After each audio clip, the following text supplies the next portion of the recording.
Chapter 381. You can find it? Chu Qing glanced at Ji Yeshua with some surprise, but then thought about it.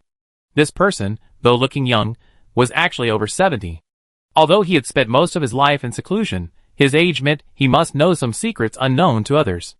Ji Yeshua didn't keep him in suspense, stating directly, "You can find Tianfu Temple through Wanbeilu." Chu Qing looked into Ji Yeshua's eyes, confirming that this person wasn't playing a trick on him. He then said helplessly, "Wanbeilu does indeed claim that with enough money, you can buy anything. But the problem is, Wanbeilu is even more elusive. The mystery of Tianfu Temple lies in the fact that its legends circulate in the martial world, yet no one has ever actually seen it. Or rather, those who have seen it have never reappeared. And how many people would actually seek out such a place? But Wanbeilu is different. How many people flock to Wanbeilu?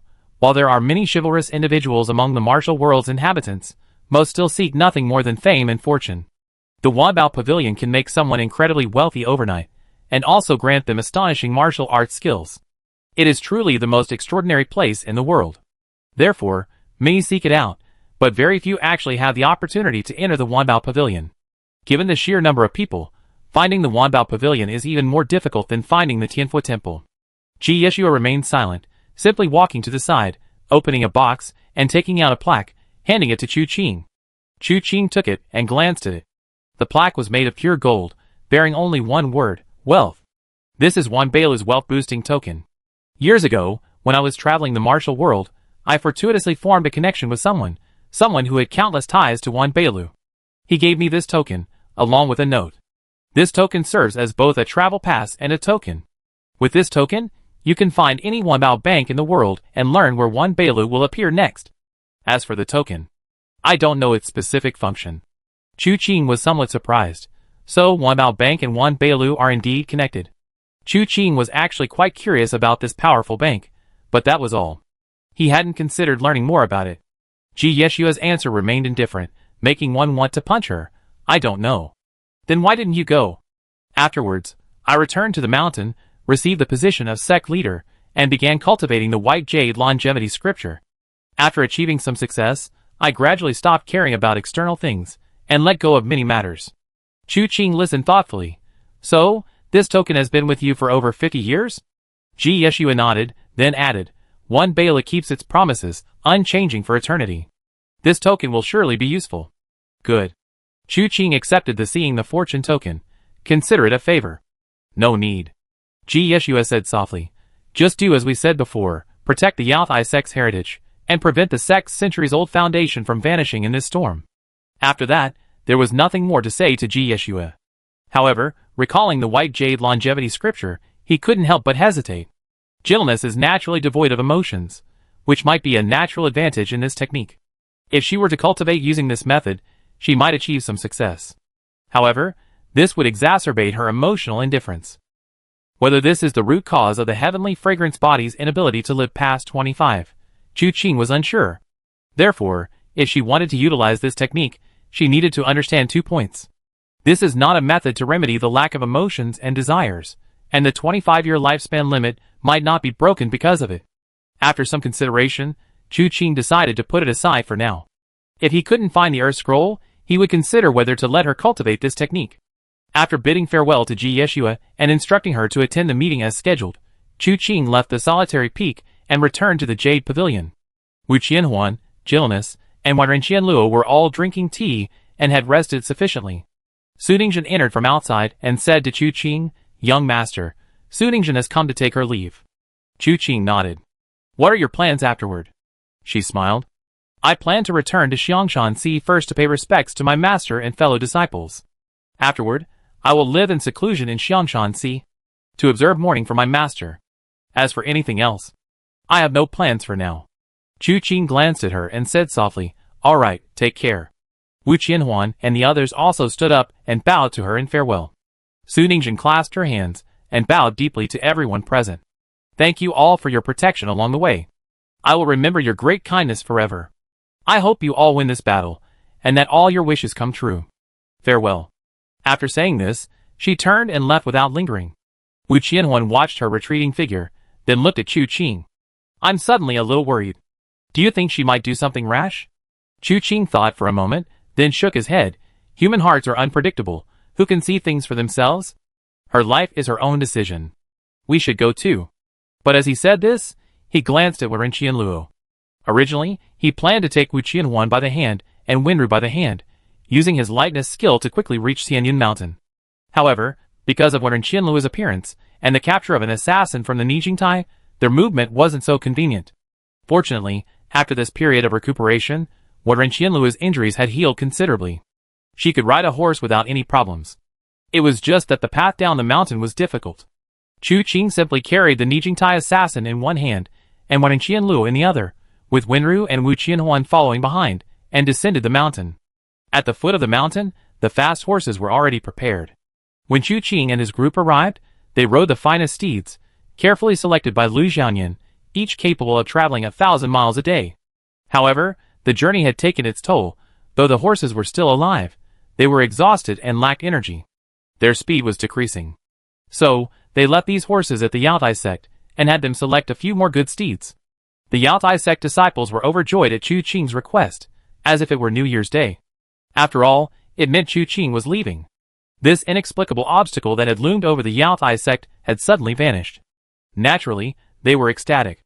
Now that the Yaotai sect's crisis was over, and the obstacle had disappeared, they assumed the sect master had already returned to seclusion. Everything was as it had always been. With the death of He Wenjiang, the power structure of the Yaotai sect needed a reshuffle. Many harbored their own thoughts, but upon returning to the mountain, they discovered that Ji Yeshua, whom they had assumed was in seclusion, was not. Instead, she began to take stock of her disciples, gathering a considerable number of people, and then announced an immediate departure for Xianyin Mountain. Lu Xiaoyan of Tianjin Prefecture widely distributed invitations to heroes from all over the world, inviting them to a martial arts conference at Xianyin Mountain. This event had already stirred up quite a wave in the martial arts world. However, the attitudes of the 3 prefectures, 3 sects, and 3 clans were quite different. First was the Qiushui sect. The Qiushui sect remained silent, because they had been destroyed. Second was the Taicang sect. The Taicang sect initially showed some attitude, but before they could express their stance, the Lord of War arrived. So, another piece of news bombarded the entire martial arts world. The Taicang sect was destroyed. It was rumored that before this, Tianjin Prefecture had sent them a message, urging them to leave the Taicang sect as soon as possible. However, the sect leader of the Taicang sect wouldn't listen, believing the Tianjin mansion was exaggerating. The Qiushui sect was destroyed partly because they weren't prepared, and partly because they were utterly incompetent. In contrast, his Taicang sect wasn't someone anyone could easily challenge. Therefore, when he learned that the Ward Lord was targeting the Taicang sect, the sect leader, Zheng Yiming, didn't feel a sense of impending doom. Instead, he was invigorated, believing that the 3 mansions, 3 gates, and 3 sects had been dormant for too long, their swords dulled, leading to this predicament. Now was the time for the Taicang sect to step forward and thwart the Ward Lord's attack. This would also rouse the 3 mansions, 3 gates, and 3 sects, allowing them to once again demonstrate the profound strength of the 9 major powers of Lingbei. As a result, all their ambitions vanished the moment they met the Lord of War. In a single encounter, Zheng Yiming's neck was snapped, and his head was displayed before the gates of the Taicang sect. All members of the Taicang sect, from top to bottom, who dared to defy him, were slaughtered. Those willing to submit to the heavenly evil sect barely survived. Only after this news spread did the invitation to war issued by the Tianjin Prefecture finally gain the attention of various factions. The Lord of War had only made 2 moves, each easily annihilating an entire sect. This forced them to take notice. After all, if they did the math, the Lord of War had wiped out the Liexing Prefecture before Tianlai City, and swept through a sect and a faction. Now, only 6 major forces remained in the entire Lingbei region. But judging from the Lord of War's style, if these 6 major forces couldn't unite, he could attack wherever he pleased, leaving them with no ability to resist. Thus, the Tianjin Prefecture's issuance of the invitation to war was indeed prescient. Therefore, all emotions turned to approval, and immediately all sects and factions began to muster their forces and set off for Immortal Cloud Mountain. Especially the Supreme Sword sect, which bordered the Taicang sect. The 2 sects, both with a character Tai in their names, had clashed frequently over the years due to their titles. Even the legendary Gongsun Zongheng, the number 1 demon of eternal everlasting age, caused a great uproar by intruding into the Supreme Sword sect, an event that the Taicang sect ridiculed for years. But they both remained wary of each other, and at least on the surface, things were relatively peaceful. Then the Taizong sect simply vanished, without even a peep. How could the Supreme Sword sect, who knew the Taizong sect best, not panic? They had mobilized their elite forces to come to Immortal Cloud Mountain. They marched almost entirely together towards Immortal Cloud Mountain. These events gradually began to circulate in the martial world, but, just as the heroes gathering at Immortal Cloud Mountain was about to convene, truly infuriating news spread.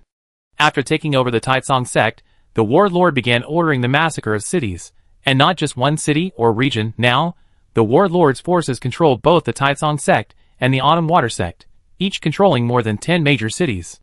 The warlord was slaughtering them one by one. The people were horrified and speechless. Some even began to migrate south with their entire families, fearing that if the powerful forces protecting them were wiped out, they too would become victims. Chu Qing and his group learned of this news while on their way to Immortal Cloud Mountain. Perhaps because the Lingbei region was now in chaos, the assassins of the Mirror of Calamity were also feeling insecure, and for a time, no one came to hunt down Wen Qianluo. This seemed somewhat strange. After all, the assassins of the Mirror of Calamity were all figures hidden beneath the surface. No matter how much commotion they cause on the surface, what does it have to do with them? Actually, it's not that simple. Chu Qing knew very well that many of the assassins on the Mirror of Karma had public identities. Take, for example, Little Knife King Li Xingxing. On the surface, he was a chivalrous hero, but in reality, he was an assassin on the demon-slaying list. The current events seemed to have no impact on the Mirror of Karma beneath the surface, but those who had public identities couldn't ignore their own lives. Just like this master on the demon-slaying list, who had been controlled by Chu Qing all along and hadn't found a chance to escape. This person was Jiang Qianlu, a steward of the mysterious weapon hall of the Xuanji sect. When Chu Qing captured this man, he hadn't considered the man's background or identity. Capturing him was merely a convenient opportunity. He also wanted to see if he could extract anything from him. However, he didn't find much from the Mirror of Karma, but he did uncover the man's identity. Therefore, Chu Qing didn't want to kill him and planned to take him to Immortal Cloud Mountain, letting the Xuanji sect members come forward to claim him. At this moment, the group was eating at a restaurant. From here, it was less than a 3-day journey to Immortal Cloud Mountain, and with their hurried pace, they should barely be able to arrive before the heroes' gathering. Unexpectedly, they heard about the Lord of War's massacre of the city. With a snap, the chopsticks in Chu Qing's hand suddenly broke into several pieces. Wu Qianhuan gently pressed down on Chu Qing's wrist to calm his anger, and then took out a pair of chopsticks from the chopstick holder for him. After a brief silence, Chu Qing poured himself a glass of wine, drank it all in one gulp, and then said, "The Lord of War massacred the city, perhaps because his subordinates all cultivate the art of killing. This slaughter is to increase their strength. However, it seems this battle is imminent. If the fighting isn't stopped immediately, the dead and wounded will be countless." Hearing Chu Qing's words, Wu Qianhuan finally breathed a sigh of relief.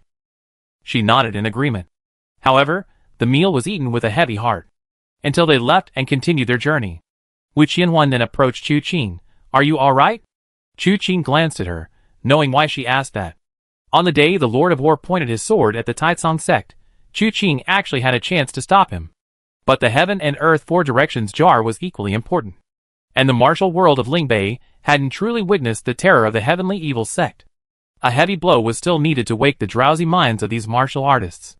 Therefore, Chu Qing chose the Yaotai sect, while only sending a message by carrier pigeon to the Taizong sect. Now that the Lord of War has massacred the city, Wu Qianhuan is worried that she will feel guilty for her choice. Chapter 382. "Don't worry, I'm fine." Chu Qing replied softly, "I won't punish myself for others' mistakes. The Lord of War's massacre of the city was naturally his fault. The heavenly evil cult, in order to increase its strength, treated the common people like pigs and dogs. This wasn't the first time such a thing had happened. Just look at the martial arts used by the heavenly evil cult. Each one was built upon countless lives.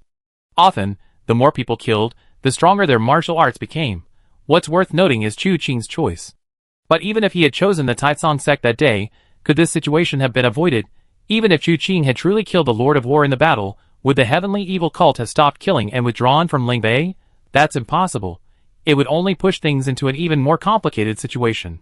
Chu Qing's predicament wasn't that his martial arts were weaker than the Lord of War's, but that he couldn't single-handedly kill the Lord of War and all the heavenly evil cult disciples who followed him.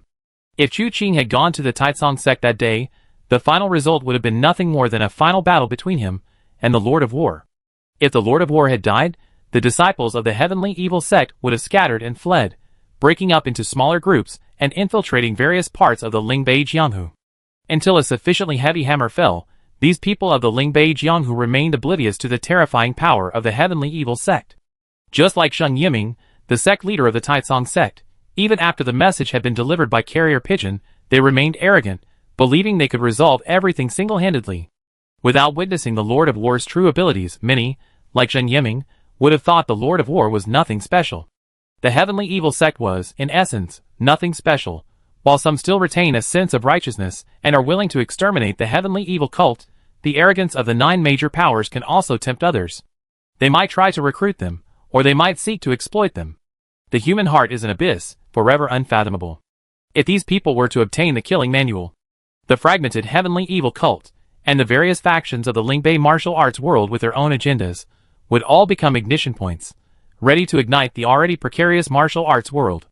Then Chu Qing would truly be overwhelmed, and countless people would die in the chaos. Therefore, Chu Qing cannot kill the Lord of War now.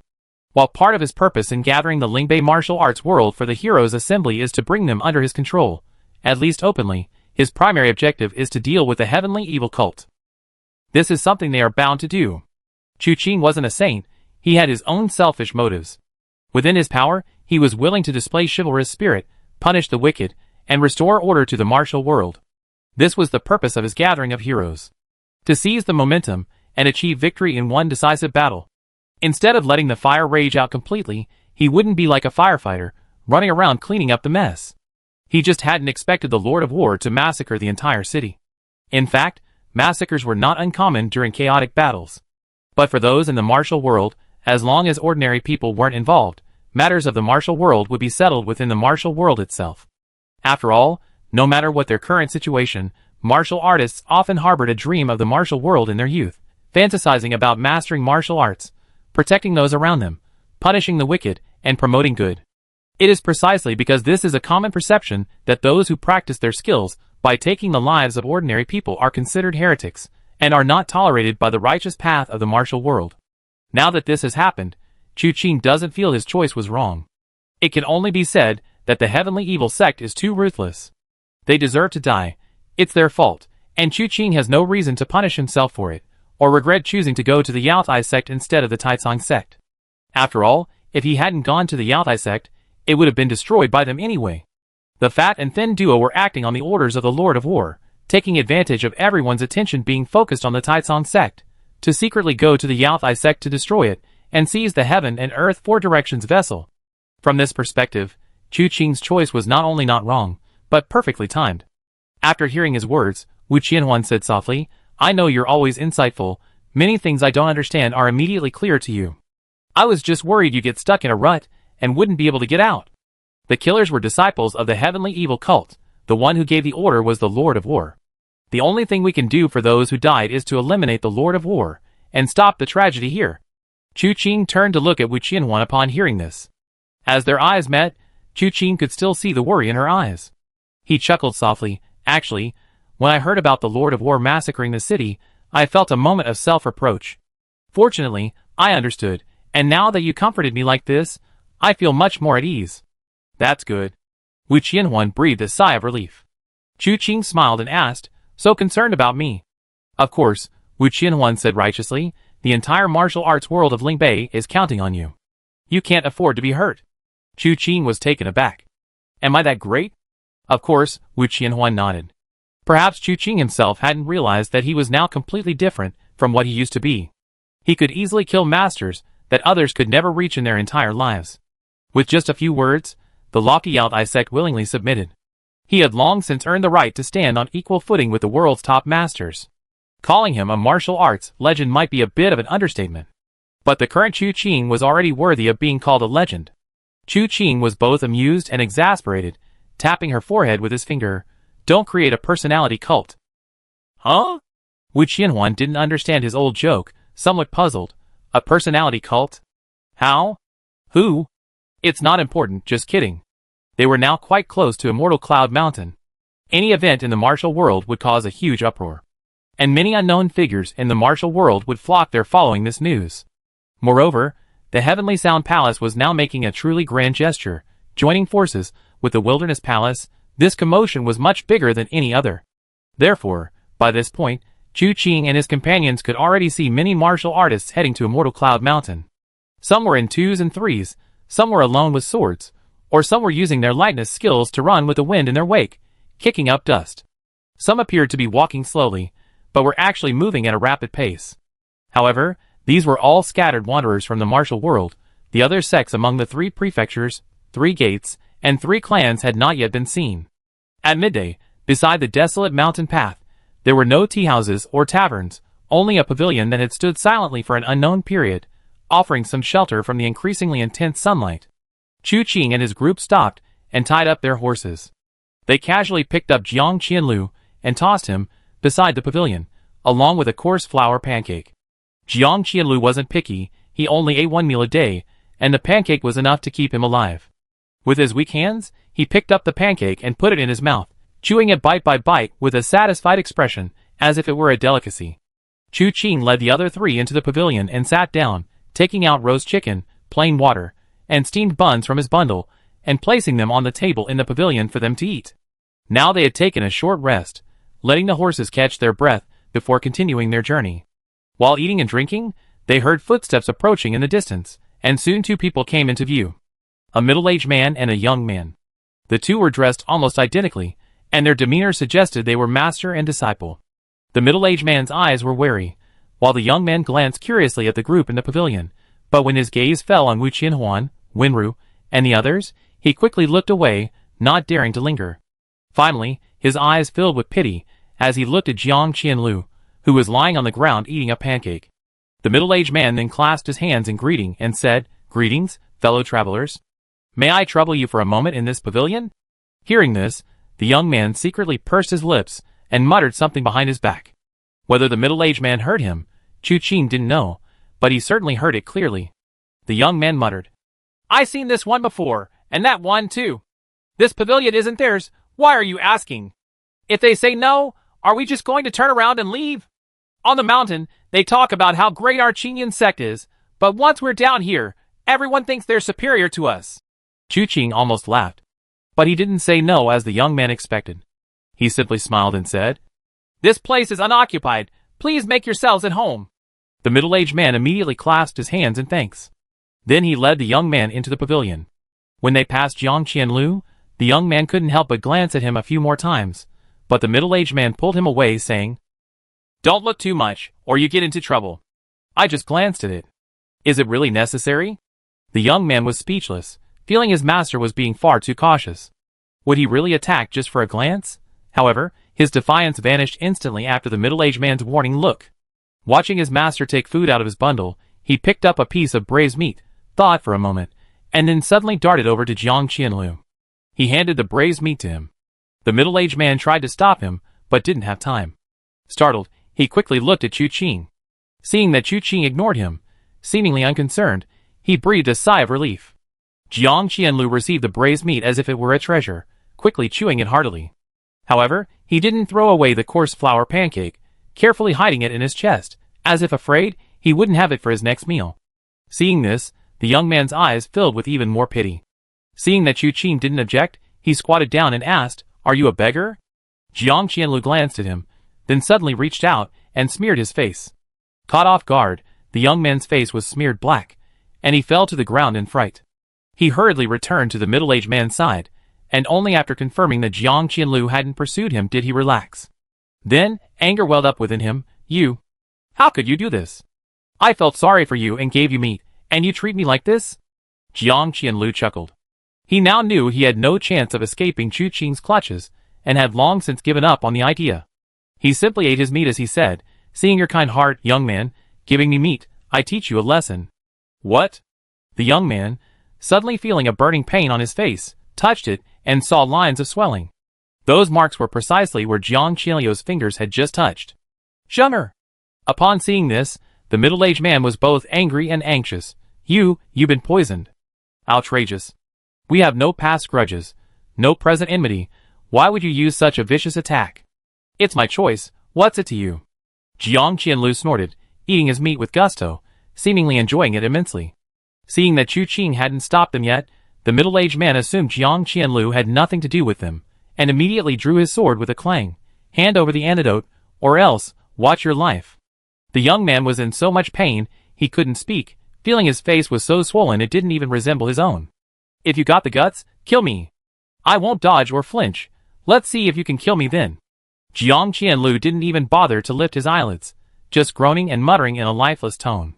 You really want to die. The middle-aged man was truly enraged, raising his sword to kill. Jiang Qianlu, just as he said, didn't dodge or flinch, letting the sword approach. But just then, the sword paused, falling between two fingers. The middle-aged man suddenly looked up, thinking it was Chu Qing and his group who had made their move, but when he looked up, he saw an old man in gray standing before him. He was very old, with sparse, gray hair, looking extremely frail, but his two fingers were like iron clamps, firmly holding the sword. No matter how much internal force the middle-aged man used, he couldn't move it an inch. The middle-aged man was immediately horrified. Where did this expert come from? Could the person on the ground be related to the old man? Just as he was thinking this, he heard the old man say to the people inside the pavilion, "We meet again. Senior, it seems you appear wherever there's excitement." Chu Qing smiled. "And you always meddle in other people's business. Doing good deeds." Xing Shan smiled slightly. "I just don't understand. This happened right in front of you, young friend. Why don't you intervene?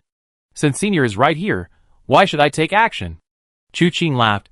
Besides, he sought death himself. Taking him along would only be a burden. It's better to let him die here. Hearing these two talking, the middle-aged man's heart sank. These two knew each other, and the one on the ground who had poisoned him was indeed taken down by this young man. But why did he say the person on the ground was courting death? Just as he was utterly puzzled, he heard hurried footsteps. Looking in the direction of the sound, he saw a person with a blood-covered face, running towards him with all their might. Upon seeing someone, the person's eyes lit up, and they cried out urgently, "Help!" Chapter 383. The newcomer was in an extremely disheveled and pitiful state. His clothes were already soaked in blood, especially his face, which had been ripped open with a sharp blade, flesh exposed, and covered with what appeared to be some kind of medicine to stop the bleeding and promote tissue regeneration. This was clearly not out of kindness, but rather an attempt to prolong his torture. The gray-robed elder, Xing Shan, seeing this, couldn't help but frown slightly. He released the long sword from the middle-aged man's hand and said, "That child is all right. The thing on his face isn't fatal. It will dissipate on its own in at most an hour. You don't need to worry."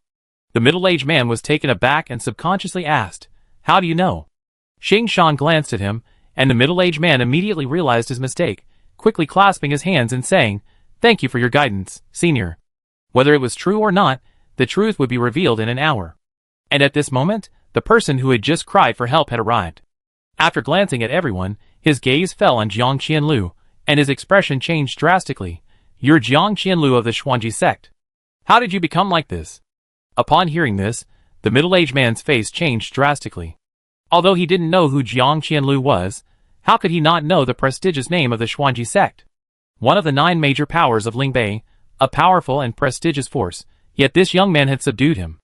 Moreover, judging from the way he was being treated, Jiang Qianlu received no respect whatsoever, being treated like a wild dog pouncing on the ground. If the Xuanji sect found out about this, who knew what would happen? Who exactly is this person? Why is he so audacious? At this moment, Jiang Qianlu looked at the person before him, seemingly recognizing him for a moment, before speaking with slight doubt. "Mu Chunyu. You're the clumsy sword Mu Chunyu?" Chu Qing found the name somewhat familiar, and after a moment's thought, he remembered. Han Yiren, the master of Shaohan Valley, had once mentioned to him that Li Xingxing, the Little Knife King, had 3 close friends, and the 4 of them were known as the 4 friends of Qin Shan. Besides Li Xingxing, the other 3 were Mu Chunyu, the clumsy swordsman, Tong Jinglai, the misty wave hand, and Liao Qicheng, the flying star fairy. Chu Qing had initially assumed these individuals were also connected to the mirror of karma, and thus had been quite concerned about their situation.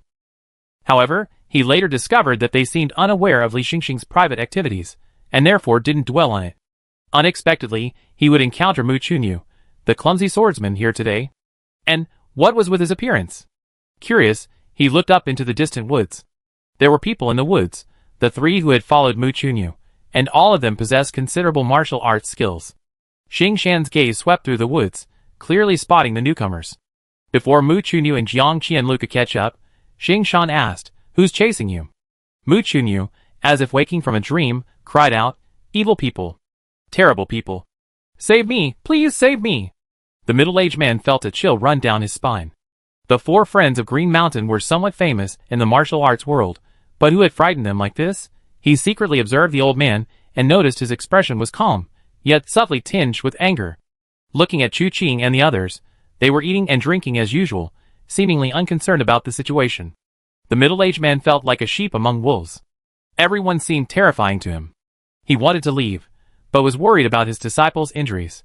Although Xing Shan said the injuries were nothing serious and would heal in an hour, who knew if that was true? The old man's mouth twisted in a twitch, but this was a matter of life and death, not to be taken lightly. He was caught in a dilemma. Xing Shan, however, was amused by Mu Chunyi's words. A great villain? Have you ever seen a real villain? Huh? Mu Chunyi was stunned, unsure how to answer, when a voice came from the forest. What you say, old man, is quite interesting. From what you're saying, you see a real villain? A figure slowly emerged from the forest. Upon seeing this person, Mu Chunyi's legs trembled instinctively, and his whole body shook. Chu Qing even suspected that if this person had given Mu Chunyi a single glance, he might have scared him to death. The newcomer was quite peculiar. Exceptionally ugly. He was less than 3 feet tall, with a bizarre physique, and a face that was unevenly proportioned, uneven eyebrows, an underbite, a turned-up nose, and 2 eyes, one large, one small, one positioned higher, one looking straight ahead, the other squinting. He truly had eyes that could see in all directions. Yet, his hair was meticulously combed, and despite his poor build, his clothes were carefully chosen. The fabric was of superior quality, the workmanship exquisite, clearly quite valuable. Most strikingly, this guy held a folding fan in his hand, and with a flick of his 4-fingered hand, he opened the fan. On it was a single word, handsome. The strokes were bold and powerful. It must be said that the only thing about this man that could be described as handsome was this one word. Just by looking at this person's appearance, Chu Qing immediately thought of corresponding characters. 2 beauties, 3 ugly ones, 5 freaks, and 1 demon. This person's ugliness, coupled with the 2 others in the forest, undoubtedly places him among the 3 ugliest. The 4 friends of Green Mountain are famous because they joined forces to defeat Ghost Ugly on Green Mountain. Perhaps this is where the feud arose.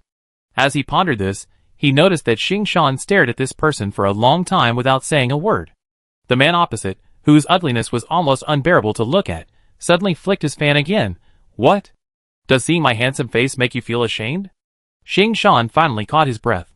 I never seen anyone so shockingly ugly. It truly broadens my horizons. Broadening my horizons? He repeated broadening my horizons twice, clearly quite taken aback. These words struck a nerve with the man opposite him. His ugliness was his own business, but for outsiders to mention, it was a death sentence. However, he suppressed his anger for the moment and asked coldly, You haven't answered my question yet. You said you seen truly evil people?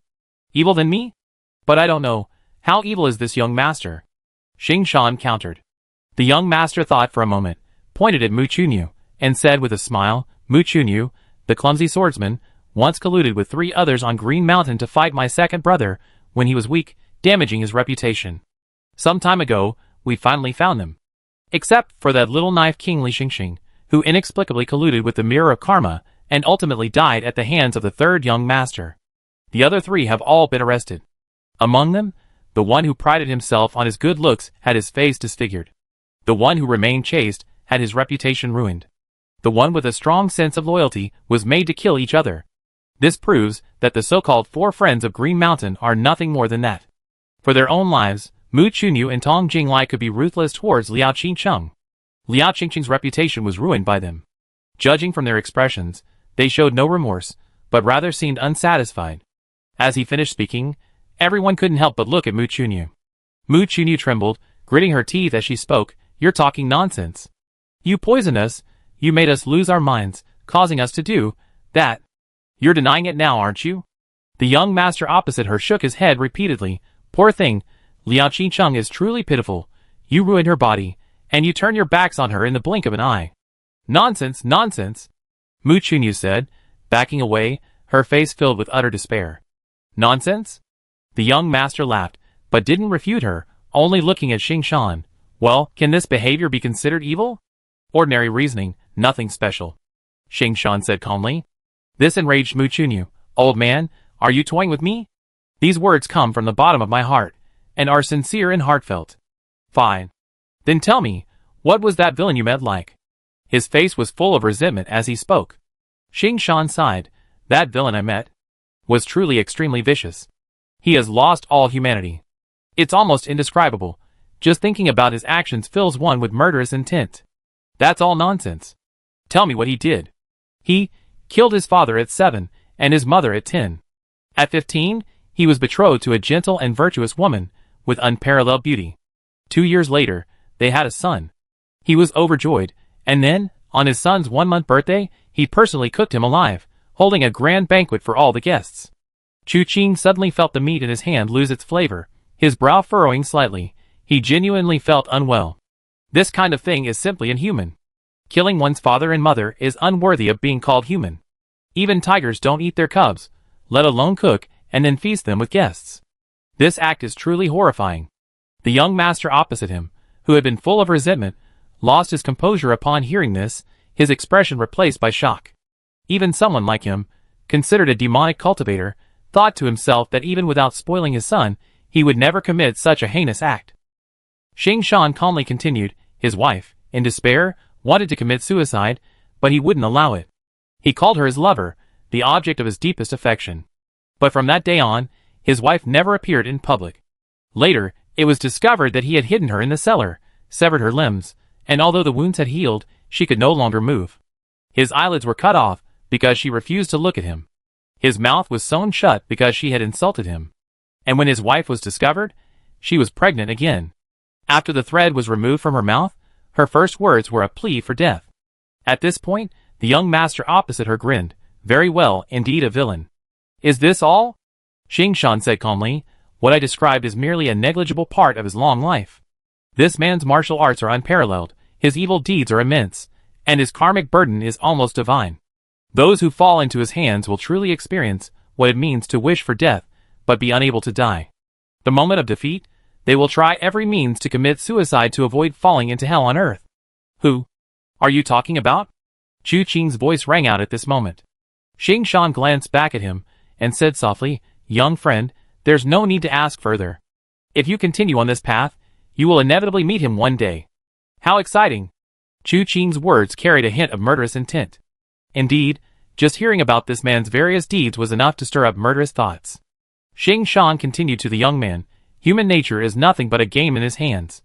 Compared to him, your so-called evil deeds are truly insignificant. However, I advise you, it's best if you never encounter him in this lifetime. Well, since you come here today, leaving will likely be difficult. This advice seems superfluous. After saying this, he turned and bowed to Chu Qing. Chu Qing raised an eyebrow, and sure enough, the old man said, I still have some trivial matters to attend to, so I take my leave first. I hope we have a chance to chat properly next time we meet. Chu Qing gave him a deep look, then suddenly smiled. All right, we should indeed have a good chat next time we meet. Xing Shan smiled slightly, turned around, and in one step, he was already more than 10 zhang away. In just 2 or 3 steps, he completely disappeared. The young master opposite him hadn't intended to give up easily, but he hadn't expected the old man to possess such martial arts skills. Only after the old man left did he come to his senses, feeling a cold sweat covering his forehead. Fortunately, he had only exchanged words with the old man. If they had actually fought, the outcome would have been uncertain. But now that this man was gone, the others were insignificant. He smiled and looked at Mu Chunyu. Come here. Mu Chunyu trembled all over, wanting to refuse, but not daring to. Suddenly, she gritted her teeth, stomped her foot, and struck her own crown with a backhand. Rather than fall into their hands and suffer further torture, it would be better to die here. After all, the methods they had used before were already utterly inhuman. Now, from the old man's narration, he had gained a new perspective. What if this ugly monster tried to replicate his methods? What should he do then? His palm strike was decisive, and the young master opposite him tried to stop him, but it was too late. His face darkened horribly. Unexpectedly, he couldn't bring himself to strike. Not because he regretted it, but because an invisible force blocked his hand, preventing him from striking. He looked around blankly, thinking it was the senior who had returned. But then he heard Chu Qing's voice. Even ants try to survive. Why seek death? Mu Chunyu then realized that there was another expert present. He suddenly turned to look at Chu Qing, then knelt down on the ground with a thud. Please, I pay any price. Just please save me. Chapter 384. Any price. Chu Qing shook his head. That's too much of a statement. There's no need for such trouble. It's just a matter of a single sentence. Mu Chunyu was stunned. What? Then she saw Chu Qing suddenly look up at the young master not far away, and softly utter a single word. Get lost. Words flew like arrows. The moment the word left his lips, the man opposite him was sent flying backward. Blood gushed from his mouth and nose, and a constant buzzing filled his mind. His internal energy was in complete chaos, surging and churning within him, as if a single harsher word from Chu Qing would have been fatal. While the 2 beauties, 3 ugly men, 5 monsters, and 1 demon were all rare masters in Lingbei, their skill depended on the opponent. Before Chu Qing obtained the divine illumination scripture and the 3-part returning origin chi, dealing with Gongsun Zongheng was like an adult beating a child. No matter how many of his ultimate techniques he used, he was inevitably defeated and captured. Now, with his internal energy having advanced several times, while he wouldn't claim to be divinely enlightened, he was already one of the few masters in the world. Although the man opposite him was skilled in martial arts, compared to Chu Qing, he was like a firefly compared to the bright moon, utterly insignificant.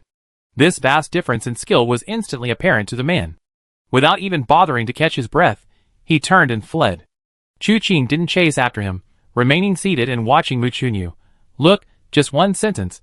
Why bother repaying anything? This wasn't just a sentence, it was a single word. Mu Chunyu felt her calves tremble slightly. The middle-aged man didn't dare breathe. He had felt the same despair as Mu Chunyu. After all, given the situation just now, the only one they could rely on was the gray-robed old man's act of kindness. As it turned out, his act of kindness came and went as it pleased. He had absolutely no confidence in dealing with the expert opposite him, and regretted passing through this area. Most importantly, his foolish disciple had gone and done something unnecessary out of a moment of goodwill. Otherwise, he could have easily led his disciple away, while the 2 sides were locked in a stalemate. The result was a situation where they couldn't leave, and staying meant certain death. Who would have thought that in such a dire situation, Chu Qing would utter only 1 word, directly causing the opponent's utter defeat? Was this martial arts? Was this perhaps the power of words? All right, Chu Qing said softly. With his abilities, he probably won't dare to come back anytime soon. We've eaten enough. Let's continue our journey. Please make yourselves at home. The middle-aged man was startled, seeing Chu Qing about to leave, and even taking Jiang Qianlu with him. He quickly said, Young brother, please wait. Chu Qing quietly turned and glanced at him. What is it? These 2 simple words reminded the middle-aged man of the scene just moments before, blood gushing from his mouth and nose as he flew backward. A chill ran through him. He felt as if he had gone mad. However, now that things had come to this, he couldn't remain silent. He gritted his teeth and said, My disciple was injured by Jiang Qianlu. It's nothing serious. Chu Qing smiled. I crippled his internal energy, his limbs are weak, and he has nothing of value. What I smeared on your disciple's face was just a little thorn grass juice. I estimate he recover in less than an hour. Thorn grass? The middle-aged man was startled. Sure enough, he saw quite a few thorn grasses growing around the pavilion. The sap of this plant was poisonous, but not very potent. If applied to the hands, it will only cause a slight warming sensation. The skin on the face is more delicate, which is why it causes redness and swelling. A huge weight lifted from his heart, and he quickly clasped his hands in thanks, saying, Thank you for your explanation, young hero. I am deeply grateful. It's nothing. Chu Qing waved his hand. However, you should still warn your disciple that he should meddle in other people's business when traveling the martial world. Jiang Qianlu is a dying man, and his words are kind. Let him know the consequences, so he won't get himself killed next time he does something out of kindness. The middle-aged man smiled bitterly. Before Jiang Qianlu made his move, he had indeed said he would teach him a lesson, but this was the way he was going to teach him? But it wasn't necessarily a bad thing. It was indeed necessary to let this child know what it meant for people's hearts to be unpredictable, and for the martial world to be treacherous. Seeing that they had no questions, Chu Qing left on his own.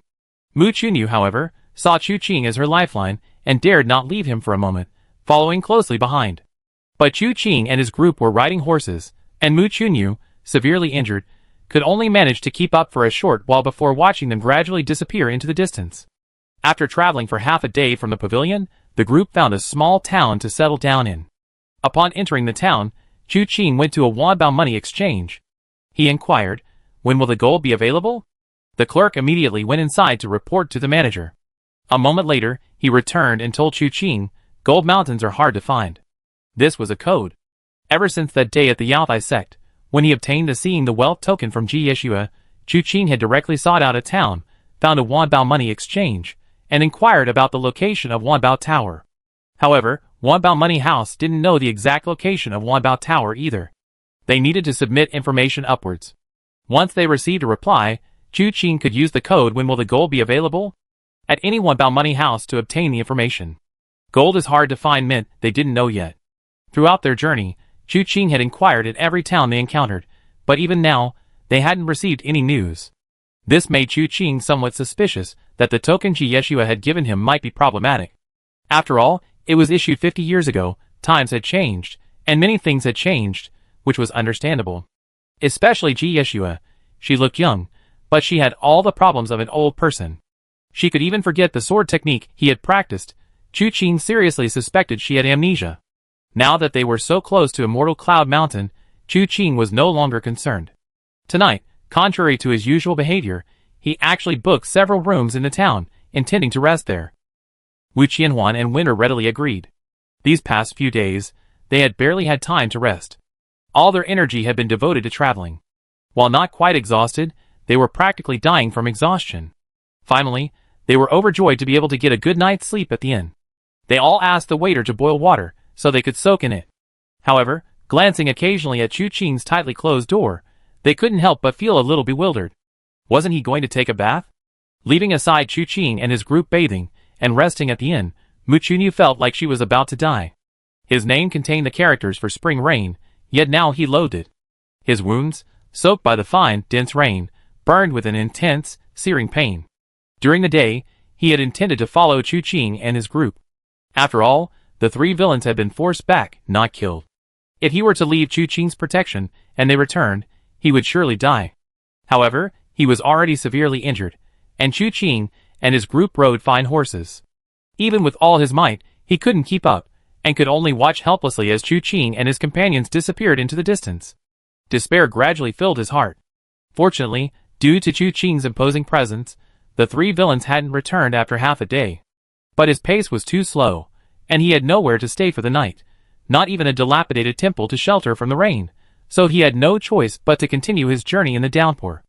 As he walked, enduring the pain, and reflecting on his experiences over the past few days, his heart was filled with a mixture of grief and indignation.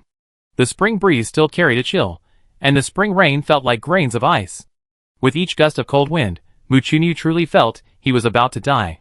Unable to go any further, he found a secluded spot, sat down, and began circulating his internal energy. The only saving grace was that the three ugly ones hadn't destroyed their internal energy, allowing him to struggle a little in this critical situation. As his internal energy circulated within him, a warm sensation slowly spread throughout his limbs, and Mu Chunyu breathed a slight sigh of relief. By the time he had completed the small circulation of his energy, and slowly opened his eyes, an hour had passed. Now the spring wind was stronger, and the spring rain, now condensing into hail, stung his skin with real pain. But when he saw the scene before him clearly, he realized that the pain was nothing. Before him stood three people in a row. A large, fat man, emanating a putrid stench that even the spring rain couldn't mask. His lips were three-lobed, and a fleshy growth grew between his brows. He looked ferocious and bizarre. Another man had a normal physique, but his face was covered in black hair, making him look less human and more like a monkey. He had a somewhat hairy face, and a thunder god's mouth. The last was the young master who had been spurted to the curb by Chu Qing's single word, "Get lost." The three stood side by side, waiting quietly. As if not wanting to disturb Mu Chunyu, they all smiled warmly, like spring itself, until Mu Chunyu opened his eyes. Mu Chunyu swore he had never hated spring so much in his life. He now loathed everything about spring, the spring breeze, the spring rain, and the smiles in spring. "Do you think you can escape?" The young master from earlier in the day spoke first. "Or do you think you really found a backer?" Mu Chunyu's lips moved, but he couldn't utter a single word. The young master continued, "I must say, I was almost stunned by him today. One word, and it injured me to this extent. What a pity, Mu Chunyu. Have you considered that if his martial arts were truly that powerful, how could we possibly survive? Killing us would be as easy as killing chickens and ducks for him. The reason he didn't act is because he probably only has the ability to utter that one word. They can't kill us at all. That's precisely why we come back. But unexpectedly, he abandoned you. The fat man spoke with a compassionate expression. You're so pitiful, reduced to practicing your internal energy in the rain. But it doesn't matter, you be even more pitiful. Tong Jinglai and Liao Qingcheng are dead. You have to hold on, don't die too quickly. That old man's grand pronouncements today were truly astounding. They also gave us a lot of ideas. Why don't you cooperate, and we give it a try? It's a pity Liao Qingcheng is dead. If only she were still alive. Mu Chunyu shuddered instinctively, realizing for the first time that Liao Qingcheng and Tong Jinglai's deaths were a kind of happiness. At least, they wouldn't continue to be manipulated by these demons. Unlike himself, now he was trapped, unable to live, and even death seemed impossible. But he didn't want to sit and wait for death. Without a sword, he used his fingers as a weapon, his finger techniques seemingly clumsy yet skillful, aiming directly at the fat man's forehead tumor. But at that moment, a hand shot out from the side, grabbing two of his fingers and dispersing the internal energy gathered at his fingertips. He wanted to turn around, but his head was enveloped by a large hand. You also want to resist?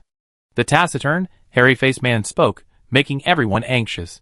Seeing he was about to say more, the young master quickly stopped him. All right, we caught him. Let's go. The group left, but as soon as they turned around, they found someone had appeared behind them. The young master couldn't block his view, but the large, fat man, like a mountain of flesh, completely obscured Mu Chunyu's vision. He didn't even know when this person had arrived. The newcomer was dressed in black and masked. Fine spring rain, like hail, fell, but none touched him. He didn't have any protective aura, only an invisible force caused the fine hailstones, carried by the spring breeze, to sweep past him and fall to the ground. This gave him a strange feeling. He was clearly standing there, yet it was as if he didn't exist at all. Help! Mu Chunyu blurted out instinctively. Because he noticed that San Chao's expression showed even more surprise than his own when facing this person. In other words, they didn't recognize him either. Faced with life and death, he didn't want to give up even the slightest possibility. The man in black raised his eyes, his gaze sharp as a knife. San Chao's heart skipped a beat. Who are you? I advise you not to meddle in other people's business. The man in black simply replied calmly, I only know how to kill, not how to save. You ask me to save you? I can't do that. But I can kill for you, as long as you can afford the price. I have silver. Mu Chunyu immediately said, gold, silver, I give you all my possessions, hoping you can. Sob, sob, sob. Her words were cut off as someone covered her mouth, preventing her from speaking further. She could only frantically wave her arms and legs, trying to grasp at this last straw. Fortunately, the man in black understood. He nodded slightly. Use your life and fortune to exchange for your life? That sounds rather strange. But it doesn't matter, I take the deal. You're courting death. The young master was furious upon hearing this. Why was it so difficult to capture a mere Mu Chunyu? His plans had been thwarted time and again. Fierce with anger, his attack was naturally ruthless. But at that very moment, with each step of the man in black, the world was bathed in a pale indifference. This indifference stripped away all color, freezing the fine hailstones falling from the sky, bringing everything to a standstill. Only that man, his killing intent surging, exuded a chill even more intense than the biting spring wind. Chapter 385. The world lost its color. In that instant, the world lost its original color, becoming dark and gloomy, as if all life had been drained away. The young master who had made the move froze, bound by an invisible force. His mind could still function. Although terrified, he could sense that with his inner strength, given time, he could break free from this physical constraint. But by the time he realized this, his throat had already been pierced. He hadn't even seen how the attacker had struck, nor did he know whether it was a finger, a sword, or something else that had pierced his throat. Before he could even regain his senses, his life was gone. The two who hadn't made a move rolled their eyes, watching the scene unfold before them, unable to process anything. A sword had already pierced through the fat man's brow. The blade penetrated to the bone, then with a final, sharp strike, his head was cleaved in two. 2 beauties, 3 ugly men, 5 monsters, and 1 demon. They were renowned in the martial arts world, their skills formidable. Yet, 2 of the 3 ugly men perished in this single exchange, before they could even react. At this moment, the hairy-faced man suddenly let out a roar. Finally, he broke free from the shackles that had caused the world to lose its color. His palms moved like mountains and seas, swiftly grabbing at the man in black before him. The man in black raised his eyes, and returned the blow with a palm strike. With a bang, the two palms collided, and the hairy-faced man was sent flying backward. He spun in midair, executing a swallow 3 skimming waters maneuver, leaping and landing repeatedly, attempting to escape. Or rather, escaping was his very purpose. He appeared to be fighting desperately, but his internal energy swirled in a circle, waiting for the opponent's sudden burst of force to propel him 1,000 miles away. Mu Chunyu, who witnessed this scene from beginning to end, felt a chill run down his spine. He was horrified by the black-clad man's martial arts skills. What were 2 beauties, 3 ugly men, 5 monsters, and 1 demon? In this man's eyes, they were probably no different from chickens and dogs. Yet, he felt regret in the end. One of them had escaped. Especially seeing the black-clad man standing there, showing no intention of giving chase. And as the one who had been rescued, he had no right to demand that the other party kill him outright. But at that moment, the hairy-faced man, who had used his lightness skill to escape through the air, suddenly felt his legs buckle, and then his entire body went limp, collapsing into a puddle of mud. He fell directly to the ground. This, Mu Chunyu's pupils contracted, and she wanted to say something, but the man in black said calmly, "All right, the killing is done. What about what you promised me?" "Yes, yes, yes." Mu Chunyu seemed to wake from a dream and hurriedly said, "I need to prepare. I own many shops and houses, and I need time to organize them before handing over the deeds to you. Also, I have a lot of gold stored in Wanbao Money Exchange, and I will also prepare the silver notes. But I don't know where to find you." The man in black looked towards the direction of Xianyun Mountain. "I will stay at Xianyun Mountain for a few days to watch your heroes gathering. If you are ready, you can place a stone mortar at the entrance of the courtyard. 3 at the bottom, 2 stacked on top. Place 1 on top, choose a long strip, and place it vertically. If I see it, I will come to find you. Did you remember?" Mu Chunyu nodded repeatedly. "I remembered." "That's good." The man in black nodded slightly, and turned to walk towards Immortal Cloud Mountain. Mu Chunyu suddenly remembered something and couldn't help but call out, "Benefactor, please leave your name." "Nameless, without surname, I am known as the Night Emperor." He took a step forward, but his figure vanished instantly, leaving Mu Chunyu's mind buzzing. In recent years, 2 extraordinary figures have emerged in the southern ridge. Ordinary people in the northern ridge are unaware of this, but Mu Chunyu is somewhat well known, and he had heard about them by chance. One of these 2 is the 3rd young master, who shone brightly at Luochen Manor, shocking the martial world. Although the 3rd young master's fame came from his battle at Divine Blade City, it wasn't until that battle at Luochen Manor that people truly witnessed his extraordinary martial arts skills. Now, this man has also arrived in the northern ridge, and his battle before Tianlai City in Tianjin Prefecture has shaken all directions. It could be said that he was already showing signs of becoming the #1 martial arts master in the southern region, second only to the Ghost Emperor. Another outstanding expert in the southern ridge was the Night Emperor. This man was an assassin, with an unremarkable start, having only killed a few petty thieves. It was only after the Battle of Divine Blade City, and his fight against Jiang Shindao, wielding the chaotic god blade, that he gained his reputation. However, he was low-key, and rarely made a move afterward.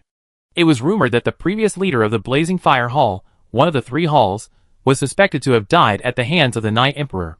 However, this reputation was far inferior to that of the 3rd young master. But perhaps it was the mysterious aura inherent in assassins that made many people remember him. Some even compared him to the 3rd young master.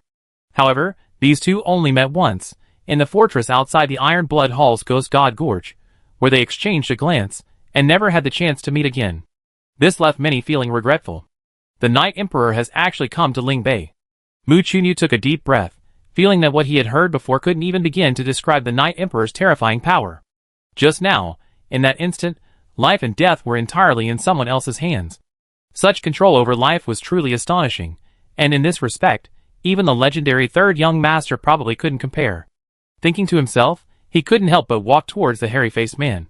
He had been completely bewildered earlier, truly not knowing how this man had died.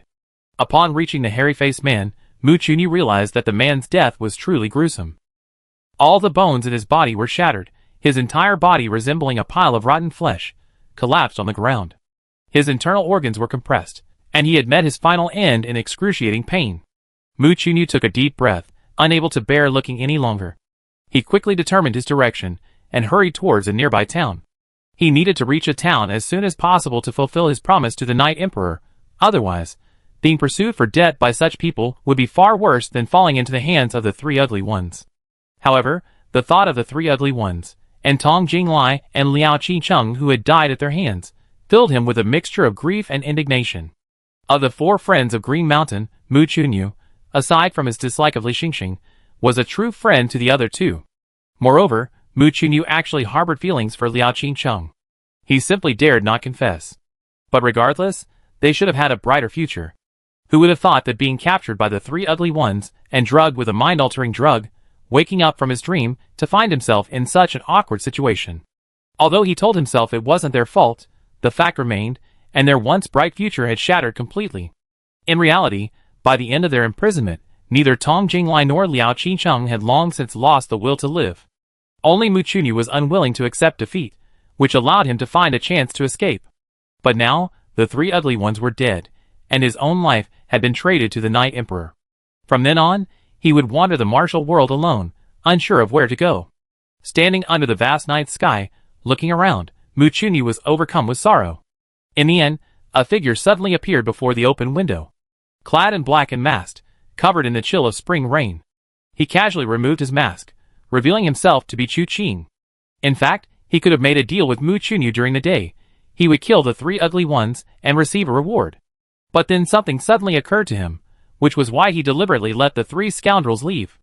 The three scoundrels' arrogance wasn't a delusion, it was a signal Chu Qing deliberately sent, making them think Chu Qing was nothing special. Otherwise, why would they dare to return, and if they hadn't come, how could Chu Qing have appeared as the Night Emperor and made this deal with Mu Chunyu? But now, it's hard to say whether this deal was profitable or not. Just like the initial mission, Chu Qing killed the Iron Horse 7 thieves. But the Iron Horse 7 thieves were counted as a reward. Now, he killed the three scoundrels, and only received a reward. He felt somewhat frustrated. But now, he couldn't be bothered to dwell on it. There are always evil people in this world to kill, so he always had business to do. In this way, he would always have a reward to claim. After changing out of his black clothes and tidying himself up a bit, he sat down by the bed. On the system's task list, there were currently 2 tasks. The first was unranked on the leaderboard. It had progressed to the 5th stage. However, there was still only one optional treasure chest available. Killing Jiang Qianlu would grant him a second one. But now, perhaps due to the turmoil caused by the heavenly evil sect's leader, the Mirror of Karma was gradually quieting down, observing the situation, and hadn't sent anyone to kill Wen Qianluo. This left the task stuck in this limbo.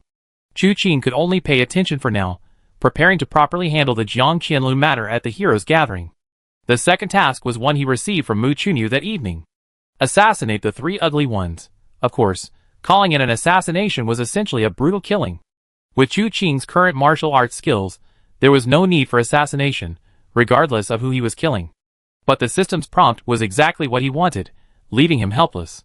He could only attribute it to the system, trying to remind him not to forget his original intentions. However, Chu Qing doubted whether this thing truly possessed such high intelligence. After all, it was a system devoid of emotions. A random martial arts treasure chest was added to his collection. It was nighttime, a time of complete silence, the perfect opportunity to open the chest. Therefore, without hesitation, he directly chose to open the chest. Opened successfully, obtained palm technique, Tianshan 6 Yang palm. Chu Qing raised an eyebrow slightly. It's actually this palm technique. The random martial arts unlock always caught people off guard.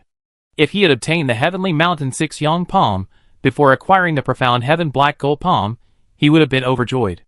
Regardless of the palm technique itself, the key was the accompanying life and death talisman, an excellent tool for torture and controlling others. However, now that he already possessed the Profound Heaven Black Gold palm, adding the life and death talisman would be somewhat redundant. Of course, besides the life and death talisman, the Heavenly Mountain 6 Yang palm itself was an excellent palm technique. Light and graceful, elegant and refined, the name 6 Yang might lead one to believe it was a purely Yang palm technique. In reality, it wasn't. This palm technique, at its extreme, generates Yin. By channeling true Qi, it can achieve a balance of Yin and Yang.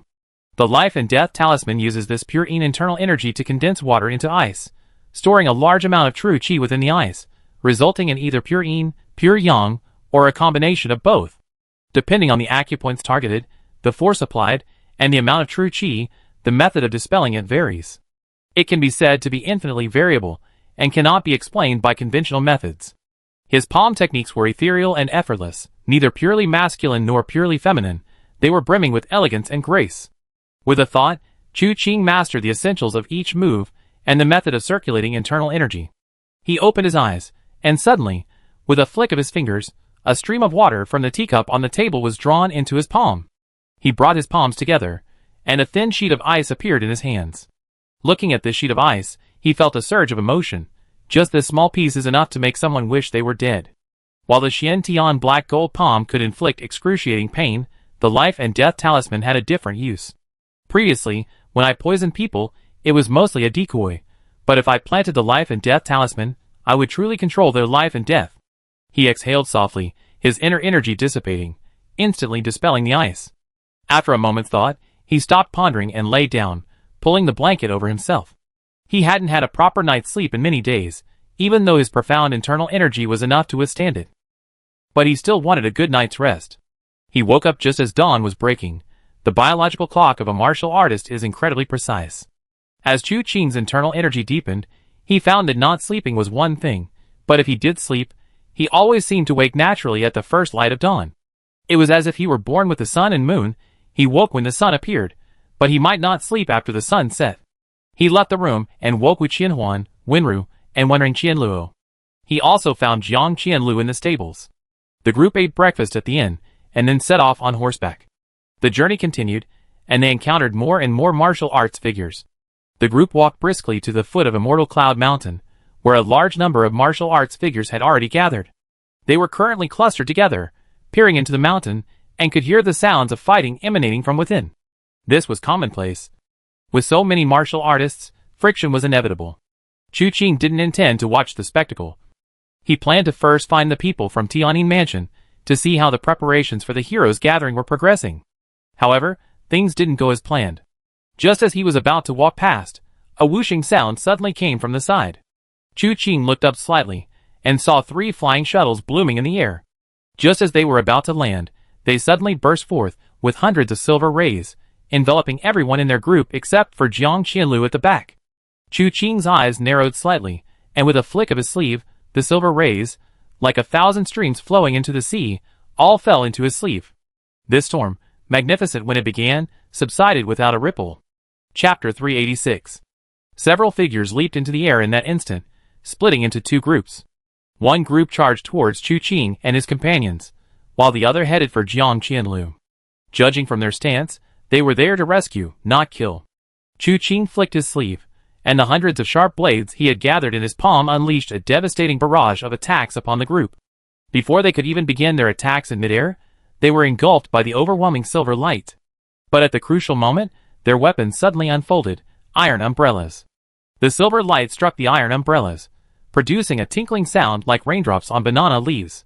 To Chu Qing's surprise, the iron umbrellas, made of some unknown material, were not pierced by the silver light. However, the powerful force contained within the silver light sent the group flying backward.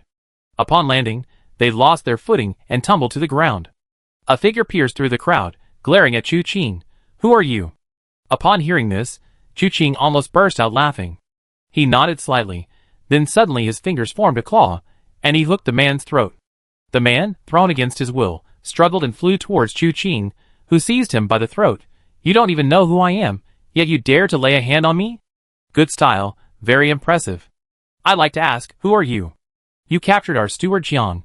I don't care who you are, you all deserve to die." The man, his neck gripped by Chu Qing, showed no fear, only a fierce glint in his eyes. But as Chu Qing's grip tightened, feeling the force within, a hint of panic finally appeared in the man's eyes. You dare kill me? I am from the Xuanji sect." His voice trailed off, not from a lack of confidence, but from the fact that he was struggling to breathe, his voice barely audible. The Xuanji sect. Chu Qing wasn't surprised. The hidden weapon this man had just used was a unique weapon of the Xuanji sect, called the Thousand Mechanism Blade. On the surface, it appeared to be a shuttle-like weapon, and when used, it seemed no different from ordinary hidden weapons. But in reality, it possessed a hidden mystery. Not only did it conceal 999 fine needles, but it could also be activated at a crucial moment according to the user's will, catching the opponent completely off guard. However, mastering this hidden weapon was not easy. It required the Xuanji sect's special techniques and unique internal energy cultivation to use it with perfect ease. To those who didn't understand its workings, it was just a lump of iron, completely unable to grasp its mysteries. With such obvious features, how could Chu Qing not recognize it? But so what if he recognized it? So what if it's the Xuanji sect?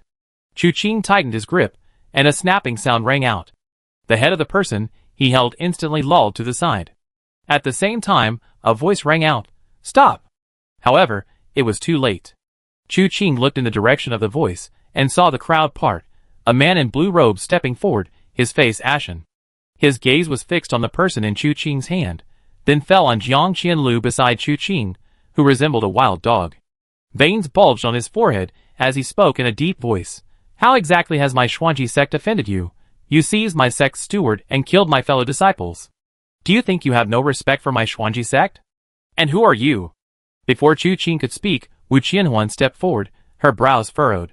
"Your Xuanji sect claims to be one of the 9 great powers, yet you attack without any regard for right or wrong, resorting to ruthless violence from the start.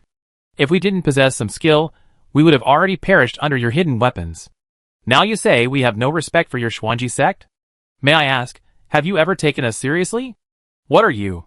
How dare you compare yourselves to my Xuanji sect?" Before the man in blue could speak, a Xuanji sect disciple sneered. "Judging by their young age, they clearly don't know their place. Daring to offend my Xuanji sect, there will be no place for them in the Lingbei Jianghu. Ruthless and merciless, they truly deserve to die." The Xuanji sect disciple's words came in a deafening barrage. A cold glint flashed in the blue-robed man's eyes.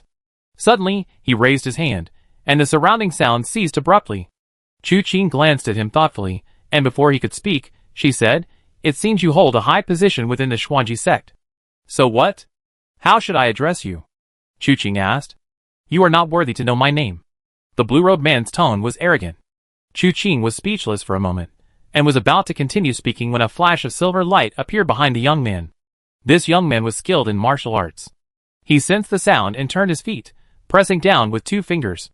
A clang was heard, and the longsword vibrated from the force, emitting a hum. The one wielding the sword was a girl, who let out a muffled groan. The young man frowned and said, "Don't be ridiculous.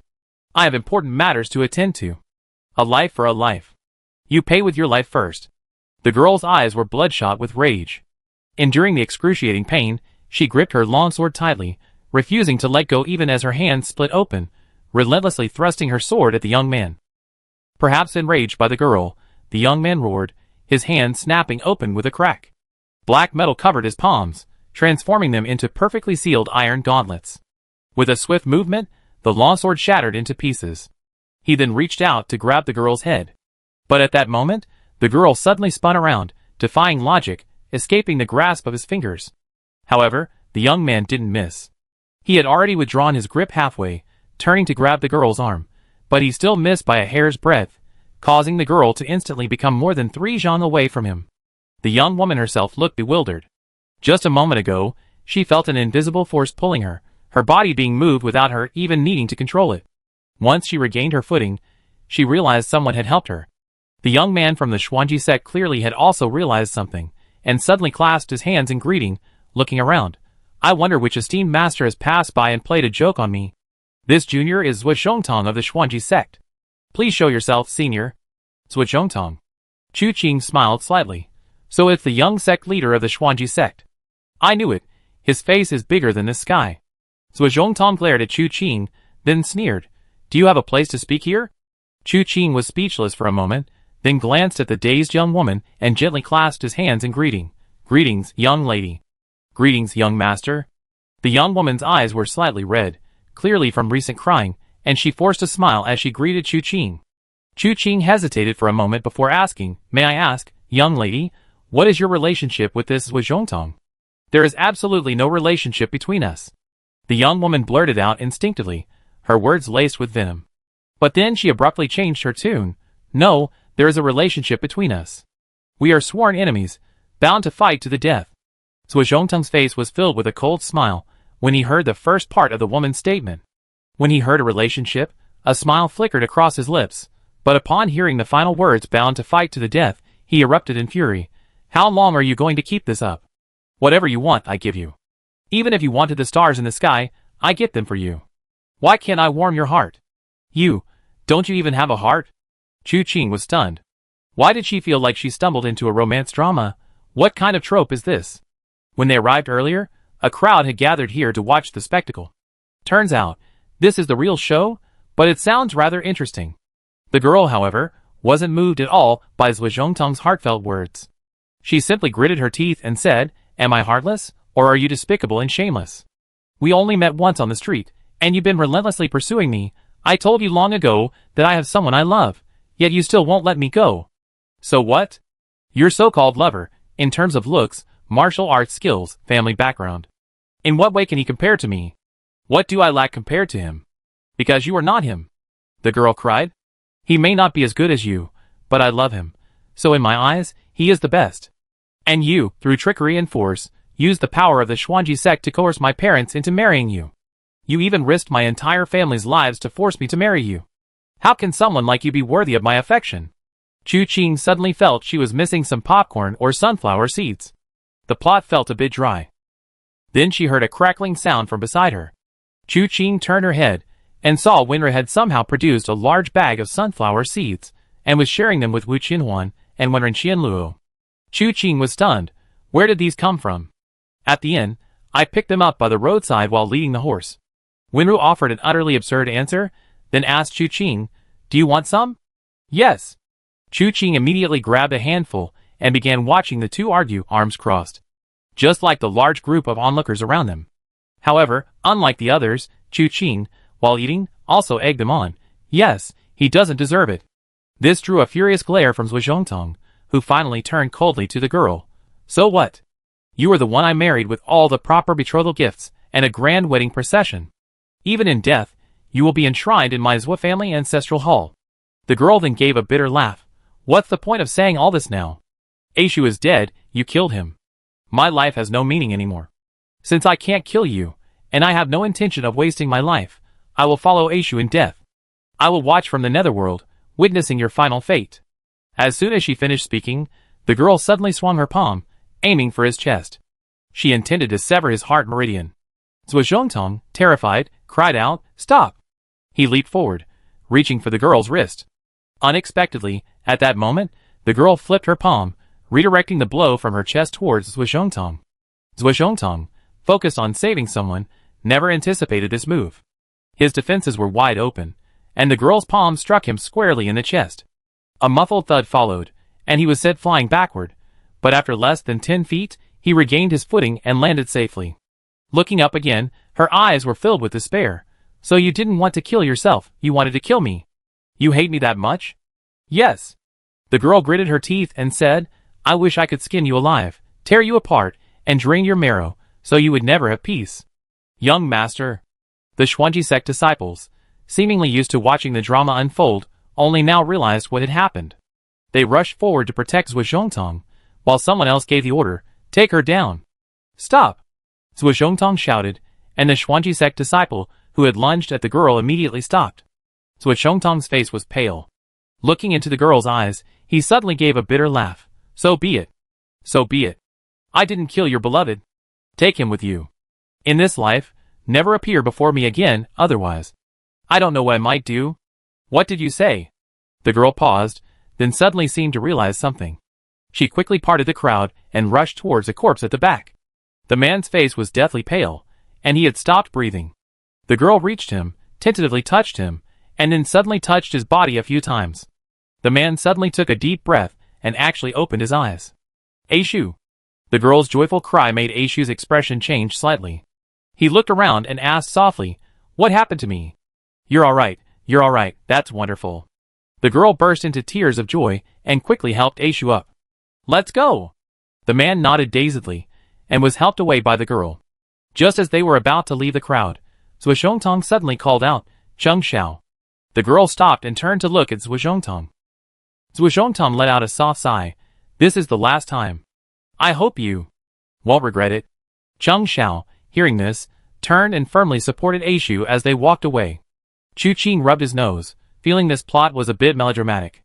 Even after the two had disappeared from sight, Zhuo Zhongtong was still watching the direction they had gone. Chu Qing was momentarily at a loss. He felt this man had probably forgotten about him. He coughed. Shouldn't we deal with our matter? Zhuo Zhongtong glanced at Chu Qing and waved his hand lightly. Kill them, and take Jiang Qianlu back. Yes. The Xuanji sect disciple immediately obeyed. Chu Qing couldn't help but roll his eyes, feeling that Zhuo Zhongtong seemed to lack common sense. In his eyes, it seemed that apart from that girl, nothing else in the world mattered. Just as he was about to speak, a shout rang out. Zhuo Zhongtong, how dare you? Hearing this voice, Zhuo Zhongtong's expression darkened slightly. Chu Qing was somewhat surprised. When she turned around, she saw a group of people walking quickly towards her. At the front were Lu Jinghan and Lu Qingyan. Chapter 387. The disciples of Tianyin Mansion moved with lightning speed, instantly surrounding all the Xuanji sect members in the arena. Zhuo Zhongtong could no longer maintain his usual calm demeanor in the face of the situation. His eyes narrowed slightly as he stared at the Lu siblings. Tianyin Mansion, what does this mean? His voice carried a hint of gravity. However, it was still quite powerful. Although he had taken Cheng Zhao's palm strike, it didn't seem to have caused him any serious injury. His pale face was mostly due to heartbreak. Lu Qingyan and Lu Jinghan didn't even glance at Zhuo Zhongtong. They quickly stepped forward to Chu Qing's side, and Lu Qingyan reached out to pinch Chu Qing's cheek. Although Chu Qing was startled by her action, his reaction was quick. He grabbed her wrist and pressed it down. What are you doing? Just pinching it. Lu Qingyan felt that her sudden move might actually succeed. Unexpectedly, even at this moment, Chu Qing remained highly wary of her. Chu Qing sneered. To let you pinch my cheek like this in public? How can I ever face the martial world again? Sister, don't be ridiculous. Lu Jinghan quickly interjected. Unlike Lu Qingyan's dismissive attitude, Lu Jinghan harbored an inexplicable fear of Chu Qing. This was understandable. After witnessing Chu Qing's astonishing martial arts skills, anyone facing him would have to be cautious. Although they were cousins, the difference in their martial arts made Lu Jinghan feel inferior to Chu Qing. If they were evenly matched, with Chu Qing only slightly superior, he probably wouldn't feel this way. Instead, he might even feel a surge of fighting spirit to surpass him.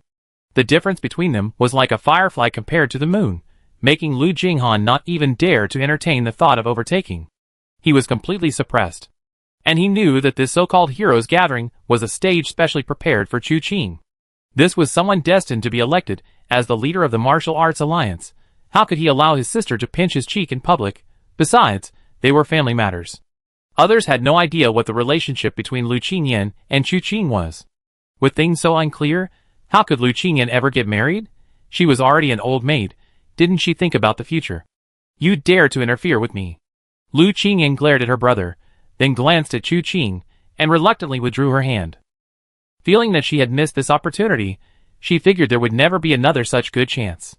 However, she was naturally carefree, a bit like her aunt, with a very easygoing personality. After a slight regret, she didn't care anymore and immediately went to chat with Wu Qianhuan and Wenru. Zhuo Zhongtong was almost bursting with anger. He pointed at her. So that's what happened. So you're here for this person? This person captured Jiang Qianlu, the steward of my Xuanji sect. This was originally a feud between my Xuanji sect and him, but your Tianyin Mansion interfered.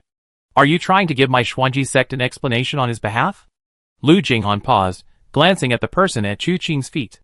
He didn't recognize this person as a master from the Xuanji sect. But whether he recognized him or not didn't matter.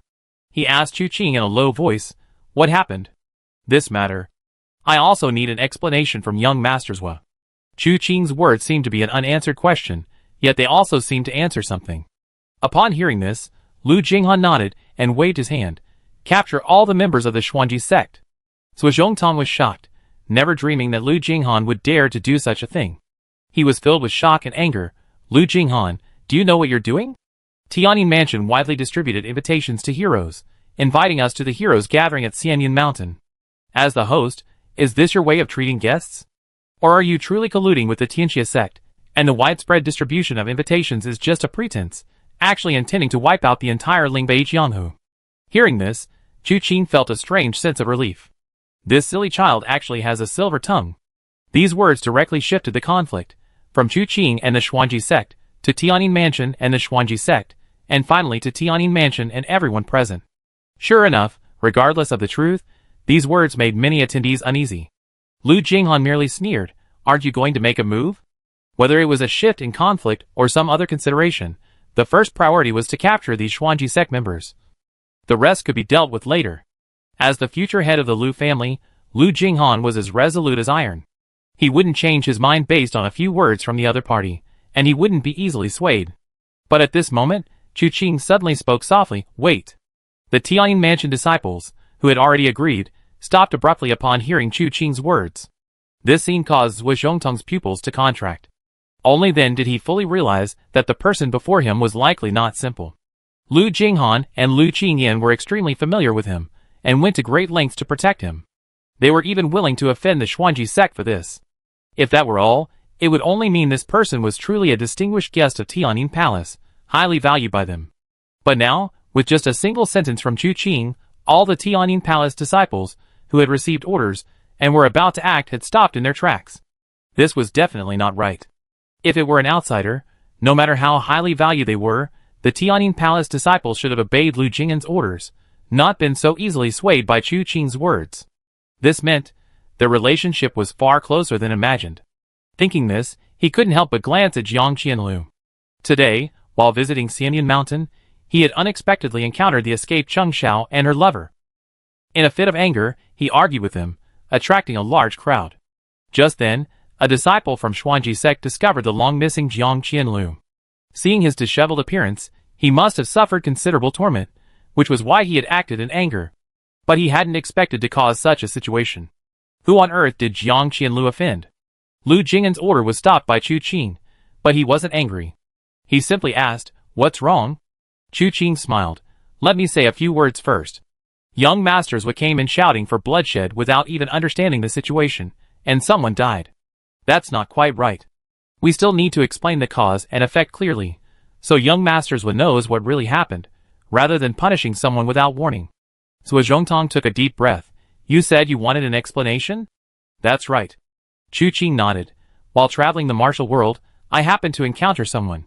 This person had some friction with the Nijingtai, and although he hadn't committed any evil deeds, he had been repeatedly assassinated by the Nijingtai. What does this have to do with my Xuanji sect?" Zhuo Zhongtong asked impatiently. Chu Qing smiled. "That's precisely the point. Some time ago, I went to the Yaotai sect to look for someone, but unexpectedly, I encountered two generals under the commander of the army, leading disciples of the heavenly evil sect in a secret attack on the Yaotai sect. After the battle, the assassins from the Mirror of Misfortune seized the opportunity to attack, attempting to kill, ultimately resulting in one death and one capture. Young Masters, you should know what I'm about to say. The captured person is none other than Jiang Qianlu, the steward of the mysterious weapon hall of your Xuanji sect." "That's absolutely impossible," Zhuo Zhongtong instinctively retorted, but looking at Jiang Qianlu lying at Chu Qing's feet, a sudden chill ran through him. Jiang Qianlu had vanished suddenly, and the place he disappeared to was a mechanism room within the mysterious weapon hall. The Xuanji sect's mechanical arts were renowned, and the mechanism room was where their experts studied and refined their mechanisms. Often, they could stay there for 10 days or half a month without anyone questioning them. Initially, no one. Something was amiss. The daily food deliveries were all consumed. But one day, a disciple argued over a mechanical device. Neither would yield, and they nearly came to blows. The one pushed bumped into the door of the mechanism room. This door was supposed to be locked from the inside, with a secret lock to prevent others from bumping into it or breaking it open and interrupting the person inside. However, the mechanism wasn't locked, and the person pushed simply entered the mechanism room. He stared blankly at a young man inside. The matter reached the main hall, and upon inquiry, it was learned that Jiang Qianlu had long since left the Xuanji sect, and his whereabouts were unknown. The one left in the mechanism room was his disciple. Thus, the disciples of the Xuanji sect scattered to search, but found nothing, and Jiang Qianlu was declared missing. Then, the man before him claimed that he had infiltrated the Yaotai sect with the intention of assassinating someone. Now that he had been captured by Chu Qing, if he hadn't been captured, or if his purpose had been achieved, wouldn't he have quietly returned to the Xuanji sect and gone back to the mechanism room? Everything could have been done without anyone noticing. Thinking this, Zhuo Zhongtong stared intently at Jiang Qianlu, trying to find some clue on his face. However, Jiang Qianlu simply lowered his head and stopped looking at him. This was also a form of expression. Zhuo Zhongtong felt helpless, feeling that everything was troublesome. His wife was troublesome, always wanting to run away and elope with her sweetheart. His disciples were also troublesome. Instead of being proper Xuanji sect disciples, they went to become assassins for the Nijingtai sect. However, the Xuanji sect's reputation couldn't be so easily trampled upon. He immediately said in a deep voice, "This is merely your side of the story. The truth remains unknown. Furthermore, even if what you say is true, if there's a traitor within our Xuanji sect, it should be dealt with by our own members. No one else should overstep their bounds."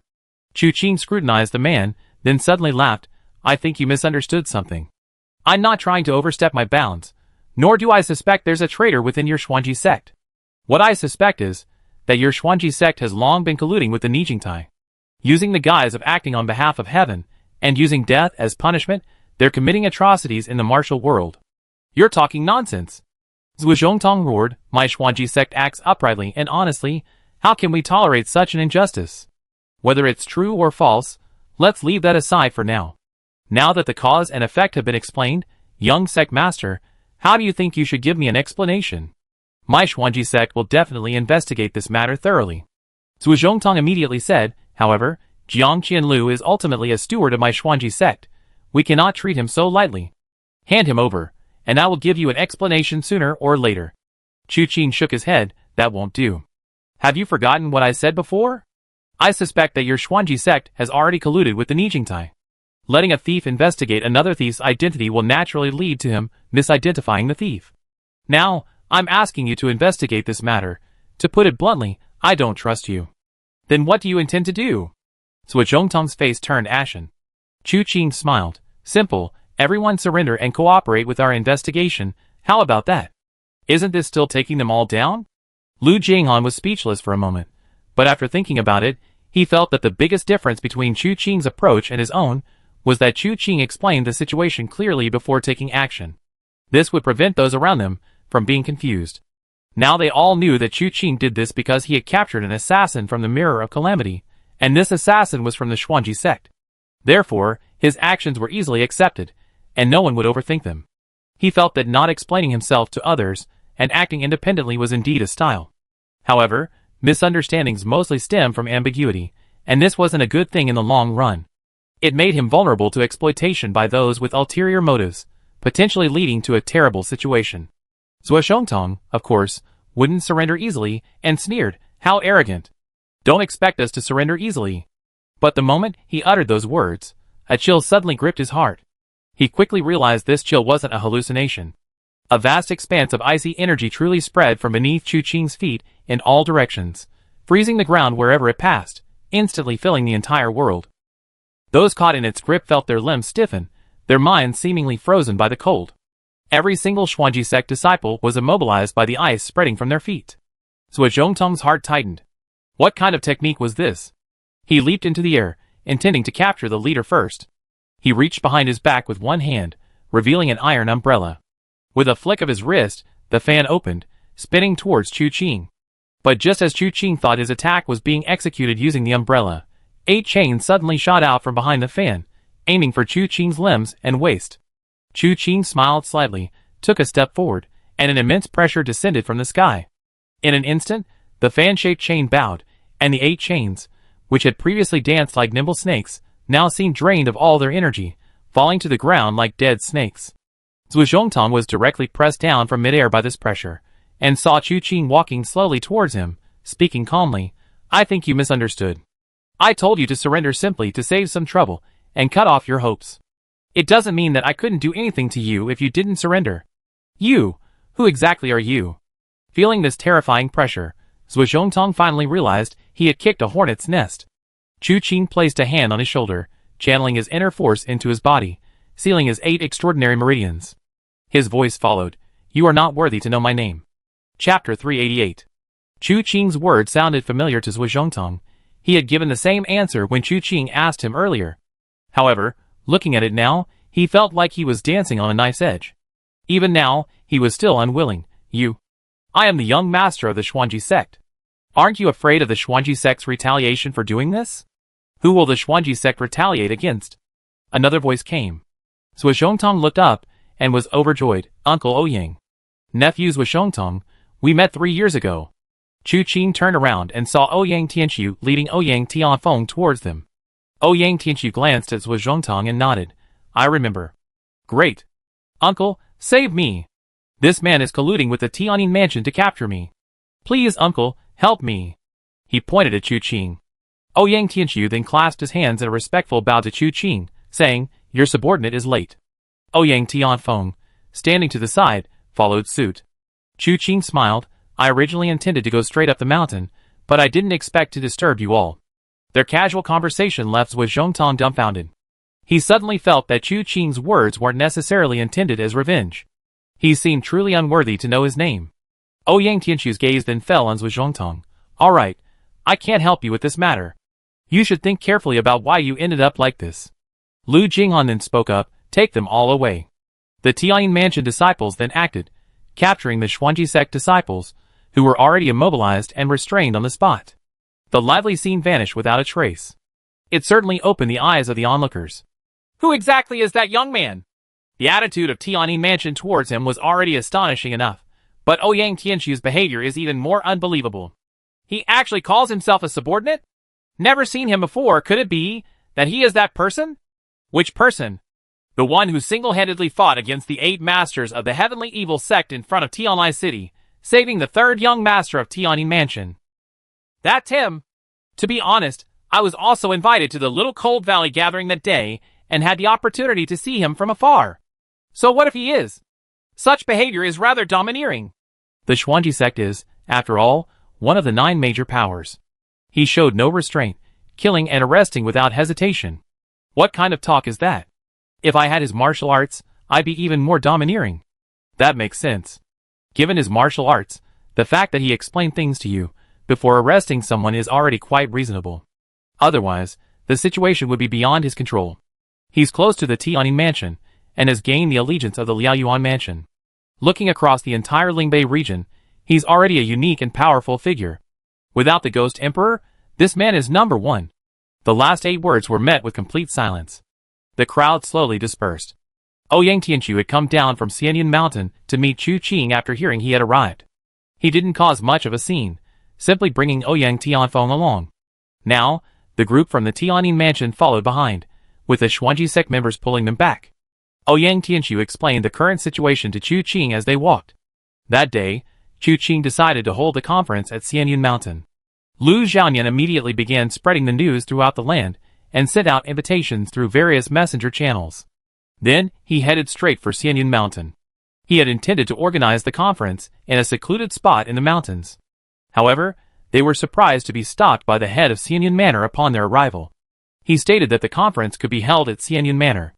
The entire Xianyin Manor would cooperate fully, ensuring that the participating experts wouldn't have to endure hardship. The conference preparations were almost complete. In another 2 or 3 days, once the experts from all sides arrived, it could officially begin. Chu Qing listened and nodded, but couldn't help asking the head of Xianyin Manor a few more questions. Ouyang Tianqiu thought carefully for a moment and said, "The head of Xianyin Manor's surname is Li, and his name is Li Xiani. His martial arts skills are mediocre, but he is extremely wealthy. He has some reputation in the martial arts world, mainly because he's generous and righteous. His friends and acquaintances in the martial arts world, if they have any inconveniences, just ask him, and he's willing to give generously. So he's quite popular in the martial arts world." Chu Qing was somewhat surprised. Sounds like a sucker. The martial arts world is a mixed bag. There are all kinds of people. If you're willing to be generous and righteous, then I specifically come to your door asking for money. Even if there's no inconvenience, I can pretend to be. I always find a way to squeeze some money out of you. But that's considered good. There are also those who directly attack you to seize your wealth. For Li Xiani to have built such a reputation in this martial arts world and survive until now, it's probably not as simple as it seems. Ouyang Tianqiu understood Chu Qing's meaning and said with a smile, "Although Li Xiani's martial arts are mediocre, she has several experts under her command. These are not ordinary characters, they are only slightly inferior to the 2 beauties, 3 ugly ones, 5 monsters, and 1 demon." "I see." Chu Qing nodded, not asking further. Anyway, it was just a gathering of heroes held at Xianyin Manor. Knowing who the real host was enough. There was no need to pry. After all, Ouyang Tianqiu and Lu Zhaoyan must know the details, and since they felt there were no problems, they shouldn't be wrong. Silence followed, except that Ouyang Tianqiu and Lu Qingyan occasionally described the scenery of Xianyin Mountain to everyone along the way. The mountain was shrouded in clouds and mist. Halfway up, one felt as if they had descended into the clouds. Further ahead, through the hazy sea of clouds, One could see the buildings of Xianyun Manor, row upon row, magnificent and beautiful. Especially hidden in the clouds, it seemed as if one had already ascended to the heavenly palace. It exuded an ethereal, otherworldly aura. Seeing these buildings, Chu Qing was convinced that Li Xianye was indeed incredibly wealthy. Otherwise, he couldn't afford such a large mansion, let alone build it on such a grand scale. After walking for a while, they finally arrived at the gate of Xianyun Manor. Before they even got close, a group of people came out to greet them. Leading the group was Lu Xiaoyan. Beside him was a middle-aged man, unassuming in appearance, but possessing a refined air, and his clothing was anything but ordinary. It appeared simple and unadorned, but was in fact quite valuable. This man was undoubtedly Li Xianye, the master of Xianyun Manor. He didn't possess the ethereal aura his name suggested. His face was more honest and simple than handsome. He smiled broadly as he surveyed the crowd, his eyes immediately lighting up when he spotted Chu Qing. Before Lu Xiaoyan could speak, he burst into laughter. I presume this is the third young master who caused such a stir in the battle before Tianlai City. I long heard from Lord Lu that the third young master would be attending this heroes' gathering. I never imagined we actually meet today. It's truly an honor. I am Li Xianye, greetings to the third young master, he said, bowing deeply. Chu Qing, not wanting to accept such a compliment, returned the same gesture. Lord Li, you flatter me. I merely happened to be there. It's nothing special. But Lord Li's reputation for generosity and magnanimity is well known. Meeting you today confirms it's indeed extraordinary. The sedan chair was carried by people, and Li Xianye immediately greeted him with bows and praise. Chu Qing, naturally, couldn't wear a sour face, so he smiled and offered a few compliments as well. This left Wen Qianluo, standing behind him, speechless, feeling that Chu Qing was truly terrifying. Before coming up the mountain, he didn't even know who Li Xianye was. It was Ouyang Tianqiu who explained it to him. Now, he was saying things as if they were true, without even a hint of unease on his face. He told these lies so convincingly. He had to be careful when dealing with this man in the future, lest he be sold out and end up counting the money for him. This was because Wen Qianluo was used to wandering the martial world alone, only knowing the clash of swords and the bloodshed, and unaware of human relationships. In contrast, Wu Qianhuan was completely used to this. At least, both Chu Qing and Li Xianye seemed to have some sincerity in their interactions. Wu Qianhuan had seen it all before, saying one thing to one person and another to someone else. Sometimes, she might hate someone so much she wanted to tear them to pieces and feed them to the dogs, yet her face wouldn't betray her anger. She acted like a brother. This was all part of her social skills.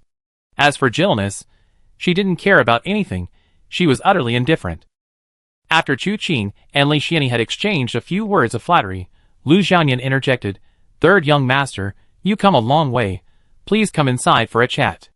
Li Xianye slapped his forehead, exclaiming his rudeness, and quickly invited them into Xianyun Manor. After entering, they walked for a while, passing several different views, before arriving at the main hall, Guanyun Hall. The guests took their seats, chatting for a few moments, when someone came to report that the people from the Supreme Sword Sect had arrived at the entrance of Xianyun Manor. Lu Xiaoyan immediately ordered them to be invited in and rose to greet them. Chu Qing frowned slightly. It seems unnecessary. Sure enough, as soon as she finished speaking, a voice entered the hall. No need for formalities, I arrived. With that, another person appeared in Guanyun Hall. This person stood ramrod straight, like a sword drawn from its sheath. His presence alone, emanating a sword aura, caused the entire Guanyun Hall to tremble slightly. The roof tiles rattled. Lu Xiaoyan frowned slightly, then chuckled. Sect Master Sikong, it's been a long time. Your charisma is even greater than before. Hearing this, Chu Qing knew that this was Sikong Yijian, the current sect master of the Supreme Sword Sect. Famous for his sword, he rose to fame with a single strike. No wonder he possessed such an imposing aura. Sikong Yijian ignored Lu Xiaoyan, his gaze sharp as a sword, sweeping across the hall, and softly asked, "Which one is the third young master?" His tone seemed hostile, and Lu Xiaoyan's expression turned cold. "Sect Master Sikong, what is your intention?" Sikong Yijian remained silent, seemingly waiting for an answer. Lu Xiaoyan, enraged, laughed, about to speak, when Chu Qing said, "I am indeed him." Only then did Sikong Yijian turn his gaze to Chu Qing. His eyes, like two sharp sword stars, gradually gathered in the air, staring at Chu Qing as if the sword intent emanating from his eyes alone could pierce through him. However, Chu Qing sat there, motionless, completely unaffected. His eyes were sharp, but Chu Qing treated it like a gentle breeze. His returning gaze even carried a slight smile. In that instant, anyone could feel the clash of two opposing forces, causing the air in the entire Guanyin Hall to become scorching and heavy. Li Xianyi, whose martial arts skills were mediocre, couldn't help but take a deep breath and stand up. Sect Master Sikong's presence at my immortal cloud manor is an honor. Please take a seat. Sikong Yijian remained silent as usual, only gazing at Chu Qing, and slowly spoke. I heard that you captured the Xuanji sect group at the foot of the mountain? Indeed. Chu Qing nodded. I heard. Not long ago, at the Yaotai sect, you killed 2 generals under the commander of the army, relieving the Yaotai sect from its crisis. That's true. I heard that before Tianlai City, you fought 8 against 1, defeating the heavenly evil sect decisively. I did it. Sikong Yijian asked one question after another, and Chu Qing casually answered. Good. Sikong Yijian spoke slowly, his voice seemingly carrying the clang of a sword. From this, it's clear that your martial arts are certainly not weak. Today I wish to borrow your sword to test it. Sikong Yijian, you gone too far. Lu Xiaoyan slammed his fist on the table, rising angrily. Sikong Yijian's eyes, however, held nothing else. He was always direct in his actions, focusing for years on only one thing, the sword in his hand. His questions weren't to stand up for Zhui Zhongtong, nor did they stem from any grudge against the Yaotai sect or resentment towards Chu Qing for meddling. Nor were they related to the heavenly evil sect, or were they simply dissatisfied with Chu Qing's formidable reputation. His sole reason for questioning was to ascertain the truth. If it were false, this strike would surely kill Chu Qing. There would be no need to strike. He wanted an opponent to test his sword against, not a target to be shattered with a single blow. Now that Chu Qing had personally admitted it was all true, no matter who, what, why, or what reason, nothing could stop him from doing what he was determined to do. With a soft hum, the long sword was already in his hand. This sword was extraordinary. The moment it was drawn, its chilling sword intent caused the already turbulent Guanyin Hall to teeter on the brink of collapse. A cold, sharp glint floated around the blade. He raised his eyes to look at Chu Qing. Behold the sword. With that, the sword rose. At that moment, killing intent and sword intent permeated every corner of the world. The sword intent was ethereal and vast, like clouds in the sky or wind in the forest, formless, uncertain, and shapeless, yet omnipresent. This was a sword strike from which neither heaven nor earth could escape. The moment it began, sword marks appeared everywhere in Guanyin Hall. Yet, no one knew how these sword marks appeared. They simply rolled over, enveloping Chu Qing from all sides. But Chu Qing's face showed no sign of danger. He remained seated, allowing the sword intent to envelop him, before slowly raising his head to look at Sikong Yijian opposite him. This sword strike is utterly unremarkable. Chapter 389. The sword's aura had already enveloped him, unleashing 1,000 killing intents in an instant. At this critical juncture, Chu Qing uttered arrogant words, claiming that this sword was utterly unremarkable. However, having uttered such boastful words, he couldn't let them fall to the ground. He spread his 5 fingers, palms facing down.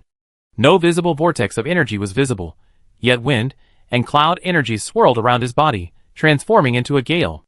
The wind swept away the sword's aura, like sweeping away fallen leaves. In just an instant, the sword intent that had already enveloped Chu Qing was shattered into pieces. Sikong Yijian's expression changed for the first time. The wind swirling around Chu Qing was no ordinary wind, but internal energy, extremely powerful, yet entirely different from other internal energy sources. Moreover, these two internal energies complemented each other, their power multiplying with a single stimulation. His own sword intent and sword aura were originally ethereal and vast, omnipresent and all-encompassing. Compared to the opponent's power, however, the sword suddenly took on a form. Its all-encompassing sword intent couldn't even penetrate the opponent's true energy. As a result, when swept up by this overwhelming force, it was like a thin sheet of paper torn to shreds. It crumbled at the first touch. Sikong Yijian shifted his stance, showing no intention of retreating, but instead, his fighting spirit rekindled. The sword is the king of weapons. How could it yield to fate? However, just as Sikong Yijian was preparing to regroup and strike again, the sword in his hand froze. It froze between 2 fingers. Sikong Yijian's pupils contracted, and he silently looked at Chu Qing. Chu Qing spoke softly, enough. Enough. Sikong Yijian slowly closed his eyes, the power on the sword gradually dissipating, and Chu Qing released his grip. Sikong Yijian sighed deeply and slowly asked, could my sword possibly harm the master of weapons? Most likely not, Chu Qing said softly. Can you defeat him? I should be able to. Neither was a definite answer, but Sikong Yijian seemed to have heard a certainty.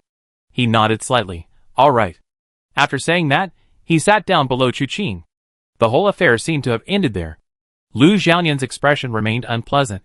Sect leader Sikong, aren't you going to explain? Sikong Yijian glanced at him and shook his head slightly. No need. Lu Xiaoyan almost laughed in anger. Although he had organized this heroes gathering, and Sikong Yijian was his guest, this man arrived, and without a word, attacked Chu Qing with his sword, without even offering an explanation afterward. It was truly outrageous. As the head of Tianjin Prefecture, Lu Xiaoyan was naturally not someone to be trifled with. He immediately sneered. I think Sect Master Sikong would better explain himself. With such an important matter at hand, we must not be divided, otherwise, it might lead to bitter consequences. These words were full of threat, and Li Xian immediately became nervous again.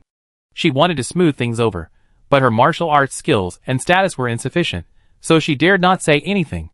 Sikong Yijian spoke calmly. What bitter consequences? A cold glint flashed in Lu Xiaoyan's eyes. Just as he was about to speak, Chu Qing spoke first, asking Sikong Yijian, you really don't know? Sikong Yijian replied calmly, I don't know. Then do you know that Lord Lu is angry? Chu Qing asked again. A hint of doubt appeared in Sikong Yijian's eyes. Why is he angry? This question completely baffled Lu Xiaoyan. He couldn't help but exchange a glance with Ouyang Tianxiu on the other side. Although they were all heads of one of the 9 major powers, their understanding of this Supreme Sword Sect Master was very limited. They had only met once or twice due to various important matters, and hadn't even exchanged a single word. They knew he possessed an aloof and arrogant air, but they didn't know he was so ignorant. He didn't even understand why Lu Xiaoyan was angry. Chu Qing explained to him, you came at our invitation, and we welcomed you with the utmost courtesy. Yet you drew your sword and attacked, completely disregarding the dignity of your host family. As the initiator of this heroes gathering, Lord Lu is naturally angry at your disrespect. But what does my invitation to test my sword have to do with him? Sikong Yijian's retort was perfectly reasonable. His meaning was clear. This was a matter between him and Chu Qing. He wanted to use Chu Qing as a pretext to test his sword, and then he made his move. Even if anyone was angry, it should be Chu Qing, not Lu Xiaoyan. Turning his head to glance at Lu Xiaoyan, the confusion in his eyes made Lu Xiaoyan suddenly feel that his anger seemed somewhat ridiculous. Ouyang Tianxiu sighed, no madness, no life. Sect Master Sikong only has the sword in his eyes. He doesn't care about or pay attention to anything else. Lu Xiaoyan felt that he had always thought that the leaders of the 9 major forces were all formidable, but now it seemed that wasn't necessarily true. At least Ouyang Tianxiu wasn't as treacherous and cunning as he had imagined, and Sikong Yijian wasn't as aloof and arrogant. When focused on one thing, one naturally doesn't care about other things. In fact, these kinds of people are often very successful in a particular area. Sikong Yijian's sword strike just now was actually quite terrifying. However, he was facing Chu Qing, and the difference in their abilities was too great, which is why he appeared so vulnerable. His achievements are inextricably linked to his personality. He devoted himself entirely to swordsmanship. A person who dedicates their entire life to one thing may not necessarily achieve great success, yet some are distracted, greedy, wanting to master 2, or even 3. If such a person possesses exceptional intelligence and talent, it might be possible. Otherwise, they will fail to master any of them, and ultimately fade into obscurity. Lu Xiaoyan and Ouyang Tianxiu saw through Sikong Yijian's situation, and were filled with emotion. A touch of envy lingered in their hearts. However, now was not the time to think about that. Lu Xiaoyan coughed lightly. Seeing Chu Qing's expression, it seemed he didn't take the earlier incident to heart, so he said, let's put this matter aside for now. Since sect leader Sikong has already arrived, and just now even tested his sword against the 3rd young master. Sect leader Sikong, what do you think of the 3rd young master's martial arts? His martial arts are unparalleled. Sikong Yijian blurted out without hesitation. Then, I intend to nominate him as the leader of the Martial Arts Alliance at the Heroes Gathering. What does sect leader Sikong think? I second that. Sikong Yijian's words were concise. He was no match for Chu Qing. The leader of the Martial Arts Alliance should naturally be chosen by the most capable. There was nothing more to say. The exchange went so smoothly that Lu Xiaoyan didn't know how to describe it. With Sikong Yijian's involvement, continuing the conversation became somewhat awkward. People couldn't ignore him, but when the topic turned to him, he would either remain silent or utter a word or two, causing the conversation, which had been going quite well, to suddenly become dry and make people lose interest in continuing the conversation. Chu Qing found this person quite interesting. A cold, unapproachable conversation killer. After chatting about some trivial matters, he had rooms prepared so Chu Qing and his group could rest. The Supreme Sword Sect naturally wouldn't send just Sikomijian. Although he was taciturn and naive, there were still some sensible people within the sect. Knowing that this was a crucial moment for the sect's survival, and that this gathering of heroes might even determine the existence of the Lingbei Jianghu, they couldn't let their sect leader alone cause trouble. In fact, rumors had already circulated that the entire Supreme Sword Sect had come, as the warlord's next target was very likely them. Now, the other members were arriving one after another, and under Li Xianyi's arrangement, they were staying at Xianyin Manor. Inside the room, Chu Qing, Wu Qianhuan, and Winter sat around the table. On the table was an object. The Heaven and Earth square wine vessel. He had acquired this item some time ago, but during that time, they had been constantly traveling, and Chu Qing hadn't had time to examine it closely. The Heaven and Earth square wine vessel wasn't particularly large, just slightly larger than an ordinary wine vessel. Its unique feature was, of course, the extra leg. Ordinary wine vessels only had 3 legs. It had 4 legs, resembling a tripod. As for the material, Chu Qing still couldn't identify it. It wasn't gold, iron, copper, wood, or stone. The wine vessel was carved with dragons and phoenixes around its sides, the technique unique and masterful. Chu Qing was curious about how these carvings were made. Knowing that this thing was extremely hard, even with Chu Qing's strength, using only 30% of his power, he couldn't damage it. To be honest, if he didn't know its true purpose, Chu Qing thought it would be quite useful as a weapon. A sudden throw at someone's head would guarantee a bloody head and a dizzy spell. After staring at it for a while, the 3 of them looked at each other, and finally Chu Qing brought up a jar of fine wine that had been lying on the ground. This was something he had specifically asked Li Xianyi for. What Li Xianyi brought wasn't ordinary strong liquor, but a rare vintage called Immortal's wine that had been treasured for many years. He broke the seal, and the aroma of the wine immediately filled the entire room. He lifted the jar and slowly poured out the wine. The liquid, amber in color, fell in a thin line from the jar's mouth, cascading into the Heaven and Earth square jar. A moment later, the jar was full of fine wine. The group continued to watch quietly. But nothing changed. Wu Qianhuan looked at Chu Qing suspiciously. Could it be that we've been tricked? Chu Qing shook his head, feeling that it was unlikely. Not many people knew about his trip to the Yaotai sect. There was no reason for someone to switch the contents beforehand. After waiting a while longer, and still nothing changing in the jar, Chu Qing began to check for poison. Having tried every method, it was basically certain there was no poison. A drop of the wine was then taken, and fed to one of the guard dogs of Xianyin Manor. The dog, its tongue lolling out, swallowed the wine. Just as it was about to turn and leave, it paddled like a boat, and after only a few steps, it fell into a deep sleep. After confirming that the dog was drunk and not poisoned, Chu Qing then took 2 wine cups and poured the wine into them. Winru was already impatient. She wasn't a connoisseur of wine, but this divine wine was indeed a fine vintage, aged to a considerable degree. Furthermore, the Heaven and Earth 4 directions jar seemed to enhance the aroma of the wine, making her extremely eager to drink it. Wu Qianhuan also fetched a wine glass and clinked it against Winru's, who was already eager to drink. Just as they were about to down their drinks, Chu Qing suddenly spoke up. "Wait! Do you want some too?" Wu Qianhuan said, "We each give you a little." "I don't need this." Chu Qing shook his head, frowning, and said, "I just feel like something's not quite right about this." Wu Qianhuan and Winru didn't say anything, simply placing their glasses on the table. "What do you think is wrong?" Wu Qianhuan asked softly. Chu Qing shook his head. First of all, the effects of this item were said by Ning Wufeng, and it's hard to say whether his words are true or false. Moreover, he got this information from the Heavenly Evil sect. The Heavenly Evil cult doesn't have ordinary members. He wouldn't have overheard this by accident. It's highly likely it was intentional. Or perhaps, it was a deliberate attempt to showcase the Heavenly Evil cult's advantages, hoping to persuade Ning Wufeng to serve them wholeheartedly. But it's also possible that there's something wrong with the wine produced by this Heaven and Earth 4 directions jar. Hearing Chu Qing's words, Wu Qianhuan pushed her wine cup further away.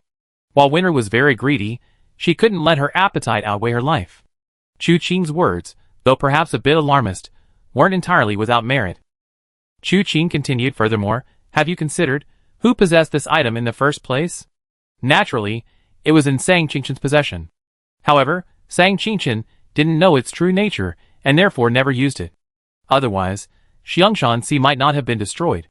But upon further reflection, Chu Qing's question was clearly not about this difficult issue. Wu Qianhuan spoke softly, Han Qiujuan. Indeed, Xiangshan Sea was destroyed because of this, and Han Qiujuan obtained the Heaven and Earth Four Directions vessel. But what kind of person is Han Qiujuan? Now that this item has fallen into his hands, is it possible that he would return it to the Heavenly Evil Sect? Most importantly, where did Han Qiujuan learn about the Heaven and Earth Four Directions vessel being in Xiangshan Sea? After asking this question, both Wu Qianhuan and Wenru were stunned. They knew about this matter. The information also came from the Heavenly Evil Sect. With the Heavenly Evil Sect's capabilities, is it worth them going to such lengths, even expending a single one of the 9 treasures of heaven and earth, to win over Han Qiujuan? Chu Qing spoke slowly, and Wu Qianhuan's brows furrowed deeply. Wenru decisively replied, no need. This was obvious. They just hadn't considered this possibility before. After all, everything seemed perfectly reasonable. The Riftstar Palace destroyed Xiangshan Sea for the Heaven and Earth Four Directions vessel. The message came from the Heavenly Evil Sect, who said this item could be used as a gift for forming an alliance. Han Qiujuan even temporarily hid it in her dowry, and sent it to the Yaotai sect to prevent it from returning to the Heavenly Evil Sect. All of this seemed so natural, and Chu Qing had only obtained this information in fragments. So much so that he hadn't noticed it at first. If it were truly that simple, it wouldn't make sense. It was only just now, when Wu Qianhuan and Wenru were about to drink the wine, that he realized something was wrong. This is strange. The battle before Tianlai City showed that even though Han Qiujuan's martial arts had reached the 9 stars linked realm, she was only on par with the 8 great generals under the Lord of War. The Heavenly Evil Sect, while not overflowing with people like her, certainly didn't lack another Han Qiujuan. The Heavenly Evil Sect would never do something that doesn't benefit them. There's probably more to this than meets the eye. There's probably more to this than meets the eye. Chu Qing clicked his tongue. Of course, I might be worrying unnecessarily, but I still don't recommend trying it rashly. How about we find a suitable person and spend some time having them verify its effects? Chapter 390. Zhuo Zhongtong never dreamed that attending a grand martial arts gathering would lead to his imprisonment. The cell was exquisite, the kind of exquisite that was extremely sturdy. Iron doors, iron windows, even an iron bed. That Li Xianyi is definitely up to something. What good person would have an iron bed in their cell? So much iron. Where did he get it? Zhuo Zhongtong thought angrily. Cells like this weren't uncommon. But they were usually used to imprison important people, veteran martial arts villains, or figures of extraordinary status, whose escape was impossible. Of course, from the latter point of view, he actually deserved to live in such a cell. After all, the young master of the Xuanji sect should have such treatment. But the problem was, he had clearly seen along the way that every cell here was like this. He wasn't special. He let out a deep breath, a strange sense of dejection rising in his heart. As the young master of the Xuanji sect, he loved but couldn't have. It was a rather unsuccessful life. Now, as a member of the martial arts world, he seemed to have failed even more, because he hadn't realized that the person who had captured Jiang Qianlu and whom he had offended to death was actually the third young master. If he had known it was him, he would never have acted so forcefully. However, he was already in a bad mood at the time. After all, no one would be happy to see their beloved girl with another man. Furthermore, Jiang Qianlu had been captured and was in a disheveled state. Thus, he had both anger and the opportunity to vent it, making everything seem natural.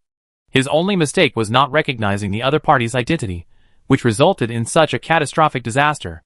Could the Xuanji sect afford to offend this third young master? He truly didn't know. What fate awaited him? He had no idea either. With a click, the iron prison door opened a crack, and a tray of food was brought in. Zhuo Zhongtong snorted coldly, determined that even if he starved to death, he would never eat the food offered. But the pounding discontent within him ultimately led him to decide to temporarily succumb to reality. One bite won't kill me. Zhuo Zhongtong picked up the food and swallowed it in large gulps. After a moment, he burst into curses. This Li Xianyi is definitely suspicious. How can the cook from Xianyun Manor be better than the chef from my Xuanji sect? This is too delicious. Is this what a prisoner should eat? He wasn't full from the wine, but he was satisfied with the food. After finishing his meal, he leaned against the iron bed, continuing to consider his fate. Then, he heard footsteps. He recognized these footsteps once before. They were the footsteps of the person who brought the food. The sound quickly reached him, and Zhuo Zhongtong suddenly felt a surge of excitement. If I take advantage of his stretch, when he reaches for something, I could grab his hand and force him to hand over the key, or open the cell door. Wouldn't that give me a chance to get out? His mind raced, and he made thorough preparations. But the moment he moved forward, he collapsed face first to the ground, looking quite miserable. His jaw was almost crushed. He forgot. His meridians were still sealed by Chu Qing's icy internal energy. Although it wasn't particularly serious, and his meridians weren't damaged, he couldn't mobilize any internal energy at all. Just now, he had tried to use his movement technique, but while his leg had moved, his internal energy hadn't, resulting in him tripping over himself. Just as he was wallowing in self-pity, he heard a thud. Zhuozhongtong chuckled, thinking, which unlucky fellow is this? Is he trying to imitate me? Otherwise, why do their voices sound so similar? Just as he was thinking this, he heard a click, and the cell door was opened. Zhuozhongtong was momentarily incredulous, looking up blankly. He heard a creak, and a man in black stood before him, looking at him with a strange expression. Their eyes met, and Zhuozhongtong snapped out of his daze. Who are you? Don't ask any questions. Come with me. The man in black said, taking a step forward, grabbing his shoulder, and turning to walk out. Zhuozhongtong was shocked. Although he wanted to escape, he didn't want to be taken away like this. His goal was freedom. Not to escape one danger only to fall into another. However, the cold air sealed his meridians, rendering him immobile. The man in black was highly skilled in martial arts. He was utterly defenseless. He could only helplessly be taken away by them. After a long and winding journey, he escaped the prison and, with a few leaps, broke free of Xianyan Manor. Once his feet touched solid ground, the man in black released his hand, provoking that person. You certainly have a lot of guts. Only then did Zhuozhongtong have a chance to speak. Who are you? Why did you save me? What do you think? The man in black coldly turned around. Zhuozhongtong frowned. I don't know. Humph. The man in black sneered. You really don't know who I am? Why did I save you? As he spoke, the man in black's eyes narrowed slightly, and an overwhelming killing intent instantly filled the air. Zhuozhongtong was horrified, a chill running down his spine. His entire body tensed as the man in black slowly stepped forward, coldly saying, acting on behalf of heaven, killing is the punishment. Before the mirror of retribution, there are no good people. Hearing this, Zhuozhongtong felt like a firework, launched into the sky and exploding in a dazzling display. You're actually from the mirror of retribution. Then why did you save me? Did Jiang Qianlu send you? That doesn't make sense either. He was captured too. If you could save me, you should also be able to save him. Saving him is useless. The man in black turned around, speaking calmly. Then saving me is useless too. Who says it's useless? The man in black said softly, someone offered 3,000 taels of silver for your head. Tell me, are you useless or not? Who? Zhuozhongtong was dumbfounded. He, the young master of the Xuanji sect, had been hired to assassinate him? Do you think, as an assassin, I would tell you my client's identity? The man in black smile carried an indescribable sarcasm. That look seemed too hurtful, and Zhuozhongtong was immediately deeply wounded. Fine, I won't tell you then, but if you want me dead, just let me die in prison. Why go through all this trouble to bring me out? Naturally, it's because I'm entrusted with a task and must be loyal to it. An assassin must also have his own code of conduct. If you die in prison, I won't be able to keep my money in peace. A bitter smile appeared on Zhuozhongtong's face. Indeed, it would have been better to stay locked up. Whether that third young master will kill me or not, at least he needs to figure out my relationship with the Nijingtai first. It's a pity he couldn't just stand by and watch. He really arrested the wrong person. I really have nothing to do with you. By the way, with your martial arts skills, why don't you go and cause trouble for that third young master? Why are you bothering me? Because no one hired someone to kill him. I will. A dying man. Where would he get the money? I have some on me. 5,000 taels of silver from Wanbao Money Shop. If you agree, I give it all to you. Foolish. If I kill you, those 5,000 taels will still be mine. Zhuozhongtong was so angry he wanted to curse, gritting his teeth as he said, didn't you say you were a gentlemanly assassin? How could you do such a thing? My gentlemanly conduct lies in personally killing every target I face, making sure I'm worthy of every penny I earn. The man in black's attitude was sharp, yet tinged with sincerity. Zhuozhongtong was too exhausted to curse anymore, collapsing to the ground. Whatever, destroy it all, I'm tired. The man in black's eyes held a strange glint. He was about to speak when his brow furrowed slightly. The place he had come to was a rather secluded corner of Immortal Cloud Mountain. And yet, someone had come at this hour. However, it was clear that the newcomer's martial arts skills weren't particularly high. The man in black hesitated for a moment, then suddenly grabbed Zhuo Zhongtong and leaped onto a tree. Zhuo Zhongtong was startled. How are you going to kill me? Push me off the tree and kill me? Silence, the man in black said softly. Zhuo Zhongtong nonchalantly curled his lip, but at that moment, his pupils suddenly contracted. 2 more people had appeared in his field of vision. It was Cheng Xiao, whom he had just met during the day, and the man named Ashu. The 2 walked and chatted quietly, their conversation unclear, but Cheng Xiao's expressions revealed her happiness. Cheng Xiao's happiness made Zhuo Zhongtong feel anything but happy. Instead, he felt a pang of sorrow. The man in black's gaze towards Zhuo Zhongtong grew even stranger. He hesitated before speaking. You know them? Adulterous couple. Zhuo Zhongtong spat out the 4 words through gritted teeth. Suddenly, he said to the man in black, since I'm going to die anyway, I use the 5,000 taels of silver I have to buy you someone to kill for me. You're using my silver to buy me someone to kill for you? The man in black's tone carried a hint of mockery. Zhuo Zhongtong was stunned, almost jumping off the tree in anger. How did it become your silver? It's clearly mine. Mine, but he swallowed the words back, sighing inwardly. Whatever. Since he was going to die anyway, these worldly possessions were nothing to worry about. Thinking back to his earlier thought, it didn't seem like such a big deal. He was going to die anyway, so why make a scene and cause trouble? Zhuo Zhongtong felt as if all his strength had been drained away in an instant. He slumped listlessly against the tree trunk, watching the 2 people reach the edge of the cliff. Cheng Xiao supported Ashu, warning him, be careful, your injuries haven't healed yet. This cliff is steep, don't slip. It's alright, Ashu's voice was gentle. He gazed at Cheng Xiao, then looked up at the sky. The stars are so bright tonight, I wonder if I ever have the chance to see them with you again. What are you saying? Cheng Xiao shook her head. From now on, you and I will naturally be together forever.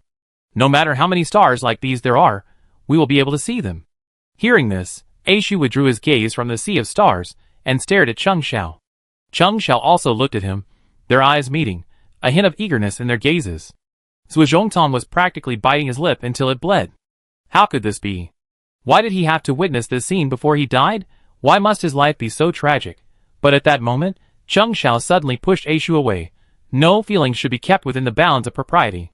We are not yet married. Fine. Ashu showed no anger at being rejected, but suddenly asked, if you give me the Xuanji sect's secret technique Phoenix Cry, will you regret it later? No. That was given to you by Zhuo Zhongtong, wasn't it? That's what he owes me. Cheng Xiao's good mood seemed to suddenly turn sour upon hearing the name Zhuo Zhongtong. We take Phoenix Cry and find a place no one knows, a place where no one recognizes us, to start anew. We get married, have children, and have a completely different life. Cheng Xiao reached out and gently stroked Ashu's face. Ashu nodded softly. You're right. The moment those 4 words left his lips, Cheng Xiao suddenly heard Zhuo Zhongtong's voice. Xiao Xiao, get out of the way. Get out of the way of what? How could you be here? And of all times. The instant these thoughts surfaced in his mind, he heard a soft plop, followed by a sharp pain shooting through his heart. Cheng Xiao looked down in disbelief and saw a knife embedded in her chest, pierced from bottom to top, the blade buried in the hilt, a testament to the ruthlessness and decisiveness of the strike. She looked up blankly at Ashu. Why? 3 years ago, you saved my life. Today, why do you want to kill me? The one who saved you 3 years ago wasn't me at all. Ashu's voice rang out with an unprecedented chill. Then came the sound of hurried footsteps, followed by Ashu being violently shoved away. Seeing Cheng Xiao's expression as if struck by lightning, Zhuo Zhongtong's face was contorted with pain. Xiao Xiao, are you all right? Don't scare me. He hurriedly picked her up, reaching for the knife, but just before grasping the hilt, he hesitated, looking around helplessly, wanting to seek help, but finding no one to turn to. Looking at the man before her, a strange light suddenly appeared in Cheng Xiao's hazy eyes. She gripped Zhuo Zhongtong's collar tightly. You said, where did we first meet? Xiao Xiao, don't speak, you're spitting blood. Zhuo Zhongtong hurriedly reached out to cover her mouth, trying to force the blood back. But he knew it was futile. Looking at Cheng Xiao's resolute gaze, he finally sighed. 3 years ago, at Taifeng Ridge, a phoenix came to pay homage. It was you. Cheng Xiao smiled, tears mingling with blood, a smile both painful and desolate. Why didn't you tell me? I thought you loved me, not because I saved you, but because I am Zhuo Zhongtong. Zhuo Zhongtong embraced Cheng Xiao. If I had known this, I should have taken advantage of your kindness. I should have told you long ago. Well, it's not too late to tell now. Upon hearing the voice, Zhuozhongtong quickly looked up and saw the man in black carrying Aishu, casually tossing him to the ground. Looking at Zhuozhongtong again, he sighed, I knew you were a hopeless romantic. Even if the Xuanji sect really was colluding with the Nijingtai, they probably wouldn't let you know, otherwise you would have shared it as a little secret with this girl. What a waste of time. Saying this, he casually removed his mask, revealing Chu Qing. Chapter 391. Hearing Chu Qing's words, Zhuozhongtong subconsciously looked at him. After a moment of surprise, a glimmer of hope suddenly appeared on his face, and he hurriedly said, Third young master, please help me, please save her. You are incredibly powerful, you can definitely do it. I pay any price. Saving her is not difficult, exchange your life for it. Chu Qing said, walking towards Cheng Xiao. Cheng Xiao was on the verge of death, but she could still hear Chu Qing's words. She gripped Zhuozhongtong's hand tightly, trying to shake her head to stop him. Zhuozhongtong, however, did not hesitate. I give you my life. He glanced at Cheng Xiao one last time, then suddenly turned and rushed towards the cliff. He couldn't use his inner energy, but he leaped with all his might. But in midair, he suddenly felt a force enveloping him, and then involuntarily flew towards Chu Qing. Chu Qing flicked his hand, throwing him aside. I have other uses for your life. Just destroy it. Are you planning to make me lose money? Zhuozhongtong finally understood Chu Qing's meaning. He nodded repeatedly, but his eyes were filled with anxiety as he looked at Cheng Xiao. Chu Qing reached out and helped Cheng Xiao up, placing a palm on her back. With a surge of internal energy, the knife flew out with a whoosh. Blood splattered. It must be said that Zhuozhongtong was indeed love-struck. Even though Cheng Xiao was about to elope with someone else, he was willing to risk his life to save her. And when Chu Qing threatened to take his life, he didn't touch the knife on Cheng Xiao's body, but instead chose to jump off the cliff. This was because he feared that if the knife were pulled out, Cheng Xiao would die instantly. This would leave Chu Qing no chance to save her. Seeing Cheng Xiao's wound splattering with blood, he was completely disoriented. The wound is under her ribs. It's inconvenient for me to help stop the bleeding, you should do it. Chu Qing's voice drifted into his ears, and Zhuozhongtong seemed to snap out of a daze, quickly coming to her side, and finding a piece of cloth to cover her wound. Cheng Xiao felt an indescribable strength coursing through her meridians. Her spirits slightly lifted. She opened her eyes, looking at the man before her, his face filled with anxiety and utter disorientation. Her lips moved, and she murmured softly, I'm such a fool. He was right in front of her. Why didn't she recognize him? She had already gotten what she wanted, yet she was deceived. The person she should cherish most, she had hurt time and time again. She raised her hand and gently touched Zhuozhongtong's face. You're a fool too. You're already covered in wounds. Why are you still so good to me? Because he's a love-struck simp. Chu Qing's voice cut mercilessly between the two. This made Zhuozhongtong, who had intended to utter some more mushy words, momentarily forget what to say. Chu Qing snorted, I advise you to say less. It wasn't easy to save you from these injuries. I need to concentrate on my training, so don't disturb me. Especially being subjected to such public displays of affection up close, it was truly unbearable. Cheng Xiao's injuries were indeed serious. Aishu had intended to kill her. The knife had pierced her ribs, aiming directly for her heart. However, perhaps because Zhuozhongtong had made a commotion at the last moment, both Cheng Xiao and Aishu were distracted. Therefore, the knife only grazed the edge of her heart. Although still dangerous, it wasn't enough to require Chu Qing to repair it. With the power of illuminating Jade Divine Strategy, it's not impossible to repair the heart. The problem is, he worries there might not be enough time. If the heart is repaired, but the person is still dead, that would be a joke. Of course, Divine Illumination technique has the ability to bring the dead back to life, but after integrating it into illuminating Jade Divine Strategy, Chu Qing discovered that while this ability exists, a person cannot be dead for too long. However, he doesn't yet know exactly how long someone has been dead before he can bring them back to life, as he hasn't had the opportunity to try. Entering the Divine Illumination state, reawakening life. This is indeed not a simple matter, but fortunately, Chu Qing's skill is profound, and although difficult, it's not beyond his capabilities. Half an hour later, Chu Qing slowly withdrew his hand.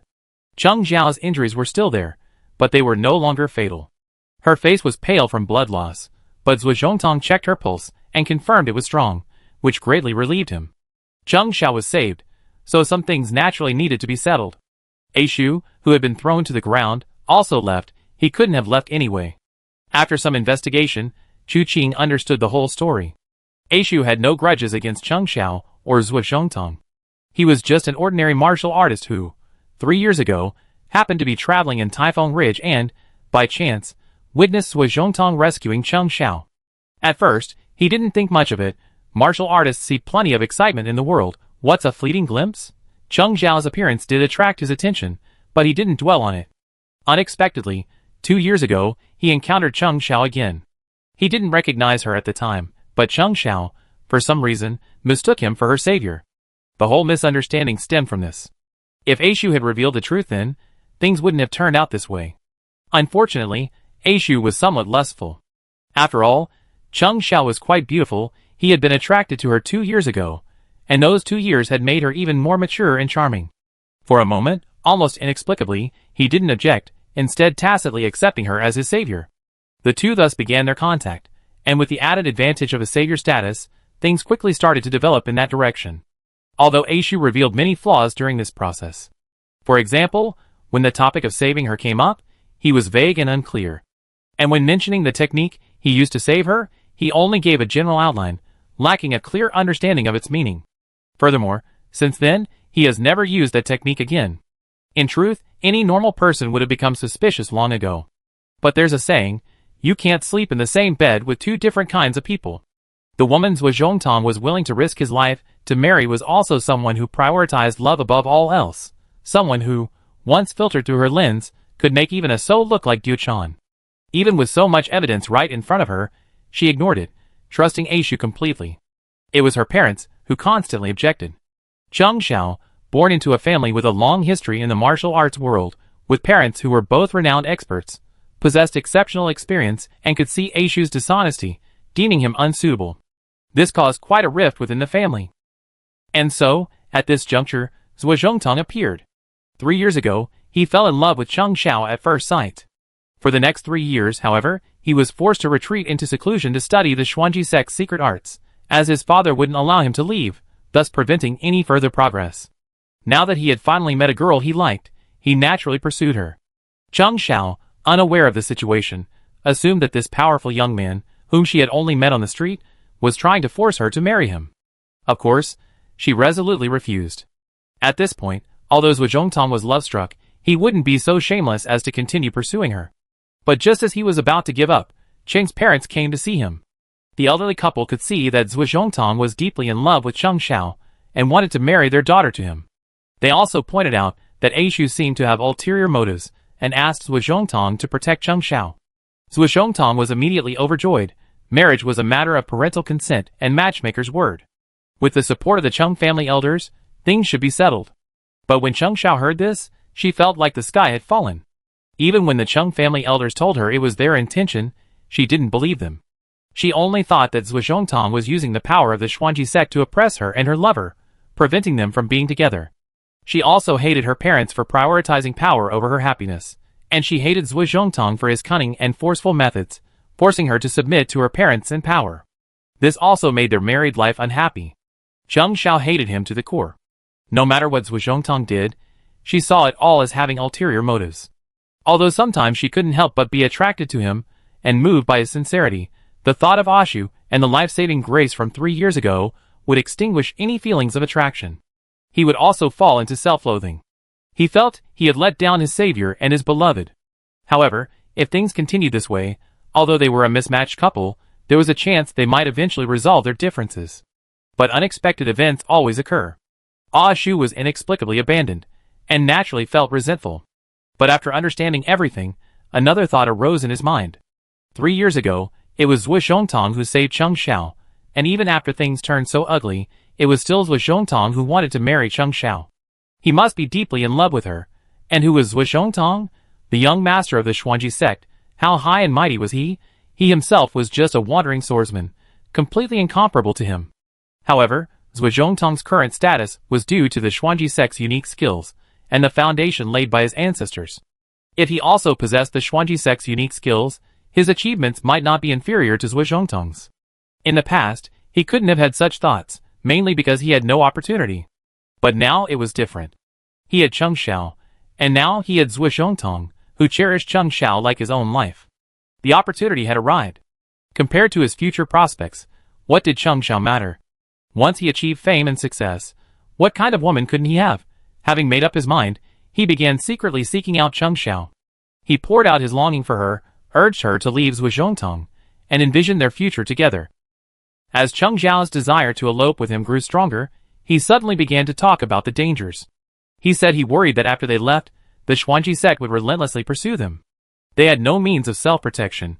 He wasn't afraid of himself, but he feared something might happen to Cheng Xiao.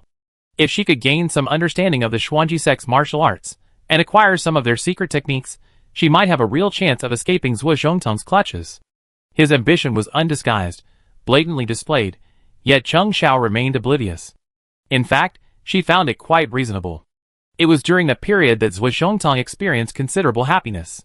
Cheng Xiao, wanting something in return, feigned compliance, nearly seducing Zhuozhongtong into becoming an abortion. However, during this process, Cheng Xiao also felt joy. But this joy made her despise herself. Finally, after obtaining the secret technique Phoenix Cry, the two began planning their elopement. All the pretense was torn away that night. Cheng Xiao wanted to give Zhuozhongtong a wedding night, but she added a sleeping potion to his wine. Zhuozhongtong clearly sensed the poison in the wine, yet he still drank it. When he woke up, he was alone in the room. In truth, Zhuozhongtong knew many things, but he tacitly approved, even turning a blind eye. He even intentionally gave away Phoenix Cry, worried that Cheng Xiao wouldn't be able to protect herself, and would be harmed again. He hadn't entirely ruled out killing Aishu directly. After all, it wouldn't be difficult for him. But Aishu was extremely vigilant, deliberately luring Cheng Xiao, leading to another big argument between the two. Cheng Xiao even threatened to kill herself, stating that if anything happened to Aishu, she would not live alone. As a result, Zhuozhongtong dared not do anything. However, he never expected that these two would appear so brazenly at Xianyan Mountain. Where did this leave the reputation of the Xuanji sect? That's why he couldn't help but fight with Ashu. He hadn't intended to kill, but Ashu suddenly died. At that moment, he sensed something was wrong, but with a powerful enemy like Chu Qing before him, he couldn't even control his own fate, let alone anything else. According to Ashu's account, their reason for coming to Xianyan Mountain was to kill Cheng Xiao. Having obtained the martial arts and secret techniques of the Xuanji sect, Ashu couldn't wait to start a new life in a new place. Cheng Xiao had become a burden. He didn't want to grow old with a woman, and he had no interest in having children. He only wanted Cheng Xiao dead, and the method to kill Cheng Xiao was simple, his own death. So, even though he knew the Xuanji sect would definitely come to the Xianyan Mountain gathering, he still brought Cheng Xiao with him. Things were developing as he expected, but he hadn't anticipated that he couldn't hide it from Zhuozhongtong's eyes. Finally, forced to resort to desperate measures, one plan failing, another was devised, leading to tonight's act of stabbing someone in the back, the proximity to the cliff perfect for disposing of the body, a series of actions that revealed their true intentions. But as the saying goes, coincidences happen all the time. Chu Qing, disguised as someone from the Mirror of Karma, wanted to test Zhuozhongtong's true nature. Both Chu Qing and Ashu wanted to find a secluded place to avoid attracting attention. As a result, they both found the same spot. This allowed Chu Qing and Zhuozhongtong to witness firsthand how he stabbed Cheng Xiao. After everything was explained, Cheng Xiao was naturally furious, her face ashen and her hands trembling, while Zhuozhongtong's expression was extremely grim. The girl he had tried so hard to protect had been targeted for murder. How could he not be angry? Especially since they had no deep-seated hatred for each other, yet they nearly caused each other's deaths, truly despicable. Chu Qing crossed her arms, glanced at Zhuozhongtong and Cheng Xiao, and felt that the two were a perfect match. One was blind in appearance and heart, the other love-struck.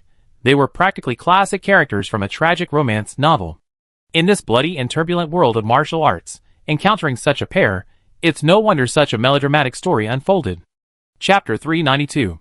After their anger subsided, Zhuozhongtong and Cheng Xiao stared at each other. One's eyes were filled with guilt and lingering fear, while the other's face was full of heartache. Ultimately, it all boiled down to unspoken words. Chu Qing coughed. I think you probably have more important matters to attend to. He gestured towards Ashu. Zhuozhongtong glanced at Ashu, then said to Cheng Xiao, whatever you say. Cheng Xiao showed no weakness, saying directly, he deserves to die. You can do whatever you want with him. Zhuozhongtong nodded immediately, but didn't act, instead looking at Chu Qing. Chu Qing, seemingly indifferent, approached him, placing his hand on his shoulder. The meridians in his body, frozen by the cold energy, instantly released. After a slight movement, he first raised his hand, taking the knife, that had been stuck in Cheng Xiao's body, then flicked his wrist, tossing something else. The object appeared to be a small hexagonal box, but it suddenly disintegrated in midair, revealing a net inside. Aishu tried to dodge, but was instantly enveloped by the net. The next moment, Zhuozhongtong stepped forward and began stabbing Aishu repeatedly, his expression icy and his eyes ruthless. "I will repay you 1,000-fold for what you inflicted on her," he declared boldly, but he didn't actually deliver on his promise. It was clear that his swordsmanship wasn't particularly refined. Sometimes, even when he tried to avoid vital points, he couldn't. After 7 or 8 stabs, Aishu was covered in blood and lifeless. Still not satisfied, Zhuozhongtong dragged Aishu's corpse to the edge of the cliff and threw it off. Throughout the entire ordeal, Cheng Xiao remained silent until Zhuozhongtong turned to look at her. When their eyes met, warmth appeared in her eyes. Zhuozhongtong casually tossed aside the knife and looked at Chu Qing. Tonight's events have incurred a tremendous debt of gratitude from the third young master. This debt is like a second birth. Even death could not repay it. I give my life to you, young master. Whatever you ask of me, I do. Really? Chu Qing raised an eyebrow. If I asked you to investigate the relationship between Xuanji sect and Yejing platform, would you handle it impartially? Zhuozhongtong's expression changed slightly, his brows furrowing. Where did the third young master hear that my Xuanji sect is connected to Yejing platform? Jiang Qianlu. Although he appeared before the third young master as an assassin from the Mirror of Retribution, this was Jiang Qianlu's doing alone, and has nothing to do with my Xuanji sect. Then investigate, Chu Qing said. If you find evidence that the Xuanji sect has no connection with the Mirror of Retribution, I will believe you.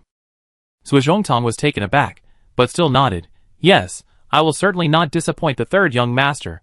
He then came to Cheng Xiao's side, wanting to help her up, but heard Chu Qing laugh. Wait a moment. Does the third young master have any further instructions? Zhuozhongtong turned to look at Chu Qing. Chu Qing said, you can leave, but she can't leave so easily. Zhuozhongtong was stunned. What do you mean by that, third young master? Cheng Xiao also looked at Chu Qing in surprise. She naturally remembered Chu Qing, but she didn't expect him to be the recently famous figure, the peerless martial arts master. He only remembered that Chu Qing had spoken a couple of sentences to him during the day, giving him a pleasant and gentle feeling. But now, it seemed that this person was nothing like a gentle breeze. Chu Qing crossed his arms and said, because I don't trust you. Your words are empty promises. I need to leave something behind to convince you to do my job. Don't worry, I'm not interested in your woman. You can choose to leave her here. Similarly, you can take her away, but I need to leave something on her. Zhuozhongtong's face turned extremely ugly. He wanted to say something resentful, but he couldn't bring himself to. Because it was Chu Qing who had just saved Cheng Xiao's life. Without Chu Qing, Cheng Xiao would be dead now. But Zhuozhongtong simply couldn't bring himself to let Chu Qing tamper with Cheng Xiao. He took a deep breath and said, Third young master, feel free to use whatever methods you have on me. Go away, stay over there. Chu Qing waved his hand. In your eyes, this young lady's life is far more important than yours. To take advantage of someone, you naturally choose their weak spot. You yourself feel no pain, but this young lady can make you tie your own hands. I can see that. So choose between these two conditions. Zhuozhongtong couldn't choose either, but Cheng Xiao asked, will your methods affect my daily life? No, but when they flare up, I'm afraid it will be worse than death. Chu Qing answered truthfully. Therefore, before that, he needs to investigate what I want to know before bringing you to me to help you break free from this spell. Since it doesn't cause any problems on ordinary days, then please, young master, make your move. Cheng Xiao looked at Zhuozhongtong. We already missed too much time. Now, I don't want to be separated from you for even a moment longer. No. Zhuozhongtong shook his head. There must be a compromise. The situation is beyond our control. Before this young master, it seems neither of us has any room to fight back. We can only let it be. Cheng Xiao sighed softly. Fortunately, young master is kind and has promised to lift this spell. I believe you can definitely investigate this matter thoroughly, and I also believe that the Xuanji sect has absolutely no connection with the Yejing platform. Zhuozhongtong took a deep breath. He knew Cheng Xiao was right. But he couldn't bring himself to make such a decision.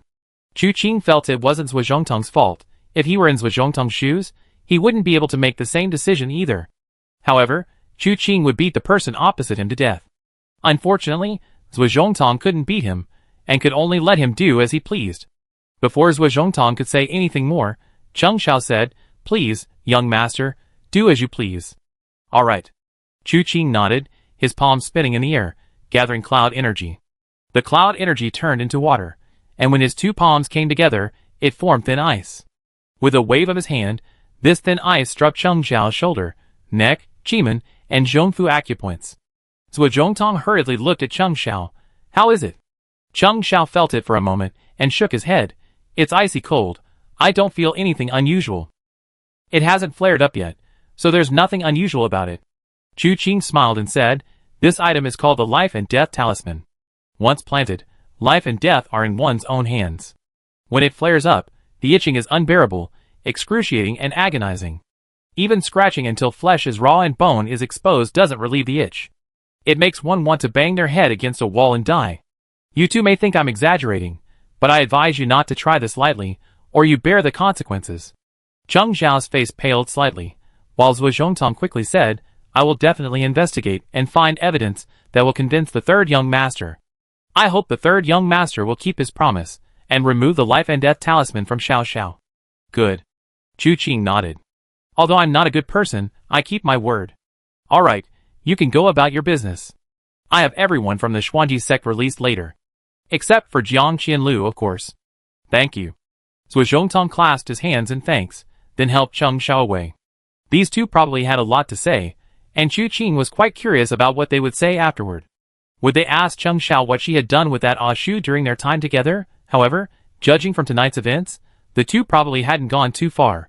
Of course, given Zhuozhongtong's appearance, even if they had done something, he would probably forgive them, right? Chu Qing shook her head slightly, feeling this was a messy affair. Zhuozhongtong's plan was quite prudent. He didn't want to use the life-saving grace to coerce Cheng Xiao into repaying him with her body. He hoped Cheng Xiao would be interested in Zhuozhongtong as a person, not just the life-saving grace from years ago. This idea wasn't wrong.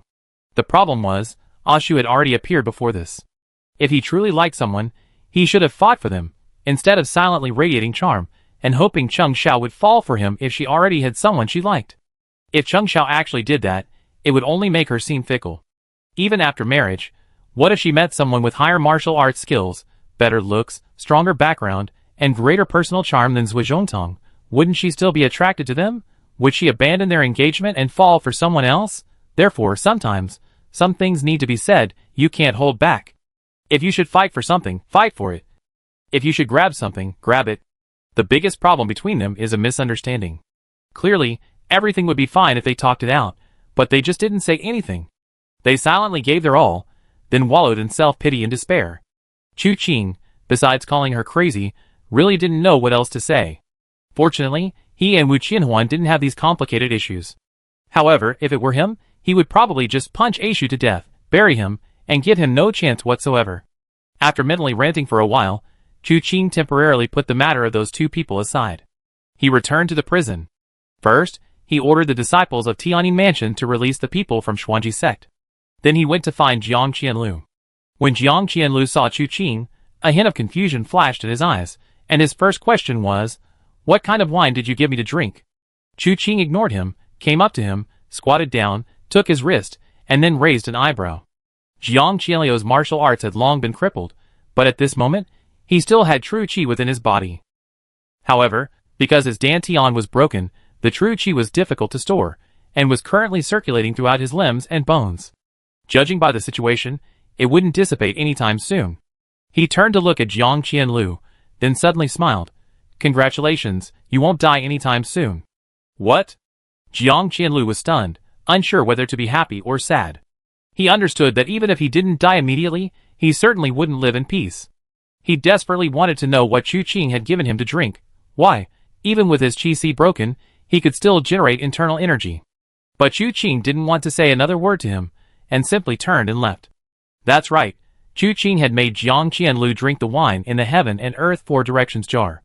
Instead of expending more effort searching for a suitable candidate, it was better to have Jiang Qianlu try it out directly. Moreover, he had finished this task first before deciding to deceive Zhuozhongtong. For now, he didn't need to worry about Zhuozhongtong's situation, he just needed to wait for his reply. As for Jiang Qianlu, the changes within his body didn't reassure Chu Qing, on the contrary, they made him feel even more uneasy. With his dantian and qi broken, it was impossible for him to generate internal energy. Internal energy generated from rare and precious materials should, in theory, dissipate quickly because it had nowhere to be stored. But Jiang Qianliu's internal energy hadn't disappeared. This feeling was very strange. He needed to observe further. While the 9 treasures of heaven and earth were indeed treasures, they were also quite sinister. Whether it was the weeping god iron, the heavenly demon robe, or this 4 directions jar of heaven and earth, they were probably not easy to deal with. Ning Wufang's one-sided account was not enough to convince anyone. Not a single word about the heavenly evil cult could be trusted. The next 2 days were peaceful. There was no movement from the heavenly evil sect, and none of their spies had brought back any new intelligence. This was not a good sign. Chu Qing sensed that the Lord of War was about to make a truly significant move. Therefore, he instructed Lu Xiaoyan to prepare. The hero's assembly was quite powerful, bringing together the 9 major forces of the Lingbei Jianghu martial arts world. This wasn't just about consolidating the forces of Lingbei. For the heavenly evil sect, it was also a golden opportunity to wipe out the Lingbei Jianghu forces. Therefore, they needed to be wary of the possibility that while they were holding their meeting, the Lord of War would lead the heavenly evil sect disciples in a massive attack on the mountain. In the past 2 days, the Yaotai sect and the Qinhua sect had also arrived. The Xuanji sect had originally sent Zhuozhongtong, but after some commotion, everyone had left Xianyan Mountain. It was said that the Xuanji sect leader was on his way, and would arrive by the assembly time at the latest by tomorrow morning. Thus, apart from the 3 that had been destroyed, the remaining 6 forces were almost fully assembled. Meanwhile, another piece of news was circulating within Immortal Cloud Manor. A peerless master, no less powerful than the 3rd young master, had also arrived at Immortal Cloud Manor to participate in the heroes' gathering. This man called himself the Night Emperor, and was an assassin. This news was quite exciting. The 3rd young master, Chu Qing, first rose to prominence in the Southern Ridge. While some people in the Northern Ridge had heard of him, they didn't take him seriously. It wasn't until the battle at Heavenly Sound City that they realized his power. Now, the Night Emperor had also appeared in the Northern Ridge. Rumor had it that his martial arts were no weaker than the 3rd young master. Perhaps their chances of defeating the Lord of War would be much greater. However, this man was an assassin. He wouldn't act without self-interest. If they were to ask him to help, what price would they have to pay? Of course, before that, the most crucial thing was how to meet this Night Emperor. Chapter 393. The news of the Night Emperor's appearance in Lingbei came from Mu Chunyu. The deaths of the 3 ugly ones were no small matter. They had been watched by many, so although they died in a secluded place on a rainy night, it wasn't entirely without incident. The news spread quickly, and Mu Chunyu was naturally found. The whole story thus began to circulate. Now, Mu Chunyu was at Immortal Cloud Mountain, having prepared all his possessions, waiting for the Night Emperor to come and collect them. That night, there was a breeze. Through the open window, the stars shone brightly in the sky. Mu Chunyu sat cross-legged on the couch, practicing his internal energy cultivation. The injuries on his face had improved considerably, but still needed time to heal. The injuries inside his body were more critical, and couldn't be healed in just 2 days. Mu Chunyu felt he was not qualified to participate in the Immortal Cloud Mountain Heroes gathering. The main reason he came here was to wait for the Night Emperor and fulfill his promise for that night. But when would the mysterious and unpredictable Night Emperor, with his formidable and elusive martial arts skills, arrive? As her inner energy returned to her dantian, Mu Chunyu slowly pressed down with both palms, opened her eyes, and gently exhaled. She felt that her injuries would likely require another month or 2 of arduous training to fully recover. However, that didn't matter. Being alive was already a stroke of luck. As long as she lived, her injuries would heal. Just as she was thinking this, she suddenly sensed something was amiss in the room. It was a feeling. The feeling of having someone else in the room was completely different from the feeling of being alone. Mu Chunyu's pupils contracted sharply. Having someone else in the room wasn't scary. What was terrifying was that he hadn't known when this person had arrived. Turning abruptly, he saw a figure sitting at a table nearby, a sword as black as night casually placed beside him, gazing out the window at the sky. Seemingly sensing Mu Chunyu's gaze, he said softly, "Tomorrow doesn't seem like a good day." Black clothing and a mask were often unreliable, but Mu Chunyu instantly recognized the voice. He immediately rose from the couch. "Greetings, Night Emperor." A bead of sweat broke out on his forehead. He thought to himself, as expected of an assassin, his infiltration skills are truly remarkable. He hadn't noticed at all. What if this person had targeted him? The thought flashed through his mind, then quickly dissipated. If he saw himself as a target, there would be no need for infiltration. A single move would be enough to kill him. Why bother with concealment? Chu Qing glanced back at him, his eyes devoid of emotion, and simply said, "I come as agreed." Mu Chunyu immediately took a stack of things from his sleeve and handed them to Chu Qing. "This is all I have. Please accept it." Chu Qing casually took it, without even checking it, and put it away. "All right, our deal is now closed. If there's anyone you want to kill but can't, try to find me." "Yes. But how do I find you?" "It depends on luck." Chu Qing sighed. In truth, he had long wanted to create a net. Starting with Zhou Yi in Tianwu City, he had been trying to make his move. Later, traces of him could be found in Shidao City and Luochun Manor. If he had remained confined to the southern ridge, this network would have been successfully established. However, he was constantly on the move. From the day he entered the martial world, he traveled the globe, making it difficult for the network to form a cohesive whole. It could only be stretched out like threads. Insufficient coverage, it was ultimately stretched thin. Afterwards, he ordered the Northern Hall Master of the Blazing Fire Hall to establish an intelligence organization, but he didn't know how it was doing now. He hadn't enjoyed any of the benefits of his own intelligence organization. This left him somewhat helpless. He could only hope that his previous actions hadn't been in vain. Mu Chunyu, upon hearing Chu Qing's words, was stunned. If anyone else had said such things, he would have been furious. But in front of Chu Qing, he dared not be angry, and could only obediently nod. At this moment, Chu Qing suddenly looked towards the door, and with a wave of his hand, the door swung open. Mu Chunyu was startled, then heard a series of whooshing sounds, as if the wind was being cut. In a short while, the already small courtyard was packed with people. The newcomers included members of the Thousand Flowers sect, the Yaotai sect, and the Supreme Sword sect. Mu Chunyu's expression changed drastically. He had been curious earlier about how a wandering martial artist like himself could live in a separate courtyard. It turned out there was more to it than met the eye. He couldn't help but turn to Chu Qing. "I don't know anything about this. Don't worry about it." Chu Qing's eyes flashed coldly. "They were just testing us." With that, he vanished. Mu Chunyu was stunned, only to discover that his sword had disappeared along with Chu Qing. But the scabbard remained where it was. Just as they were wondering what was happening, Chu Qing returned. Sheathing his sword, he casually grabbed it and walked towards the door. The disciples from the three families in the courtyard stood solemnly, all staring at the doorway, as if facing a formidable enemy. Chu Qing leaned against the doorframe and spoke softly, "Have your leader show himself."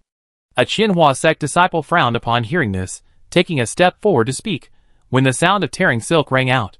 His outer garment was ripped, and several tears appeared on his body, all in vital areas. At that moment, the Qinhua sect disciple felt a chill run down his spine. What was going on? Was it the person before him? Or, just as he was thinking this, someone cried out, "My clothes!" Everyone immediately looked around, only to hear the sound of tearing silk echoing everywhere. Most of their outer garments were torn, and they all had at least 2 sword wounds in vital areas. One person might be injured by accident, bumping into someone in an unknown place, or getting a scratch. But so many people, it was definitely not an accident. Everyone instinctively looked at the black-clad figure leaning against the doorframe, sword in hand, his eyes indifferent. A sense of dread washed over them simultaneously. The current situation was that this person, in that brief instant, without them even realizing it, had killed each and every one of them more than twice. Having roamed the martial world for so many years, they were not unfamiliar with masters renowned for their swift swordsmanship. But speed to this extent was unprecedented. Mu Chunyu, however, thought much more than they did. After all, that night, when Chu Qing killed the 3 ugly ones, the first move he used was heaven and earth lose color. Just now, however, the opponent had only used swordsmanship to contend with them, without resorting to that unpredictable method. If they had used both simultaneously, not only could they have killed these people twice, but they could have killed them as many times as they wanted. Ha ha ha. Laughter rang out from the courtyard gate, and the crowd immediately parted, allowing 3 middle-aged men dressed in different styles to slowly walk in. One of the men, dressed like a middle-aged scholar, spoke up. "I long heard of the Night Emperor's name. At first, I thought he was just an arrogant brat, but now that I've seen him, I know his reputation is well-deserved. Just this one sword." His words trailed off. A sword was already pressed against his throat. "Arrogant brat? I'm not." The middle-aged scholar had intended to show off, employing a strategy of initial arrogance followed by a triumphant one. However, these words enraged Chu Qing. Words spoken are law. "I am arrogant, and what can you do about it?" With a flick of his wrist, an ear was severed from the ground with a snap. Everyone's pupils constricted. They knew that the person Chu Qing had injured was the current Grand Elder of the Thousand Flower sect, whose martial arts were among the best in the Lingbei Jianghu. Yet, he had easily severed an ear. Chu Qing spoke calmly. Just a little lesson for you, a small punishment to serve as a warning. Speak plainly from now on. Don't beat around the bush or speak incoherently. Be careful what you say, or you get yourself into trouble. The Grand Elder of the Thousand Flower sect was both pained and furious. He hadn't even noticed Chu Qing's sword strike earlier, and the speed at which it severed his ear gave him no chance to react. This man's martial arts far surpassed his own. He really couldn't afford to be his enemy. Besides, now was not the time to make an enemy. Thinking this, he took a deep breath, first picking up his ear and carefully putting it away. Then he clasped his hands and said, "Emperor, ye is right. I misspoke and deserve punishment. Being able to bend and stretch, you're actually quite terrifying. It makes me want to kill you to prevent future troubles." The Grand Elder of the Thousand Flower sect was cursing. It was just one wrong sentence. You cut off my ear, and I didn't say anything. I even apologized to you, and now you want to kill me. Is there no reasoning at all? His face twitched. He really wanted to fight Chu Qing to the death. Then he heard Chu Qing say, however, "I never do unprofitable deals. I won't get any money from killing you, so I spare your life. I hope the Grand Elder won't offend anyone in the future. Otherwise, if someone comes to me for help, even if it's not 100 taels of gold, it'd be 1,000 taels of silver. Give me 100 or 80 taels, and I might make a trip to the Thousand Flower sect, exchanging your head for a pot of wine." The Thousand Flower sect's Grand Elder froze on the spot. At this moment, he truly didn't know what to say. If someone with ulterior motives overheard this, he would never have peace again. Seeing that the others were silent, a fleeting smile appeared in Chu Qing's eyes. Then he said softly, "What brings you all here?"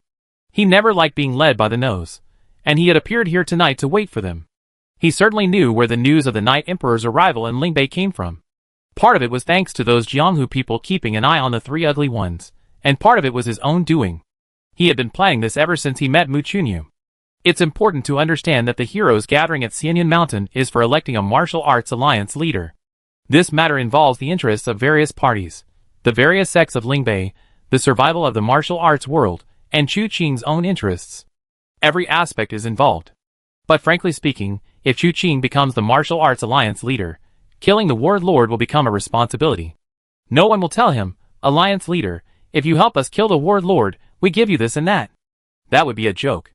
Therefore, on that day, Chu Qing intentionally used Mu Chunyu to spread the news of the Night Emperor's appearance in Lingbei.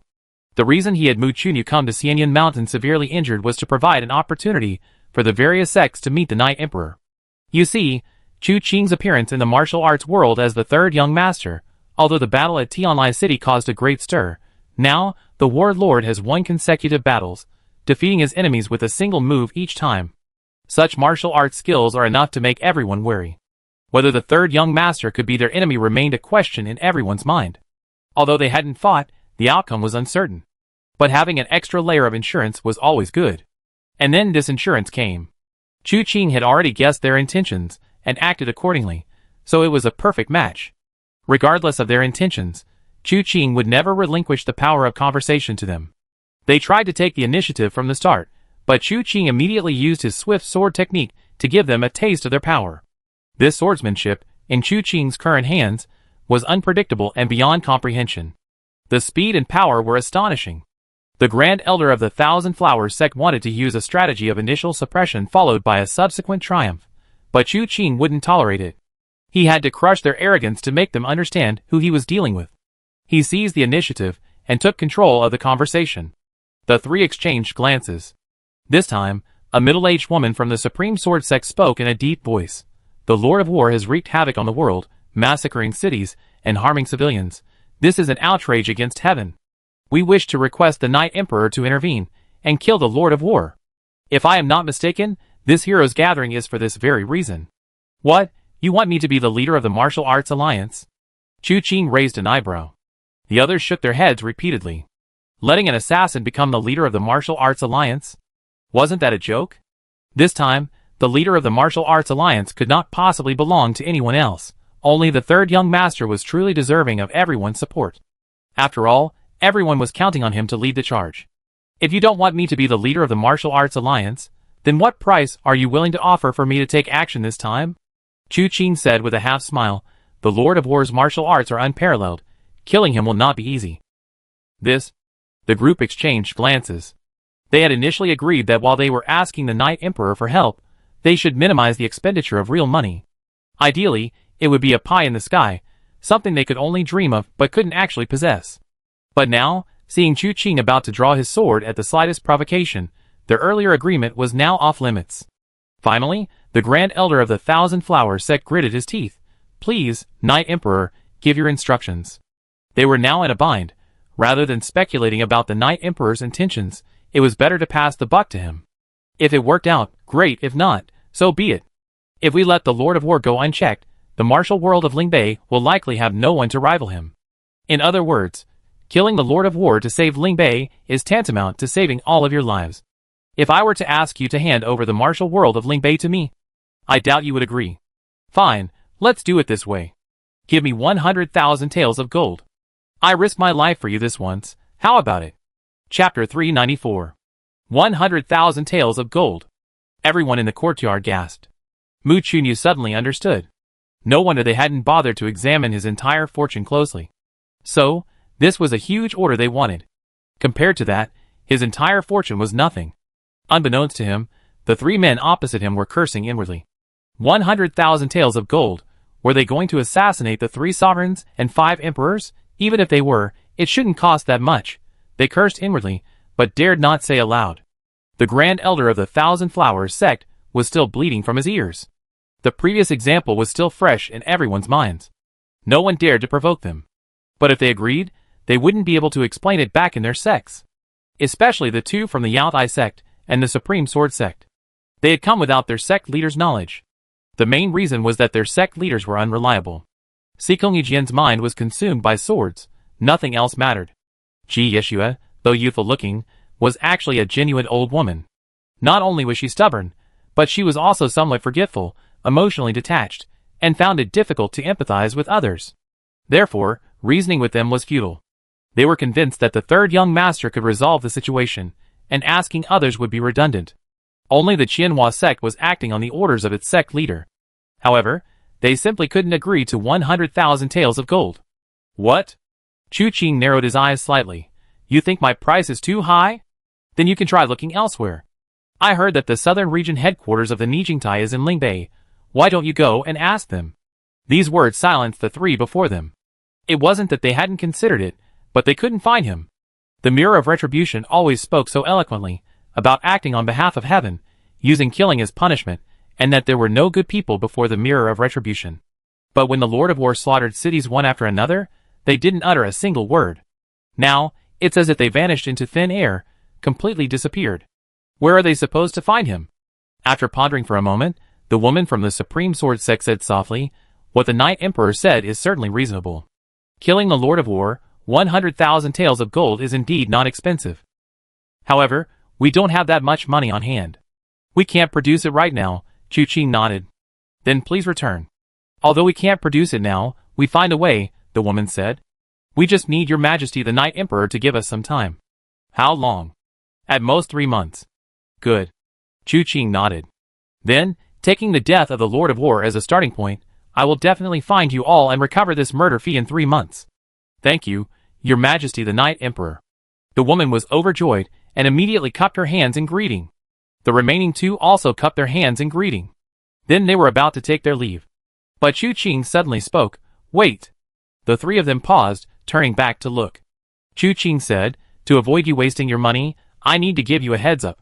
I know the purpose of your trip to Immortal Cloud Mountain. As far as I know, the third young master's martial arts are no less than mine. The Lord of War may not be his match. If this person kills the Lord of War beforehand, then there is no need for me to show myself.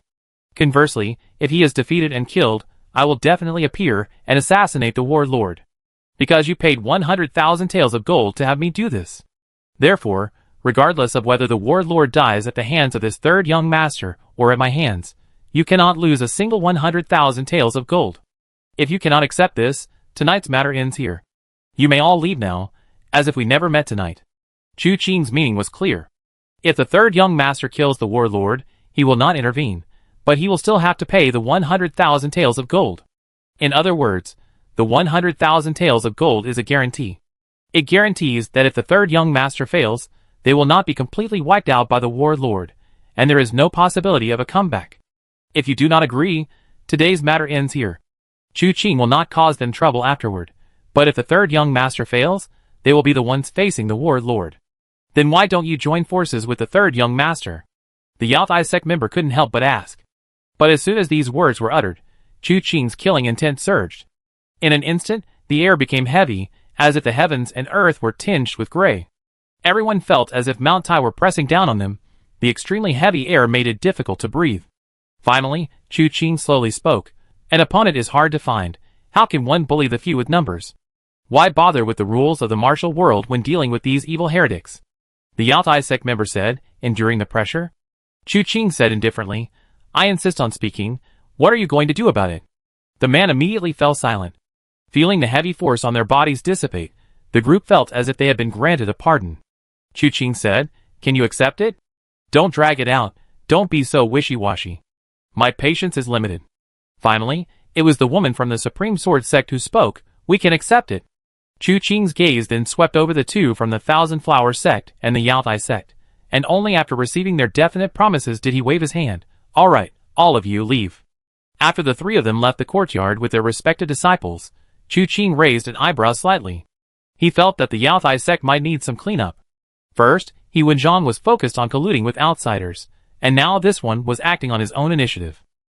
Ji Yeshua's years of seclusion and neglect of sect affairs were too obvious a drawback. He pondered for a moment, then took a step forward, his figure instantly disappearing from Mu Chunyu's sight. Only then did Mu Chunyu breathe a sigh of relief. The oppressive feeling was too strong. That gloomy, murderous aura was truly unbearable. He comforted himself, though. It wasn't that he was useless. Even 3 of the 9 major powers joining forces wouldn't dare utter a sound before this Night Emperor. Facing such a powerful figure, feeling all was only natural and understandable. In the room, Chu Qing had already changed out of his night clothes. With a thought, the system interface appeared. Trial Commission. Assassinate the Heavenly Evil Cult's Heavenly Slaughter Master. Accept? Chu Qing's eyes narrowed slightly. This prompt was slightly different from the past. The text description was identical. However, the text was written in crimson blood. Chu Qing accepted the task without hesitation. Accepted successfully. And then, nothing more. Like all other tasks, it became just text displayed on the task interface, quietly waiting for Chu Qing to slay the warlord and receive the reward. His fingers tapped lightly on the table, sensing that this task must have some meaning. However, he estimated he wouldn't see the details until after killing the warlord. So he stopped thinking about it, and laid down to rest, preparing for tomorrow's heroes' gathering. The night passed uneventfully, and the next day marked the start of the gathering. Early in the morning, Wu Qianhuan came over. She started rummaging through Chu Qing's bundle. Chu Qing washed up, then sat beside her, drinking tea and quietly watching her. It seemed Wu Qianhuan had a problem making choices. This one didn't quite seem right, and that one didn't feel quite right either. She would occasionally make Chu Qing stand up and draw on his clothes. Chu Qing was exasperated by her antics. Why be so conflicted? Just pick one. No way. Wu Qianhuan didn't even look up. Today is no small matter. Although the heroes gathering is ostensibly a competition between different groups, it's essentially your show. Today you must be the most eye-catching one in the crowd. Then I take that red one, yes, the one I wore when I killed the Blood Prince. Chu Qing actually quite liked the red outfit. He used to think red would look odd on a man, but after wearing it, he felt quite dashing. Especially since he possessed the foundation of the Mingyu Kung Fu, his skin was incredibly smooth and supple, and the red clothes accentuated his rosy lips and white teeth. Among these martial arts disciples, he was truly eye-catching. Wu Qianhuan picked up the outfit and glanced at it twice. It's certainly striking enough, but wouldn't it seem a bit too informal? Chu Qing blinked. If I want something formal, then black. No, you men all like black clothes. 9 out of 10 at today's heroes gathering will be dressed entirely in black. You easily blend into the crowd. Chu Qing never dreamed that even in this era, he would still be struggling to choose clothes. Then he suggested wearing the moon white outfit, but Wu Qianhuan worried that some people would think Chu Qing was weak and easily bullied. Chu Qing then said he would change into white clothes. Flowing white robes would give him an ethereal, otherworldly air. Wu Qianhuan thought for a moment, then shook her head. White clothes get dirty easily, and she was sure to be fighting someone today. If she were elected leader of the Martial Arts Alliance, having a black stain on her chest would be terrible. This won't do, that won't do. Chu Qing really didn't know what to say. Wu Qianhuan, however, thought long and hard, and after studying it for a long time, finally picked up the red outfit. Fine, this will do. Chu Qing was about to put it on, but Wu Qianhuan quickly stopped him, picking up the white outfit instead. Finally, she let Chu Qing try both on, and then decide for himself which one he liked better. Chu Qing couldn't hold back any longer. He quickly glanced at the sky and said, I'm afraid there's no time, this will do. He grabbed the white outfit and slipped behind the screen. Wu Qianhuan followed him in and helped him change. This white robe wasn't the kind with flowing sleeves and a ethereal, fairy-like style. It was a close-fitting outfit, with the wrists tightly bound, which Wu Qianhuan helped secure it little by little. The outer garment was sleeveless, and after being put on, it was secured with a white jade belt. The overall look was truly that of a gentleman, refined and extraordinary. She pulled Chu Qing out from behind the screen, made him sit down, and tidied his hair. Chu Qing looked at it, and suddenly smiled. He felt like he had become one of those ambitious young masters from a noble family in a TV drama, eager to achieve great things. When he was about to reach the top, he naturally took it very seriously. He burned incense, bathed, and tidied his clothes, waiting for the final step to reach the summit. However, often such characters are sabotaged at the last moment. Not only do they lose the power that was within their grasp, but they may also end up with a disgraceful and ruined life. Chu Qing carefully considered his life, and felt he shouldn't have ended up in such a miserable state, so he chuckled. What are you laughing at? Wu Qianhuan was combing his long hair, very carefully, as if afraid a single strand might escape her control. Chu Qing looked at her face through the bronze mirror and said with a smile, I just didn't expect that the dignified young lady of Tianwu City would do these things. It's like I never combed your hair when you were little. Wu Qianhuan was a little unconvinced. Is that combing? Chu Qing immediately retorted, you were just treating me like a toy. Wu Qianhuan was, after all, a girl, and little girls generally like to play with similar things. Everyone likes to dress up their dolls. But Wu Qianhuan's martial arts weren't ordinary. She had practiced martial arts since childhood, so the dolls she played with were naturally much better than those of ordinary people. After all, even with the best resources, how many people could treat a living person like a doll? Back then, Chu Qing couldn't fight back, and he couldn't resist either.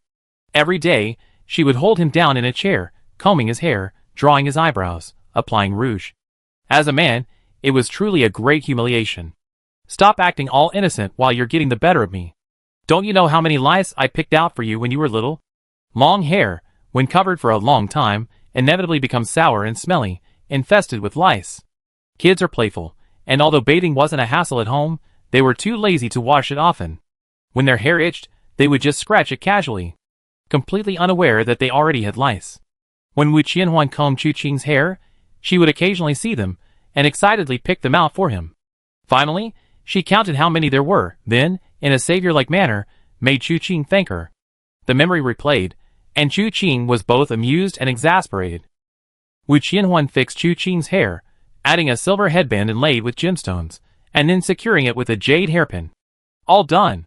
Wu Qianhuan clapped her hands lightly, as if she had accomplished a great feat. How was it? I suddenly feel that my face is naturally suited for being a kept man. After everything is over, how about you support me? Chu Qing turned to look at Wu Qianhuan. Wu Qianhuan spat. Even if Tianwu City were given to you, would you even want it? Even a mosquito's leg is still meat. How could I not want it? Who are you calling a mosquito's leg? Wu Qianhuan pinched him angrily. Chu Qing begged for forgiveness repeatedly, finally calming his rage. Afterwards, he summoned Wenru and Wen Qianluo, and they ate breakfast in Chu Qing's room. Just as they put down their chopsticks, Lu Xiaoyan, Ouyang Tianxiu, and Ji Yeshua appeared at the courtyard gate. It's time, we should set off. Chapter 395. Lu Xiaoyan knew about Chu Qing's trip to the Yaotai sect. However, he didn't know the specific details. Therefore, when he saw Ji Yeshua in front of Chu Qing's courtyard, Lu Xiaoyan was momentarily bewildered. Especially seeing Ji Yeshua standing obediently with her hands clasped, looking like a subordinate, he felt the world was somewhat surreal. Ouyang Tianxiu, on the other hand, suddenly understood. He didn't know how Lu Xiaoyan managed to be so at ease in front of Chu Qing, sometimes even making decisions for Chu Qing. As the head of one of the 9 major powers, Ouyang Tianxiu didn't dare to make any decisions for Chu Qing. He had to listen cautiously to Chu Qing's every word and action, trying his best to maintain the dignity of the Liaoyuan prefecture master while satisfying all of Chu Qing's needs. That was his way of survival now. Ji Yeshua's behavior felt familiar to him, almost like his own. Only Lu Xiaoyan was an anomaly. The speculation about Ji Yeshua was confirmed after Chu Qing's appearance. The Yaotai sect had already been subdued by Chu Qing, just like his own Liaoyuan mansion. A sense of unease quietly crept into Ouyang Tianxi's heart. Because in a way, Chu Qing and the Tianxia sect seemed to be doing the same thing. The Jianghu of Lingbei was like lambs to the slaughter. The Tianxia sect conquered through killing, while Chu Qing took the path of righteousness, making them willingly submit. Now, only 6 major forces remained in Lingbei. The other 3 had all been wiped out. Of these 6 forces, the Tianyin mansion had always stood with Chu Qing, and his own Liaoyuan mansion and Ji Yeshua's Yaotai sect had already submitted to him. Unbeknownst to many, he had already single-handedly taken control of 3 major forces, dominating half of Lingbei. For a young man not yet 20 years old to possess such methods and abilities was truly astonishing. What would his path ultimately lead to? The battle with the Lord of War not only determined the future of the Lingbei martial world, but also Chu Qing's future. If he lost this battle, not only would the 9 major forces, now relics of the past, be wiped out, but even the current 6 major forces would be reduced to ashes. The entire Lingbei would become the domain of the heavenly evil sect, and beyond Tongtian Ridge, into Nanling. The entire southern region would fall. Conversely, if Chu Qing won, how many of the 6 major powers will remain? Will it be a case of those who submit prosper, those who oppose perish, or will it be a matter of inaction and letting nature take its course? Even if it's the latter, the martial world of Lingbei will certainly not be peaceful easily. With Chu Qing bearing the title of Martial Arts Alliance leader, how many people will truly respect him? As Chu Qing's supporters, how will Liaoyuan Prefecture Yaotai sect and Tianyin Prefecture interact with the other 3 in the near future? If conflicts arise, even a spark could ignite a prairie fire. This isn't just something Chu Qing might do, the remaining 3 might also do the same. Various thoughts swirled in his mind, half heavy-hearted, half inexplicably excited. Lu Xiaoyan didn't share Ouyang Qianxiu's heavy thoughts. He simply explained the arrangements for the heroes gathering to Chu Qing. Chu Qing didn't need to worry about anything else, except for the stage competition. He could wait until everyone else had finished their matches before stepping onto the stage to decide the outcome. This move wasn't intended to intimidate the other 3 major powers. It was to showcase Chu Qing's martial arts to the world, thereby gaining their respect through his skill. After all, this heroes gathering wasn't just a gathering of the 6 major powers. The entire Lingbei martial arts world was involved. To subdue everyone and make all those who were unconvinced willingly admit their superiority, Chu Qing couldn't rely on others explaining his abilities later. He had to demonstrate his true power to silence dissent. The entire gathering had concluded at this point. What Chu Qing needed to do next was hold a meeting with everyone. After all, it was a heroes gathering, and the main purpose was to discuss countermeasures. How to fight the heavenly evil sect, how to dismantle their offensive, these were all essential questions. Chu Qing listened and nodded, having some ideas in mind, which he could use today's meeting to turn into reality. Among the group, only Ji Yeshua's mind was blank. In the blink of an eye, they were already in the meeting place. A disciple from Xianyun Manor shouted, Ouyang Tianxiu of Liaoyuan Prefecture has arrived. Lu Xiaoyan of Tianyin Prefecture has arrived. Ji Yeshua of Yaotai clan has arrived. The 3rd young master has arrived. The successive announcements drew frequent glances from the crowd. These were all rarely seen figures. Those of special status naturally had special seats at this gathering. The 6 major powers all left empty seats, except for Chu Qing's, which appeared completely empty, as he seemed to be all alone. As he walked towards his seat, he saw Sikong Yijian sitting silently, his long sword sheathed and held upright before him, his hands resting on the hilt, composed yet exuding a powerful sword intent. Since the day Sikong Yijian challenged him to a sword duel, Chu Qing hadn't seen this man again. Upon seeing him today, he discovered that the sword intent emanating from him was even stronger than before. This surprised Chu Qing somewhat. Although Sikong Yijian wasn't as skilled as him, this man's swordsmanship had actually reached the pinnacle of the martial world. At this point, he had even managed to improve upon that. This man must be the kind described in novels and TV dramas, possessing exceptional talent and comprehension, making significant progress with every battle. Chu Qing had heard of such people, but this was the first time he had seen one. He couldn't help but take a second look. Sikong Yijian noticed Chu Qing's gaze, and suddenly opened his eyes, his gaze sharp as swords. But the moment their eyes met, he instantly lost his composure. At this moment, Sikong Yijian's expression turned somewhat grim. Chu Qing was right. He had indeed made significant progress these past few days, naturally due to his swordplay with Chu Qing and the insights he gained from Chu Qing's martial arts. He thought his swordsmanship had improved.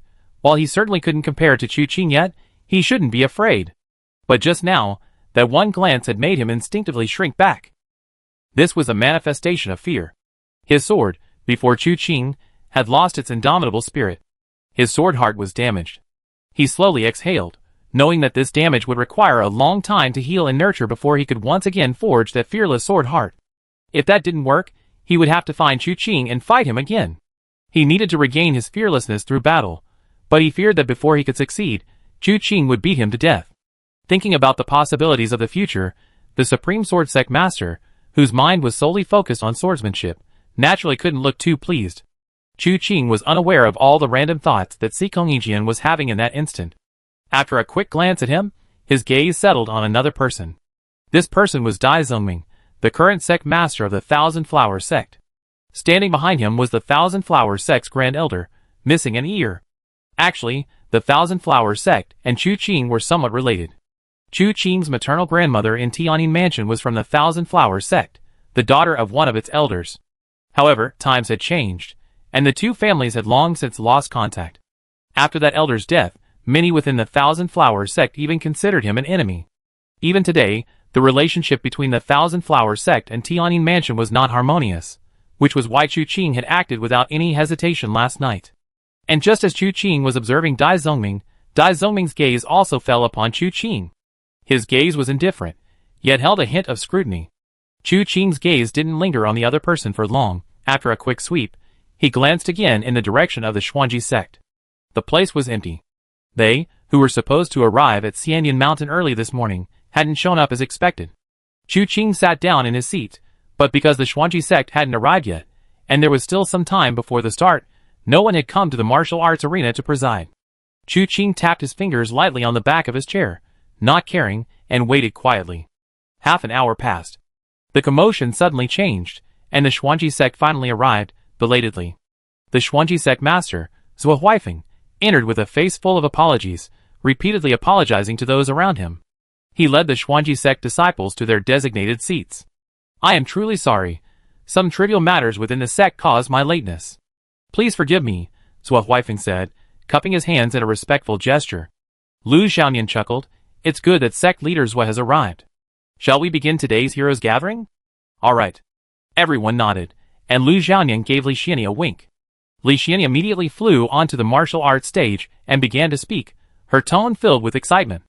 First, she thanked all the friends from the martial world for attending Xianyan Manor, then thanked Lu Xiaoyan for giving her the opportunity to participate in this lively gathering, and then spoke of how, as the host, she had done so much. She said mostly trivial things, just enough to make a good impression in the martial world. At the end of her speech, she refrained from overstepping her bounds and invited Lu Xiaoyan to the stage. Lu Xiaoyan did not hesitate and flew onto the martial arts stage. The true heroes gathering had only just begun. Just as Chu Qing was about to listen to what Lu Xiaoyan had to say, he heard footsteps approaching from behind. The person who arrived was stopped by Wu Qinhuan and Wenru. Chu Qing didn't turn around. Let him come over.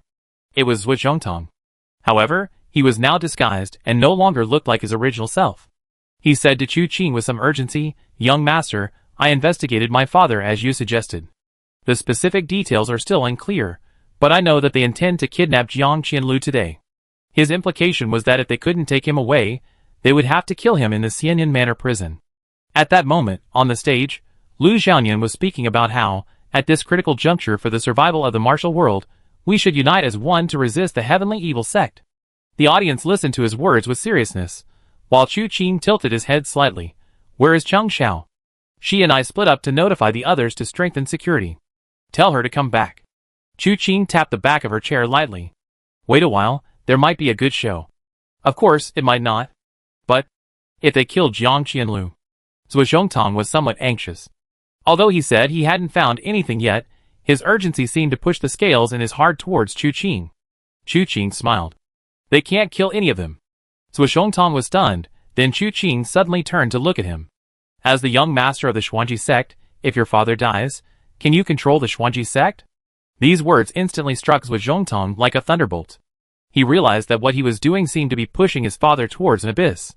He clenched his fists, caught in a mental struggle. Chu Qing chuckled. It's all right. Think it over slowly, no need to rush. Go and call Cheng Xiao back first, lest you suffer any harm and be unable to bear it. Zhuo Zhongtong left in a dazed state. Wu Qianwan's gaze shifted from behind him to Chu Qing. Is it all right to be so direct? Although she didn't know how Chu Qing and this person had communicated before, Chu Qing's words were indeed too direct and blatant, making it hard to accept. This person. While he might be a bit love-struck, he's by no means incompetent. Chu Qing said softly, he knows what's most beneficial for the Xuanji sect. Of course, even if he's useless, it's not a loss for me. Wu Qianhuan seemed thoughtful upon hearing this. At that very moment, Lu Xiaoyan on the stage proposed electing a martial arts alliance leader to lead the heroes of Lingbei against the heavenly evil sect. This statement immediately caused an uproar in the arena. Many people spoke up, choosing their favorite candidate. Some recommended Lu Xiaoyan. After all, he was the one who organized this heroes gathering. Others recommended Ji Yeshua, because of her high moral character and noble seniority.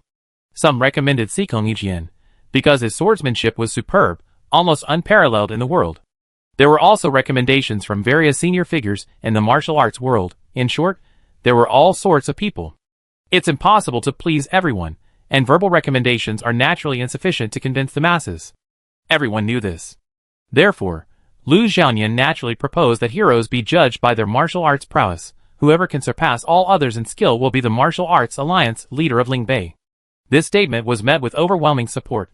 After everyone agreed, Lu Xiaoyan announced the start. Anyone who felt they possessed decent martial arts skills could come forward and demonstrate. According to Lu Xiaoyan, those who stepped forward now didn't need to be considered. Someone would always throw out a challenge, until finally Chu Qing appeared and swept everything aside. Then the dust would settle. Sure enough, shortly after Lu Xiaoyan stepped down, someone stepped forward, daring to challenge masters from all directions. Such an occasion was rare. Even if one couldn't win, demonstrating on stage would still spread their name in the martial arts world. As someone stepped forward, someone else accepted the challenge.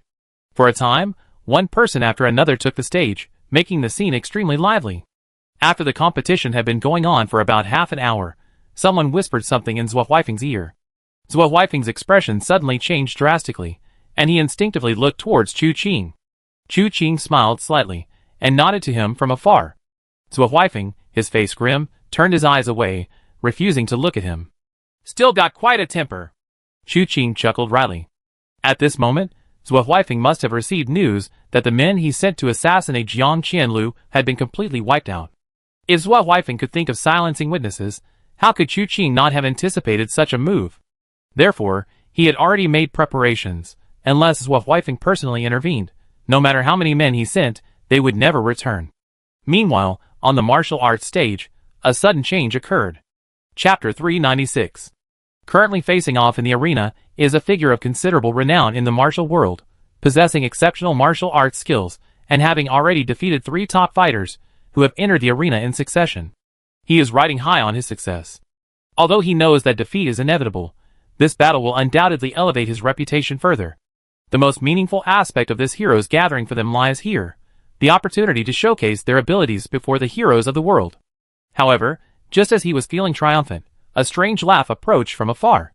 Looking in the direction of the sound, he saw a figure advancing in an extremely unpredictable manner, suddenly appearing on the left, then on the right, shifting rapidly, all vital points under the opponent's aura. Before he could recover his composure, a palm strike was already upon him. He had intended to use offense as defense, striking where the enemy was most vulnerable, but unexpectedly, his palm strike inexplicably struck empty air. Instead, 8 vital points on his chest were struck by the opponent's palm strike, sending him flying backward. Even midair, he felt 8 streams of internal energy churning and tearing within his body. Before he even hit the ground, he was ripped to pieces by the force, dying a gruesome death. The Heroes Gathering's martial arts competition emphasizes stopping short of defeat. The fighting should not damage harmony, especially with the heavenly evil cult as a formidable enemy. All fighting power must be conserved. Therefore, almost everyone present was enraged at that moment. The one who had struck and killed him simply rolled to the center of the arena. He stood up, disheveled and disheveled, his hair obscuring his face, and a strange laugh escaped his lips. How could the Heroes Gathering be complete without us? Today, I'm here to claim the title of Martial Arts Alliance leader. It's old monster Finming. How dare he? Today, we hold a gathering of heroes, and this Jianghu demon, old monster Finming, dares to show off his power? Today, the leaders of all the major forces are gathered here. He's truly courting death. The 5 monsters are one entity. Since Finming is here, I suppose the other 4 old demons, swallowing gold, devouring marrow, devouring soul, and iron bones, are also hiding nearby. But why are they nowhere to be seen? This person's identity was immediately revealed upon his appearance. Chu Qing also realized that this person was one of the 5 monsters. Not long ago, the 3 ugly ones had just died at his hands, and now these 5 monsters had appeared. 2 beauties, 3 ugly ones, 5 monsters, and 1 demon, Gongsun Zongheng had already been taken to Nanling, and judging by the time, he should still be on his way. The 3 ugly ones had just died, the 7-day mourning period hadn't even passed yet. The 5 monsters have appeared here, leaving only the 2 beauties whose whereabouts remain unknown. However, these 2 have been missing for more than a day or 2, they probably won't appear today either. Chu Qing, not wanting this man to ruin today's event, was about to raise his hand and deliver a fatal blow with his 1-finger divine skill. But then, he suddenly raised an eyebrow slightly and muttered to himself, "No way?" A figure suddenly appeared, attacking the fragmented life old monster without a word. At first, the crowd thought the attacker was one of the leaders of the 6 major powers, but upon closer inspection, they found him sitting motionless, observing coldly. The person on the martial arts stage possessed a vast and surging inner strength. Although his moves lacked finesse, every gesture was powerful and heavy, seemingly capable of overcoming any technique with sheer force. He was actually forcing the fragmented life old monster, who had just been so aggressive, to retreat steadily. Just then, the fragmented life old monster suddenly used the same trick again, his figure shifting swiftly to the left and right, his palms moving in a series of 8 techniques, covering 8 acupoints on his opponent's body. Immediately, someone in the arena cried out, "Oh no! This is the 8 ghosts dividing heart palm of the fate-splitting old monster. It's incredibly vicious, you can't take it head-on." However, although the person on the stage possessed profound internal strength, his techniques were remarkably simple. He was willing but unable to counter the 8 ghosts dividing heart palm. As soon as the man finished speaking, the fate-splitting old monster struck all 8 of his vital points. But the person who should have been sent flying didn't retreat a single step. Instead, he used his chest and abdomen acupoints to block the opponent's palm. Without retreating an inch, he roared, and a plume of white mist shot up from behind him. The fate-splitting old monster let out a strange cry and flew backward. The man, after being thrown back by his internal force, also slid more than 10 feet away. The 2 stood on opposite sides of the arena, facing each other. Only then did the crowd realize that the one who had attacked was actually a young man. His face was contorted with rage, his eyes blazing with fury, his fists clenched so tightly they cracked, as if he harbored an irreconcilable hatred for the man before him. Chu Qing glanced around, lost in thought.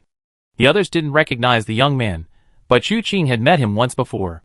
He was the young man who had given Jiang Qianlu the braised beef in the pavilion that day. He was a kind-hearted man, but lacked experience in the martial world, and his martial arts were mediocre, practically worthless. Yet, somehow, he had suddenly acquired such profound and unfathomable internal energy. Recalling his earlier wild thoughts, he couldn't help but laugh and cry. Could this be the protagonist who's about to make a scene, disrupt things, and seize everything that should belong to me? His earlier glance around was to find the young man's master. The middle-aged man who had been so frightened that day, but he wasn't around now. Looking at the young man's face filled with grief and indignation, a bad feeling crept into Chu Qing's heart. "Old monster fragmented fate, you killed my master, today I take your life." The young man's sudden shout confirmed Chu Qing's suspicions, and he couldn't help but sigh. Something had indeed happened. A man who was perfectly fine in the pavilion, not long ago, was suddenly gone. After shouting this, the young man lunged forward again. Unfortunately, although his internal strength was profound, his moves were crude. He had the will to kill, but he was always just a little short. Old monster fragmented fate had roamed the martial world for many years, and his experience in combat was far beyond Chu Qing's reach. If it weren't for his fear of the young man's internal strength, he would have already taken a risky move and killed him on the spot. Just as his desperate attack was about to miss, Lu Xiaonian suddenly spoke, "Raise your arm 3/10 of an inch." The young man on the stage, upon hearing this, suddenly had a flash of inspiration. He twitched his shoulder, and the palm strike that should have grazed the old monster's shoulder landed precisely on his face. This palm strike contained immense internal force, sending the old monster flying. Using the momentum, he turned and unleashed a palm strike from the sky, incredibly fierce. The young man's heart skipped a beat. He wasn't afraid to fight to the death, but the old monster's internal strength was inferior to his own. Why would he fight him to the death? Could there be a trap? Just as he was about to retreat, he heard Ouyang Tianchu speak, "Fight him." Although the young man didn't know who was giving him this advice, he felt that everyone present was more skilled than him, and their judgment was far superior. He was certain they were right to listen to him. He gritted his teeth, raised both palms, and thrust them towards the sky. The old monster's face was contorted with rage, but the instant his palms met, he abruptly shifted his body, dodging the desperate attack. The young man suddenly realized that the old monster's desperate act was a ruse, a deception. Once he retreated, the old monster could use the opportunity to escape. A chill ran through him. He felt these people were cunning and calculating, able to devise countless schemes in the blink of an eye, making them impossible to defend against. Then, a somewhat familiar voice reached his ears. "Gather your chi at the Laolong acupoint, palm to the left third of the way, strike the central pillar." Without time to discern the source of the voice, he obeyed. His inner energy circulated and gathered at the Laolong acupoint in his palm, striking to the left third of the way. But as soon as he made the move, his heart skipped a beat. The left side was completely empty. No one was there at all. Wouldn't this palm strike have given them a huge opening? Just as he was regretting his blind obedience, a blur appeared before his eyes, and the fragmented life old monster, who hadn't even arrived before, suddenly appeared. The palm strike, brimming with power, unleashed its full force, striking the opponent's chest without reservation. Crack! Crack! The sound of bone shattering was clearly audible. The fragmented life old monster was forced to curl up, and with a jolt from the force of the palm strike, he was sent flying backward. The young man was overjoyed and wanted to express his gratitude, but then he heard that familiar voice again. "What are you waiting for? Keep chasing the wind and the moon, don't let up, beat him to death." The last 4 words, "beat him to death," made everyone present gasp, thinking that this third young master's killing intent was indeed heavy. Even this mid-air instruction instilled the concept of beat him to death. However, the old monster of fate had indeed deserved to die for his many years of evil deeds in the martial world. The young man, unsuspecting, rushed forward, catching up directly to the old monster of fate. He unleashed 2 palm strikes, intending to carry out the old monster's promise and kill him. "Show mercy where mercy is due." A voice suddenly rang out, and another person appeared on the stage. He grabbed the old monster of fate with one hand, twisting his body to deflect the force, and then reached out with his other hand. A loud bang was heard as his palm collided heavily with the young man's, and he immediately let out a muffled groan. However, he didn't stop there. Instead, he continued to swing his left hand, still holding the old monster of fate, and with this swing, he flung the old monster of fate right in front of the young man. The young man was horrified and instinctively tried to break free from the other's grasp, stepping back to avoid a further blow. But just then, another voice rang out, "Fight him!" Hearing this, many present paled, their eyes filled with rage as they looked at Zhao Huifeng. At this critical moment, the one who had just said show mercy when possible was no good. He was one of the 5 eccentrics, the marrow-eating old monster. It was said that this man had a penchant for cannibalism and loved to suck the marrow from bones. He had committed countless evils, his crimes unforgivable. His words, "show mercy when possible," seemed like earnest advice, but in reality, he had seized the opportunity presented by the marrow-eating old monster and, with a swift turn, intended for the two to join forces. One would use their internal energy to hold the young man off, while the other would seize the opportunity to strike with a double-peak ear-piercing blow, killing the young man on the spot. The young man's retreat was actually a survival tactic. But Zhao Huifeng, at this crucial moment, interfered, preventing him from retreating, instead, urging him to continue fighting. The young man, though somewhat doubtful, had always learned something from listening to them, and now, despite his lingering doubts, he still obeyed. Little did he know, this single thought would determine life and death. The battle was decided in an instant. Just as the young man was about to die on the spot, a flash of sword light suddenly enveloped all directions. Before anyone could react, a head rolled to the ground. The young man, using the momentum, blocked the approaching life-splitting old monster with a palm strike, feeling extremely relieved. Startled, he turned to look and saw that the life-splitting old monster was now a headless corpse. This was a great shock, but he also knew that someone had intervened. Immediately abandoning any thought about the life-splitting old monster, he channeled his full inner strength, and the marrow-eating old monster, who was facing him, let out a muffled groan. He couldn't help but curse. "Why aren't you showing yourself? Are you planning to kill me? As soon as he spoke, two more figures appeared on his left and right sides. As the two men attacked, they each placed their hands on the shoulders of the fragmented life monster. It seemed that once they separated, they would grab him and run without hesitation. However, it was too late for them to escape. Sikong Ijian stood with his sword clasped, having appeared on the martial arts stage seemingly out of nowhere. His sword, though still sheathed, already possessed an aura that enveloped the surrounding area. A streak of blood suddenly appeared on the fragmented life monster's face, the exposed flesh sending chills down one's spine. The young man felt his opponent's internal energy instantly falter. He immediately circulated his internal energy, sending his opponent flying. He remembered Chu Qing's words, "Pursue the wind and chase the moon relentlessly, beat him to death." He was about to take a step forward to continue his attack. His shoulder was suddenly grabbed. He instinctively looked down and saw Sikong Ijian standing expressionlessly beside him, sword in hand, coldly saying, "Get out of the way, you're in my way." Huh? The young man was taken aback. Sikong Ijian then asked, "The 5 monsters are one, where is the remaining one?" "I tell you after you're dead." One of them roared and lunged at Sikong Ijian. But before he could even make a move, his body was cleaved in two midair.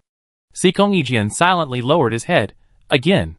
But everyone present, looking at the corpse on the ground, felt a chill run down their spines. The one who died was Taigu. Sikong Ijian had easily torn through his protective divine power and copper skin iron bones. This body of martial arts, honed through countless trials, was utterly worthless in his eyes. And this battle made the martial arts of the Supreme Sword Sect even more tangible in everyone's eyes.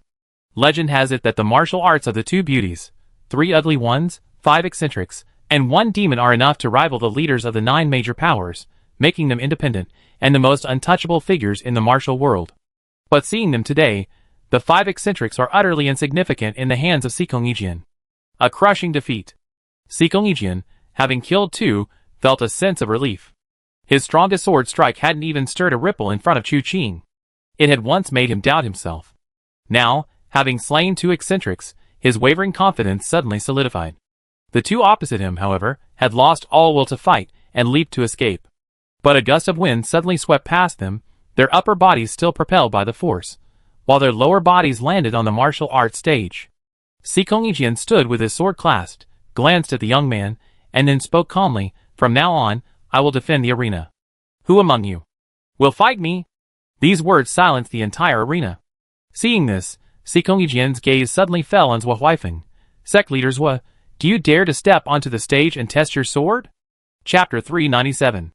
Although Sikong Ijian claimed to possess nothing but his sword, this sentiment stemmed primarily from his dislike of dealing with complex interpersonal relationships and his aversion to those unworthy of his attention or concern.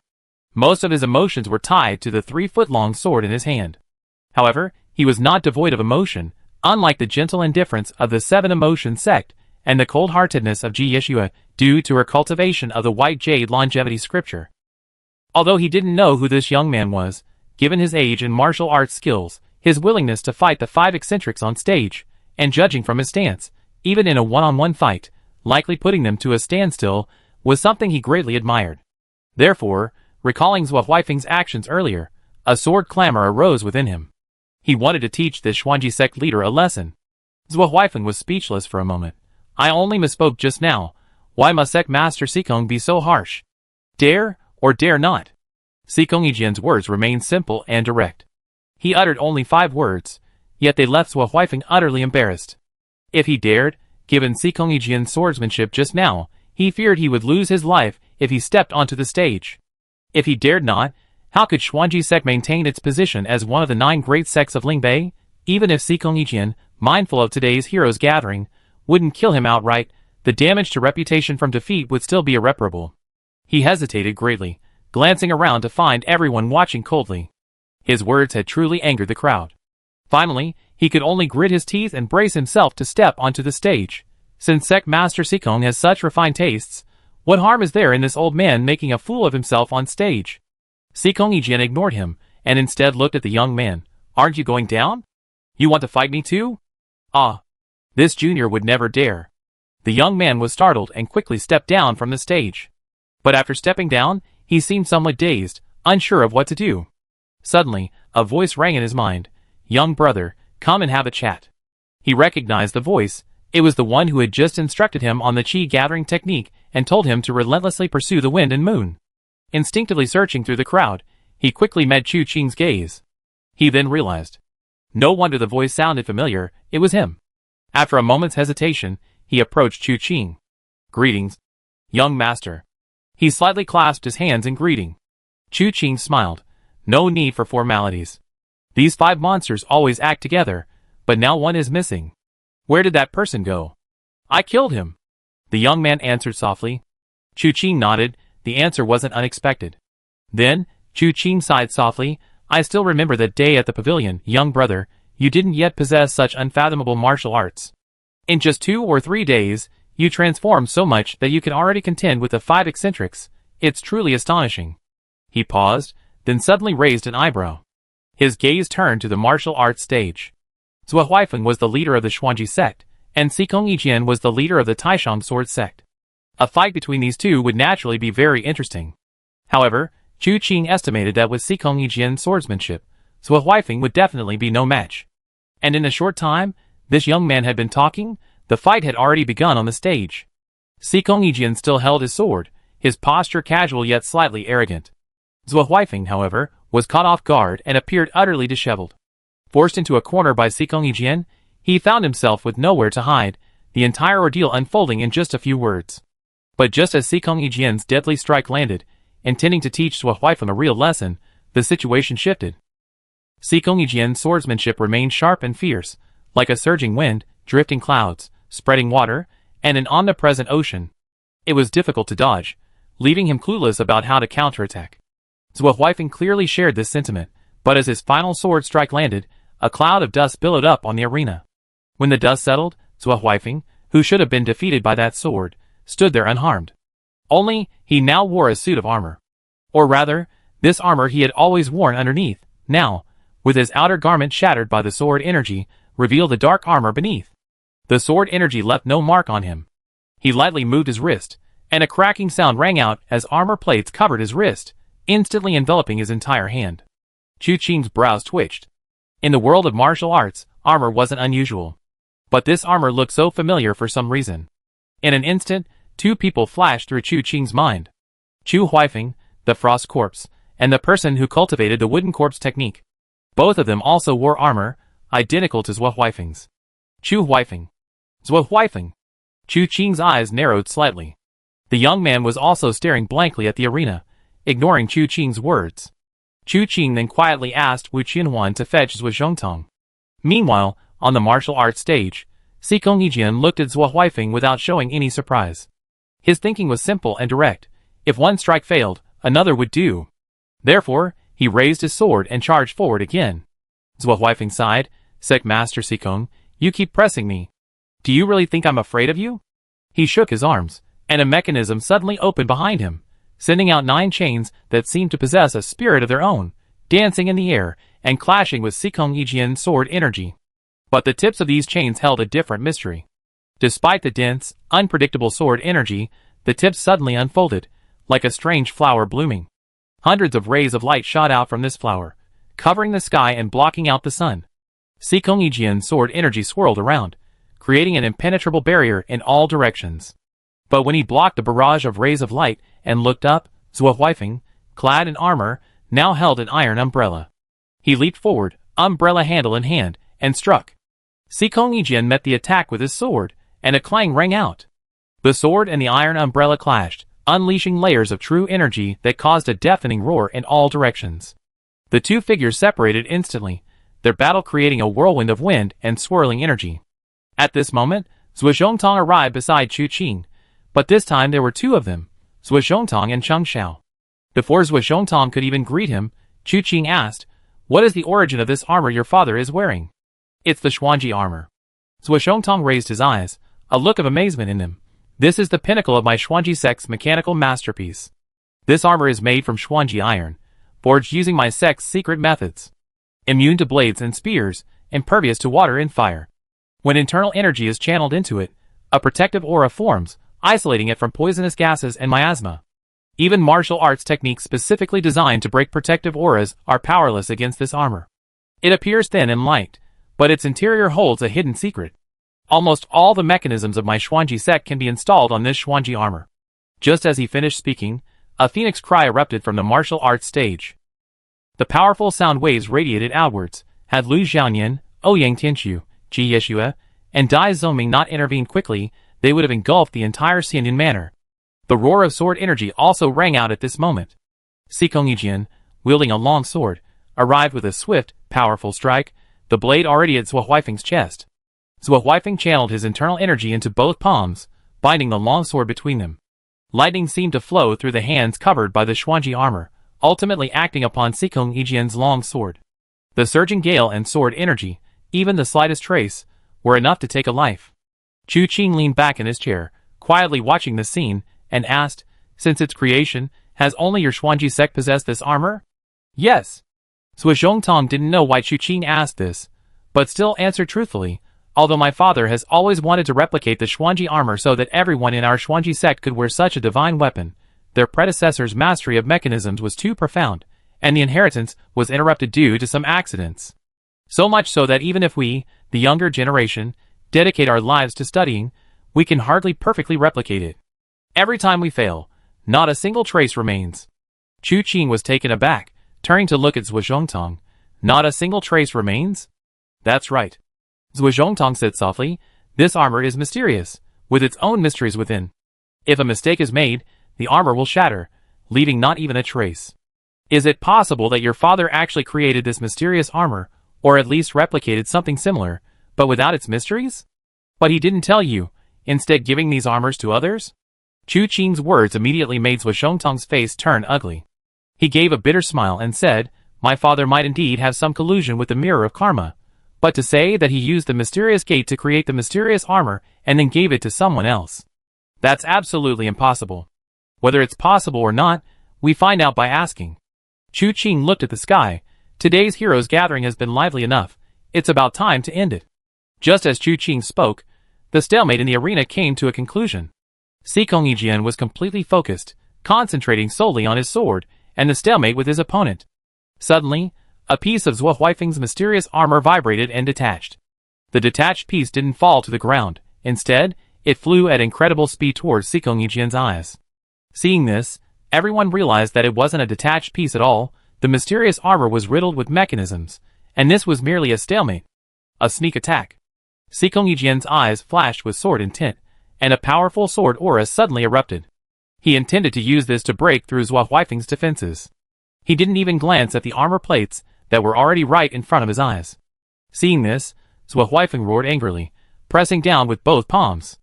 The sword blade broke through his palm blockade at that moment, thrusting diagonally into his chest. The sword blade clashed with the Xuanji armor, sparking numerous sparks, but it didn't penetrate the armor in the slightest. Blood streamed down Xikong Yijian's cheeks from the armor plates. This was only thanks to his earlier change of direction. Otherwise, his eyes would have been injured, not just his face. But now, his sword thrust forward failed to break through Zhuo Huifeng's mysterious armor, nor did it repel him. Instead, it left him wide open. Zhuo Huifeng lowered his shoulder and elbow, suddenly striking Xikong Yijian squarely in the chest and abdomen. Xikong Yijian gasped for breath. His chest caved in 3 inches, but even so, the resulting gust of wind sent him flying. He nearly fell off the arena. Just as he was about to regroup, his face darkened.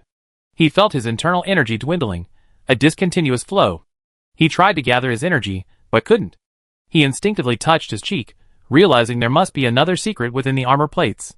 But by then, it was too late. Zhuo Huifeng shifted his stance, his figure already upon Xikong Yijian. His 5 fingers lashed out, a claw-like attack that blotted out the sky, enveloping Xikong Yijian from all sides. Not good. Stop! Whether Xikong Yijian was holding back was unclear to outsiders, but Zhuo Huifeng's claw clearly intended to leave Xikong Yijian no way out. The claw was about to strike Xikong Yijian's head. With just a burst of force, given Zhuo Huifeng's martial arts and the power of the Xuanji armor, Xikong Yijian's head would be mauled like a watermelon. But at that moment, a hand shot out, grabbing Zhuo Huifeng's wrist and dragging him from midair onto the martial arts stage. Xikong Yijian's eyes remained calm. Even having just experienced a life-or-death situation, his heart seemed utterly unmoved. Looking at Chu Qing, who had suddenly appeared, he said softly, "Thank you." After saying this, he turned and left the arena without another word. Zhuo Huifeng stared at Chu Qing, his face darkening. It's you. Sect leader Zhua. We've known each other for a long time. Why don't we have a proper talk today? Chu Qing said calmly. This caused a stir in the arena. Although he had become famous in the battle before Tianlai City, few in the martial world had actually seen him. Seeing two young men stepping onto the stage one after the other, everyone felt that the martial world was indeed unfathomable. Some of the older generation in the martial world couldn't help but sigh with a touch of self-importance. The younger generation surpasses the older. It wasn't until someone revealed Chu Qing's identity that these people suddenly realized. They knew this was no ordinary, unknown newcomer to the martial world. It was none other than the already renowned Mad Saber young master.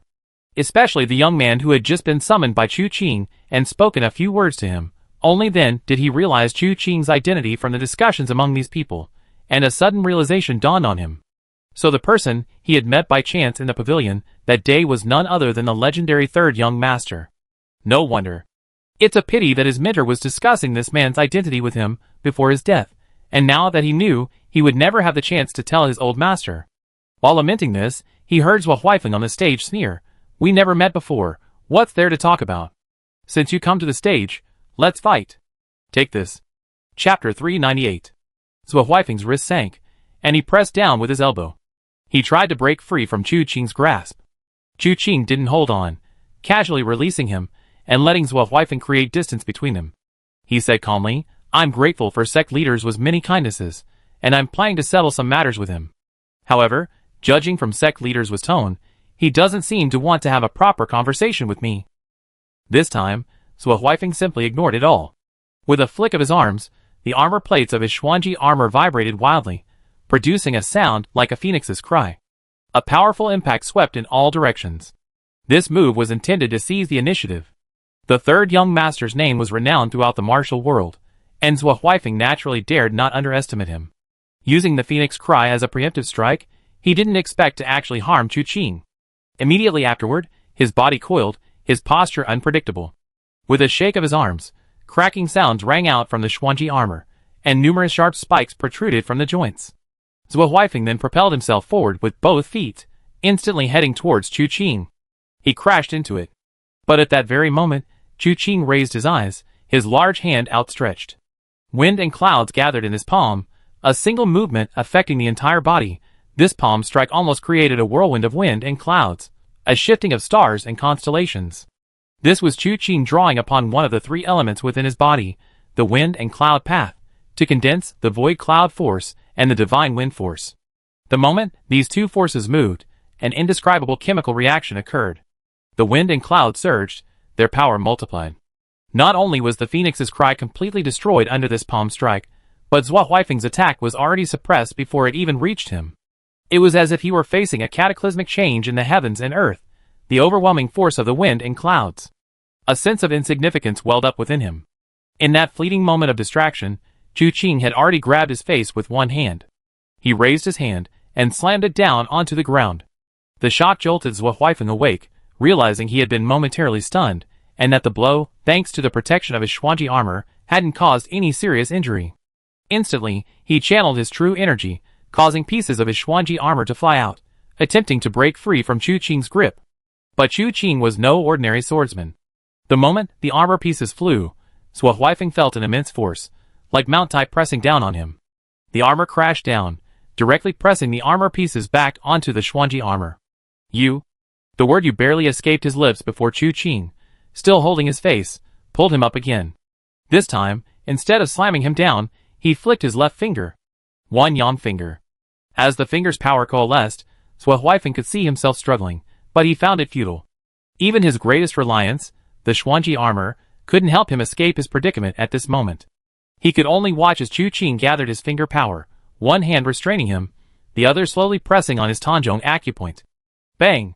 With Chu Qing's current illuminating Jade divine strategy internal energy cultivation, the power of this one yang finger technique was truly magnificent. The immense force instantly pierced through the Xuanji armor and flew out from behind Zhua Huifeng, sweeping across the scene. Everyone could see a massive gust of wind flying into the distance. Feeling the terrifying power contained within, the shock in his heart instantly reached its peak.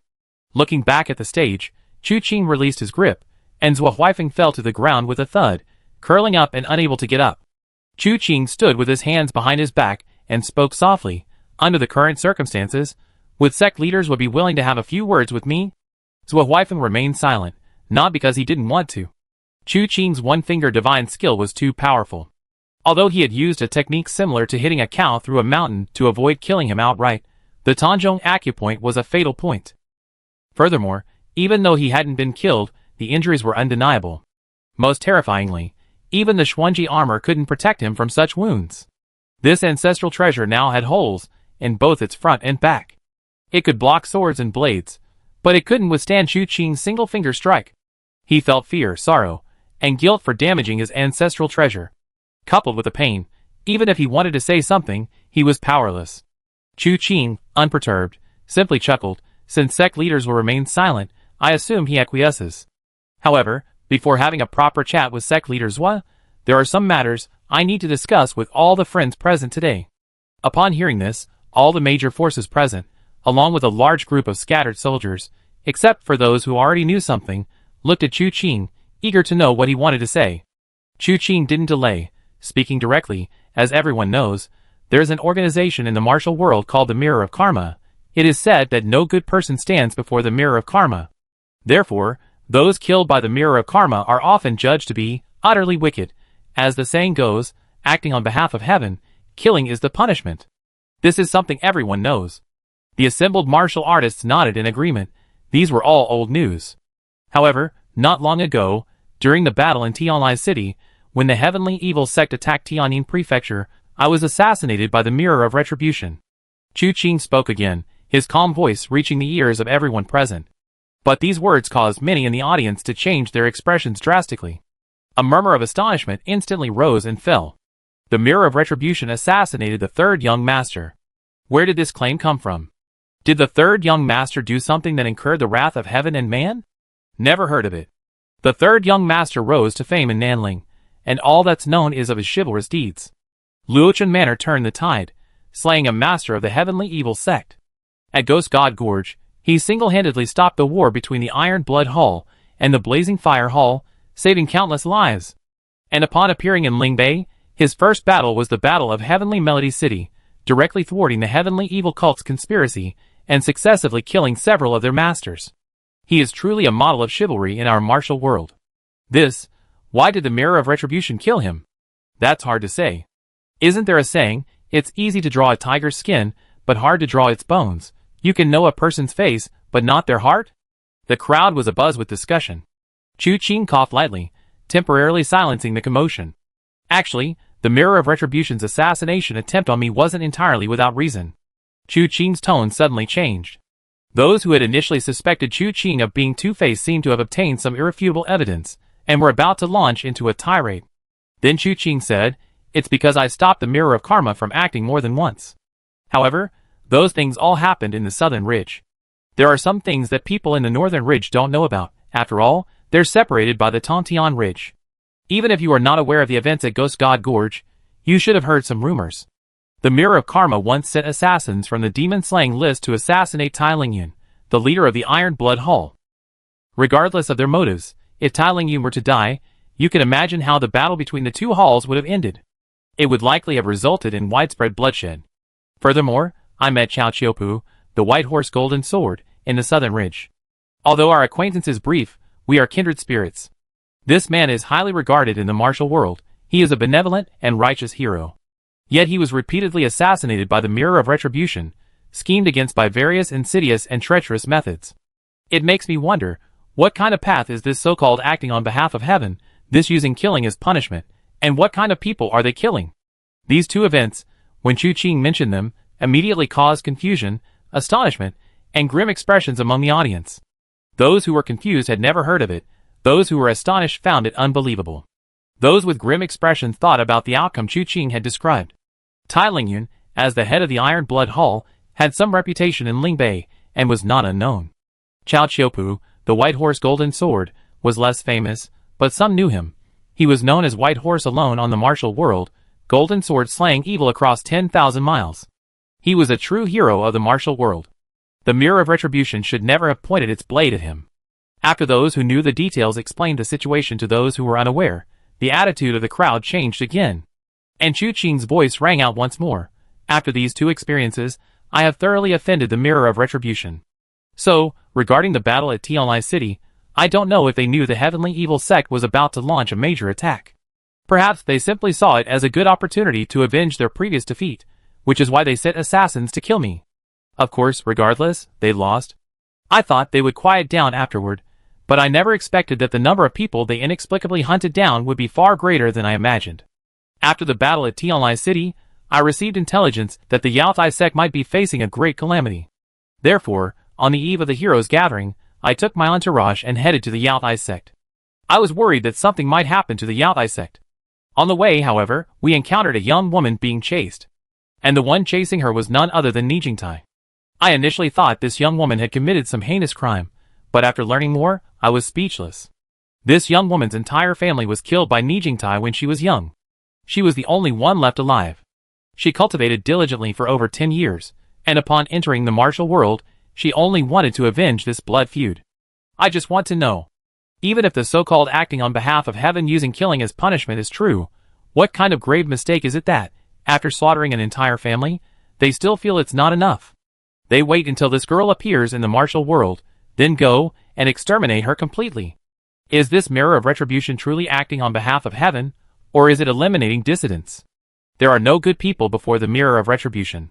Or is the mirror of retribution itself inherently bad? The third young master is right. The mirror of retribution is indeed a bad thing. My sworn brother is kind-hearted, but just because he spoke out for justice, he offended someone with power and martial arts superior to his own. That person dared not retaliate, yet the people of the mirror of retribution fabricated charges against him, and even after his death, they weren't satisfied, even wanting to hang his body in front of the door for vicious birds to peck at. Heaven have mercy. He was kind-hearted and spoke out because he saw injustice. When he and his wife were brutally murdered, his wife was already pregnant, the child was only 3 months old. These murderous bastards deserve to die a horrible death. But I am but a lowly person, and even if I speak out, no one will believe me. People are more willing to believe those executioners. Among the crowd, some wept bitterly, shouting out the words weighing on their hearts. Some looked in the direction of the sound, and their faces were moved. They recognized this person, and knew that the sworn brother he spoke of was not a lie. The man was not well known in the martial arts world, but he was indeed an honest and kind person. Then, overnight, his entire family was slaughtered by the mirror of retribution, and 7 major crimes were listed, causing quite a stir. People thought they could judge a book by its cover, but they didn't know that it was all a lie. And this man's behavior, however, also. This stirred up many people's worries. They all had friends, even relatives, killed by the mirror of retribution. While they felt it was unlikely, they weren't certain. Although their tone wasn't as firm as the first person's, 1 or 2 deaths were understandable, but so many people dying so inexplicably meant something was definitely wrong. As for the 9 most powerful forces in Lingbei, their expressions gradually darkened upon hearing the voices in the crowd. The mirror of retribution had a long history, but it had never provoked the 9 forces, so they had generally coexisted peacefully. But they hadn't expected these people to act so recklessly. Looking at Chu Qing again, they heard Xianhua Sect's representative, Zhong Ming, ask in a deep voice, "Third young master, what does the mirror of retribution you keep mentioning have to do with the current situation?" Chu Qing sighed softly. Back in the Yaotai sect, the girl being hunted was always by my side. The people from the Nijingtai sect, after I killed the heavenly evil sect expert, thought they had an opportunity and tried to ambush and kill someone. But they were killed by me instead. Later, following the clues, we captured another one. And this person is Jiang Qianlu, the steward of the Xuanji sect's artifact hall. 2 days ago, I first arrived at Xianyun Mountain and clashed with the Xuanji sect's young master, Zhuozhongtong. I'm sure you all heard about this. This matter originated with this Jiang Qianlu. This statement, as expected, caused another uproar. However, someone still raised a question. Even if Jiang Qianlu joined the Nijingtai sect, it doesn't mean that Zhuo Huifeng also joined the Nijingtai sect, does it? Isn't your approach a bit too arbitrary, young master? Chu Qing nodded, then suddenly clapped his hands. Bring them all up. As soon as the words fell, disciples from Tianyin Mansion and Liaoyuan Mansion escorted a group of people onto the martial arts stage. Upon seeing this group, the arena erupted in another uproar. Ren Weifeng of the Mingqi Hall of Xuanji sect, and Zhang Zhuo of the Geeky Hall, Dong Cheng of the 7-Star Pestle, also from Xuanji sect. This, Chu Qing slowly spoke, the matter of Jiang Qianlu is not yet resolved. How did he join the Yejing platform? How did he become an assassin? And what role did the left sect leader play in all of this? While all of this is still unknown, the left sect leader came to participate in the heroes gathering, while simultaneously sending a large number of experts to storm into the Xianyan Manor dungeon and kill Jiang Qianlu to silence him. Left sect leader, can we have a proper talk now? What exactly is your intention in doing this? Chapter 399. Zhuo Huifeng had recovered by now, and hearing Chu Qing's words, he was far from willing to give up. Chu Qing sneered, a fabricated charge will always find a pretext. A fabricated charge indeed. I ask you, which charge is it? Did I frame Jiang Qianlu? He wasn't an assassin from the Mirror of Retribution at all? Or did I frame you for trying to kill Jiang Qianlu to silence him? Chu Qing sneered. The former was witnessed by Ji Yeshua, the sect leader of the Yaotai sect, and the latter by Ouyang Tianfeng of Liaoyuan Prefecture and Lu Jinghan of Tianyin Prefecture. In fact, they were the ones who captured him together. I ask you, which charge are you trying to shirk? These words left Zhuo Huifeng speechless. Chu Qing then pointed a finger. Not only that, do you know why I know you wanted to kill Jiang Qianlu to silence him? This was said by your son, Zhuo Zhongtong. Others might frame you, but would you even frame your own son? Chu Qing and Zhuo Huifeng clashed, even though Chu Qing knew this was inevitable. Zhuo Zhongtong still felt awkward. Now that Chu Qing had suddenly exposed this matter in public, he felt even more ashamed to face Zhuo Huifeng. Zhuo Huifeng, however, suddenly looked up. When his gaze fell on Zhuo Zhongtong, a look of realization flashed in his eyes. Looking at Chu Qing, his eyes narrowed slightly, then he burst into laughter. That's right. So what if I colluded with the Mirror of Calamity? Do you know how much silver the Mirror of Calamity gives me every year? Do you know how much silver is needed to master the art of mechanisms? Without a suitable purse, how could my Xuanji sect have achieved its current status? These words caused an uproar. Chu Qing's earlier words weren't just idle chatter. They were a direct revelation of the truth about the Mirror of Karma, revealing its true nature to everyone. Only in this way could a sense of shared hatred and indignation be generated. Now, in everyone's eyes, the Mirror of Karma was a deceptive, treacherous assassin organization. Zhuo Huifeng, however, colluded with them, solely for money. The crowd was instantly enraged. As a chivalrous hero of the martial world, you disregard right and wrong for material gain. Zhuo Huifeng, you truly deserve to die. The Xuanji sect is unworthy of being among the 3 prefectures, 3 gates, and 3 sects. How many of our closest relatives, friends, and family members have died at the hands of the Mirror of Karma? Zhuo Huifeng, your hands are stained with their blood too. At this moment, shouts of killing filled the air, as if everyone wanted to skin Zhuo Huifeng alive, tear him to pieces, and rip him to shreds. Chu Qing gave Zhuo Huifeng a deep look, then slightly raised her hand and pressed down, instantly silencing the commotion in the room. Zhuo Huifeng, is that all you have to say? Now that things have come to this, I have nothing more to say. Zhuo Huifeng took a deep breath and said, I have no regrets about coming to this point. You are not me, you don't know what I've been through, and I don't expect you to understand. I accept what I've done. Whether you want revenge or resentment, come find me alone. That rebellious son of Zhuo Zhongtong has no ambition, only knows how to indulge in women's charms, utterly useless, a good for nothing. He knows nothing. You don't need to vent your anger on him. Throughout the entire Xuanji sect, not everyone is connected to the Mirror of Retribution. Most of them are completely unaware of it. You all claim to be chivalrous, so I presume you wouldn't be so cruel to innocent people. Chu Qing smiled wryly. Zhuo Zhongtong truly doesn't know about your connection to the Mirror of Retribution, I already ascertained that. But a son must pay for his father's sins.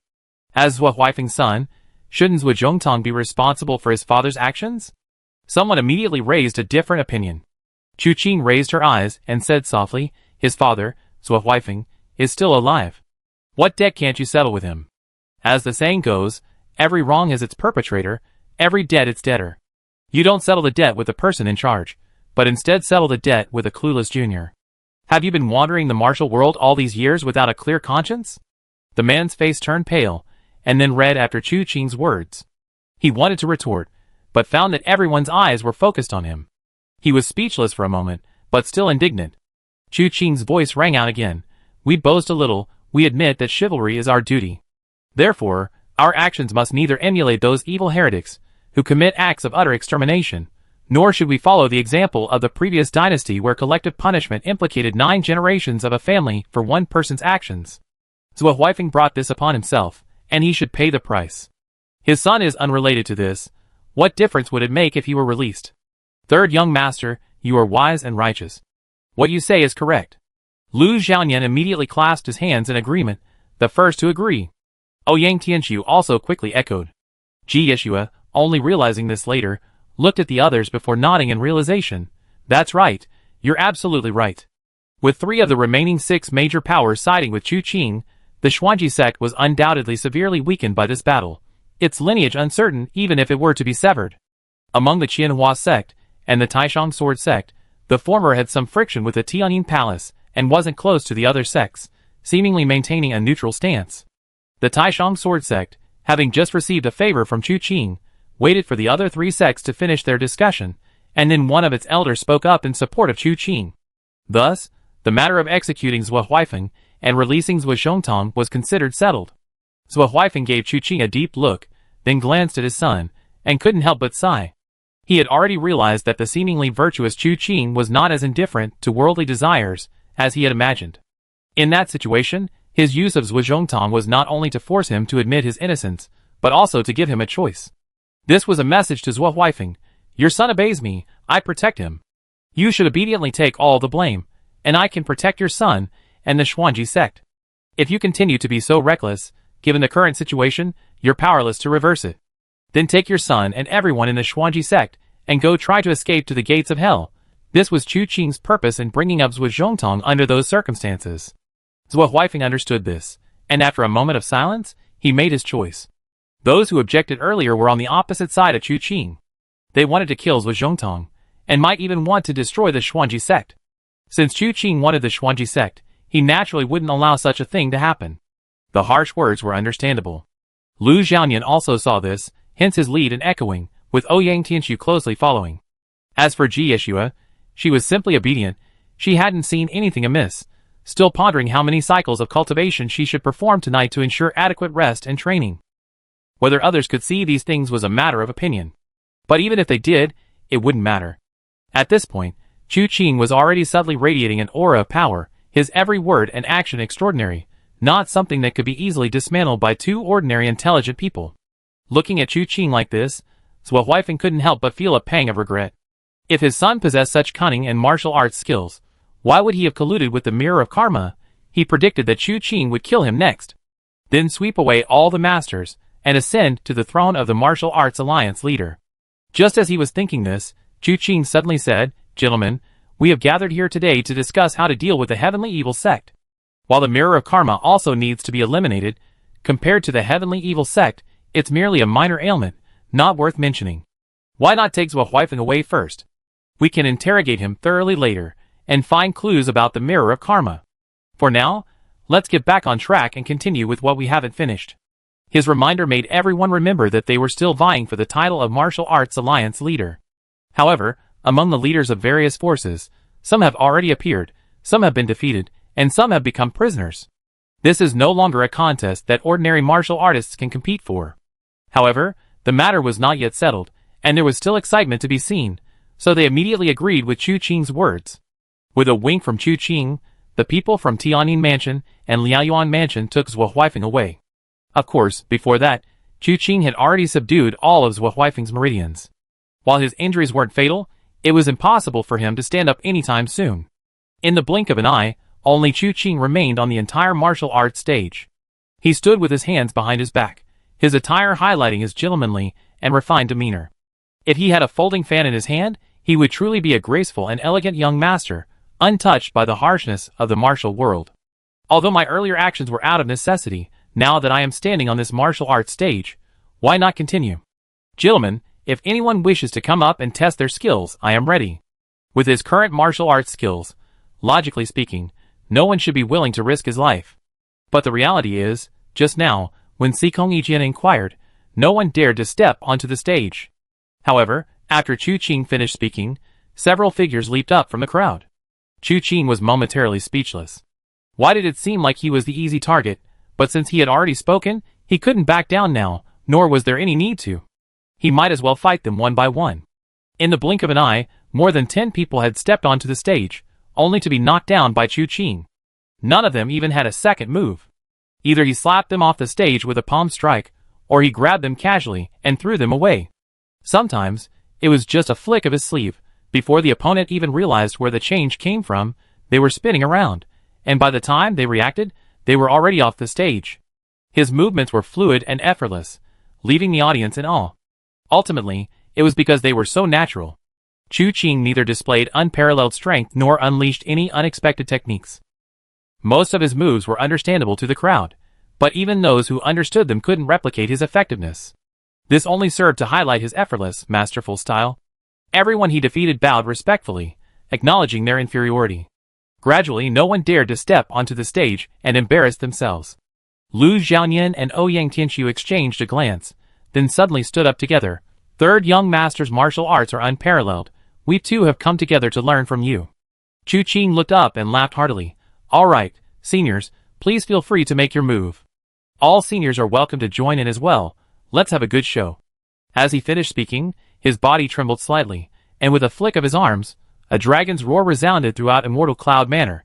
Lu Xiaoyan and Ouyang Tianqiu in midair also fought fiercely, each unleashing their ultimate moves, stirring up endless gusts of wind and sonic waves. Ji Yeshua raised her eyes, brought her index and middle fingers together, and a resounding hum echoed. A snow-white long sword at her waist instantly drew from its sheath. This sword was named 12 Cities. It was a treasured heirloom of the Yaotai sect, its sword technique called 17 Swords of Jade Capital. The sword's gleam was magnificent. Seeing the three masters join forces to fight Chu Qing, the atmosphere in the arena reached its peak. Although they all wanted to see Chu Qing emerge victorious from the combined attack of these three masters, none dared to actually hope so. But unexpectedly, Chu Qing not only maintained a firm advantage amidst the three's attack, but also reversed the situation with a swift turn of events. The Thousand Flower Sect Master, Dai Zongming, sneered, "A performance. Since you insist on doing it, I let you do it to the fullest." He had long seen through the ambiguous relationship between Ji Yeshua, Lu Xiaoyan, Ouyang Tianqiu, and Chu Qing. This current act was a performance for the world to see. But he wasn't willing to let them succeed. He immediately leaped into the air. Since that's the case, this old man will also come and experience your superior skills. With each leap, 1,000 rays of light seemed to flow behind him. The Thousand Flowers sect was renowned for its internal energy cultivation, and Dai Zongming's Thousand Flowers bright scripture was said to penetrate all directions and illuminate the 9 heavens and 10 earths. Now, with a circulation of his internal energy, it indeed possessed a power that seemed to reach the heavens and the earth. He struck down with his palm. Before the palm even arrived, the wind stirred first, whipping up a cloud of dust. Just then, Chu Qing's figure flashed, his legs moving faster and faster, the wind becoming a whirlwind, the whirlwind creating a vortex, the resulting energy instantly throwing all the experts present off balance. His leg shadows arrived silently, his movements formless yet powerful, and then came the resounding thuds. Whether it was Lu Xiaoyan, Ouyang Tianqiu, Ji Yeshua, or Dai Zongming, all were struck by his kicks. The only difference was the force of the blows. Lu Xiaoyan, Ouyang Tianqiu, and Ji Yeshua all withdrew their kicks immediately, but Dai Zongming of the Thousand Flowers sect was struck squarely in the face by Chu Qing's large foot, not only shattering his Thousand Flowers bright scripture to pieces, but also knocking him directly into the dust. With this, Chu Qing stood still on the martial arts stage. The crowd looked at each other speechlessly, unsure what to say for a long time. The rumors of the Battle of Tianlai City were true. This person could indeed single-handedly withstand the combined attack of multiple masters and emerge victorious. Lu Xiaoyan clasped his hands in greeting. Lu Xiaoyan of Tianjin Prefecture pays respects to the Alliance leader. Ouyang Tianqiu of Liaoyuan Prefecture pays respects to the Alliance leader. Ji Yeshua of Yaotai sect pays respects to the Alliance leader. Xikong Yijian of Taishang Sword sect pays respects to the Alliance leader.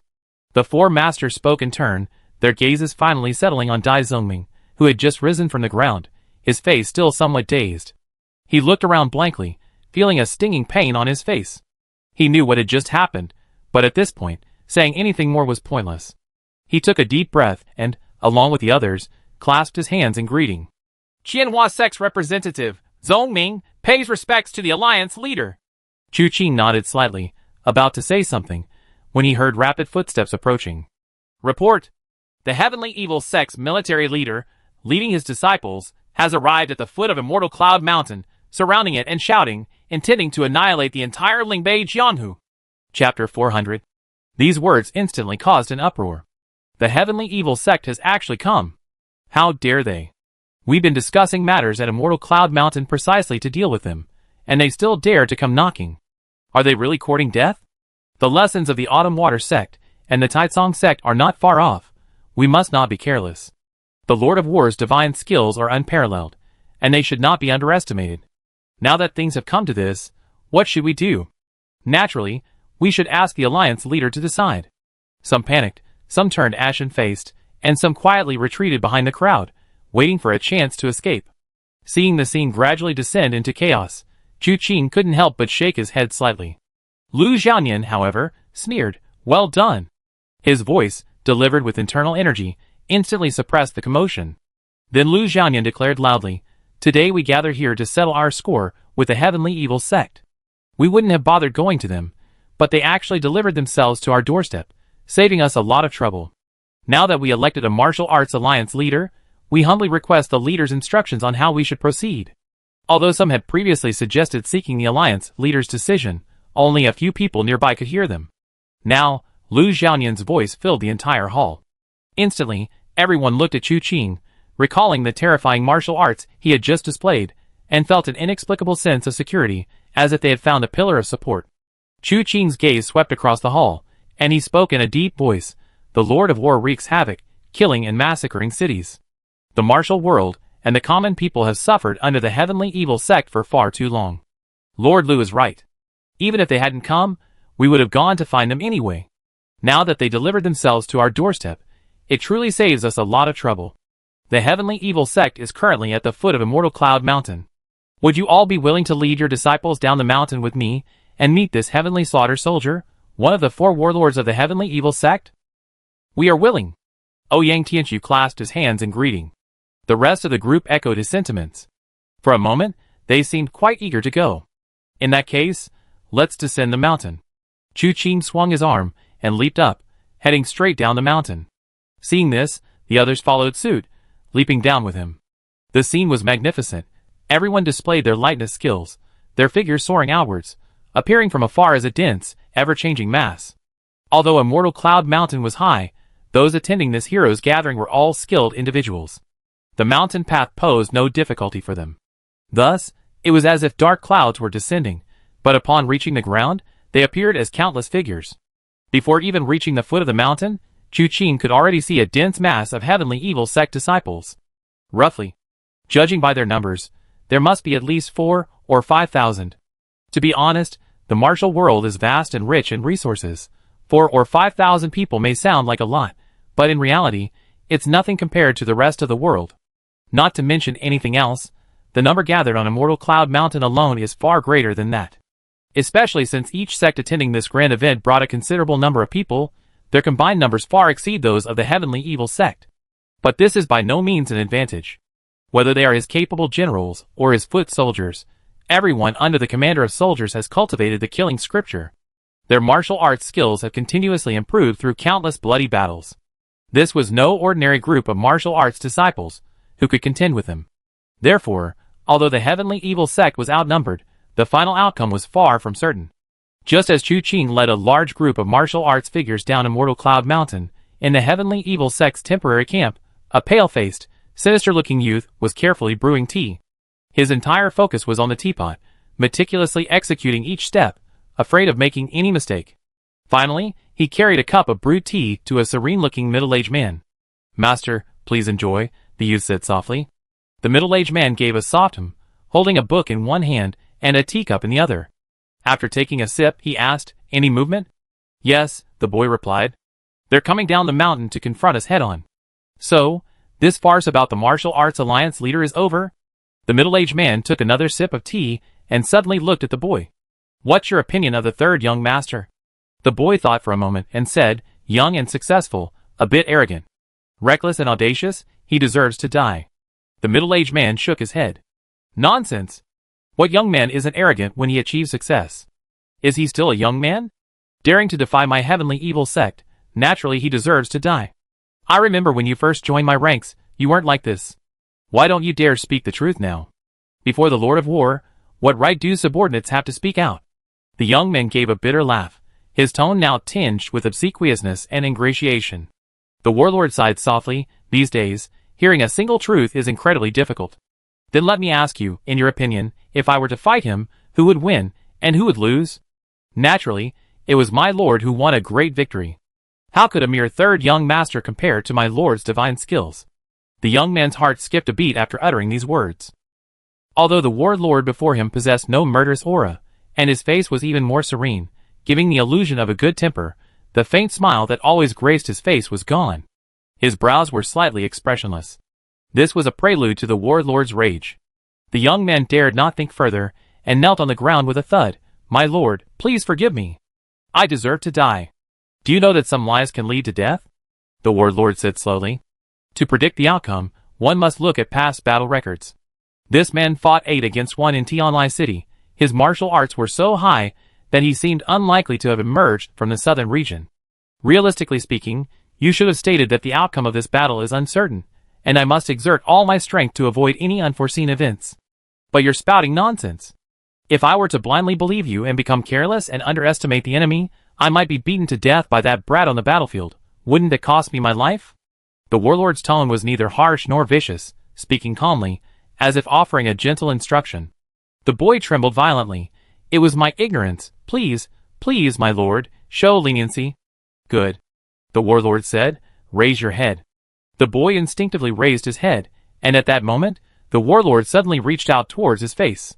A blood-curdling scream immediately echoed from within the tent. A gust of wind blew, causing the book the warlord had placed on the table to turn, revealing the words, Eternal Night Valley Skinning Technique. Suddenly, a blood-soaked hand seized the book. A moment later, the warlord emerged from his tent. He took a few steps, then touched his neck, only to find his hand covered in blood. He hesitated for a moment, then took a fine cloth from his robes and wiped his face. After confirming that no more blood had been spilled, he put the cloth away, raised his eyes, and slowly looked up.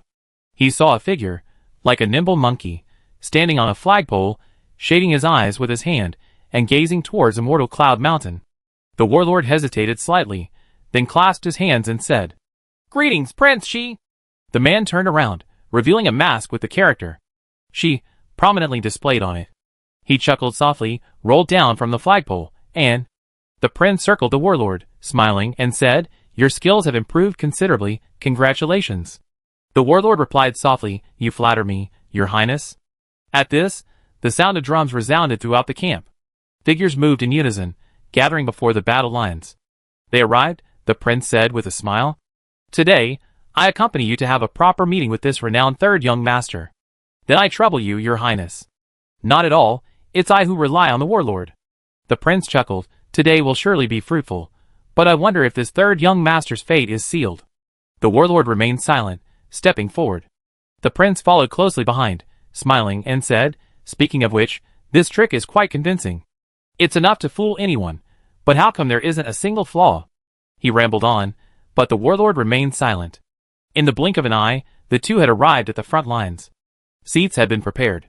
However, the warlord did not sit in the main seat, but instead looked at Prince Shi. Your Highness, as the supervising officer this time, please take the seat of honor. That would be presumptuous of me to take the host's place. Prince Shi quickly waved his hand.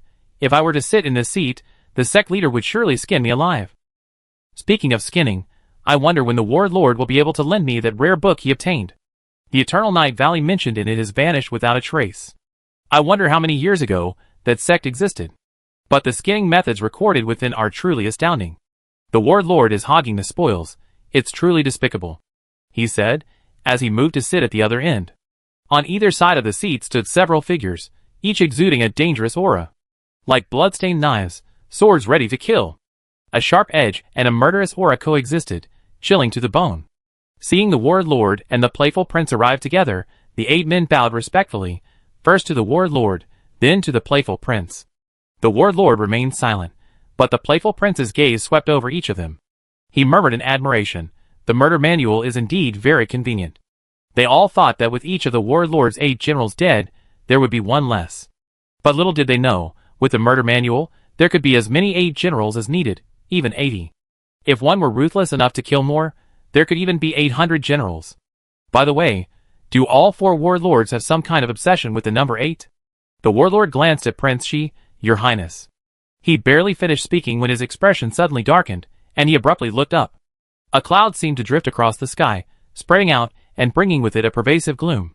Prince Shi let out a strange cry. Oh dear, is some kind of world-destroying demon lord coming? Speaking of which, who is the real villain?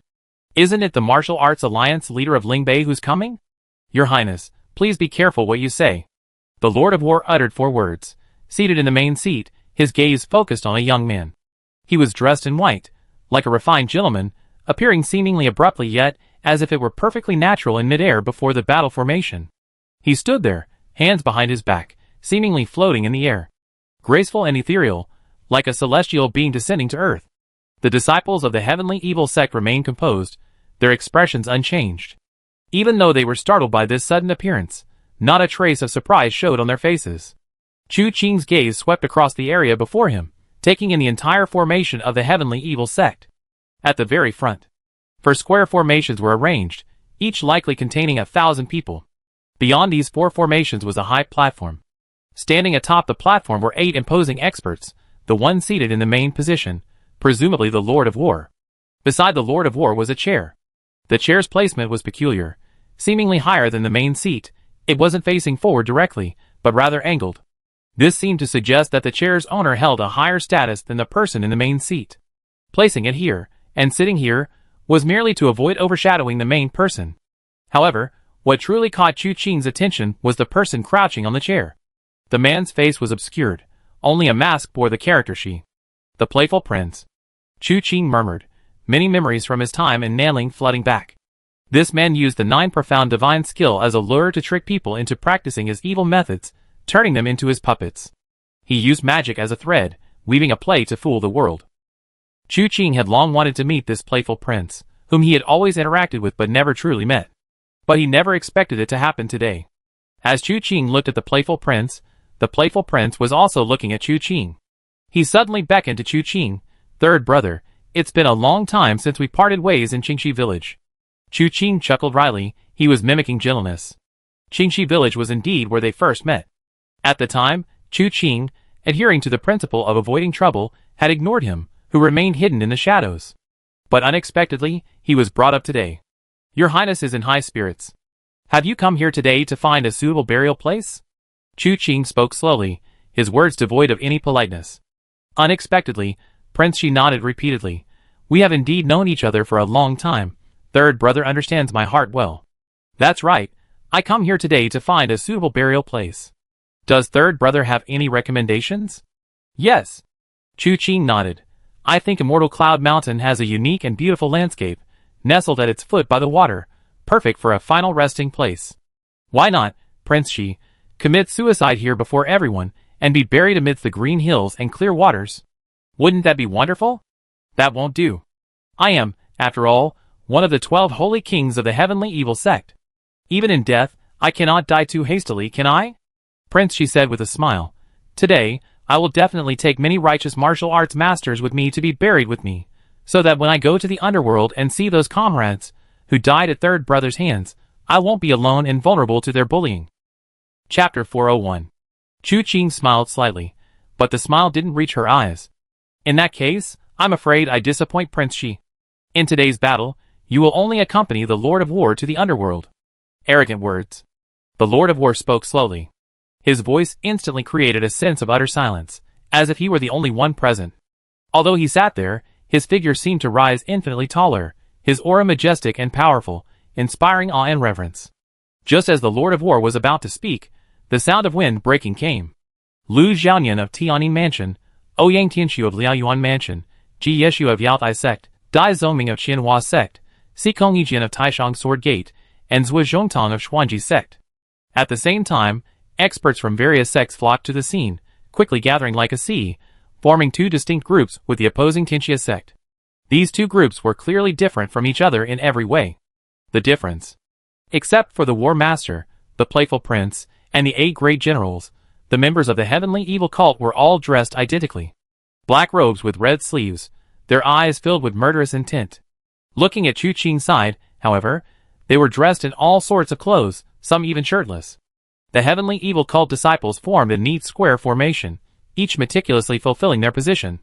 The people around Chu Qing, on the other hand, were scattered everywhere, some standing, some squatting, some sitting, some lying down, some even hanging from trees. Just looking at the subordinates of both sides, Chu Qing was speechless. Just hearing that the heavenly evil cult was coming had thrown them into a state of panic. Chu Qing had immediately sensed that they were indeed a disorganized mob.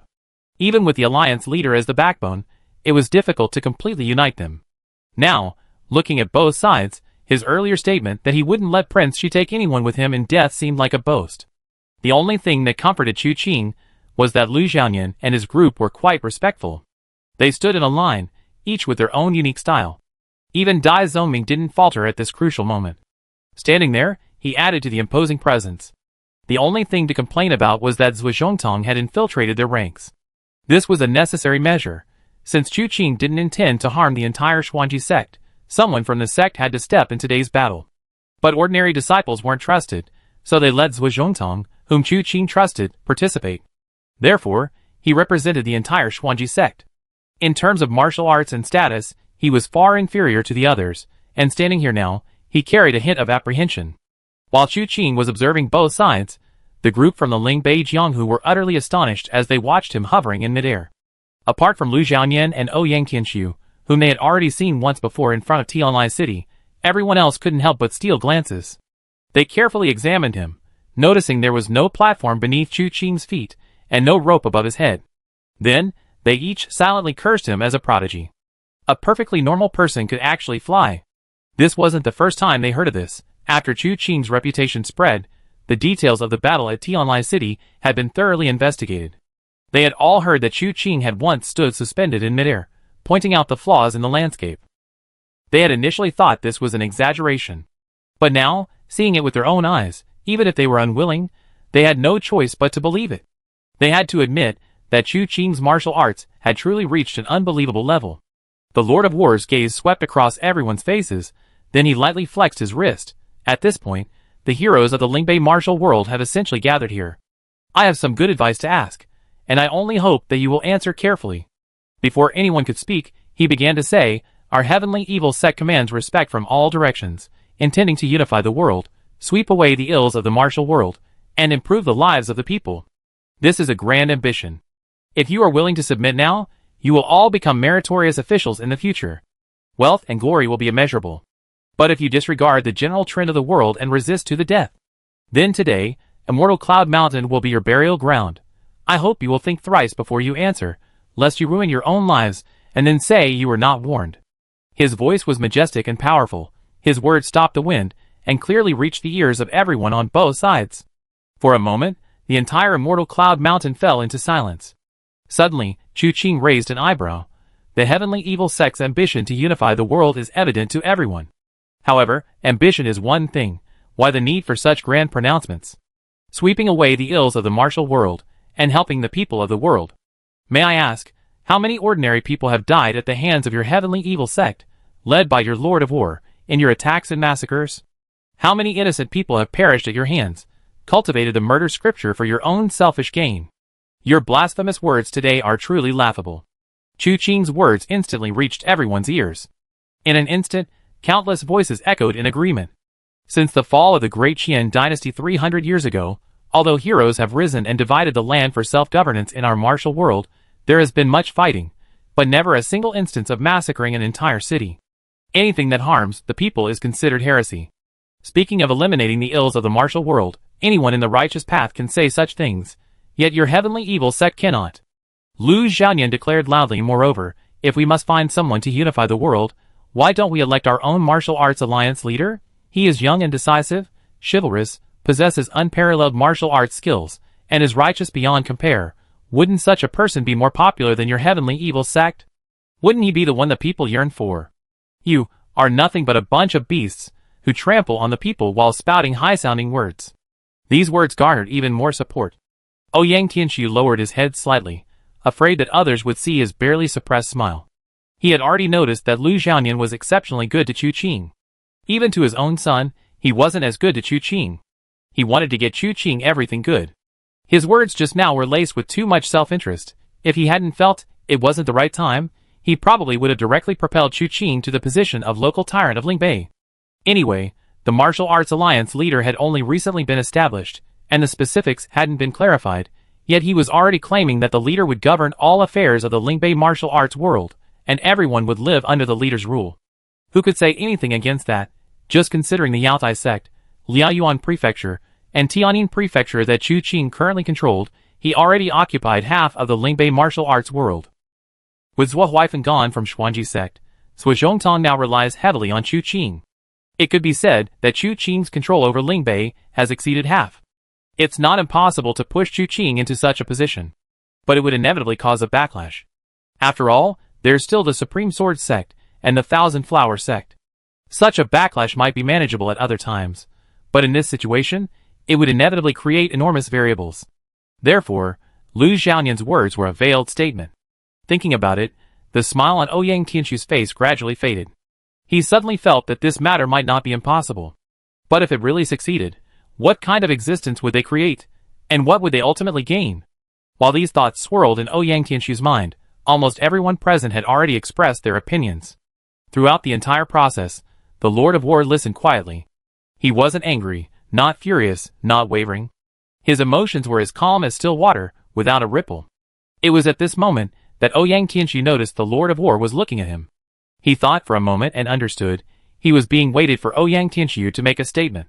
He chuckled. Since the Battle of Tianlai City, Liaoyuan Prefecture has followed only the third young master's lead. Don't say that your heavenly evil sect has committed countless evils. Even if you were the most virtuous person in the world, don't even think about making my Ouyang family betray our master and abandon us. Lu Xiaoyan was taken aback and couldn't help but glance at Ouyang Tianxu. Although Ouyang Tianxu had surrendered the Liaoyuan Jade token and led the Ouyang family to completely submit to Chu Qing's tutelage back in Tianjin Prefecture, he still harbored his own pride. Chu Qing could ask him to do anything, and he would do it. But as a member of a powerful clan, he couldn't possibly fawn over Chu Qing.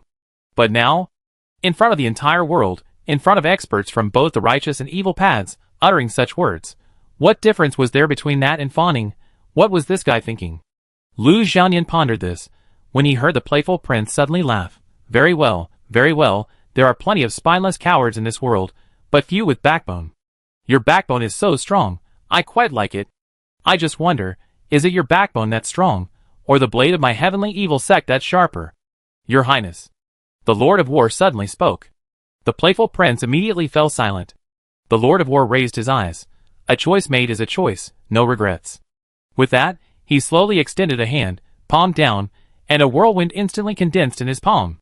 In less than a breath, the wind suddenly gained color. Its color was like blood, muddy, crimson, and viscous. Even from a distance, a pungent, bloody stench could be felt. The bloody aura carried on the wind, but within that wind, in an instant, sword intent was mixed in. With a whoosh, those present, regardless of whether they were righteous or evil, all wielding swords, felt their weapons vibrate within their sheaths, occasionally seeming to unsheath, only to retract after a mere 2 or 3 inches.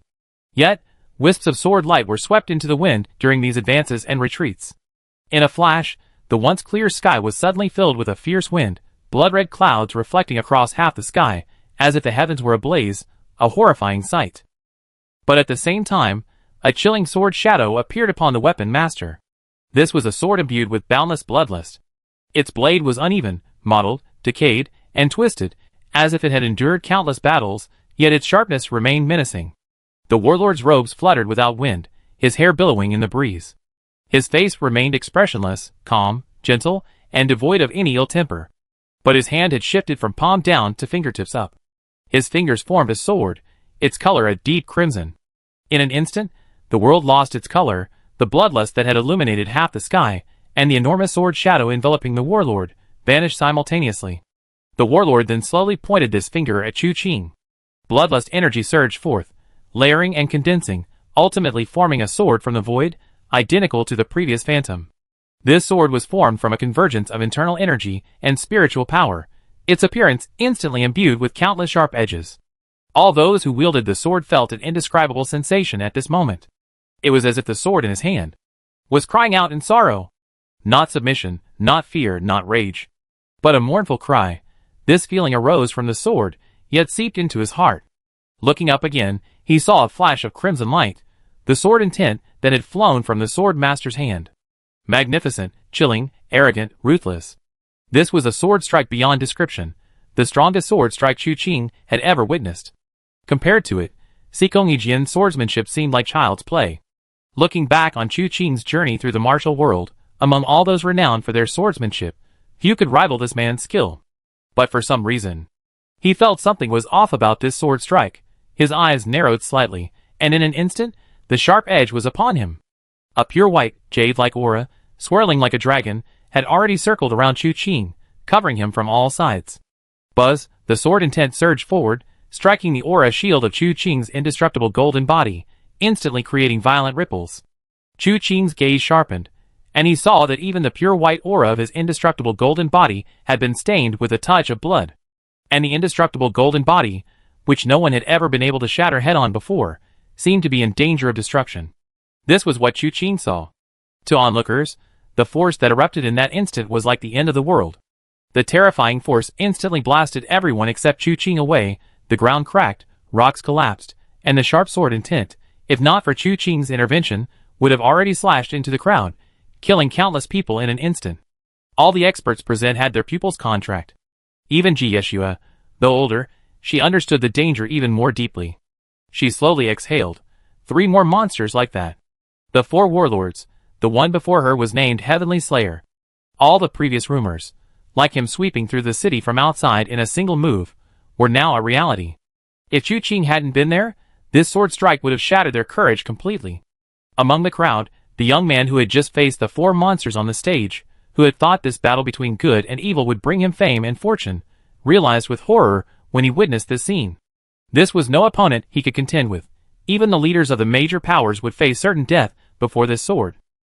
This was the most formidable and terrifying figure in the world. Could the third young master withstand it? Never before had he felt such anxiety.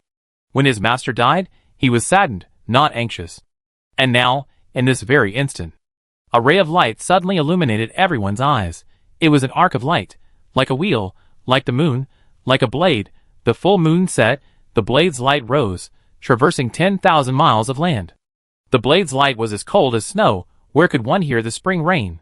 Chapter 402. A light, like a full moon, appeared for only a fleeting moment. So brief that it was almost unbelievable, as if one had simply imagined it. There was no blade's edge, no sword light, and the sword master's sword aura, seemingly capable of crushing the world and dominating all living beings, was nowhere to be seen. Only a continuous series of hissing sounds filled the air.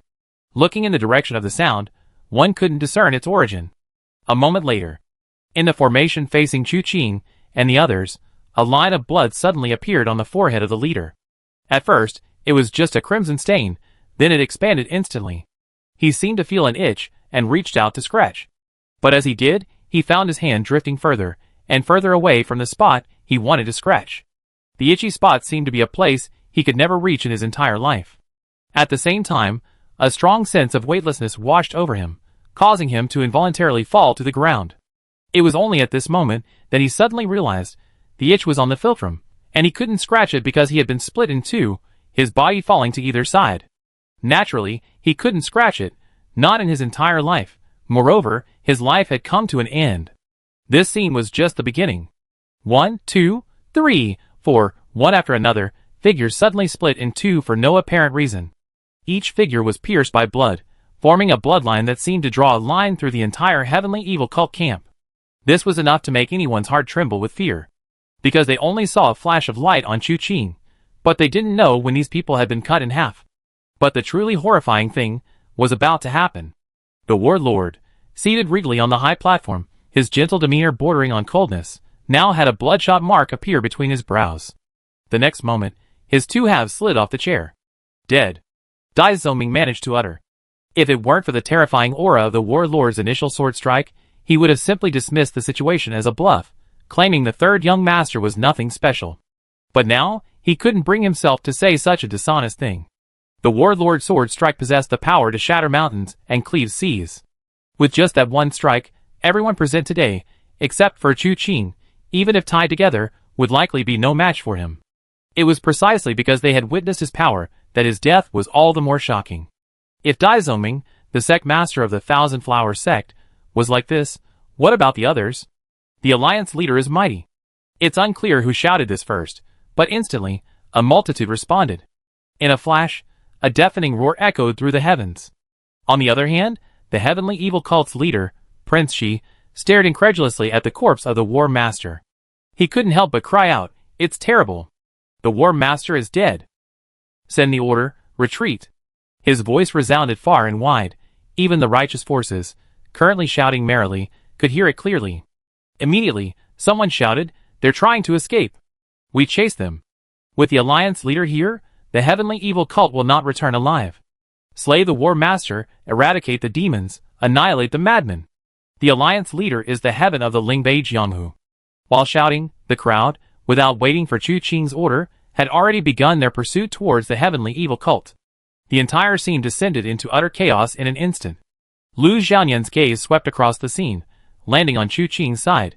"What do you mean?" Chu Qing glanced at him, but her voice echoed from within his heart. "For now, let's go with the flow. I handle everything. However, we mustn't be too reckless. We need to know when to advance and when to retreat." Lu Xiaoyan was taken aback, realizing that Chu Qing had used a subtle method of telepathy. Just as he was about to nod, he heard Wu Qianwan's voice. "Who are you talking to?" Lu Xiaoyan's eyes widened instantly. "What? This telepathic communication is a multi-person chat.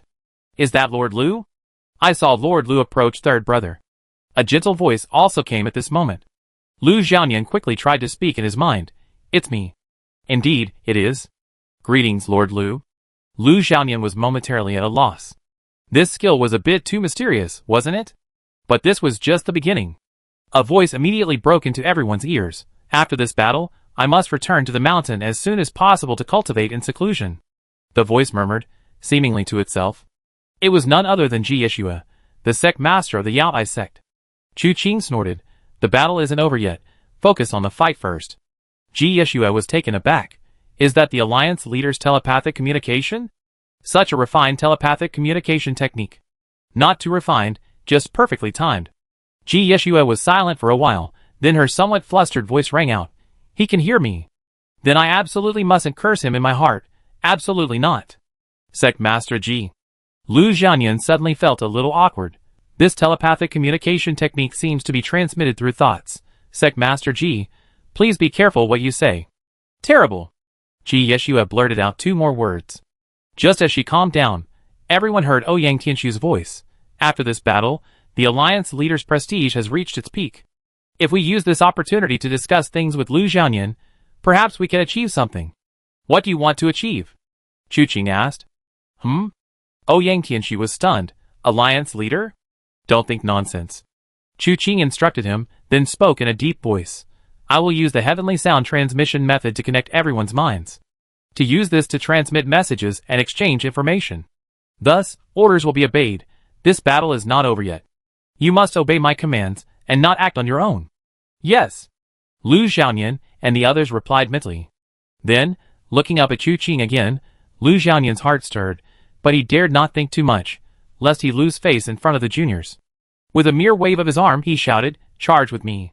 Ouyang Tianshu, Ji Yeshua, and the others also chimed in. Only then did the major forces truly enter the fray. Those who had disobeyed orders and chased after them were almost entirely scattered and disorganized. Chu Qing's gaze swept over them only briefly before he leaped into the air, his body enveloped in the force of wind and thunder, instantly entering the heavenly evil sect's territory. While fleeing, the playful prince glanced back to observe. Seeing Chu Qing's arrival, he immediately shouted, Stop him! Stop him! The 8 great generals under the Lord of War ignored his words, but their disciples instantly soared into the air, dozens of them attacking from midair. Their methods were varied and bizarre. All those under the Master of War cultivated the killing scripture, using it as a foundation to apply to any martial art. Immediately, some used spear techniques, some sword techniques, and some fist and palm techniques. Chu Qing even saw the raging tide technique, the ultimate skill of the 10,000 Knights Valley of the Southern Ridge, in these martial arts, though the most advanced move, 10,000 Knights Silent Sea, was not used. Even so, the power unleashed by these dozens of techniques in an instant was far beyond what ordinary techniques could match. But before Chu Qing, all of this seemed futile. Chu Qing raised both palms, a spark bursting from his palms, followed by a sky full of blazing flames, like blades, instantly rolling in all directions. The blazing blades of light not only shattered their moves, but also sliced them in half at the waist midair. The fragmented corpses, enveloped in flames, fell from midair. The wounds were all charred black. These people didn't hinder Chu Qing for a moment. His movements were almost instantaneous. He flashed through the severed limbs, his 5 fingers reaching out to strike the playful prince. The playful prince's terrified eyes shone through his mask. He cowered on the ground, seemingly resigned to his fate. But just as Chu Qing's claw was about to strike, he suddenly shifted his body, not grabbing down. Instead, he slammed down from midair, uttering a soft shout. "Come out!" Swish! Swish! Swish! Instantly, figures sprang from the ground. They had no trace of life, no heartbeat, no pulse, and all carried a faint, almost imperceptible stench of decay. The playful prince's puppet show was precisely about using corpses to his advantage. His feigned fear was actually a ploy to manipulate these puppets. Unexpectedly, Chu Qing directly exposed his mistake, and the playful prince immediately stood up, outrageous. "Why aren't you acting according to the script?" Chu Qing was speechless for a moment. "Your Highness's acting is over the top." After all, he was one of the 12 holy kings. Even if he was afraid, he wouldn't act like this. The playful prince thought for a moment. You're right. It seems I have to improve next time. Considering your meritorious advice, I grant you death." As soon as he finished speaking, the puppets raised a single hand, unleashing a torrent of black energy, like smoke and wisps, that surged towards Chu Qing from all directions with overwhelming force. Chu Qing's feet shifted slightly, and he felt as if the ground beneath him had suddenly turned into a quagmire. Every movement he made was no longer at his command. This was clearly the playful prince's skill. He hadn't encountered many of his techniques, and didn't know the specifics, but in martial arts, it was all about brute force. The Jade Illumination Divine Strategy 3-element rotation, which had been restraining him, instantly shattered. Just as he was about to step forward, he heard a hissing sound. A series of hissing sounds rang out silently, as the black mist and threads unleashed by the puppets entangled his hands and feet. He shuddered, shattering the black energy. But his feet sank into the mire once more. He looked down. The black energy beneath his feet surged like a tidal wave, the black threads climbing up from within it, binding his hands and feet, reaching his waist in the blink of an eye. The next moment, the several corpse puppets lunged forward, and with a series of thuds, palm strikes rained down on Chu Qing's chest and abdomen. This turn of events, though seemingly lengthy, occurred in a mere instant. In the blink of an eye, Chu Qing found himself in a perilous situation, struck by several puppets. The Prince of Play, his eyes hidden beneath his mask, were filled with mockery. "Third young master, you've seen many of my puppets before, but you don't know that my puppet show technique is far more than simply turning people into puppets. Besides possessing the profound internal strength they cultivated in life, I can also use their bodies to perform my own methods.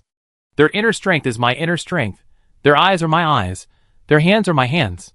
How is it? Third young master, are you satisfied with this move, Blackwater Impermanence?" The puppet's palm force attempted to overwhelm Chu Qing's body, the pitch-black water, like silk, still climbing towards him. Chu Qing frowned slightly, but didn't seem worried about his situation. Instead, he was thinking about something he couldn't understand. Finally, he sighed. "Clearly, I have a considerable reputation in the martial world. Why become someone else's lackey?" Suddenly, he twisted his palms and unleashed a backhand strike.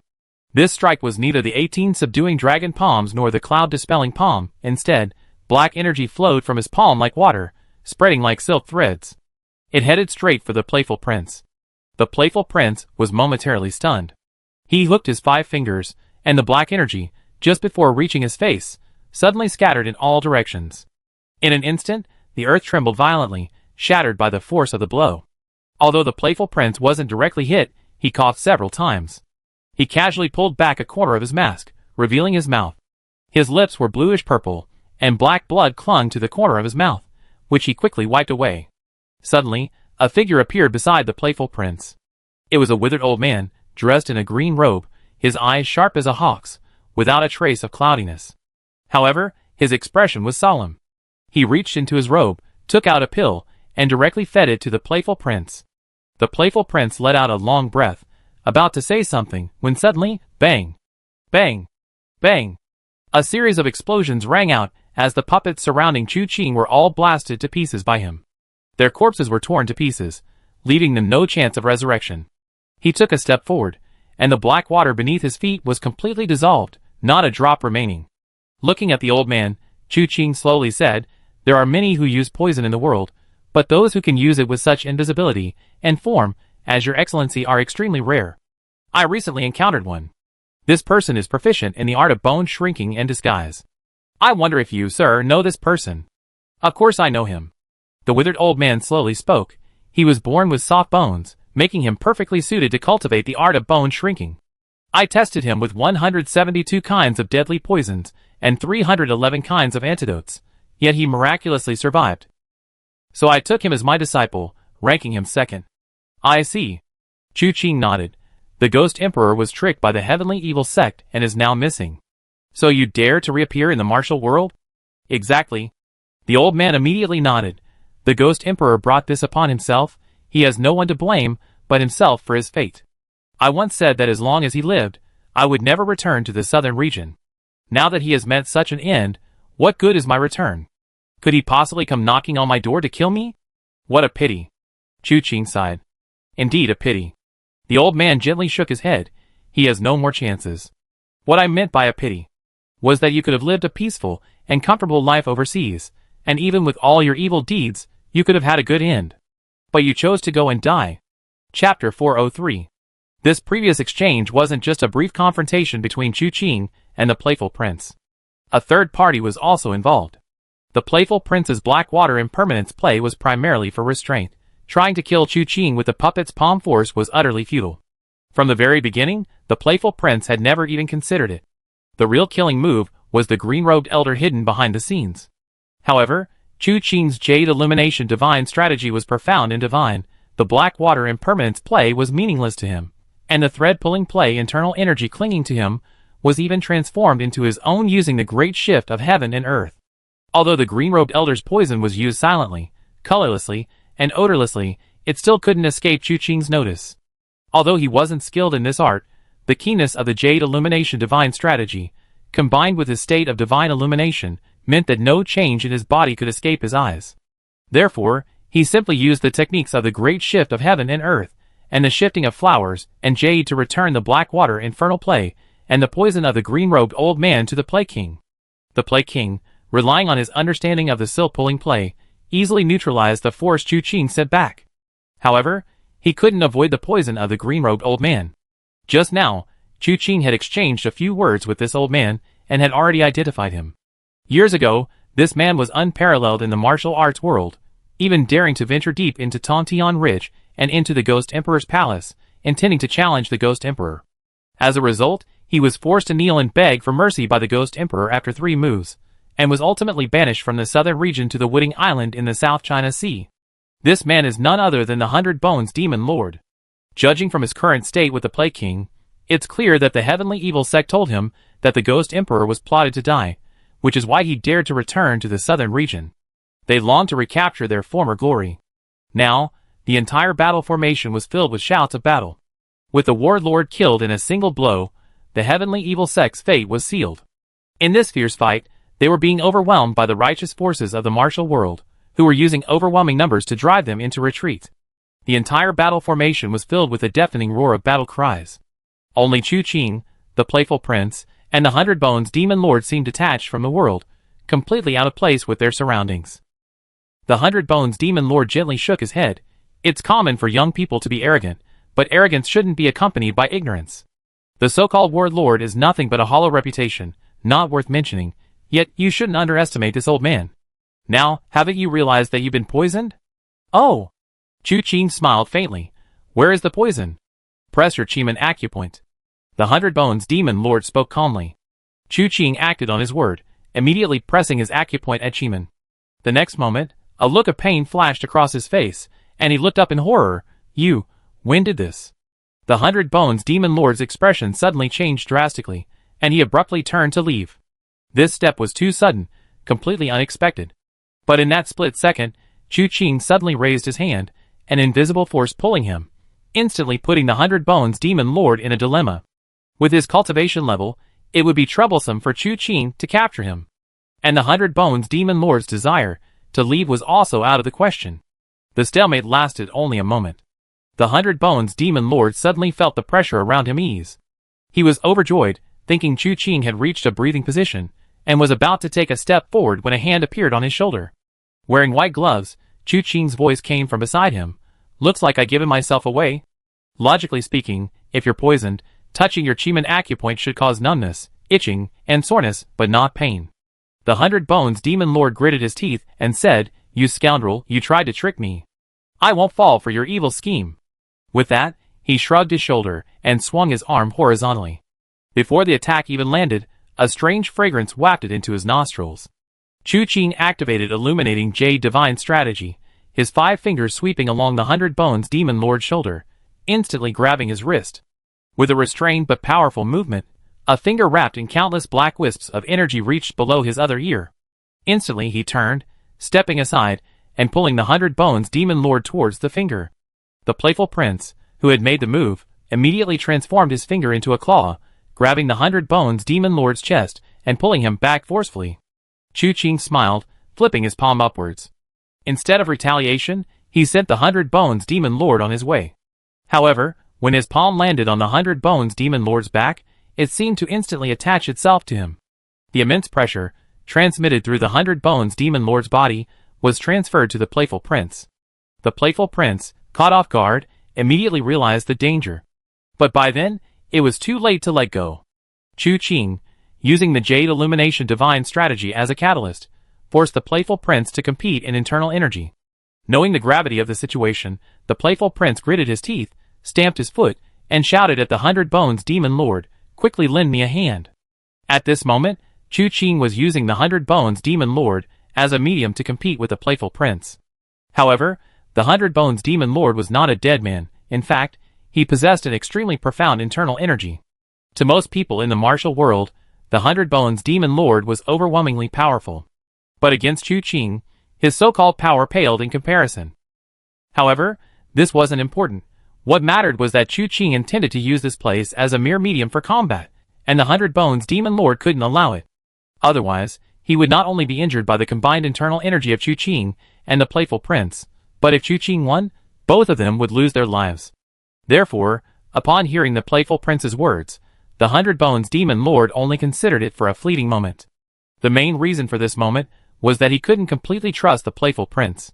Opening his meridians to accommodate his internal energy, even combining them to fight against Chu Qing, it sounded easy, but if the playful prince harbored malicious intentions, he feared he would be the first to suffer a fate worse than death.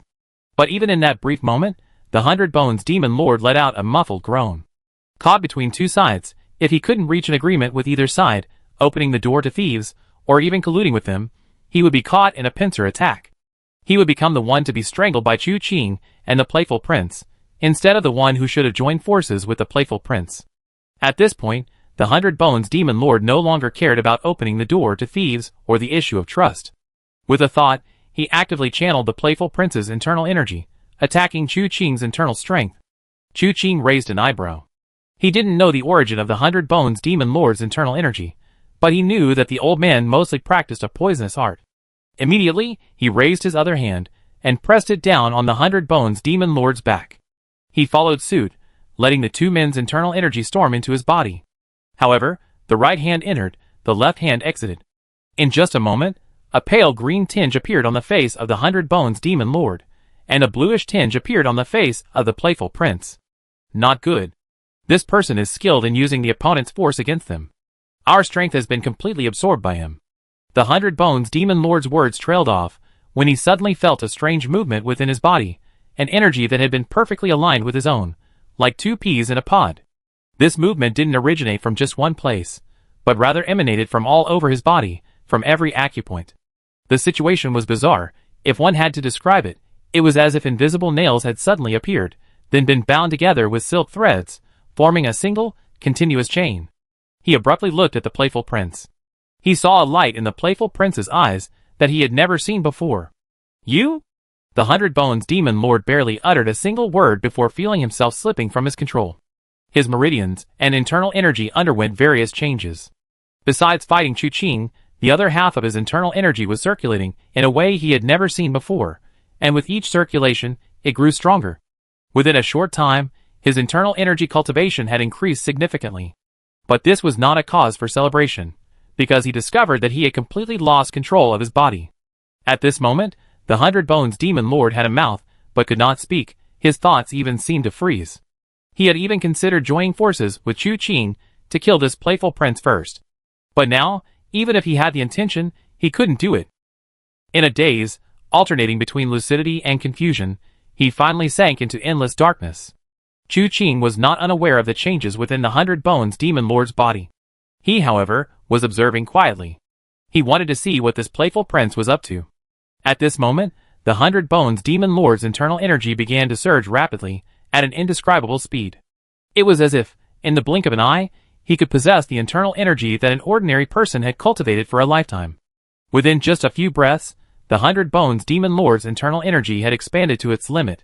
His meridians and flesh taut from the expansion of internal energy, and finally, the previously shriveled 100 Bones Demon Lord resembled an inflated balloon. Chu Qing knew that the old man was about to explode. Without hesitation, he withdrew his palms, turned, and prepared to leave. Having gone through so much trouble, even sacrificing the 100 Bones Demon Lord, how could Prince Shi allow Chu Qing to leave so easily? The 100 Bones Demon Lord channeled his inner energy, creating a powerful suction force that tried to cling to Chu Qing's hand. But it was futile. Chu Qing's figure blurred, instantly disengaging from the battlefield.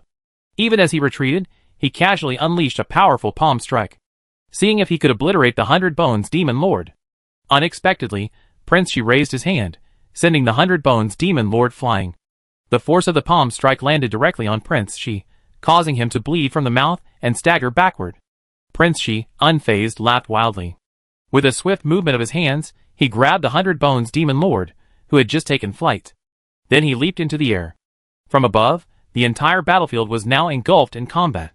The crowd was a chaotic mix, with various techniques emerging one after another. Some people conjured various magical forms behind them, others unleashed terrifying sword strikes, and a full moon hovered in midair, its sword light sweeping across, leaving rivers of blood in its wake. After taking in all of this, his gaze settled on Wu Qianhuan, who was displaying the power of the Dawn Moon Lonely Cold sword technique. He swung his sword in a wide arc, letting out a soft shout, "Go!" Wu Qianhuan also sensed the change, and was about to use the heavenly sound transmission to ask what had happened. When Chu Qing flashed forward, he was already right in front of her. Just as she was about to speak, a violent explosion resounded in all directions. The powerful force erupted instantly, and within the blast radius, both friend and foe, all were instantly shattered, their flesh and bones reduced to pools of blood. The ground shattered with a deafening roar, tumbling and flying backwards, mud and rubble sweeping in all directions. The violent explosion lasted only a moment, but the destruction it caused was horrifying. The blast radius covered an area of several dozen feet, creating a vacuum within that area. Whoever was caught in it was now dead, completely obliterated. The violent shockwave continued for a while. When the dust settled, a crater over 10 feet deep appeared before everyone. At that moment, both sides stopped fighting. Pale-faced, they stared at the sight of the explosion. Wu Qianhuan couldn't help but look at Chu Qing standing before her. "You." Chu Qing frowned slightly, glancing at his sleeve, where a thread had snapped. She then sighed, "What a pity, your carefully chosen clothes. Ruined." Just a single thread. Wu Qianhuan wanted to ask Chu Qing how he was. However, judging from his appearance, he was clearly not injured. No, even a single stitch. He can't move. Suddenly, Chu Qing appeared behind the playful prince. After throwing out the 100 Bones Demon Lord, he didn't even glance at the result. His body was practically empty, and he landed naturally. But before he could even catch his breath, a palm strike carrying wind and thunder was already at his face. With a bang, the mask shattered, and he was sent flying. The Prince of Shi laughed loudly. "You want to kill me? I already said it. Even if I die this time, I make sure all the righteous martial arts masters are buried with me. I always keep my word." Before he could finish speaking, Chu Qing had already stomped him to the ground, his fists striking out like thunder. In the blink of an eye, the Prince of Shi was unrecognizable. The Prince of Shi, who had initially been defiant, now frantically reached out to stop him. Don't kill me." Chu Qing remained unmoved, clearly intending to beat him to death. And he didn't plan to kill him with a single punch, but rather slowly suffocate him. But then the Prince of Shi shouted again, "I tell you. Where is the Ghost Emperor?" Chu Qing's fist, about to strike, froze, his eyes narrowing. "Where?" The playful prince's lips moved, causing Chu Qing to frown slightly. Just as he was about to lean closer to listen, suddenly, the world turned blood red. A blood-red sword shadow, radiating a chilling, twisted, broken, and ferocious aura, struck Chu Qing with lightning speed. The sword's appearance alone caused a cataclysmic upheaval. Wherever it passed, within a 10-foot radius, the ground shattered, and flying sand and stones formed a swirling dragon of smoke. A mocking glint flashed in the playful prince's eyes, but looking at Chu Qing again, he noticed his expression was calm, as if he had been waiting for a long time. Chapter 404. Thanks to the earlier earth-shattering explosion by the 100 Bones Demon Lord, the immense power unleashed temporarily halted everyone's attack. Therefore, everyone witnessed the sword's appearance. This is the sword of the Lord of War. He's not dead. At this moment, the force carried by the sword's edge was terrifying. While it never touched the ground, it instantly tore a deep trench in the earth. The piercing sword cry reached everyone's ears, giving them all a sense of impending death. Lu Xiaoyan's eyes widened in horror. He wanted to shout for Chu Qing to be careful, but it was too late. Wu Qianhuan's pupils only had time to contract for a moment. Before she could make a further move, the sword was already behind Chu Qing. This was a sneak attack. It was a bloody, premeditated sneak attack. However, no one expected that a peerless master like the Lord of War would resort to such a despicable tactic during the battle. Feigning death to hide, then launching a sneak attack from behind. In the martial world, anyone with a reputation, regardless of whether they are righteous or evil, will cherish their reputation once they reach a certain level. The Lord of War commands countless powerful generals, whose prestige in martial arts are among the best in the world. Who could have imagined that he would disregard his reputation and use such a method in front of so many people? The more unexpected, the more terrifying. Although it was only a brief moment, everyone's hearts were gripped in suspense. That instant seemed to stretch into eternity. Yet, in that seemingly eternal moment, Chu Qing's hand, which had been aimed at the prince of the play, suddenly turned downwards, a real ball of energy forming within it. This true energy, perfectly centered, instantly stirred up wind and clouds upon its appearance.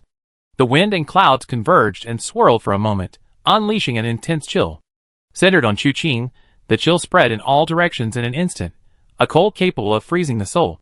And this cold wasn't merely a mental construct, it also created layers of frost on the ground, covering the heavens and earth, including the sword. The frost on the blade lasted only a moment, but the sword remained unaffected. At the same instant, the blazing sun hung high, its power scorching. Wind and clouds formed one path, the intense cold another, and pure yang yet another. These three paths constituted the three elements. By using the great shift of heaven and earth to balance the three elements, and then by unifying them into one, Chu Qing created his unique three-part returning to origin chi. He pushed backward with the force of his palm. The sword arrived precisely at that moment, its sharpness striking the true energy within Chu Qing's palm. Two incredibly powerful forces erupted instantly. At that moment, the earth shook violently, as if the entire immortal cloud mountain was trembling. The ground shattered, trees collapsed instantly, but before they could fall, they were already cleaved into fragments by the dissipating sword energy, and blasted into countless pieces by the shockwaves of true energy. Retreat! Someone suddenly shouted. People snapped out of their daze. If not now, when? Once the power spread, everyone would die. Immediately, everyone turned to run, only to find that Tianyi Mansion, Liaoyuan Mansion, Yaotai Sect, even Zhuozhongtong had already fled. Only the Supreme Sword Sect and Qianhua Sect remained, like these scattered soldiers, only now realizing the gravity of the situation. There was no time to ponder the hidden meanings. They only felt that the other party probably had unique insight, and wasn't blinded by the current situation. They just desperately moved their legs, trying to escape this dangerous area. Never in their lives had they felt such a pang of resentment towards their parents for not giving them 2 more legs. Some, in their frantic running, discovered that those running alongside them weren't their sworn brothers from the previous battle, but rather demons from the heavenly evil cult. In their panic, they had somehow ended up on the sidelines of the righteous path. Looking back, they saw quite a few heavenly evil cult members running in this direction. Indeed, in the face of true crisis, righteousness and evil all had to take a back seat. Survival was paramount. But even with their incredible speed, some still perished in the massive shockwave and the insidious sneak attacks. The deafening roar reverberated for a long time. When people felt temporarily safe and looked back, they found they couldn't see anything clearly. No one knew what had happened in that enormous fog, swirling with endless gales. Just looking at the extent of the swirling smoke, everyone broke out in a cold sweat. The 100 Bones Demon Lord's earth-shattering explosion earlier had already shocked everyone, but compared to the current scene, it was utterly insignificant. Beyond the shock, many felt a sense of powerlessness. They lived under the same sky, were born human beings. So why was there such a vast difference in their martial arts, especially for Dai Zongming of the Thousand Flowers sect? In terms of their positions, he was roughly equal to Sikong Yijian of the Supreme Sword sect. However, his thoughts were far more complex than Sikong Yijian's. His heart held the Thousand Flowers sect, and the entire martial world of Lingbei. The peak combat power of every sect, faction, and force was practically all within his grasp. He didn't consider himself the strongest. He was at least a notch below Ji Yeshua of the Yaodai sect, and certainly lacked Sikong Yijian's fearless sword heart. But Ji Yeshua was over 70 years old, and her lifelong arduous cultivation of the White Jade longevity scripture meant her cultivation was naturally superior to his own. Sikong Yijian's sword heart was pure. He was the world's #1 martial arts fanatic. For his sword, he didn't even care about the Supreme Sword sect. Therefore, he deserved such a sword heart and such cultivation. But what were the two people fighting before him? And in their eyes, what did sects, gangs, numbers, lineages matter? A look of dejection crossed Dai Zongming's face. For the first time, he felt utterly lost and helpless. However, compared to them, the others' thoughts were much purer. All they wanted to know was, what had happened in that split second? The dust suddenly dissipated, not naturally, but blown away by a gust of wind. A strong gust of wind swept away the dust that had obscured the sky, scattering it all in the blink of an eye. A vast clearing appeared before them. The soil was freshly turned, pebbles littered the ground, and even the deep crater blasted out by the 100 Bones Demon Lord was nowhere to be seen, filled in by the scattered dust and debris. Who could believe that just a short while ago, this place was lush with trees, now spring had arrived, a scene brimming with life. But now, nothing was left. Only one person stood silently, holding half a corpse in his hand. Alliance leader. It's the Alliance leader. He's carrying Prince Shi. Prince Shi is dead. Where is the War Master? Could he have faked his death again? The War Master, how despicable. He even resorted to such a lowly tactic as a sneak attack. The heavenly evil cult truly will stop at nothing. Fortunately, the Alliance leader's martial arts are unparalleled. This sneak attack didn't harm him in the slightest. On the contrary, Prince Shi died because of it. Amidst the discussions, shouts of battle suddenly rang out. Everyone was startled, looking around, only to realize that their chaotic escape had led to them being surrounded by disciples of the heavenly evil cult. Several martial artists, who hadn't yet reacted, were immediately killed on the spot, looking around the entire battlefield. Furthermore, some noticed that they, who had been scattered and running for their lives, were now being divided up by the heavenly evil cult, seemingly intended to be defeated one by one. A chill ran down some spines. They felt they had fallen into the heavenly evil cult's trap again. Just as they were about to fight to the death, they heard the sound of a zither, and saw sharp blades piercing the air. Several heavenly evil cult disciples were instantly torn to pieces. Looking up, they saw everyone from the Yaodai sect, Tianyin Mansion, and Liaoyuan Mansion gathered together, neither surrounded by the heavenly evil cult nor separated from their ranks in the earlier chaos. Instantly energized, they joined the ranks, fighting back against the heavenly evil cult. Dividing and attacking, the conditions are equal for both of us. Chu Qing's voice slowly rang out. If you want to divide us, you must also divide yourself. At this moment, as long as my people don't scatter, I can devour you one by one. Lord of War, it's time for you to show yourself. In that brief moment, the Warlord hadn't actually appeared before Chu Qing. He had used the same move as before. However, this time it was clearly more powerful, faster, and more dangerous. Chu Qing countered with a 3-part returning origin chi, which was naturally beyond the Warlord's ability to withstand. The condensed sword energy shattered instantly. The current scene was less a result of a clash between two people and more a masterpiece of Chu Qing alone. The close-range application of the 3-part returning origin chi was truly terrifying. Third young master, your martial arts are indeed unparalleled. No wonder the Tomb King speaks so highly of you, repeatedly sending letters to this general, telling me not to make things difficult for you, and if that fails, to retreat. The Warlord's gentle voice slowly rang out, and his figure emerged from the shadows. It wasn't that he was too obedient, appearing whenever Chu Qing told him to. It was because of his earlier attack that Chu Qing had already detected his hiding place. Even if he didn't come out, couldn't Chu Qing at least invite him? It was better to just walk out openly, and avoid making a fool of himself. It seems the Lord of the Tomb didn't listen to what the Lord of the Tomb said. Chu Qing chuckled, raising his eyes to examine the person before him. His appearance was exactly the same as the man who had been sitting there talking so confidently, only to be cleaved in two by Chu Qing's blade. But Chu Qing knew this was the real one. While the previous man also possessed a very powerful move, Chu Qing sensed something was wrong the moment he attacked. This feeling was hard to describe. It was the intuition of a master. He sensed that the moment the other man attacked, it seemed to be with great difficulty, even pain.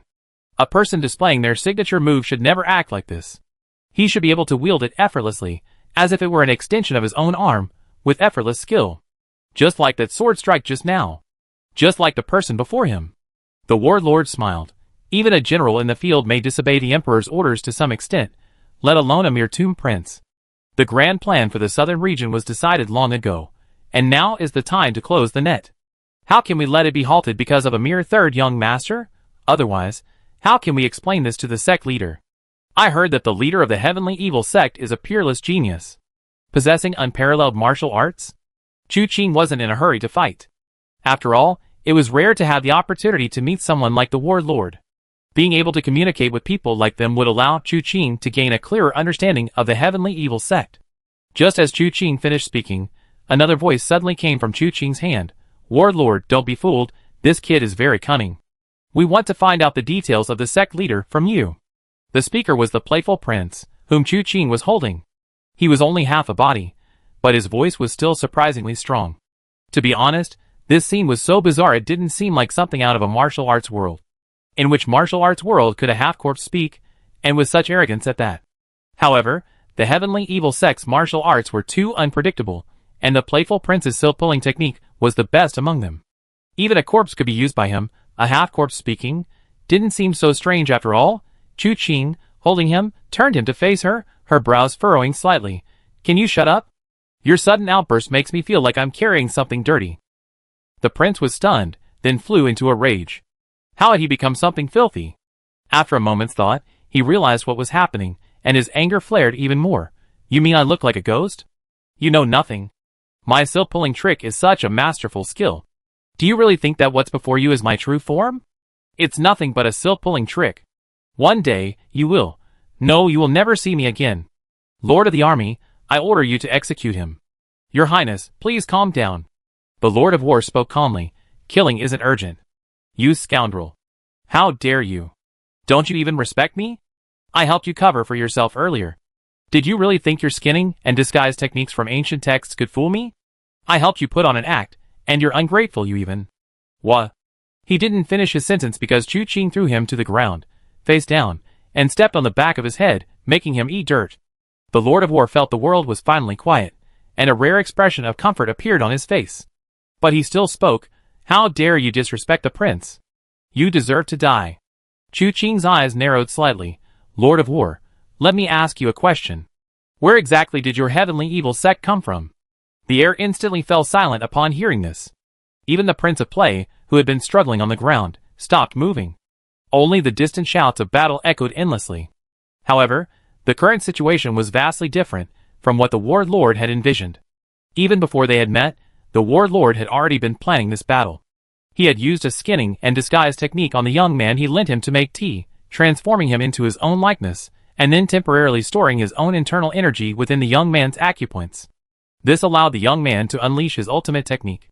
Although it was only a single move, it was enough to fool someone. Chapter 405. The Lord of War had two purposes in this matter. The first was to test Chu Qing's abilities. He had heard of the third young master's reputation more than once. The heavenly evil sect's several operations had failed at Chu Qing's hands, from the southern ridge's Luochen Manor to the northern ridge's Yaotai sect. He had thwarted all of the heavenly evil sect's plans along the way, and was invincible. Temporary invincibility did not guarantee lifelong invincibility, but it certainly proved that this man possessed genuine skill. Especially after the battle at Tianlai City, even though the Lord of War believed his martial arts were on a completely different level from ordinary martial artists, he would not underestimate someone who could single-handedly kill 2 Saint Kings and 4 of his generals. Furthermore, having witnessed Chu Qing's journey, he noticed that Chu Qing's martial arts seemed to be rising at an unusually rapid pace. To what extent he had reached this point, no one dared to say, no one knew. Therefore, verifying Chu Qing's abilities is the core objective.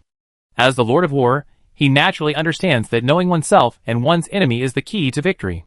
However, the second objective isn't specifically aimed at Chu Qing. Or rather, it's not just aimed at Chu Qing. It's aimed at Chu Qing's side, and all the masters of the Lingbei martial arts world. Based on the first test, the substitute was able to unleash one of the Lord of War's ultimate techniques. The power of this technique is extraordinary. If Chu Qing is nothing special and dies from this attack, then there's nothing more to say. Just rush in and wipe out these useless fools of the Lingbei martial arts world. This battle will end there, and then they can move on to the southern ridge, unify the southern region, and hand over the entire southern region to the leader of the heavenly evil cult. But if Chu Qing survives this attack and instead displays astonishing combat power, then let's continue. The crucial factor in today's battle will undoubtedly be between the warlord and Chu Qing. However, the battle formation between soldiers is equally important. If Chu Qing isn't killed in one move, he will surely retaliate, killing his substitute on the spot. This will instantly ignite the morale of the Lingbei martial arts world. They will charge forward fearlessly. This is a trap. There's a saying, don't pursue a desperate enemy. But with the warlord dead, there will inevitably be those whose rationality is clouded by passion. One will become a group. These people won't care about pursuing a desperate enemy. They only want to wipe them out. The warlord has already set a trap. Once things reach this point, victory is assured. Not only will he severely damage the Lingbei martial arts world, but he will also intimidate Chu Qing, making him hesitant to act. Unfortunately, this step also failed. The people of Tianjin Prefecture, Liaoyuan Prefecture, and Yaotaisek seemed unusually united. They advanced when they should, and retreated when they should, their movements measured and disciplined. Although there was no set pattern, their intentions were clear. While the war master remained hidden in the background, observing coldly, even someone of his status wanted to curse them inwardly. The three powerful families were too great. The remaining two families, along with a group of truly unruly free spirits, didn't require special observation to keep track of their movements. It wasn't that they intended to blindly follow their lead, but in this kind of battle formation, such a large group was clearly a guarantee of security. As a result, many people followed them in their advances and retreats. The war master's idea was good, but Lu Xiaoyan and Ouyang Tianxiu seemed to be acting erratically, refusing to fall into the trap. Instead, the disciples of the Tianxia sect were caught in a very difficult position. The warlord's plan had only achieved a quarter of its goal so far. He hadn't truly ascertained Chu Qing's strength, only knowing that his martial arts were indeed extremely high. Therefore, the first objective was half successful. The plan to lure the enemy in had completely failed. Man proposes, God disposes, and the warlord wasn't too upset. Fortunately, he still had a contingency plan at hand. So, when Chu Qing and the Playful Prince were locked in a fierce struggle, and the Playful Prince deliberately offered to reveal the Ghost Emperor's location to Chu Qing, the warlord acted. This was mainly due to the Playful Prince's cooperation. He knew at first glance that the initial figure was a decoy, and the real one was definitely hidden in the shadows. He would strike at the opportune moment. The clue to the Ghost Emperor was enough to attract the attention of any martial artist, making this the perfect opportunity. If this sword strike could kill Chu Qing, everything would be settled. If it couldn't, it meant Chu Qing possessed martial arts comparable to his own. A single exchange would be earth-shattering. The heavenly evil cult could use this opportunity to break up the Jianghu people of Lingbei into smaller groups, and then annihilate them one by one. Unfortunately, he still miscalculated. He didn't know that Chu Qing possessed the heavenly voice transmission ability. The entire battlefield situation appeared to be soldier against soldier, king against king, but in reality, Chu Qing was controlling the battlefield remotely the entire time. Aside from the final explosion detonated by the 100 Bones Demon Lord, which truly surprised Chu Qing, the Playful Prince, and the 100 Bones Demon Lord couldn't put any pressure on him throughout the entire process. The reason they didn't directly kill the Playful Prince was actually coincidentally the same as that of the War Lord and the Playful Prince. They were looking for a suitable opportunity to strike, and Chu Qing was also looking for a suitable opportunity to lure the War Lord out. The final result wasn't exactly a happy ending for everyone. At least Chu Qing was quite happy. Although the 100 Bones Demon Lord's explosion resulted in significant losses for both sides, overall, Chu Qing's side still held a numerical advantage. Most importantly, their peak combat strength remained intact. The War Lord's strategy of splitting the attack failed. Lingbei currently holds the upper hand.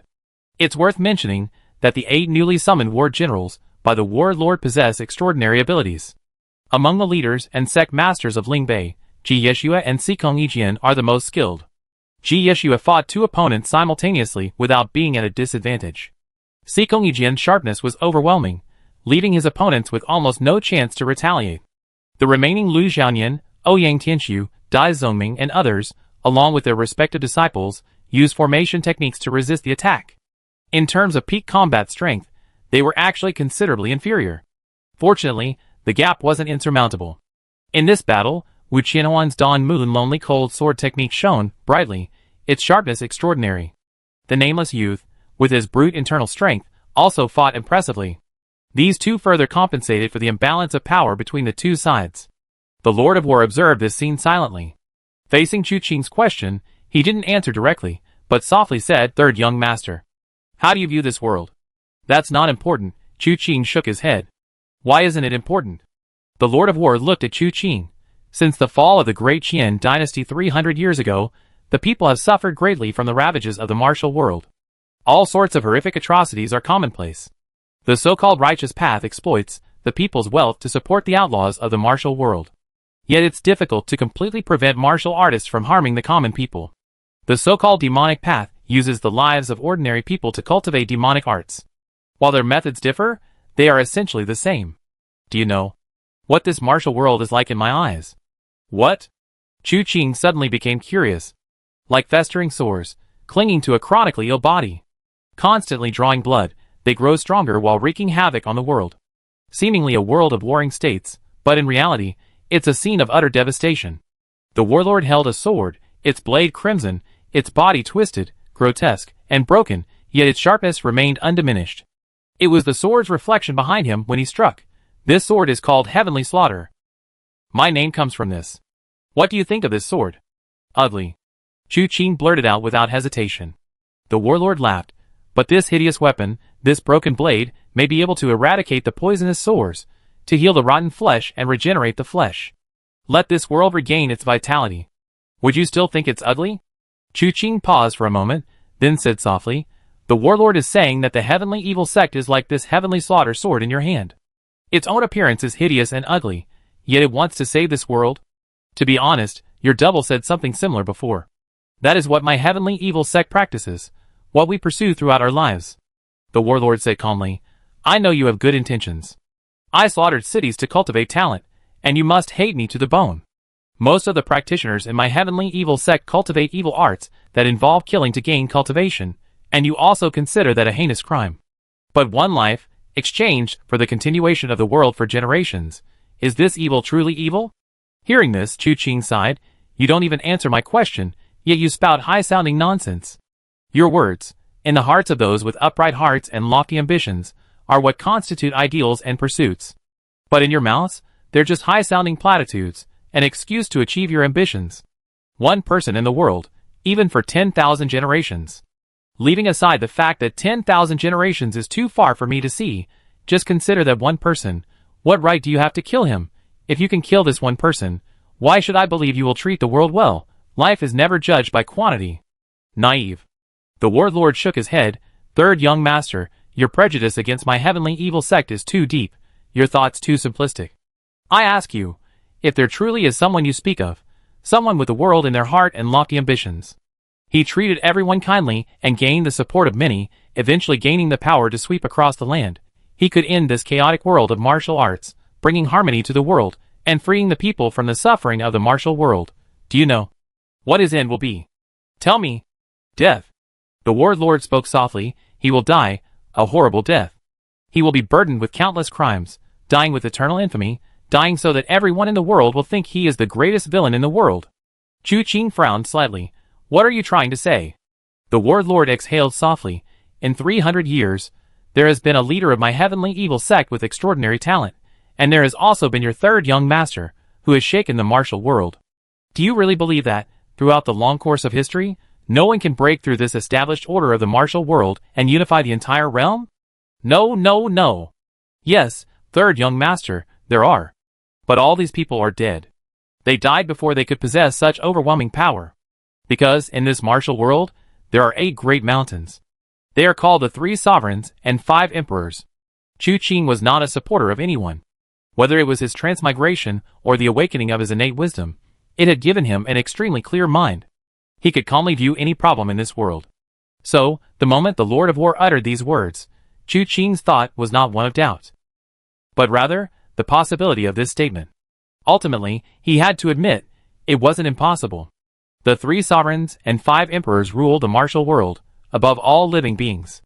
If someone could unify the world and establish an unshakable foundation for eternity, would there still be a place for the 3 sovereigns and 5 emperors in this world? The Lord of War said that anyone who appeared would die at the hands of the 3 sovereigns and 5 emperors. It was the 3 sovereigns and 5 emperors who watched the world descend into chaos, allowing this chaos to last for 300 years. This might not be impossible. Of course, it's possible, but it may not happen. Just because something is plausible doesn't mean it's the truth. A lie built on plausibility is far more harmful. As for the 3 sovereigns and 5 emperors, Chu Qing will see for himself in the future, but for now, he wants to hear what the Lord of War has to say. The Lord of War was indeed engrossed in his discourse. The 3 sovereigns and 5 emperors were two-faced. They seemed to be in charge of the martial world, preventing chaos, but you don't know that they were the source of all the chaos and the root of all evil. They had a well-established lineage, controlling the world generation after generation. From the moment the names of the 3 sovereigns and 5 emperors appeared in the world, this martial world can no longer be called a chaotic world, but a cage. They rule this world together, yet they lack the ability to govern. Ultimately, they are nothing but a bunch of brutes. What skill do they possess to govern the world?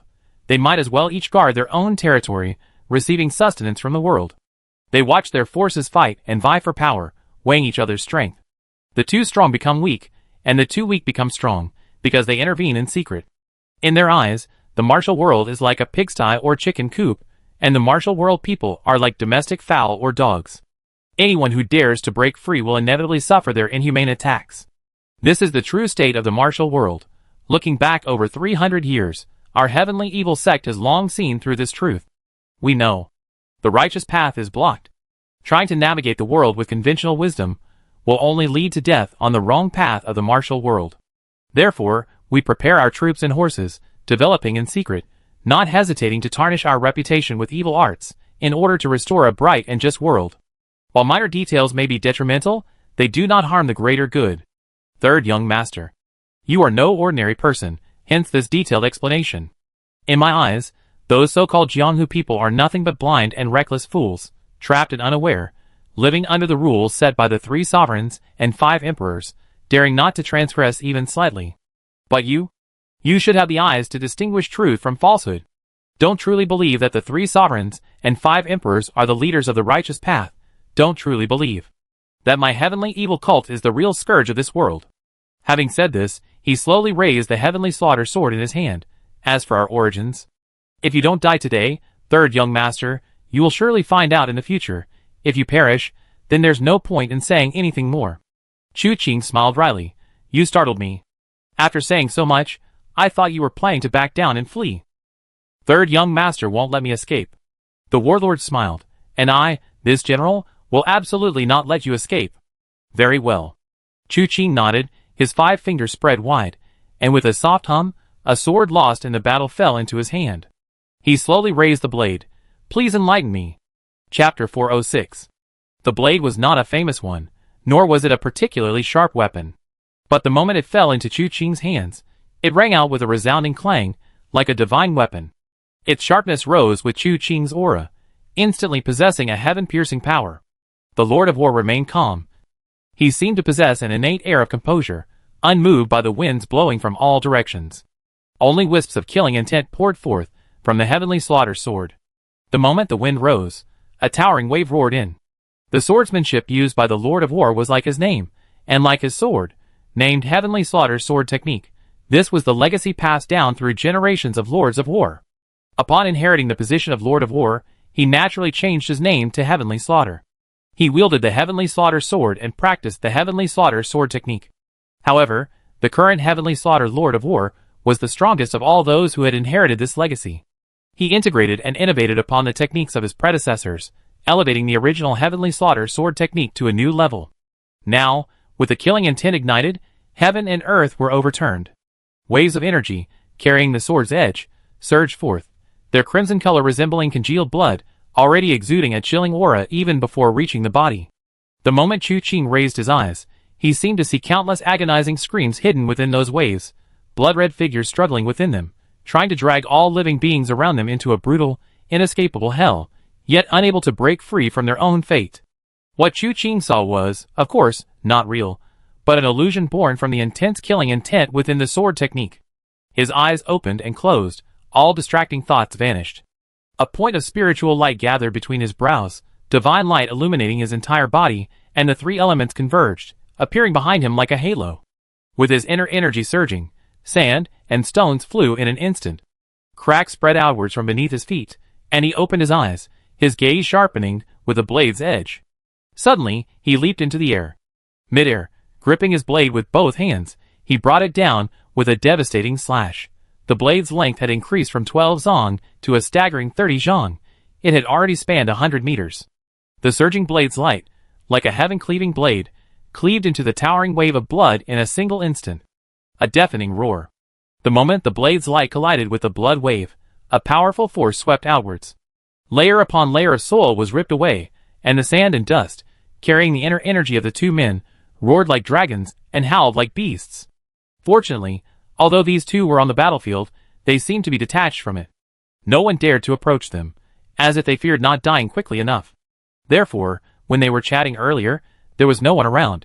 Everyone was at a distance, leaving the large space in the middle for the two of them to talk. Now, with this powerful aura erupting and its force spreading, the ground collapsed and rocks crumbled, yet no one was immediately caught in the blast. Except for Prince Shi.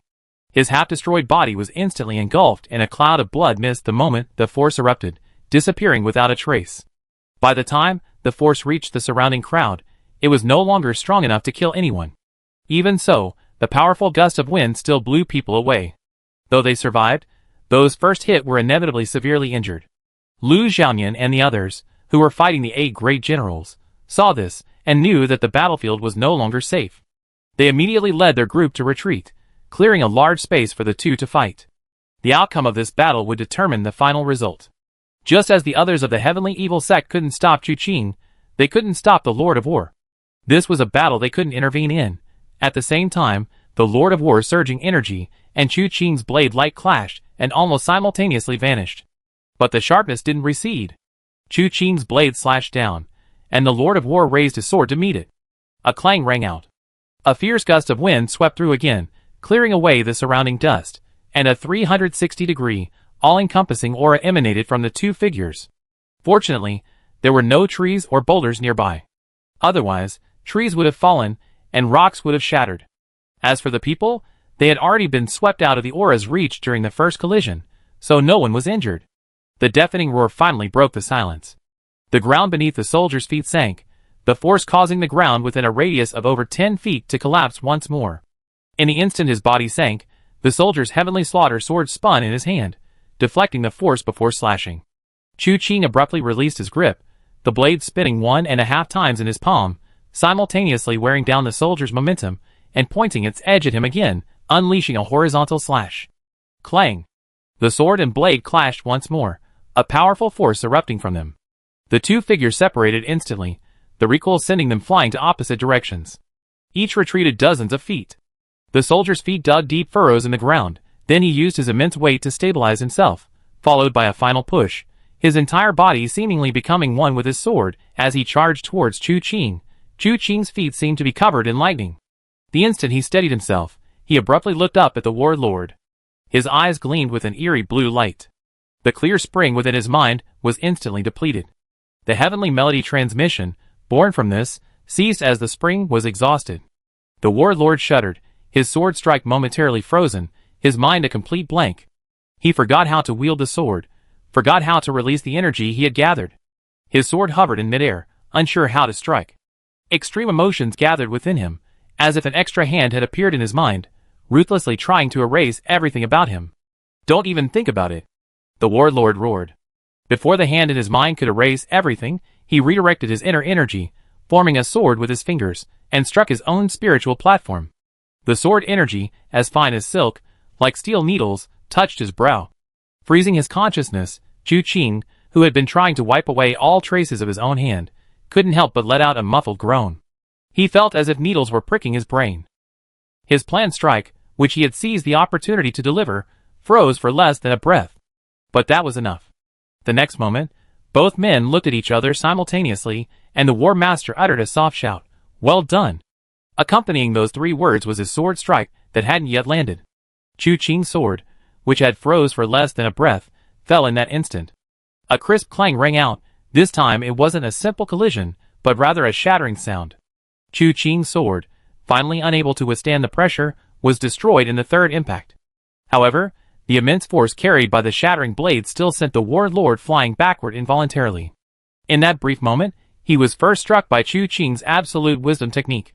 Although he used a secret method from the 7 secrets, 3 treasures, and 6 profound sects to dismantle the absolute wisdom technique's attack, and even used Chu Qing's spiritual power to trace its origin and influence Chu Qing to some extent, this brief pause still weakened his internal energy compared to before. Although Chu Qing also experienced a brief pause, the power gathered within him did not diminish much.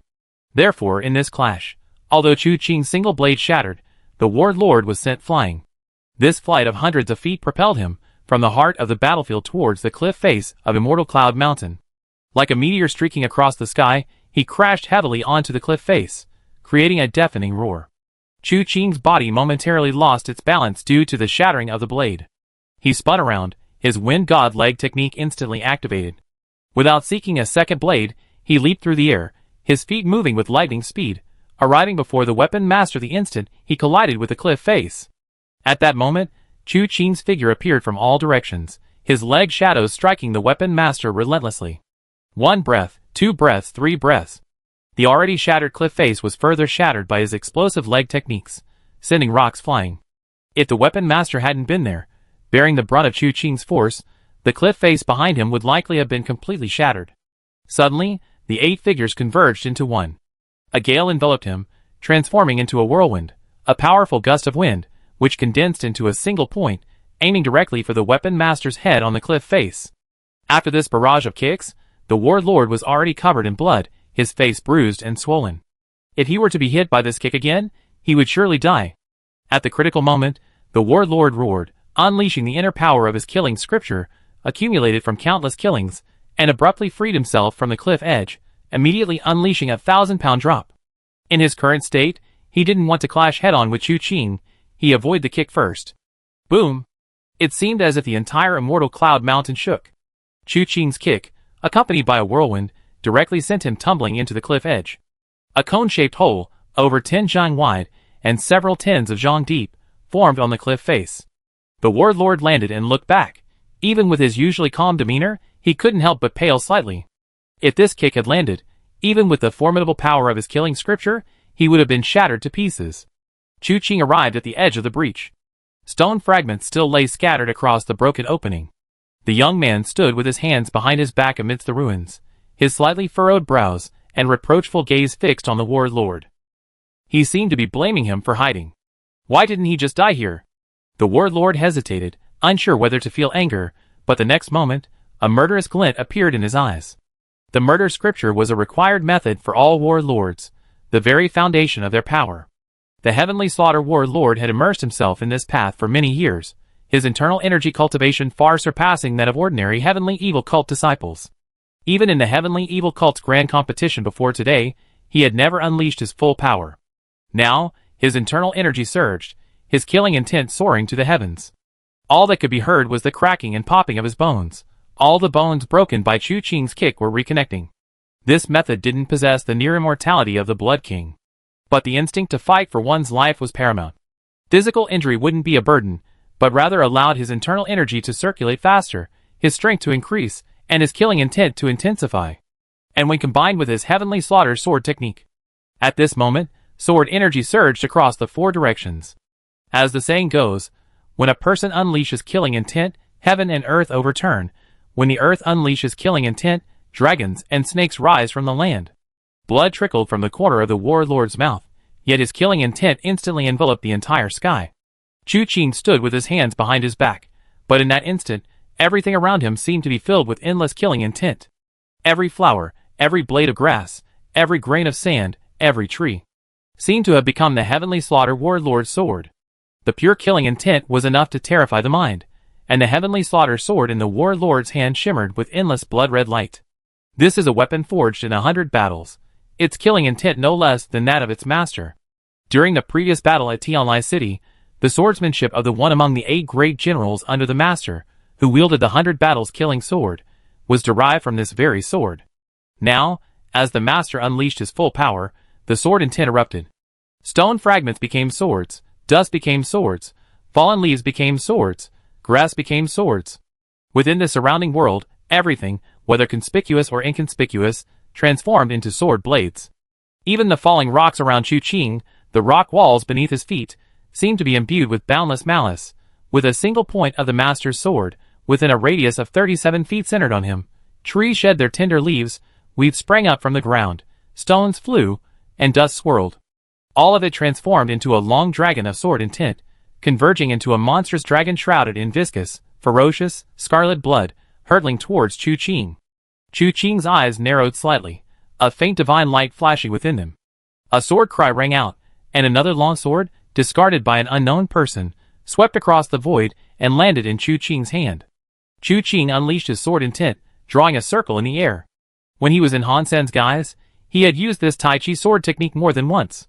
After the Battle of Tianlai City, Han Sen and the third young master had become one. Now, as the third young master, there was no need to conceal his use of this sword technique. The two swords faced each other from afar. The Lord of War stood at the foot of the mountain, his killing intent raging, dragons and snakes rising from the land, the surrounding world deathly silent. Chu Qing remained before the empty hole he had kicked out. His entire body was undisturbed, and there was no trace of the three-elemental light behind him, only a seemingly ordinary sword and an ordinary circle. The next moment, a long dragon of sword intent fell into the circle. Chu Qing frowned slightly, and the dragon's head instantly turned, charging off in another direction. The sword energy spread for 3,000 miles, its killing intent covering the 9 heavens. The true power of this sword strike was not displayed before Chu Qing, but rather crashed down on the mountainside of Immortal Cloud Mountain. Rumble, rumble. Rocks shattered, trees fell, this time. Immortal Cloud Mountain wasn't just shaking, it was truly shaking. The Sword Master's sword had forcefully created a huge crater on Immortal Cloud Mountain. Although it didn't sever the entire mountain in half, it still left a significant mark. Birds flew in panic, and beasts ran wildly through the forest. Chu Qing looked at his sword, shattered once again, and sighed helplessly. The Azure Knight sword is the Knight Emperor's standard weapon, and the third young master still doesn't have a suitable weapon. If he were to get a better sword, he might be able to return this dragon of sword energy to the weapon master. Chapter 407. The entire battlefield fell completely silent. The battle was not over, yet everyone was silent. The Lord of War's sword strike was astonishing. Although it didn't hit its opponent, its power was enough to leave everyone speechless and dumbfounded. It was truly too shocking. It's no exaggeration to say that if they had known the Lord of War possessed such abilities before this battle, whether they would have dared to fight was another matter. But now, there was no turning back. Fortunately, they still had Chu Qing on their side. While everyone was still in a state of confusion, flames, like blades, swept across the heavens and earth. Chu Qing had struck again. The Lord of War's sword strike, like dragons and snakes rising from the land, must have consumed a great deal of internal energy. Chu Qing naturally wouldn't wait for him to recover. Although even with his current illuminating Jade divine strategy cultivation, he had inevitably suffered some damage from that attack. While the Tai Chi sword technique was powerful, it was not invincible. The ability to reverse this long dragon of sword energy was precisely due to the aid of his profound internal energy. Even so, his meridians still trembled violently. Fortunately, his Jade Illumination divine strategy incorporated the divine illumination technique, possessing the ability to enter a state of divine illumination and the power to revive the dead. Although his meridians were momentarily injured, they recovered completely in an instant. Immediately, he wielded his palms, and with a flick of his wrist, the flaming blade appeared. This blade unleashed a torrent of flames, its blade energy crisscrossing in all directions, each strike over 10 zhang long, its moves intricate and complex, yet incredibly fast. This was the 16 styles of the terrifying evil blade. Chu Qing had no blade in hand, so he used the flames as his weapon. The flaming blade technique, combined with the 16 styles of the terrifying evil blade, possessed power rarely seen in the world. The Lord of War truly lived up to his name. Chu Qing reacted with lightning speed, and the Lord of War moved just as quickly. His heavenly slaughter sword flashed, slashing, cutting, lifting, thrusting, chopping, sweeping. A series of moves flowed in rapid succession, sword energy and flames dancing in the air, the speed of his movements unparalleled. The Lord of War's knowledge wasn't pure. While he couldn't be said to be omniscient or have absorbed the strengths of all schools, he possessed a unique understanding of martial arts. He had once obtained the warrior's way killing fist from the Chess King, which he then modified and taught to one of his 8 great generals. This allowed his subordinate, even without the chess king's control, to wield this extremely powerful fist technique. This clearly demonstrated that his mastery of martial arts was far more than just the heavenly slaughter sword technique. His seemingly unsystematic moves, though seemingly disjointed, were always perfectly executed. The two were incredibly fast, their moves swift and ruthless, their attacks covering an immense area. After only 2 or 3 exchanges, a large section at the foot of Immortal Cloud Mountain was once again empty. The breach in Immortal Cloud Mountain remained in the distance. The cone-shaped hole Chu Qing had kicked out above still stood. The two figures shifted and maneuvered, seemingly repairing the entire landscape of Immortal Cloud Mountain. The occasional loud crashes sent chills down one's spine. Suddenly, Chu Qing shifted his stance, flames blazing on his palms, instantly unleashing a blade of light. The blade's intent swept across the land, its light soaring and enveloping everything in its path, stretching for miles. It was accompanied by endless flames.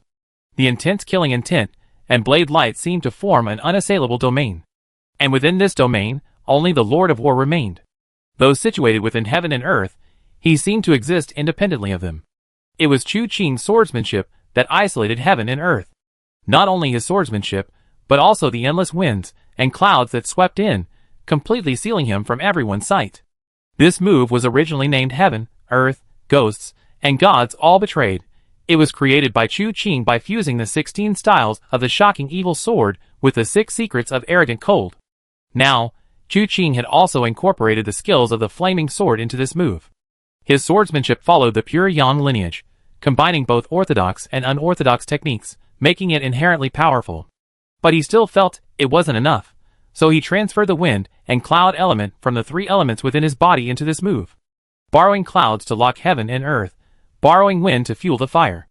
The raging flames burned across the 8 wastelands, each flame a sword beam, unleashed by the wind, spreading the fire to the heavens, its power nearly limitless.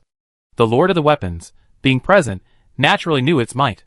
It could be said that no one in the world knew better than him just how high the level of martial arts Chu Qing was displaying at this moment. However, whether he knew or not was actually irrelevant. The heavenly slaughter sword danced with its sharp edge, and in an instant, an extremely fierce clash resounded. Clang, clang, clang. The Lord of War's expression, which had almost never changed at this moment.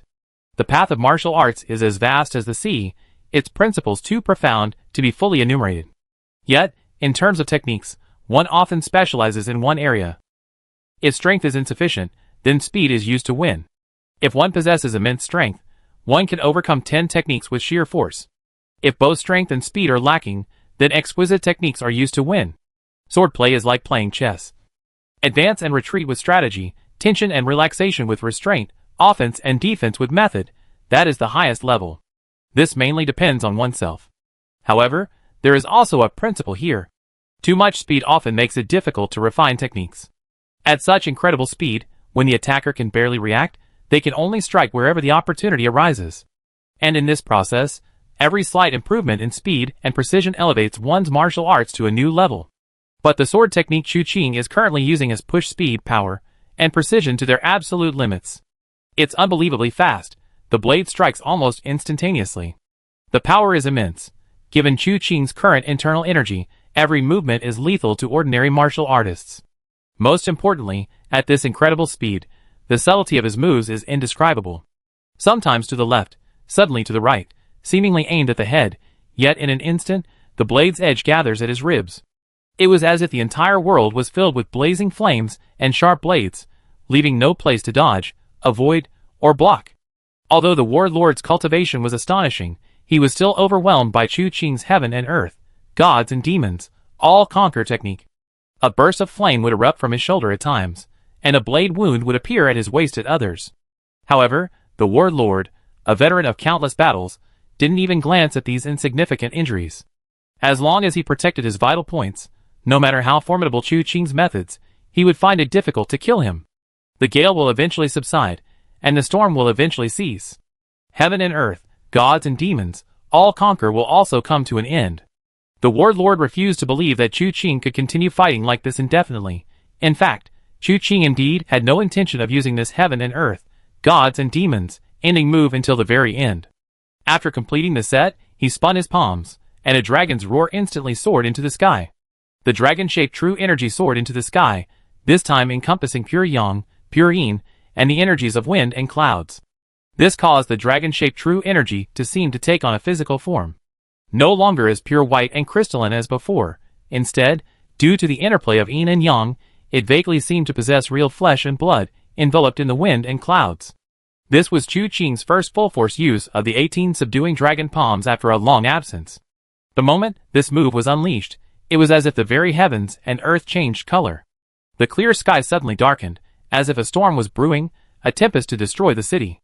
All those watching this battle saw the dragon-shaped energy, feeling that the divine dragon of Qi unleashed by Chu Qing had gained its own sentience. The wind follows the tiger, the clouds follow the dragon. The dragon-shaped energy surged forth from the clouds, directly crushing towards the warlord before he could even catch his breath. Boom! Boom! The same move that shocked 100 miles away, now used by Chu Qing, was completely different from what he had done in Heavenly Mystery Valley. The dragon roared, shaking heaven and earth. Even bystanders could feel the power of Chu Qing's palm strike. A mere graze would be fatal. A direct hit would be death. The warlord, standing opposite Chu Qing, was at the forefront of the attack. His eyes flashed with killing intent, and he roared suddenly. The phantom of the heavenly slaughter sword instantly appeared behind him, connecting heaven and earth like a colossal pillar, its already ferocious and malevolent form now imbued with a majestic grandeur. The heavenly slaughter sword phantom behind him stood between heaven and earth, while the heavenly slaughter sword in his hand drew countless sword beams. Drawing hundreds of arcs in midair, the warlord roared, "Slay!" He would slay the dragon, using this blood-soaked blade to kill the ferocious dragon. Boom! The enormous explosion once again reverberated in all directions, but no one cared about the result of the collision between the two. Everyone was watching the dragon-shaped energy, which, against the Lord of War's heavenly slaughter sword, pushed forward relentlessly, crushing the Lord of War's figure all the way. Violent explosions erupted from all sides beneath the warrior lord's feet. This was the warrior lord's attempt to stabilize himself and block the dragon-shaped energy. His true energy sank, and he tried more than once to stop his retreat, but to no avail. This caused the ground beneath his feet to shatter. And the already broken ground, further pulverized by the energy, became even more devastated. The shockwaves stretched for miles. Although this palm strike didn't actually send the warrior lord flying 100 miles, it still sent him flying several hundred feet. Everything in its path was annihilated by the combined force of the warrior lord and Chu Qing, leaving behind a trench over 10 feet deep. Enough to kill an ordinary person who jumped in. And look at the warrior lord. His body had been almost blasted into Immortal Cloud Mountain by Chu Qing. What was originally a slope rising upwards had been completely erased. The force erupted to both sides, revealing massive boulders in the mountain, but these boulders were also shattered, some reaching nearly 20 feet in length. The warlord was ultimately embedded within these boulders. He still held the heavenly slaughter sword, but with a soft crack, a new fissure appeared on this battle-hardened blade. The warlord paid no heed to this, remaining motionless. He was embedded nearly 3 feet deep into the mountainside. His image was branded onto the rock. Regardless of the outcome of the battle, everyone tried their best to take in the warlord's current condition. Whether it was the heavenly evil sect or the martial arts world of Lingbei. Looking at this scene, someone murmured softly, "Dead? Is it really true this time? If he's dead, he's dead." If they kept fighting, those two would have almost destroyed Immortal Cloud Mountain. From now on, let's not call Immortal Cloud Mountain anymore, let's just call it Demon Slaying Peak. This battle left too many traces for future generations to admire. This last statement instantly garnered much agreement. Whether it was the crater Chu Qing kicked out, the mountain shattered by the warlord, the hundreds of Zhonglong ditch, or the traces left by the warlord beneath the rocks at its end, they were all stories to tell. They could bring future generations back to see it, recounting this world-shaking battle. And subtly mention that they themselves participated in the battle, showing a hint of reminiscing. They would surely earn the admiring gazes of future generations. Thinking of this, many even forgot that this was a battlefield, and some even forgot that the warlord's fate was still uncertain. Some even wanted to go forward to check. But just then, a voice suddenly, a shout rang out, "Come back!" Several bolder martial artists immediately stopped. But seeing that the Lord of War remained motionless amidst the rocks, they couldn't help but feel annoyed. Before they could vent their anger, they suddenly sensed something amiss with the light in the sky. Looking up, they saw that half the sky had darkened. It was as if an infinitely large blanket was being slowly pulled up, obscuring the sky. But some noticed that what was being obscured wasn't the sky, but the sun. A solar eclipse. This celestial phenomenon wasn't unusual. It had occurred more than once over thousands of years. But today, at this very moment, a solar eclipse had suddenly appeared, blotting out the sky and plunging everything into darkness. This scene still sent a chill down their spines. Chu Qing stopped several dozen feet away from the warlord's figure. A crisp cracking sound reached his ears. The sound wasn't loud, but it became rapid in an instant. In a flash, the warlord's figure had already broken free from the rocks. At this moment, the warlord was in a terrible state. The wounds on his body were inflicted by Chu Qing using the technique heaven and earth, ghosts and gods, are all helpless. It must be said, Chu Qing's use of the flaming blade to perform this method was somewhat irrational. Although the wounds were gruesome, they were burned away by the flames the moment they appeared, preventing secondary infection. It was similar to using a whip dipped in iodine to disinfect while whipping. However, the pain gained was no less. The warlord's expression remained calm, but his eyes were shockingly red. Chu Qing looked at him and said softly, "Why struggle? Now you should know that you are no match for me." This is true.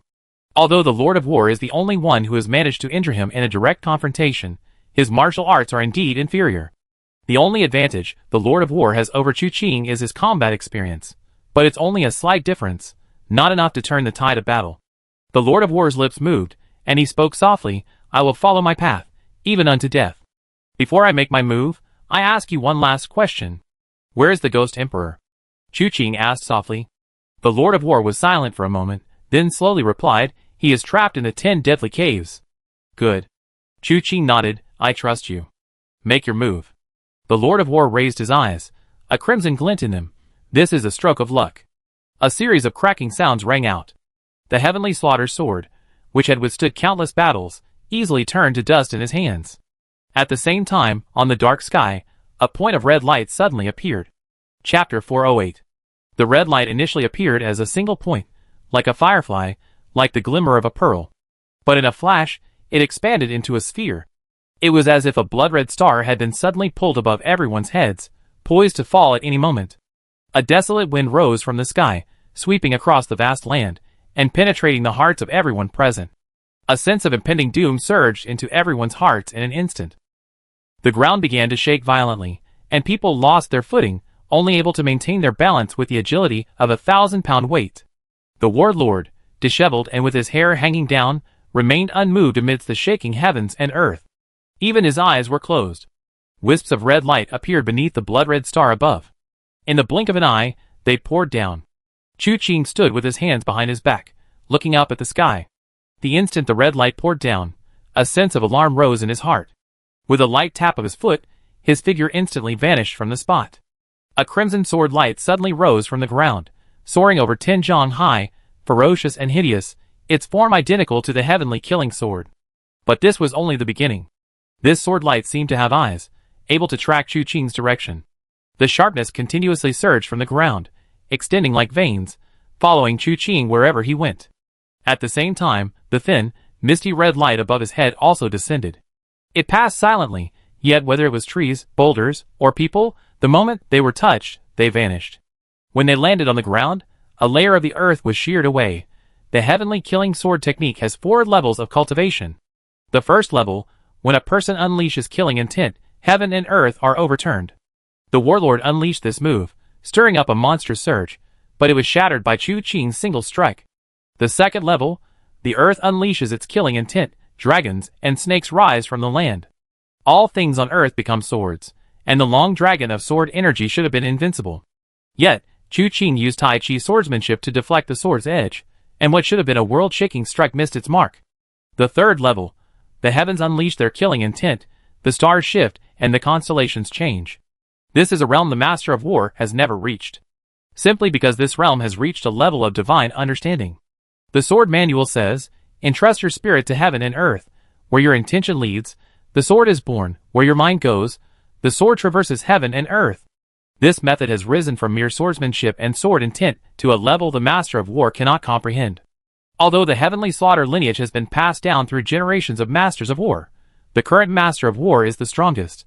Yet he still dares not question the secret manuals left by his predecessors, only feeling that his own comprehension is insufficient to unravel its mysteries. As it turns out, this is indeed the case. Today's battle with Chu Qing, a brush with death, finally allowed him to understand what it meant to entrust one's spirit to heaven and earth. Heaven and earth are inherently unpredictable. Where can the spirit reside? But today, when Chu Qing struck him critically wounded and on the verge of death, the Heavenly Slaughter Sword revealed cracks, and he finally gained some insight. The Heavenly Slaughter Sword was not originally a divine weapon. Its extraordinary power stemmed from its countless battles. It had drunk the blood of countless people, and been wielded by countless heroes. They used the Heavenly Slaughter Sword to fight valiantly, nourished by their blood and will. Spirit and will, though intangible, can influence tangible things. The Heavenly Slaughter Sword thus became the divine weapon it is today. This is the essence of entrusting one's spirit. The Heavenly Slaughter Sword was passively imbued with spirit and will, therefore, to comprehend the third level of Heavenly Slaughter, one needs to consciously activate it. This was no easy feat, but fortunately, the Master of War was a prodigy. Although it was a breakthrough achieved in battle, there was still some gain. As for the fourth level of the Heavenly Slaughter Sword technique, it was a legendary move. Even the person who created the Heavenly Slaughter Sword technique never truly mastered it. In fact, some parts were erased. This fourth level is the harmony of heaven and man, the foundation of all transformations. It is said that if one cultivates the Heavenly Slaughter Sword technique to this level, one will be invincible. No matter how powerful a master is, they will be reduced to nothing before this sword. Even heaven and earth can be cleaved in two with a single strike. However, this level has half of its cultivation method erased, and it was even annotated by a great master of the heavenly evil sect as utterly erroneous. He believed this level was completely fictitious, and even if one forcibly cultivated it, they would inevitably suffer a chi deviation and die. Even the first two levels were already beyond the reach of ordinary people. Even though the fourth level is difficult to achieve, this Heavenly Slaughter Sword technique remains an unparalleled masterpiece. And indeed it is. The third level's Heavenly Slaughter intent, shifting like stars and shifting like the heavens, is now unleashing its power without restraint. Chu Qing's figure is as swift as a shuttle, his lightness skill is already extremely high. Having combined the star-chasing moon step, wild goose flight technique, flying willow smoke technique, and lightning speed step, he can already traverse the void without his feet touching the ground. With the addition of the wind god leg technique, he can stand in midair without falling. Riding on the wind, even the world's #1 thief, Yuzong, would find it difficult to surpass Chu Qing in terms of lightness skill. Yet, at this moment, even with Chu Qing's speed, he still cannot escape the Heavenly Slaughter intent of this sword strike. This was malice descending from the heavens, as if even the world itself couldn't tolerate him. No matter how fast he moved, or where he went, the sword's edge always followed him like a shadow, a persistent, insidious attack. With a single stomp, everything shattered, and the sword's edge, which was about to leap forth, was also shattered by this kick. But the shattered stones transformed into countless fine swords, attacking Chu Qing from all directions. Such martial arts, he never even heard of it, let alone seen it. Chu Qing spread one arm, unleashing the Heavenly Frost Fist, shattering all the sword's edge into a shower of frost flowers. At the same time, looking up, he saw blood rising above his head. Those wisps, every single strand, were sword energy of unparalleled resilience. Chu Qing raised his eyes. He had traveled far and wide, and now he was completely out of the battlefield. There was no one around. It was time to settle the score with the Lord of War. He spread his arms, and a whirlwind of wind and cloud surged around him, yin and yang intertwining. The three elements light will emerged from behind him, and his entire body's power was fully activated. At this moment, even though they were already more than 10 miles away from the main battlefield, Lu Xiaoyan and the others still felt an extremely powerful aura descending from the sky, so oppressive that nothing could raise its head. This feeling, naturally, did not escape Lu Xiaoyan and the others' notice.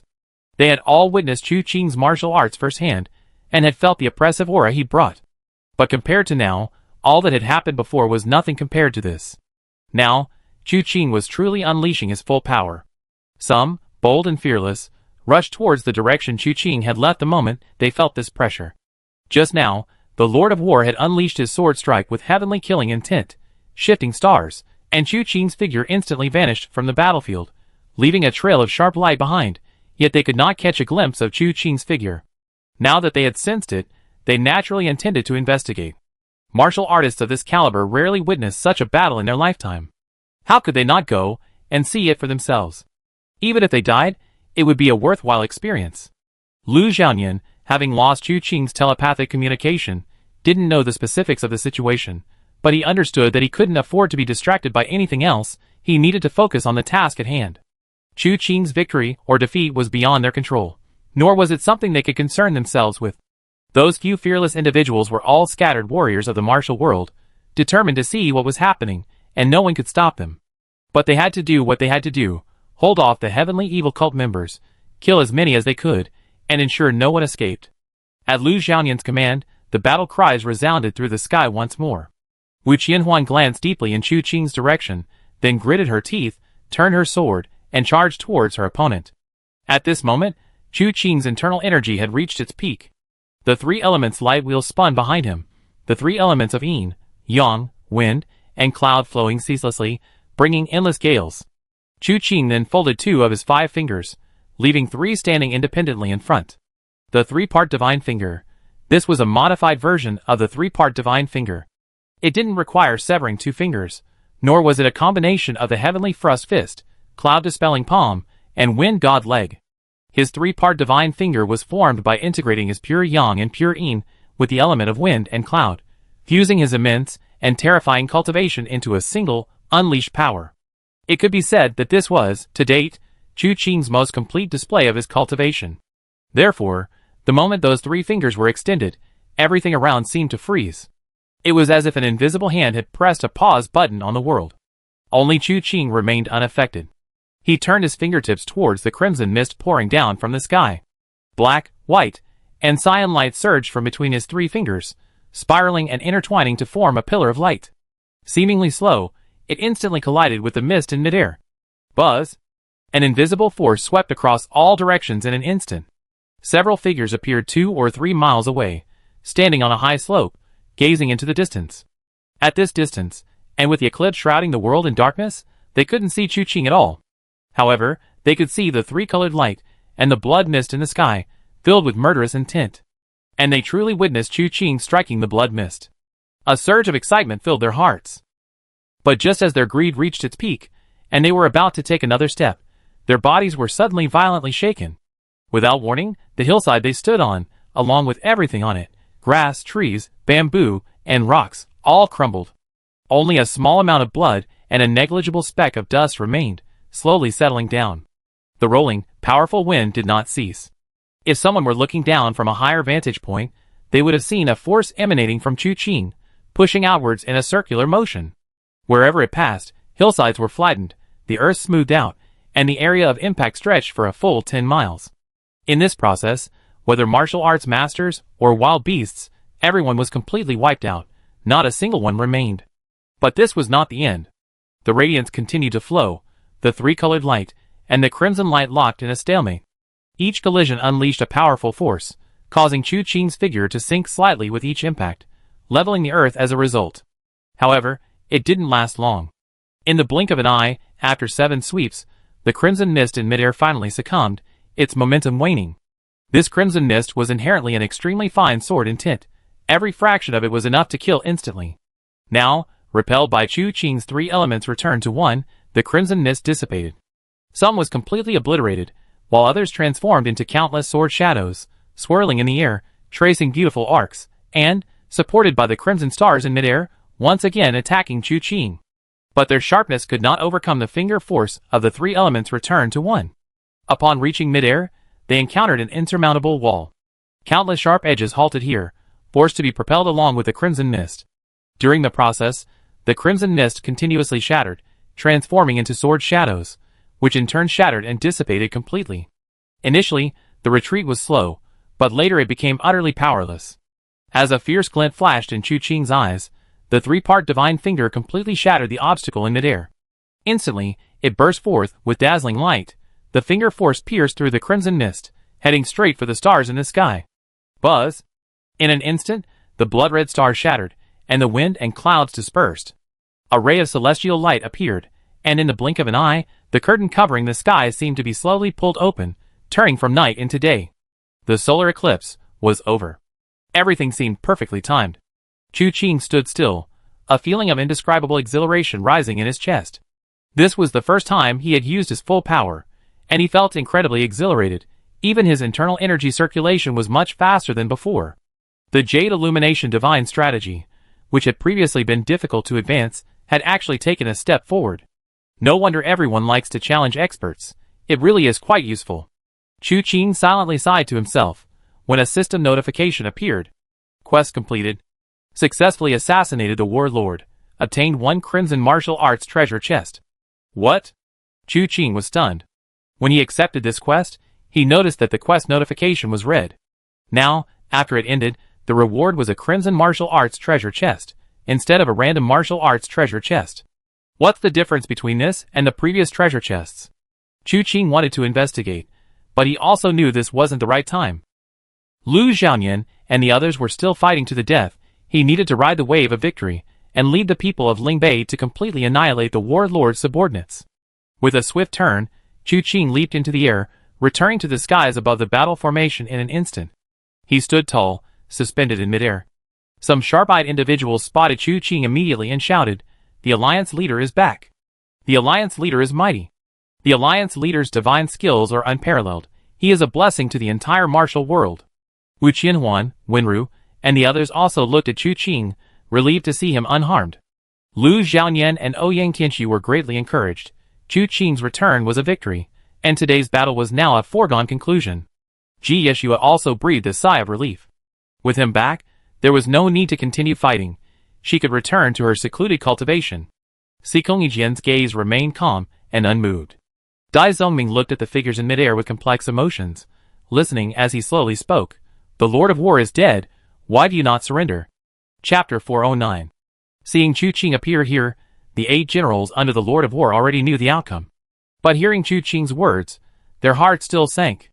These 8 had been separated by numerous masters of the Lingbei martial arts world.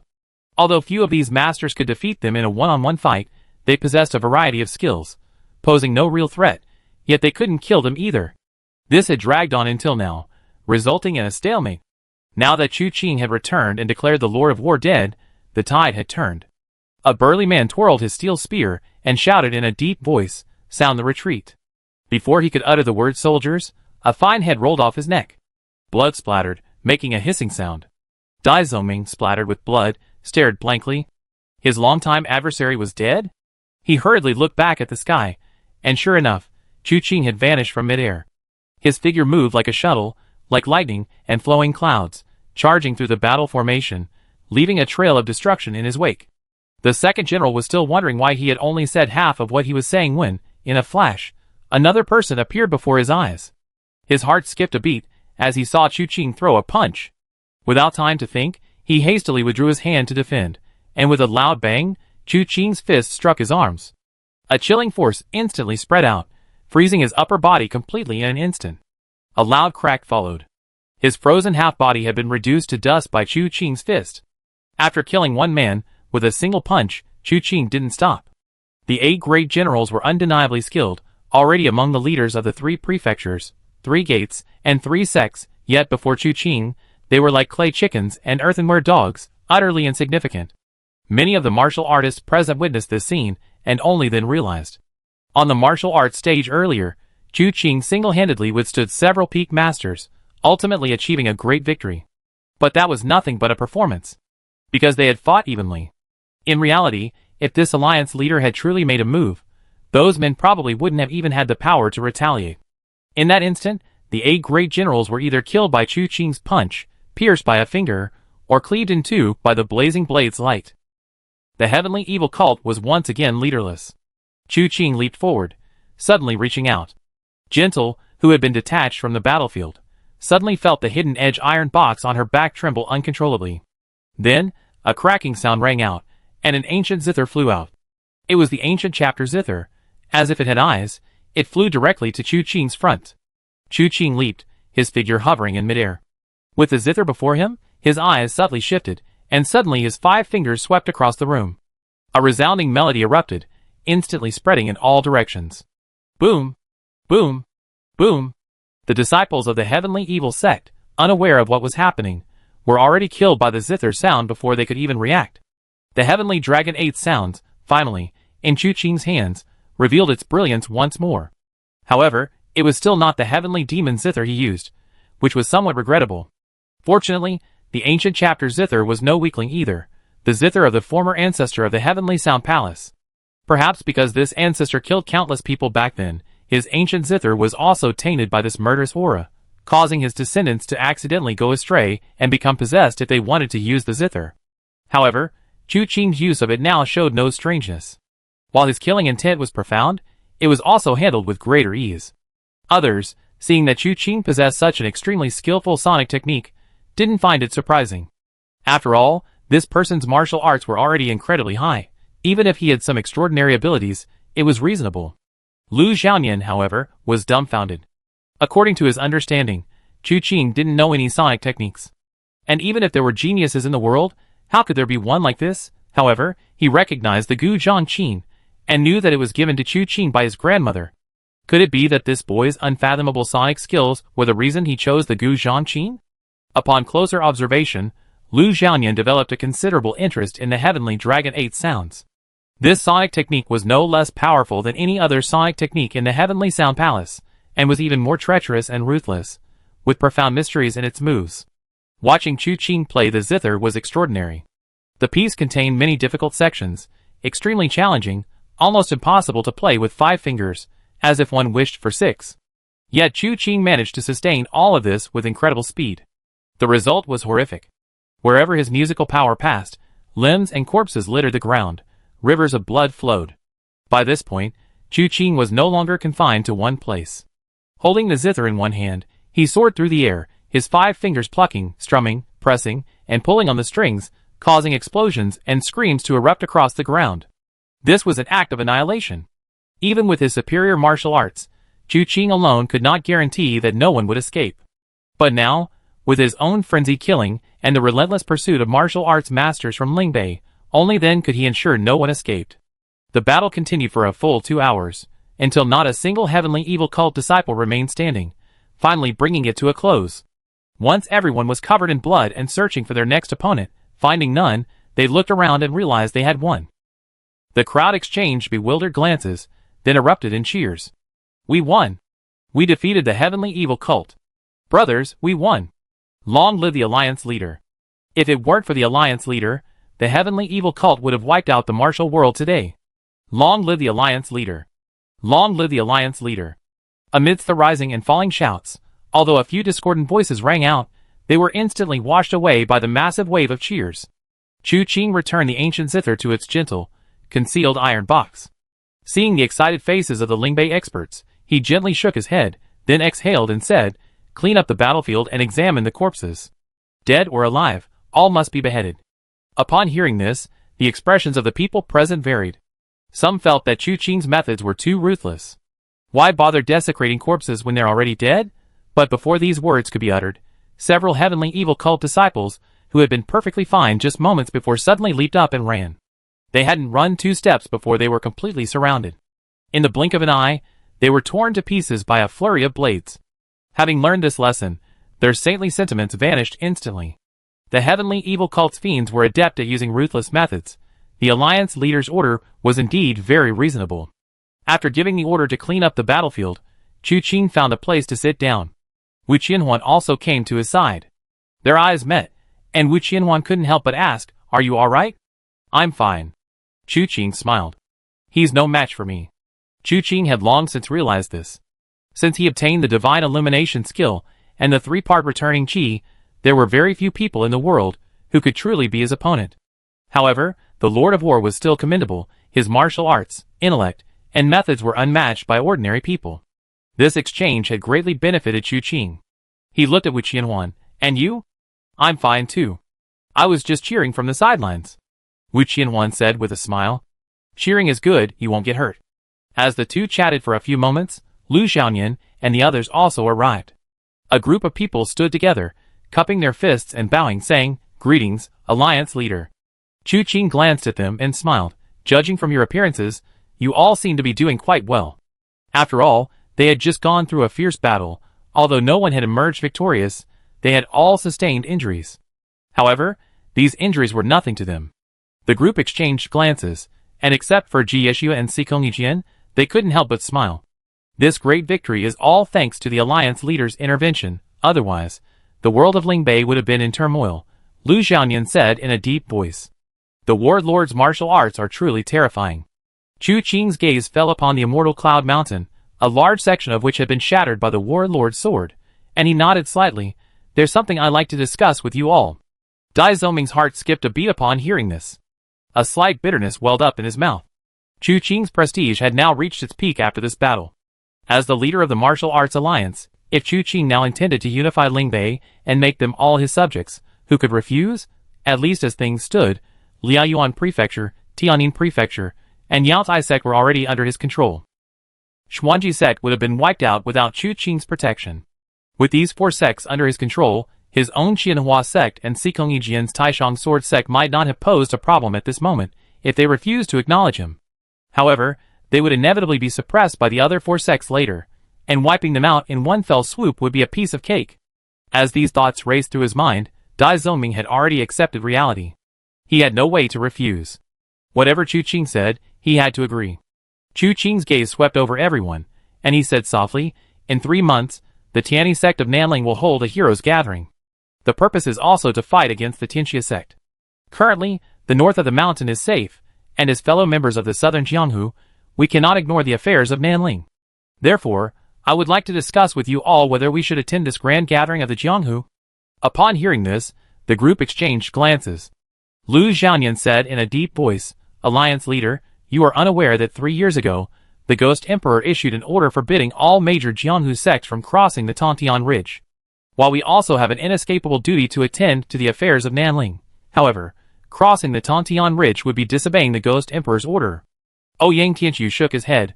Lord Lu, you are mistaken. The Ghost Emperor's order back then was vastly different from the current situation. Now, the evil cult's ambitions are blatant, known to everyone.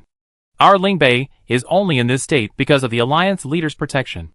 We are all from the same martial arts world. Are we just going to stand by and watch Nanling fall? Lu Xiaoyan naturally understood this principle, but the Ghost Emperor's decree was no ordinary matter. He wasn't afraid of anything else. After all, the law doesn't punish the masses. Even if the Ghost Emperor was terrifying, he couldn't personally slaughter the martial arts world of Lingbei. What he was truly worried about was whether Chu Qing would incur the Ghost Emperor's wrath because of this. Of course, he knew the Ghost Emperor was currently imprisoned, but who dared say they could keep such a person in prison forever? What if one day he escaped and caused trouble for Chu Qing? Could he expect the people of the southern region's martial arts world to plead for him? Chu Qing said softly. Everyone, before the Lord of War died, he revealed something. This is where the Ghost Emperor is now. Therefore my idea is, 3 months later, attend the Southern Ridge Heroes Gathering, announce this news, and then unite all the forces of the Southern Jianghu to rescue the Ghost Emperor. Upon hearing this, Lu Xiaoyan's eyes lit up. This is a good idea. Even if the Ghost Emperor escapes on his own, knowing that Chu Qing defied the prohibition with this idea, he couldn't say anything. He couldn't let the hearts of the world be chilled. If word got out that the Alliance leader defied the prohibition to save the Ghost Emperor, and the Ghost Emperor, instead of being grateful, clashed with him, then it would seem that the Ghost Emperor was being unreasonable. He immediately had no more doubts. I will follow the Alliance leader's orders. Ji Yeshua looked somewhat troubled. 3 months. She couldn't go into seclusion again, and she had to make a trip to Nanling. She wanted to refuse, but knew she couldn't. She could only nod, then let's go. Sikong Yijian raised an eyebrow. The one who could trap the Ghost Emperor is certainly no ordinary person. It's worth testing the sword. Zhuo Zhongtong had no doubts whatsoever. His life was now under Chu Qing's protection. How could he disobey? Only Dai Zongming remained. Looking at this one and that one, he finally agreed. All right, it's settled then. Chu Qing said softly, everyone, go back and rest for a while, and take care of matters within your sect. Then select some experts to accompany you. Remember, quality over quantity. Everyone nodded in agreement. After that, there was no further conversation. Even after returning to Xianyan Manor, Chu Qing didn't mention the topic that had worried Dai Zongming. As soon as they entered Xianyan Manor, Li Xianyi approached Chu Qing. Alliance leader, may I speak with you in private? Li Xianyi had contributed nothing to the battle. He had waited within Xianyan Manor the entire time. Chu Qing glanced at him, wondering what this wealthy man wanted. He nodded in agreement. He told the others to rest, and followed behind Li Xianyi. After winding through several paths, they finally arrived at a rather secluded room. Chu Qing grew increasingly curious, wondering what this man wanted to say. Then, Li Xianyi took something from his robes, and presented it to Chu Qing with both hands. Chu Qing didn't take it, but looked at Li Xianyi. What is this? Li Xianyi thought for a moment, then personally opened the envelope and pulled out an invitation. This invitation was extraordinary. It was made entirely of gold. Unfolding it, the inside was made of paper with gold thread, and the words were drawn with silver thread. The sign above read, April 5th, Little River Bend, stars fill the sky, Treasure Pavilion. Chapter 410. Chu Qing glanced at the invitation, his gaze lingering on Li Xianyi. Are you from Wanbeilu? Li Xianyi smiled. It's an honor to help Wanbeilu with some matters. Chu Qing was speechless. This didn't sound genuine. However, this explained why Li Xianyi was so wealthy. It would be illogical for someone connected to Wanbeilu not to be rich. Thinking this, Chu Qing accepted the invitation. It felt slightly heavy, indicating its high quality. This invitation alone was worth a fortune. Both the gold material and its inherent value were enough to make it highly sought after. No wonder Li Xianyi insisted on speaking privately. Alliance leader, you are seeking Wanbeilu. The invitation has been delivered. All of Wanbeilu awaits your arrival. Li Xianyi clasped his hands in a respectful bow. Chu Qing nodded slightly. All right, I will definitely come to bother you then. After saying this, he turned and left. Li Xianyi didn't see him off. In fact, after finishing this task, he left Xianyan Manor directly. Chu Qing ignored his departure and didn't return to his room to rest, but instead went to the dungeon. The Xuanji armor had been deactivated. Zhuo Huifeng sat forlornly in a corner of the dungeon, lifeless. With a creak, the iron door opened. He raised his eyes briefly, then lowered them again. Chu Qing stepped in and sat opposite him. Shall we talk? Chu Qing asked softly. To be able to see the alliance leader here again, you must have achieved a great victory. From now on, in Lingbei, the alliance leader will be respected. Congratulations. Zhuo Huifeng looked up at Chu Qing and slightly clasped his hands in a fist salute. Chu Qing smiled. Whether you're sincere or not, I accept your words. Zhuo Huifeng. I ask you, do you know Chu Huifeng? Zhuo Huifeng didn't speak, his expression unchanged, his eyes devoid of any emotion. After a few breaths of silence, he slowly spoke. I don't know him, but I heard of him. Chu Huifeng, the Cold Corpse. He once wreaked havoc in the martial world, and was later besieged and killed by the righteous sections. Why did the alliance leader suddenly bring up this person? Because of the Xuanji armor. Chu Qing said softly, the Xuanji armor is the pinnacle of your Xuanji sect's mechanical arts. Logically speaking, no one in the world should be able to replicate it. But I once saw Chu Huifeng, the Cold Corpse, and on him, I saw a suit of armor extremely similar to your Xuanji sect's Xuanji armor. Not only that, I also found similar armor on a killer from the Nijingtai. Invulnerable to swords and spears, impervious to water and fire. While not as heavily armored as your Xuanji armor, in terms of protection, it's probably comparable. How much does sect leader Zhuo know about this matter? The alliance leader asked how much I know, not if I know. This means the alliance leader has already concluded that what they're wearing is inextricably linked to me. Zhuo Huifeng shook his head, but the truth is, I don't know. Chu Qing sighed. Sect leader Zhuo, you better think carefully before answering my question. You're a smart man, you should understand the consequences of deceiving me. Zhuo Huifeng's pupils suddenly contracted, and he abruptly looked at Chu Qing, but his fierce gaze changed the moment it met Chu Qing's. No, you won't. You still need him to help you stabilize the Xuanji sect, and only with the Xuanji sect's support can you truly control the Lingbei Jianghu. So you won't kill him? Don't try to fool me. Chu Qing smiled upon hearing this. Yes, I need Zhuo Zhongtong, so I won't easily lay a hand on him.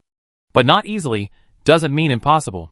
Zhuo Huifeng, you colluded with the Nijingtai, making you an unjust person.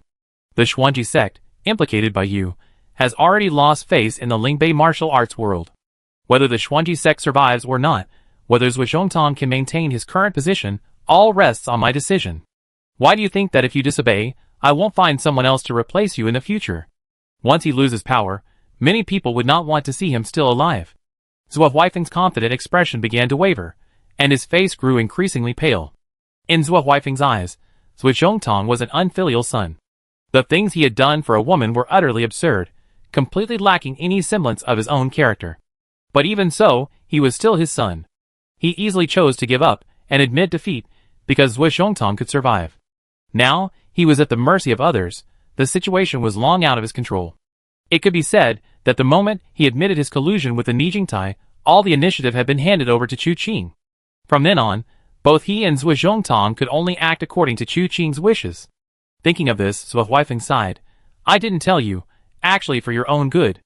Although you are now the leader of the Lingbei Martial Arts Alliance, you are still insignificant in front of that person. The person you're talking about. Chu Qing silently looked at Zhou Huifeng, but the current martial emperor. Li Juechen. Zhou Huifeng suddenly looked up, his face filled with horror. You? This reaction said it all. Chu Qing sighed, and simply sat down opposite Zhou Huifeng. Tell me the specifics of this matter. Zhou Huifeng looked at Chu Qing with a complex expression, feeling that this young man was far more unfathomable than he had imagined. Ordinary people would naturally avoid anything related to the 3 sovereigns and 5 emperors. Even the leader of the Martial Arts Alliance in Lingbei was still insignificant before the 3 sovereigns and 5 emperors. But Chu Qing must have known something beforehand, and now that they were connected, he intended to get to the bottom of it. Wasn't he worried that the martial emperor's power would leave him with no place to bury his body? In fact, what Zhou Huifeng said just now wasn't entirely sincere, at least not most of it. He didn't speak for Chu Qing's sake, but mainly for Zhuo Xiongtong's sake. Now, Zhuo Xiongtong needs Chu Qing to secure his position as the leader of the Xuanji sect. In every sense, he is already Chu Qing's subordinate. If anything happens to Chu Qing, Zhuo Xiongtong's life will be in danger. This is the real reason he doesn't want to talk about.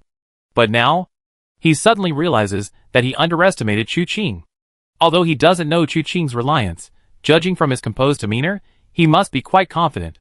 Thinking of this, Zhou Huifeng let out a deep breath. I don't know much about the specifics. However, I first met Emperor Wu many years ago. He found me and asked me to help him save someone.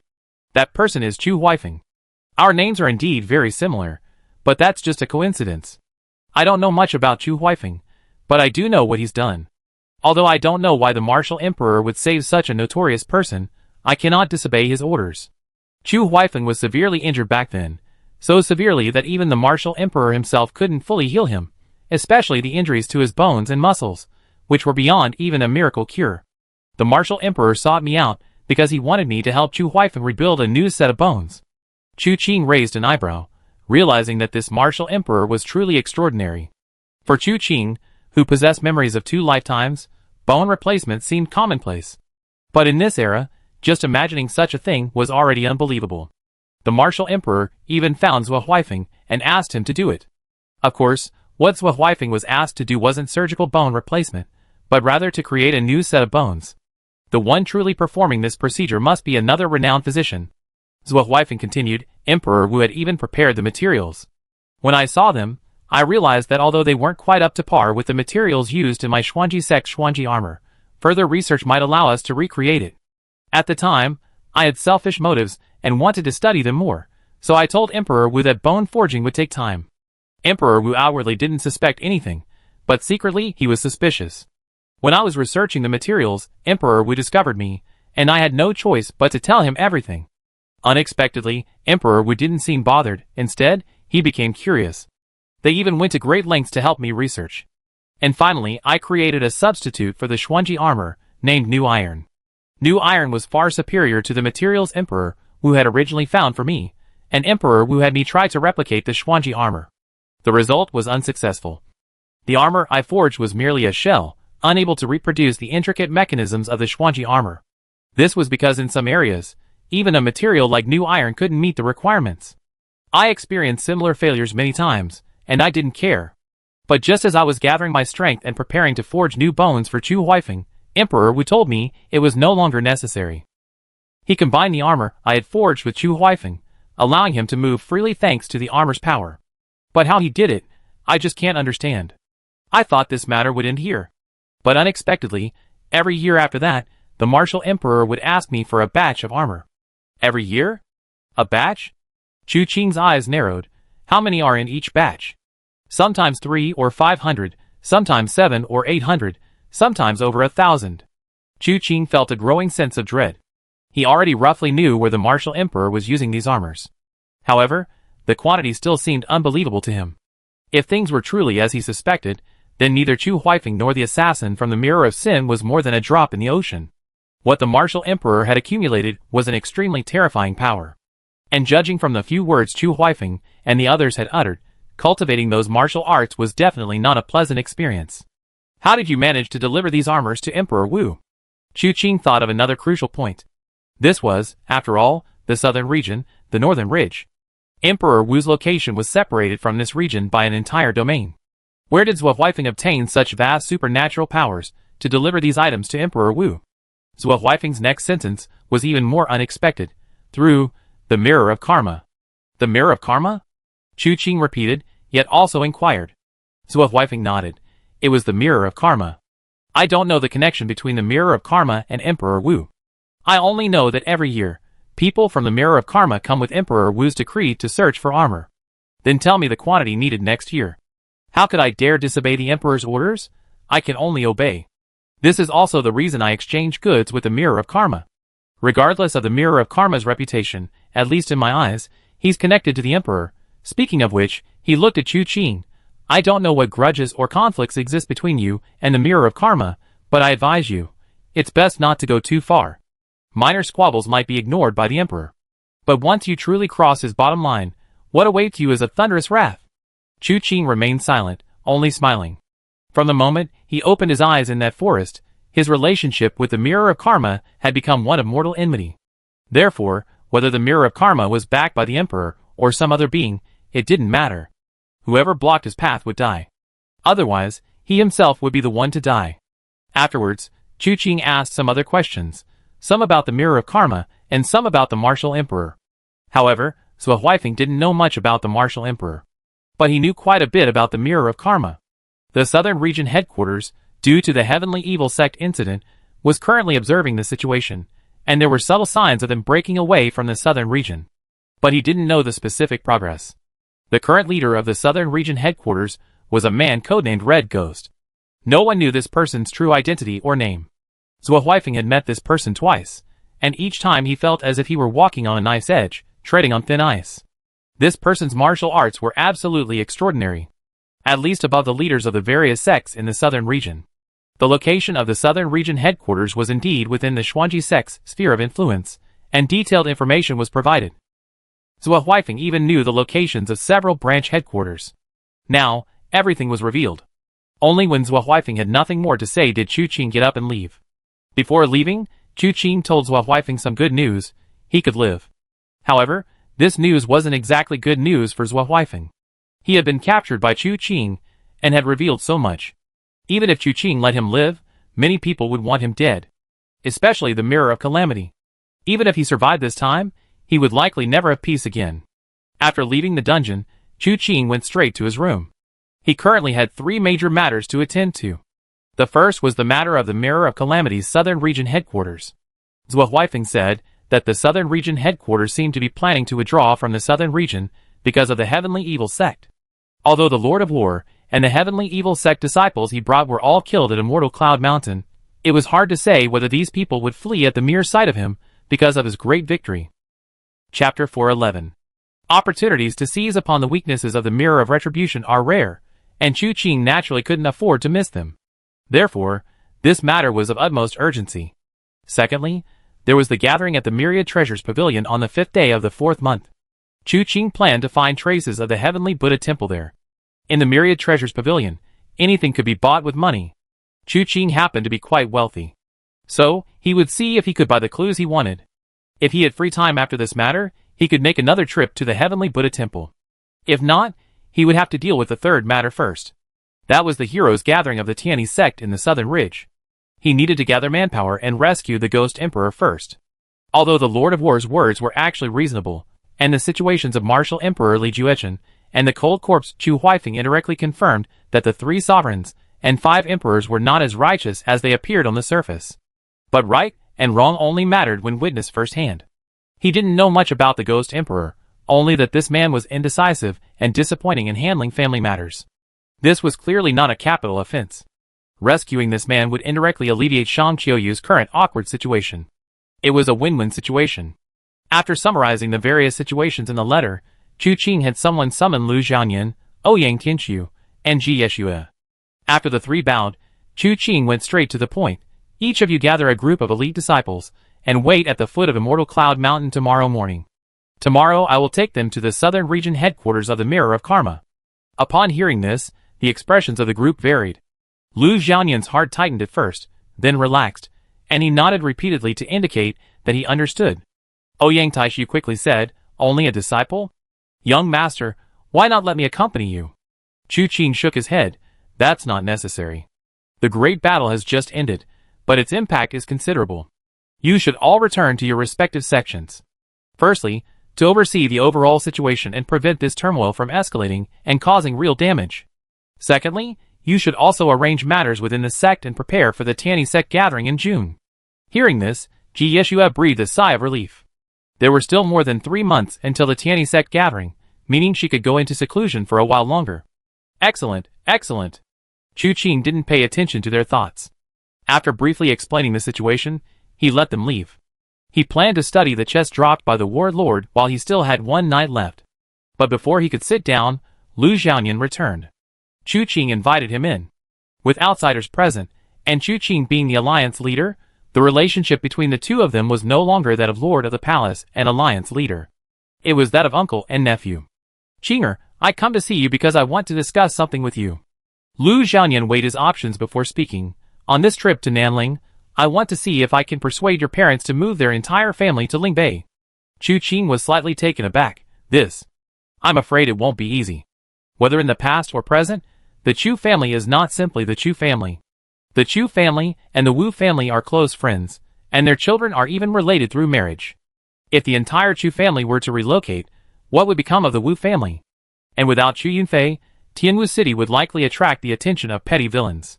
Unless they were forced to move here entirely. But this makes persuading them to abandon their current foundation seem difficult. Lu Xiaoyan nodded. "So you have to step in on this. I know it's hard to leave one's homeland, but now, your status is extraordinary. You hold a high position in Lingbei. After the Southern Ridge Conference, throughout the entire southern region, apart from the Ghost Emperor, you will be revered." Lu Xiaoyan said in a deep voice, "And while your identity can currently be concealed from the world. However, how can it be concealed forever? When the world learns of your identity, your parents will likely face a danger they cannot withstand." This isn't Lu Xiaoyan exaggerating, it's a real possibility. The higher the reputation, the stronger the opponents, and the easier it is for their weaknesses to be exploited.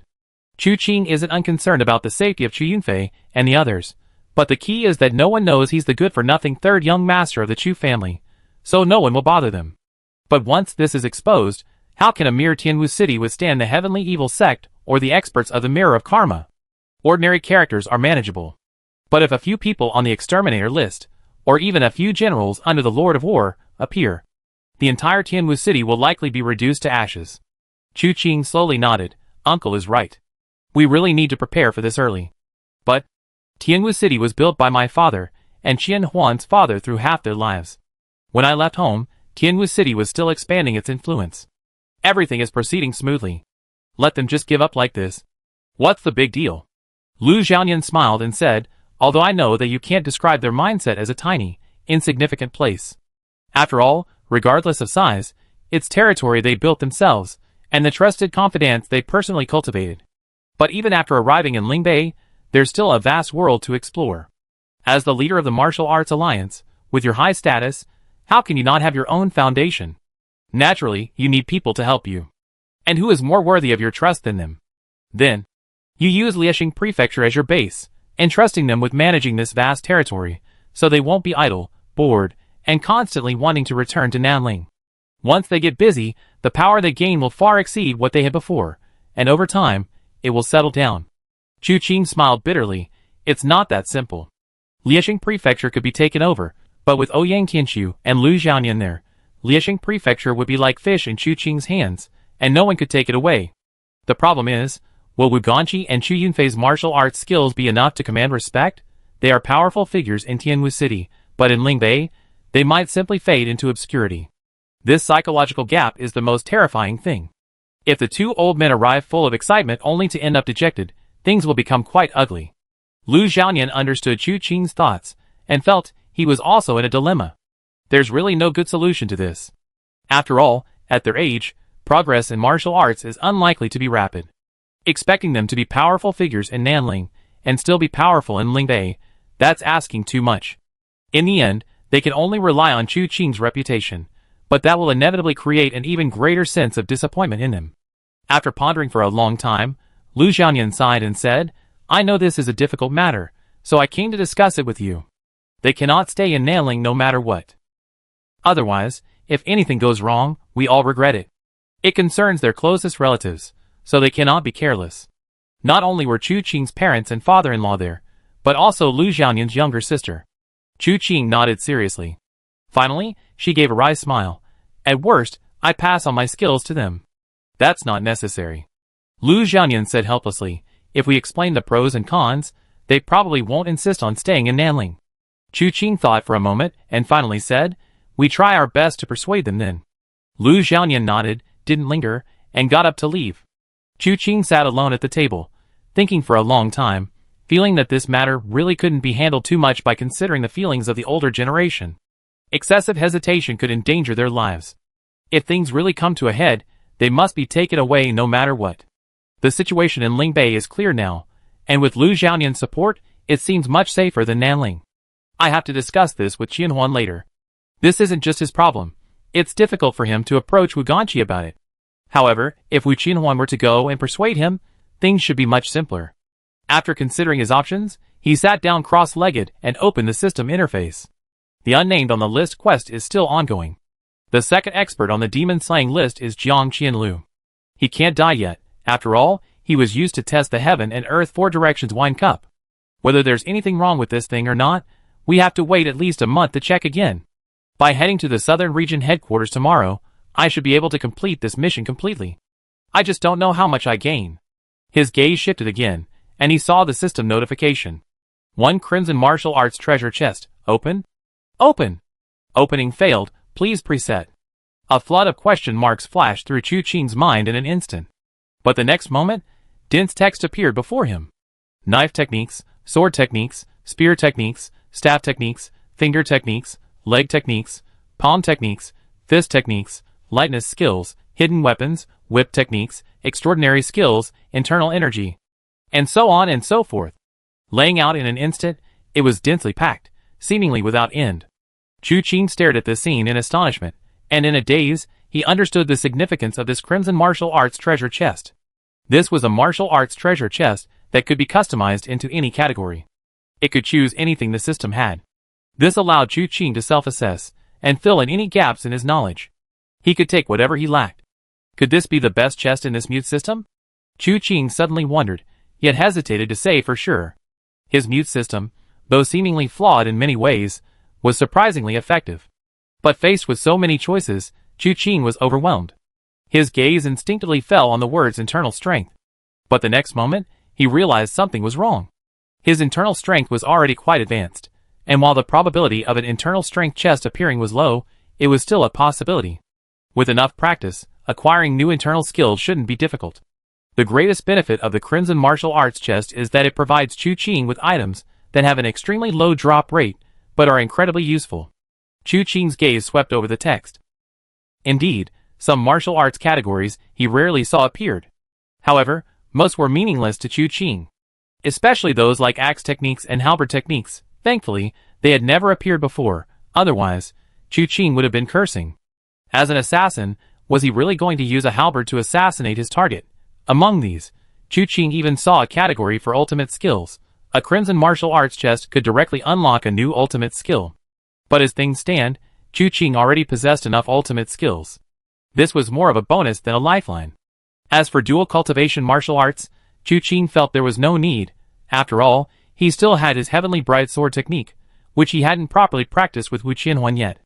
Especially since Wu Qianhuan's injuries healed, she had been completely absorbed in the pointing at the moon profound art, showing no interest in dual cultivation of the heavenly bright sword technique with him.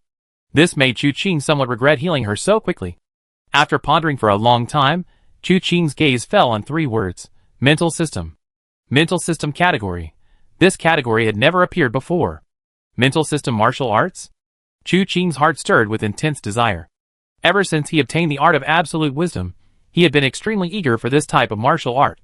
However, acquiring it is incredibly difficult. Given his current status, he could try searching directly in the martial arts world. But even those martial arts techniques in the martial arts world are mostly demonic methods, not righteous cultivation techniques. If he were to start learning from scratch, using human lives as training material, his public image would be completely shattered. Therefore, he hasn't obtained a suitable mental martial art yet. Should I use this opportunity to choose a mental martial art? Chu Qing gently pinched his brow, his mind racing with conflicting thoughts. He wanted to make a choice immediately and get what he wanted. He also considered keeping it for now, to choose later if needed. His current state of mind was like someone in a game who had obtained a very good item, which would disappear after use. Therefore, he wanted to use it at a crucial moment. Thinking of this, Chu Qing suddenly smiled. In his past life, when he played games, he always liked to keep similar items. As a result, even after playing through the game twice and dying countless times, he still had plenty of those items. Never used them. This proved that saving them for later might mean never seeing the light of day again. Making the most of the present was the real key. Currently, mental martial arts were his biggest weakness. If he could directly extract a master technique from the system, that would be ideal. Thinking this, he didn't hesitate and directly chose mental martial arts. Although the next Crimson Treasure chest might have to be obtained from another warlord, or even a more powerful opponent. But that no longer mattered. With a thought, the words mental martial arts lit up. The next moment, a system notification popped up. Preset complete. Crimson Martial Arts treasure chest opened successfully, obtaining the mental martial art, Heaven and Earth Strike Great Technique. Chapter 412. Heaven and Earth Shattering Technique. Chu Qing's eyes shifted slightly, but he inwardly breathed a sigh of relief. Although he had chosen the category, he was afraid that what he would get would be a technique like the mind-controlling technique or the soul-shifting technique from the 9E manual. While these kinds of skills were not bad, they were essentially meaningless to him. They could only be used, not practiced. While they weren't entirely useless in cultivating the spirit, their effectiveness was limited. But the Heaven and Earth Shattering technique was different. This technique was a secret art of the Tantric sect. Not only was it good at cultivating the spirit, but once used, it could also reveal the secrets of the opponent's mind, bewilder their thoughts, and even make them reveal their deepest secrets. By exploiting the weaknesses in the opponent's mental state, it could even drag them into endless illusions. As his thoughts raced, the incantation of the manual flowed through his mind. Chu Qing sat cross-legged, the 3-yuan light wheel appearing behind him. Water seemed to flow from his Niwen point, upper dantian, to his Baihui point, upper dantian, and in an instant, the once calm pool of clear water expanded rapidly in all directions. A cool sensation spread throughout his body, and Chu Qing felt as if his spirit had instantly entered a vast world. Looking up, he saw that the surrounding scenery was extremely familiar, yet somehow different. Tianwu City. Chu Qing instantly realized this was Tianwu City, but it looked somewhat different. The cry of an infant rang out at this moment. His spirit felt as if it had been gripped by a giant hand. After a dizzying spin, the scene cleared again, revealing a pale face. It was Lu Xiaohua. Her black hair cascaded down her back, sweat beaded on her forehead, and she looked quite weak. Was it Lu Xiaohua in her youth? Her eyes were filled with reluctance as she looked at herself. The crying stopped, and Chu Qing heard another voice. Where is this? Who is this? I've been reborn? And I've become a baby. The moment this voice rang out, Chu Qing's heart trembled with fear. It was his own voice. He hadn't transmigrated through soul transfer, but through birth transfer? Then what was this scene all about? Was it a memory? Was it a recollection of past lives after his spirit had become clear and connected to the past? Or was there another mystery? Though many questions arose in his mind, he didn't know if it was because his spirit was growing stronger, or because his mind was clear in a state of divine meditation. Although many questions arose, his mind remained calm. Each thought was clearly sorted out and listed before him, requiring only one to be resolved.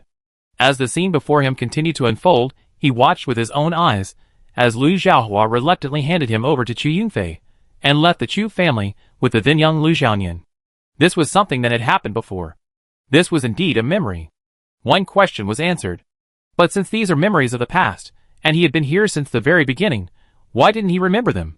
How could he forget without the mystery of being born? Then he discovered that as time passed, he, still an infant, grew increasingly weak. Chu Yunfei worried day and night, seeking out doctor after doctor. But he could never find the cause of his decline. Chu Qing, observing this coldly, already understood.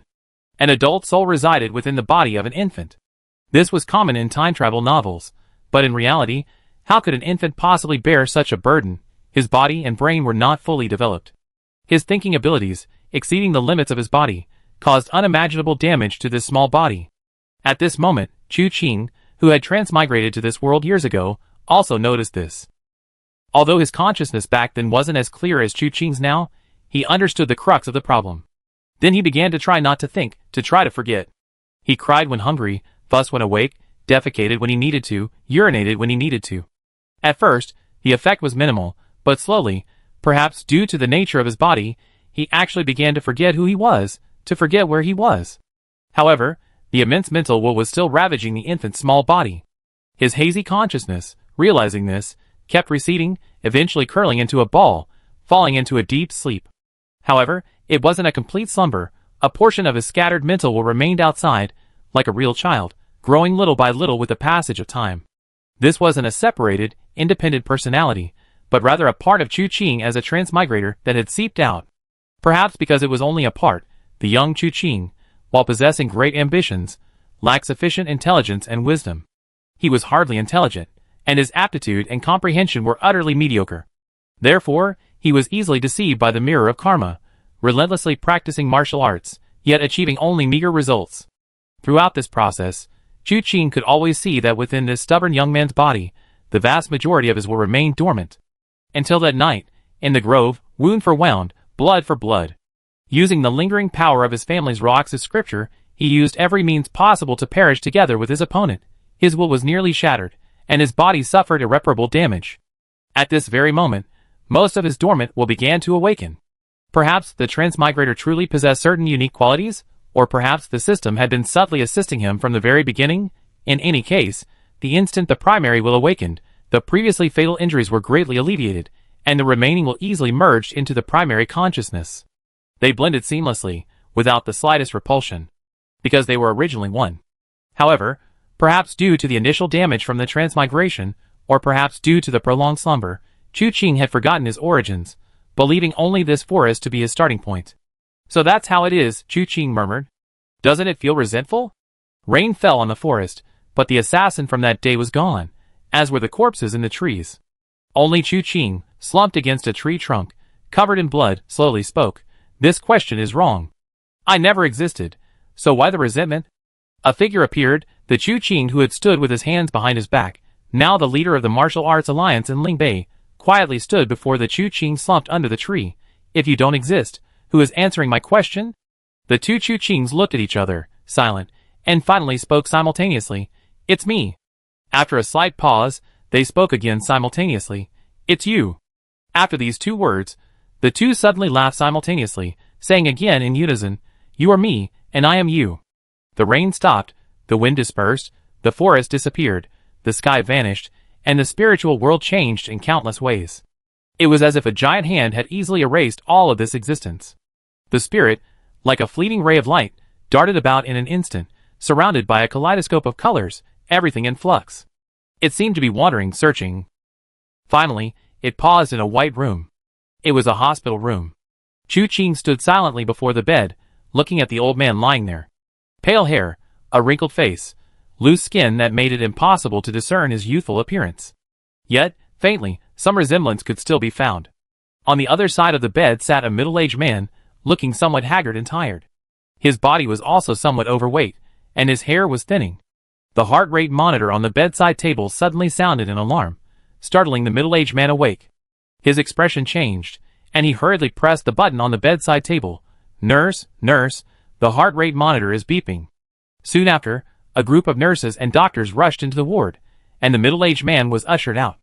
Chu Qing stood silently before the middle-aged man, reaching out to touch his head, but his fingers merely passed through the man's body. Speechless for a moment. The wait was short. The doctor emerged from the ward, sighing, Mr. Chu, please accept my condolences. The image froze on the middle-aged man's lost face, because from this moment on, he no longer had a father. All recollections ended here, for Chu Qing had remembered everything. Chu Qing, even in modern society, that was his name. An ordinary person, like everyone else, studying, working, getting married. His marriage was relatively happy, for life was quite ordinary. He had a son, mischievous as a child, rebellious in his youth, but fortunately, the rebellion didn't last long before he returned to the right path. He surpassed his father in achievements, graduating from a prestigious university and becoming a senior executive at a company. However, years of drinking and socializing took a toll on his physique, and his relentless work ethic led to premature baldness. His wife passed away before him, and within 2 years, he followed suit. His life wasn't particularly extraordinary, But he possessed the wisdom of an adult. He saw things clearly. Unfortunately, he had forgotten all of that. The only thing he remembered was that year, shortly after starting his job, when he rented a rather nice apartment. He initially thought he might have died suddenly, but it turned out it was a memory lapse. In his memory, that night was peaceful, and his life continued the next day. However, his memory was fragmented at the point of his transmigration. He didn't remember the rest of his life, his memories of his previous life only stopping at the moment he reached the rented apartment. If he hadn't obtained this earth-shattering technique, he probably would never have remembered these things. So this is my 2 lifetimes. No wonder, something always felt off. How can a recent college graduate, barely out of school, possess such deep cunning and meticulous thinking? Memories may fade, but what's etched in your bones remains. Having lived a whole life, it's only natural to have some wisdom. He opened his eyes, and everything around him vanished. He was still at Xianyan Manor, still on that bed. In his mind, what had previously been a small pool of clear water, the size of 2 handfuls, had now transformed into a vast, deep pond. Far beyond what it used to be. Chu Qing pondered, even if someone else were to cultivate this heaven-shattering, earth-striking great technique, they probably wouldn't see such a manifested scene. This was a change brought about by the Black Heavenly Book, a manifestation of his previously chaotic knowledge being forcibly organized into one place. There was absolutely no possibility of replication. The 3-yuan light wheel dissipated, and his body's energy flowed. Chu Qing sensed the changes in his body. His internal strength hadn't improved much, but he felt an indescribable sense of ease and freedom. The memories of his past life hadn't affected him much. His past life experiences left behind a wealth of wisdom. After all, time is a teacher, and even the most foolish person would learn something. The heaven-shattering, earth-striking great technique activated his spirit naturally. With a thought, ripples spread across the pool, and wisps of spiritual energy rose from it. Chu Qing felt that this martial art had a tremendous effect on him. His spirit was stronger, and his meditation on the divine became even more profound. By reflecting on himself and refining his knowledge, he could gain a more direct and thorough understanding. However, these matters could be dealt with later. He had another matter to attend to tonight. He changed into black clothes and took his azure knight sword. Chu Qing stepped out of the room. He needed to remind those who had asked the Knight Emperor to intervene. Although the Knight Emperor ultimately did not intervene, it was agreed beforehand that the money owed had to be paid. This night brought joy to some and sorrow to others, but regardless of their state of mind, the night would eventually pass. The next morning, at the foot of Immortal Cloud Mountain, the Tianyin Mansion, the Liaoyuan Mansion, and the Yao Tai sect each sent over 100 people to gather. The leader of Tianyin Manor was Lu Qingyan, and Chu Qing felt a pang of worry whenever she saw her. This woman, relying on being the older sister, kept trying to pinch her cheeks. The one from Liaoyuan Manor was Ouyang Tianfeng, who was engrossed in reading a book. It was clear he was truly studying hard. His expression and eyes were filled with pain. The veins in his hands bulged, as if he wanted to tear the book to shreds, his eyes fixed intently, as if he harbored some deep-seated hatred for what was written within. The leader of Yao Tai sect was a middle-aged woman. Of the 3, only she bowed respectfully to Chu Qing. "Greetings, Alliance leader." Ouyang Tianfeng, hearing this, realized Chu Qing's arrival and hurriedly looked up, his hands seemingly trying to clasp in a fist and then bow, his movements somewhat disorganized. Finally, he managed a rather awkward gesture, his fist touching his fingertips. This humble one, oh no, this subordinate greets the Alliance leader. Chu Qing gently pinched his brow. He had long heard that Ouyang Tianfeng loved reading, often studying late into the night, but he was simply not cut out for it, unable to understand anything no matter how hard he tried, yet he seemed to enjoy it nonetheless. In the past, he had only thought it was an exaggeration, but now it seemed to be true. He nodded slightly in response to the two. Finally, he looked at Lu Qingyan. "Why is it you?" Lu Qingyan's eyebrow shot up, and she retorted fiercely, "Why can't it be me? Does the Alliance leader have some kind of problem with me?" Ouyang Tianfeng and the Yao Tai sect member couldn't help but look at this hero. This was a peerless expert who had fought a battle that shook the heavens and earth, even killing the Lord of War. And seeing him again today, they found that this Alliance leader seemed even more unfathomable. Standing there, he possessed a unique aura. When his deep eyes gazed at me, it was as if I could see into the deepest secrets hidden within my heart. How terrifying! Did Lu Qingyan have a death wish? How dare she speak to the Alliance leader like that? Chu Qing glared at her. "If you have a problem with it, what are you going to do about it?" "Well, I do." Lu Qingyan's anger vanished instantly, and she said with a grin, You sent my father back to Tianjin Prefecture to oversee things, and Lu Jinghan went to do errands for you. In the end, I'm the only one left with you. If you don't like me, just kick me out. Anyway, I'm just a weak woman. How could I possibly stand up to the alliance leader? Chu Qing rolled her eyes at her feigned concern. Princess Lu should have married you off much earlier. Chapter 413. Chu Qing's words struck a nerve. Lu Qingyan disliked being nagged about her marriage prospects the most. Logically speaking, in this era, she was already a true old maid. However, she loved the freedom and unrestrained spirit of the martial world, doing as she pleased. While she hadn't been indifferent to marriage, she always felt it should be left to fate. She couldn't just marry anyone if the time wasn't right. Besides, how could a woman of the martial world be preoccupied with romance? Lu Xiaoyan had worried a lot about this, utterly helpless with his daughter, who was already quite old and still unmarried. He would nag her for a long time whenever he caught her. Now, Lu Xiaoyan had returned to Tianjin Manor, thinking no one would nag her anymore, but her cousin had also started concerned about her marriage prospects. This is utterly outrageous, utterly disrespectful. However, given his apparent status as the high and mighty leader of the martial arts alliance, she could only endure his words, and had no way to refute him.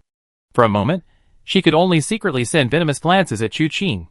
Chu Qing ignored her and, after confirming the manpower, set off. Speed was of the essence in this campaign, so the three families sent their most skilled warriors, who departed from Immortal Cloud Mountain, using their lightness skills to travel towards the Xuanji sect's territory. The journey was uneventful, mainly because although they outnumbered their opponents, they were trying their best to conceal their movements to avoid leaks. Otherwise, given the abilities of the Nijingtai, they would have fled before they even arrived.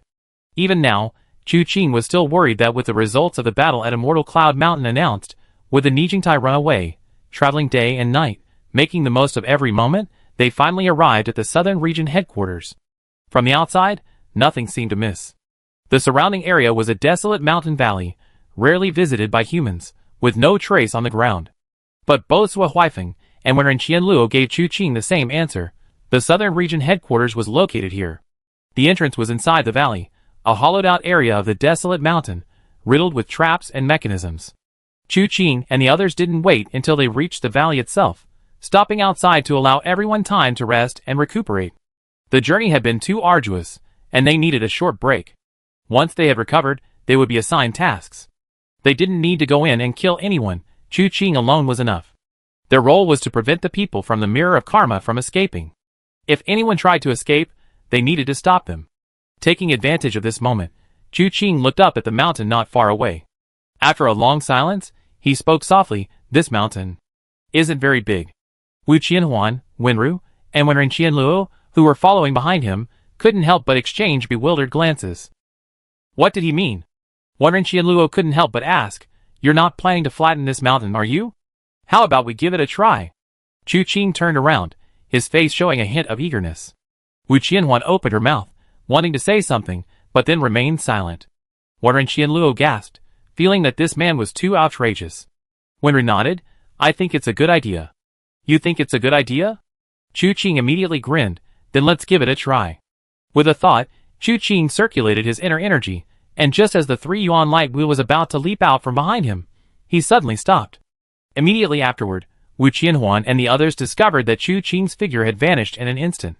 Just as they were about to search for him, he returned. But he wasn't empty-handed. He was carrying two people. One was severely injured, and the other was on the verge of death. Just as the three of them clearly saw the two people, the one who was on the verge of death suddenly opened his eyes, and opened his mouth towards Chu Qing. Wu Qianhuan thought he was going to say something, but unexpectedly, the moment his lips opened, a silver light flew out from his mouth. With a hum, the silver light stopped in front of Chu Qing's cheek, blocked by a golden light. After its force dissipated, it fell to the ground. Chu Qing ignored them, his force penetrating their entire bodies. A series of cracking sounds rang out, and the two screamed in agony, unable to move. After all, they are from the Mirror of Karma. Even severely injured, we cannot be careless. Chu Qing casually tossed them to the ground, examining their injuries with some curiosity. "Who injured you?" The two from the Mirror of Karma looked indignant. "Weren't you together? What are you pretending to be confused about?" "That's unfair to me." Chu Qing frowned slightly. "My men haven't even made a move yet." The two assassins looked at each other, sensing something amiss. But regardless of right or wrong, Chu Qing's words meant he was going to make his move. He simply closed his eyes, adopting a kill or torture, it's up to you attitude. Chu Qing smiled, a gentle warmth instantly filling his heart. He spoke softly, why are you two so tense? I'm merely curious about what's happening here and wanted to inquire. Has a large force invaded this place? One of the assassins shook his head. No. Someone did break in, but not in large numbers, just one person. The man's eyes were glazed, as if he were somewhat delirious. His voice was also slightly stiff. The other assassin's expression was identical. Chu Qing's eyes narrowed slightly. What kind of person? Upon hearing this, terror immediately appeared on the faces of the two assassins. Their pupils contracted, and a wisp of sword energy suddenly rose from between their brows. Chu Qing immediately turned his head, and the two wisps of sword energy instantly flew out, disappearing completely within a zhang, approximately 3.3 meters. However, the sharp sword energy still left a very deep impression. What was even more astonishing was how this person's sword energy had erupted from their forehead. Wu Qianhuan, Wen Qianluo, and the other two instinctively looked around, trying to find the person who had attacked. Chu Qing shook his head. This person should still be in the desolate mountains. His swordsmanship has reached the realm of divine enlightenment, transforming sword intent into a single thought, temporarily stored in their memories. Once they recall that person, think of that person's sword, his sword intent will erupt, instantly taking their lives. These words left Wu Qianhuan and the other two bewildered, finding the explanation absurd to the point of being illogical. How could anyone in the world possibly do such a thing? To transform sword intent into a thought, leaving it in someone's memory? Is that even plausible? Chu Qing turned to look in the direction of the desolate mountains, suddenly smiling. I'm just trying to explain it based on my own understanding. But I'm not that person after all. I have to ask him myself to find out exactly how he did it. Wu Qianhuan glanced at Chu Qing. Since it was Chu Qing's own interpretation, this logic should apply to him. At least it was possible. That's why he interpreted it that way. Does that mean he also had a chance to do what Chu Qing described? So? Want to come with me and meet this person? Chu Qing suddenly smiled. He originally wanted to simply shatter the mountain. After all, according to the legend, the mountain was hollow. With his current cultivation, he could probably shatter a hollow mountain with the full force of the 18 subduing dragon palms. It would save him a lot of effort. But now there's another person coming to the mirror of karma. He had to meet this person to avoid accidentally harming allies. Wu Qianhuan and Wenren nodded without hesitation. Wen Qianluo, however, was somewhat conflicted. Since meeting Chu Qing, she realized that her martial arts training over the past 10 years had been a waste. Not only were they insignificant compared to Chu Qing, but at the Lingbei martial arts tournament, there were countless masters far superior to her. Chu Qing's battle with the Lord of War made her believe that there were no more unparalleled masters in the world. There could never be anyone more skilled than them. Therefore, she was brimming with confidence when she came to the Mirror of Retribution with Chu Qing to kill. But who could have imagined that upon arriving at the Mirror of Retribution, she would encounter a freak capable of transforming sword intent into thoughts that remained in people's memories? What kind of people are these? Wait, can these guys even be considered human? The thought of meeting someone like this made her uneasy. However, upon seeing Chu Qing's gaze, Wen Qianluo nodded. Go! That person, though dangerous, might not be more skilled than Chu Qing. As long as they stayed close to Chu Qing, they should be safe no matter what kind of expert they encountered. Since they all agreed, Chu Qing said no more, but quietly used the heavenly sound transmission technique to contact Lu Qingyan and Ouyang Tianfeng. They could contact him through this method after their meditation ended. With a flick of his hand, under the invisible pull of internal force, the four of them instantly transformed into a gust of wind and entered the empty valley. The interior of the empty valley was not complex, nor was it particularly beautiful. Miasma was inevitable in the mountains, but it wasn't as extreme as in Ghost God Gorge. Chu Qing used the wind god leg technique, carrying the three of them almost across the valley. Miasma and poisonous gas were all unable to get close. There was no need to search. There were corpses on the ground, and people were trying to escape out of the valley. Unfortunately, before they could escape, they encountered Chu Qing. Naturally, they were spared. Following these traces, they found the entrance to the mountain's interior, only to find it littered with corpses. Looking at the bodies, Chu Qing frowned slightly. Something felt strange. The corpses had many wounds, and judging from the injuries, their swordsmanship didn't seem particularly skillful. But their sword intent was profound and extremely terrifying. Chu Qing stroked his chin. Could it be that this is a hermit who, over many years, cultivated their sword intent to a divine level, yet their swordsmanship is so sparse? What kind of freak is this? Wu Qianhuan coughed slightly. Control yourself, it's not your place to say that. Chu Qing was speechless for a moment, then lightly flicked her forehead. Is your mouth poisoned? Cough, cough, cough. Wondering Qianlu coughed forcefully. Can't you two find a different place to flirt? Chu Qing chuckled, saying nothing more. He figured they'd find out the truth once they found the people. He continued forward, dealing with the escaped assassins from the Nijingtai while searching inside. Zhou Huifeng and Wen Qianlu were right, the place was indeed hollow. These people had painstakingly hollowed out the entire mountain, hiding within and stirring up trouble. The mountain paths were incredibly complex and wide. Following the corpses upwards, they soon heard the sound of swords clashing. And mixed within the sword cries were mournful screams. Following the sound, a vast space appeared before them in a short time. But what they saw wasn't a fierce battle between dozens or hundreds of people and one person, but swords. A dense array of swords. To be precise, these weren't real swords. They were sword energy. The sword energy, like surging clouds and waves, swirled around a man in white. He stood with his hands behind his back, taking a step forward. All the experts from the Mirror of Karma blocked his path, but he ignored them, displaying an air of utter arrogance. Only the continuous flashes of sword blades claimed life after life. He continued forward without stopping. Each step he took left a trail of corpses on the ground. But for some reason, this figure, who should have been incredibly elegant and enigmatic, like a god of swordsmanship, walked very slowly. He would occasionally tap his toes, as if confirming what was in front of him, before stepping over it. A blind man? Wu Qianhuan's voice echoed in Chu Qing's mind. It was the heavenly sound transmission technique. Then Lu Qingyan's voice came. What blind man? Just a guess, it seems like a blind man, killing someone. Wu Qianhuan was a little tongue-tied, but the scene before her was indeed like that. You went to watch a blind man kill someone? Why didn't you take me? Lu Qingyan said angrily. Weren't you meditating? Chu Qing interjected. Besides, he shouldn't be blind. Why do you say that? Wu Qianhuan asked. Chu Qing said, if he were blind, he would have a bamboo cane. This person uses a sword. Even if he didn't have a bamboo cane, he should have a sword. It's not just for killing, it must be useful in daily life too. But he didn't. If his martial arts were so high that his ability to locate objects by sound had reached its peak, and he didn't need those things to help him, then he wouldn't be moving forward so slowly. The way he looks now makes me think he's a normal person who suddenly closed his eyes, afraid of tripping over something, so he's walking very slowly. You mean, this person is killing with his eyes closed? Wu Qianhuan's face showed astonishment as she said this. She's seen people eat with their eyes closed, read with their eyes closed, and even talk nonsense with their eyes closed. But killing with his eyes closed? What was that? Unheard of.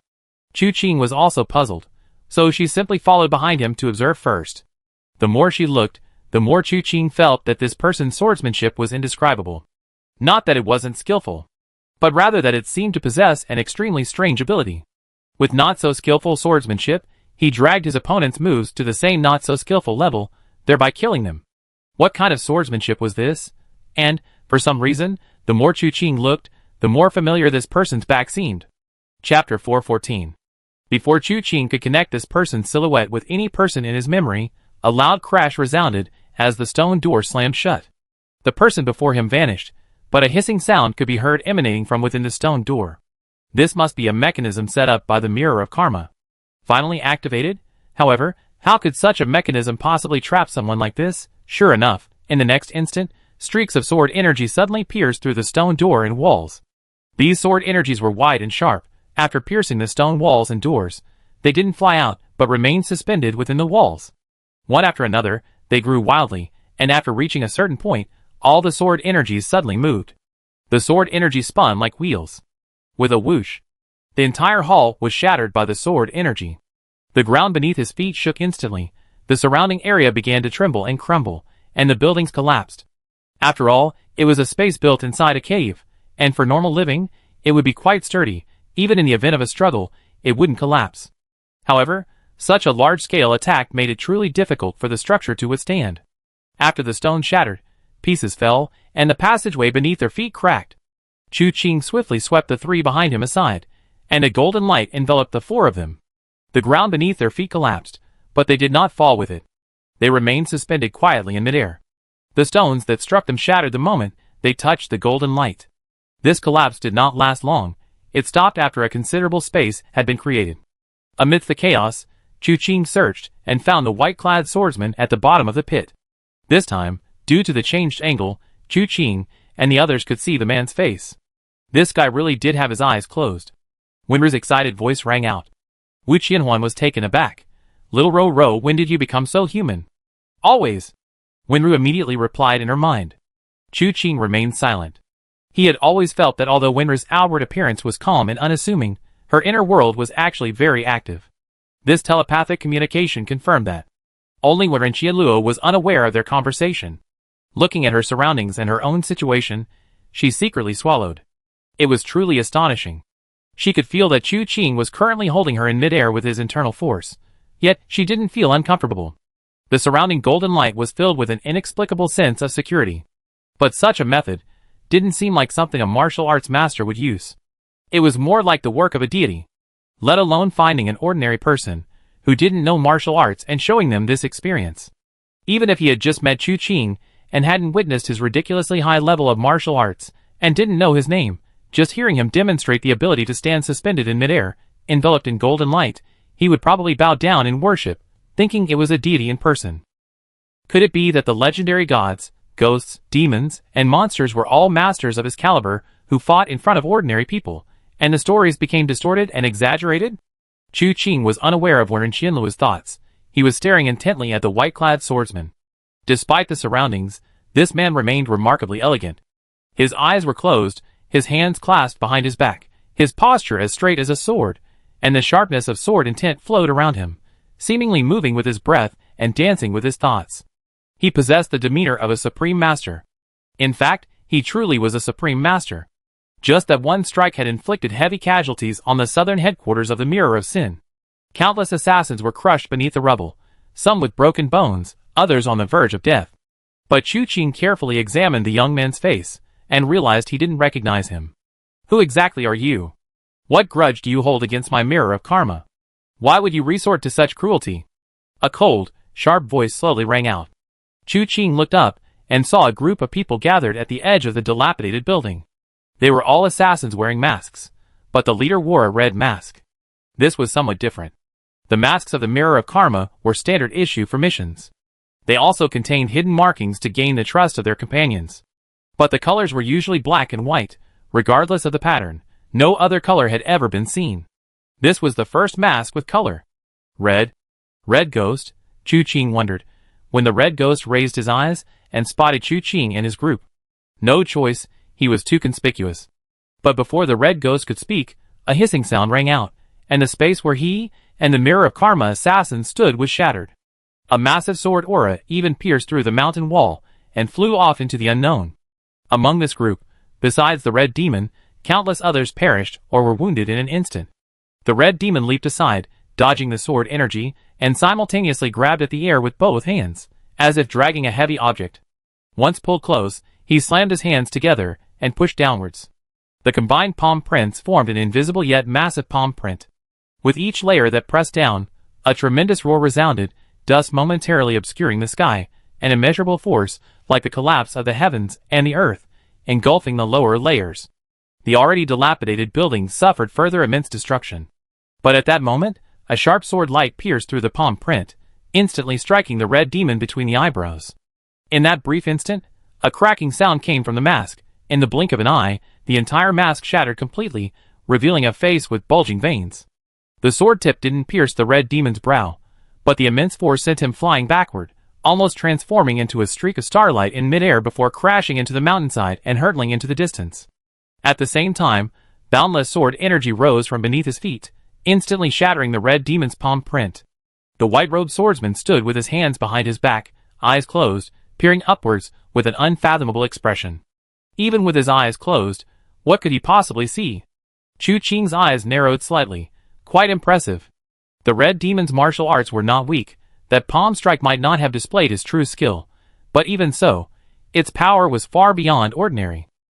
And this swordsman was even more impressive. He had penetrated directly through the palm print. Unfortunately, although his sword energy had sent the Red Demon flying, the Red Demon's body seemed to possess some other protective power, preventing him from being killed by the sword piercing his brain. Instead, he sent his opponent flying. With this person gone, the palm strike became ownerless, and the swordsman easily crumbled. The entire process was fluid and seamless, clearly not a spur-of-the-moment decision, but rather something the young man had planned from the moment the Red Ghost made his move. Even Chu Qing had to admit, truly remarkable. Just then, the Red Ghost returned.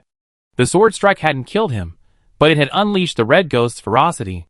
Therefore, upon its return, it didn't care about the path, crashing directly into the mountain from outside. It was like a meteorite from the heavens, its aura carrying raging flames, smashing through the mountain walls and hurtling towards the swordsman. The assassins from the surrounding mirror platform exchanged glances, wanting to help but feeling unable to intervene. Finally, their gazes fell on Chu Qing and the others in midair, but after a single glance, they quickly looked away. News always travels faster than people, because there are so many other means of communication, such as carrier pigeons, messenger hawks, and so on. After the battle at Immortal Cloud Mountain, before Chu Qing's group even reached the Southern Region headquarters, they had already received the news. They all knew that Chu Qing could levitate and possessed an extremely powerful protective divine skill. Once unfurled, it resembled an eggshell, whether golden or white with dragons coiled around it. In short, it was quite formidable. Now, seeing these people standing in midair, they instantly recognized them. So what heavenly law had the mirror of karma broken? First, an unknown fiend appeared, killing without a word, leaving rivers of blood in his wake. And before this fiend could even be dealt with, the Martial Arts Alliance leader arrived as well. Is this the mirror of retribution, a place where heaven intends to destroy them? Chu Qing's gaze fell upon his feet, where sword intent surged, fists struck like thunder, and flames crisscrossed. The two figures clashed, producing deafening roars, demonstrating the intensity of their battle. These two would likely fight for a while longer. Chu Qing flicked his sleeve, and with a snap, an ancient zither flew out from the concealed iron box on Winru's back. Chu Qing, holding his zither in one hand, smiled and said, "Gentlemen, isn't it rather boring to just watch them fight like this? How about I play a tune for you all to liven things up?" Before the people from the Mirror of Calamity could refuse, Chu Qing's 5 fingers plucked and released the strings. A resounding note followed, and several assassins from the Mirror of Calamity standing before him were instantly torn to pieces. Blood splattered all over the faces and heads of those around him, who seemed still in disbelief. They were immediately filled with rage, but Chu Qing was in midair. If they rushed over, they might accidentally fall below, where two great masters were locked in combat, their fist winds and sword energy creating a meat grinder-like effect. If they fell, they would be instantly. They would die on the spot in an instant. Unwilling to take such a risk, they resorted to using hidden weapons, hoping to knock Chu Qing down. Chu Qing, however, didn't even glance at them, seemingly focused solely on playing the zither. A series of zither notes rang out, some shattering the incoming hidden weapons, some returning them, and some killing the assassins from the Mirror of Karma. The drawn-out notes occasionally even affected the surrounding buildings, causing sounds of destruction and screams to rise and fall. Some realized the danger and turned to run. But before they could take 8 steps, they were instantly scattered in all directions, their heads severed, their limbs each carrying parts of their bodies, scattered to the 4 winds. Until his death, he never knew he had been struck by Chu Qing's 8-tone heart-piercing technique. It was a one-sided massacre. Even if Chu Qing were sitting right in front of them, they couldn't harm him in the slightest, let alone with Chu Qing in midair, attacking from above. It was like child's play. Of course, the consequences weren't so pleasant. Throughout this process, Chu Qing never looked at the other side, but the system occasionally sent notifications. It was a notification that he had accidentally killed an assassin on the demon-slaying list, and received a categorized treasure chest. When the music ended, the entire Southern Region headquarters wasn't completely deserted, but there wasn't a single active assassin left. Chu Qing opened the system and glanced at it. Including the previous one, he had obtained a total of 8 categorized treasure chests. If he added the one provided by Jiang Qianlu a month later, that would be 9. Calculating the time, there would be at most half a month left for Jiang Qianlu's verification results. Then, he could choose any of the 9 treasure chests to open. Currently, while there are no internal energy cultivation chests, there are rare skill chests. Having opened so many chests, the rare skill chest occasionally brings Chu Qing some surprises. Having this chest provides a certain level of security. He put away the ancient zither and casually placed it into the hidden edge iron box. Then, with a swift movement, he led the 3 of them away from the area. Wu Qianhuan was taken aback, not going to watch anymore. I didn't watch much anyway, and judging from their stance, they'd be fighting for a while longer. Let's go look around and see if there's anything else. Zhou Huifeng had mentioned earlier that the southern region headquarters was moving. They wondered if any gold, silver, or top-secret information had been transferred. If we don't search now, once those two shatter this mountain, there'd be no point in searching at all. In the Mirror of Karma, valuable items are usually kept in ordinary buildings. However, the southern region headquarters is located in the mountains. I wonder if a small building can even be built there. In fact, it's impossible. There are no ordinary buildings, only ordinary pavilions. There are still some surviving members of the Mirror of Karma here, but these people aren't assassins. They're intelligence gatherers. Upon seeing Chu Qing enter, they immediately attacked him. Chu Qing didn't waste any words. With a whoosh, and without Chu Qing making any move, Wu Qianhuan's hidden wound sword was already drawn. The blade spun in midair, and figures fell to the ground, lifeless. With his current martial arts skills, this was to be expected. After stepping over the corpses, Chu Qing led 3 people to search the room. They searched around and found some things, but not many. For example, a roster. The document contained information about the assassins on the Mirror of Karma, along with their true identities. However, this was of little use to Chu Qing. He targeted those on the demon-slaying list, and these people rarely appeared on such rosters. Besides, Chu Qing also saw a very familiar table here, the same kind he seen when he destroyed the first branch of the Mirror of Karma. He knew these tables had hidden compartments. Impatient to find a way to break them, he simply struck down with his palm, shattering the entire table into pieces, but the contents inside remained undamaged. They all crashed to the ground. Chu Qing immediately noticed a rolled-up map. Unfolding it, he saw it was indeed a map of the Lingbei branch. With this, he could wipe out the Lingbei Mirror of Karma in one fell swoop. Then his gaze shifted to an iron box on the ground. Just as he reached out to pick it up, a cold, sharp voice rang out, "Put it down." Chapter 415. Without turning around, he already knew who it was. Accompanying those 2 words was a punch. A massive fist shadow, wreathed in raging flames, ignited the papers and letters within the pavilion the moment it was unleashed. Instantly, flames swirled, enveloping the fist imprint as it rushed towards Chu Qing. Chu Qing's eyes narrowed slightly, and he casually threw a punch. It was also a fist imprint, but this one was covered in frost. The ice and fire fists collided violently in midair, the 2 opposing forces exploding instantly, almost obliterating the entire pavilion. Chu Qing spun around, standing in midair with Wu Qianhuan and the other 2. The red ghost, however, was sent flying backward, his body tumbling more than 10 times in midair before plummeting downwards. The shattered fragments of the pavilion also fell, and he stepped onto another set of steps amidst the ruins. He looked at Chu Qing with a deep gaze.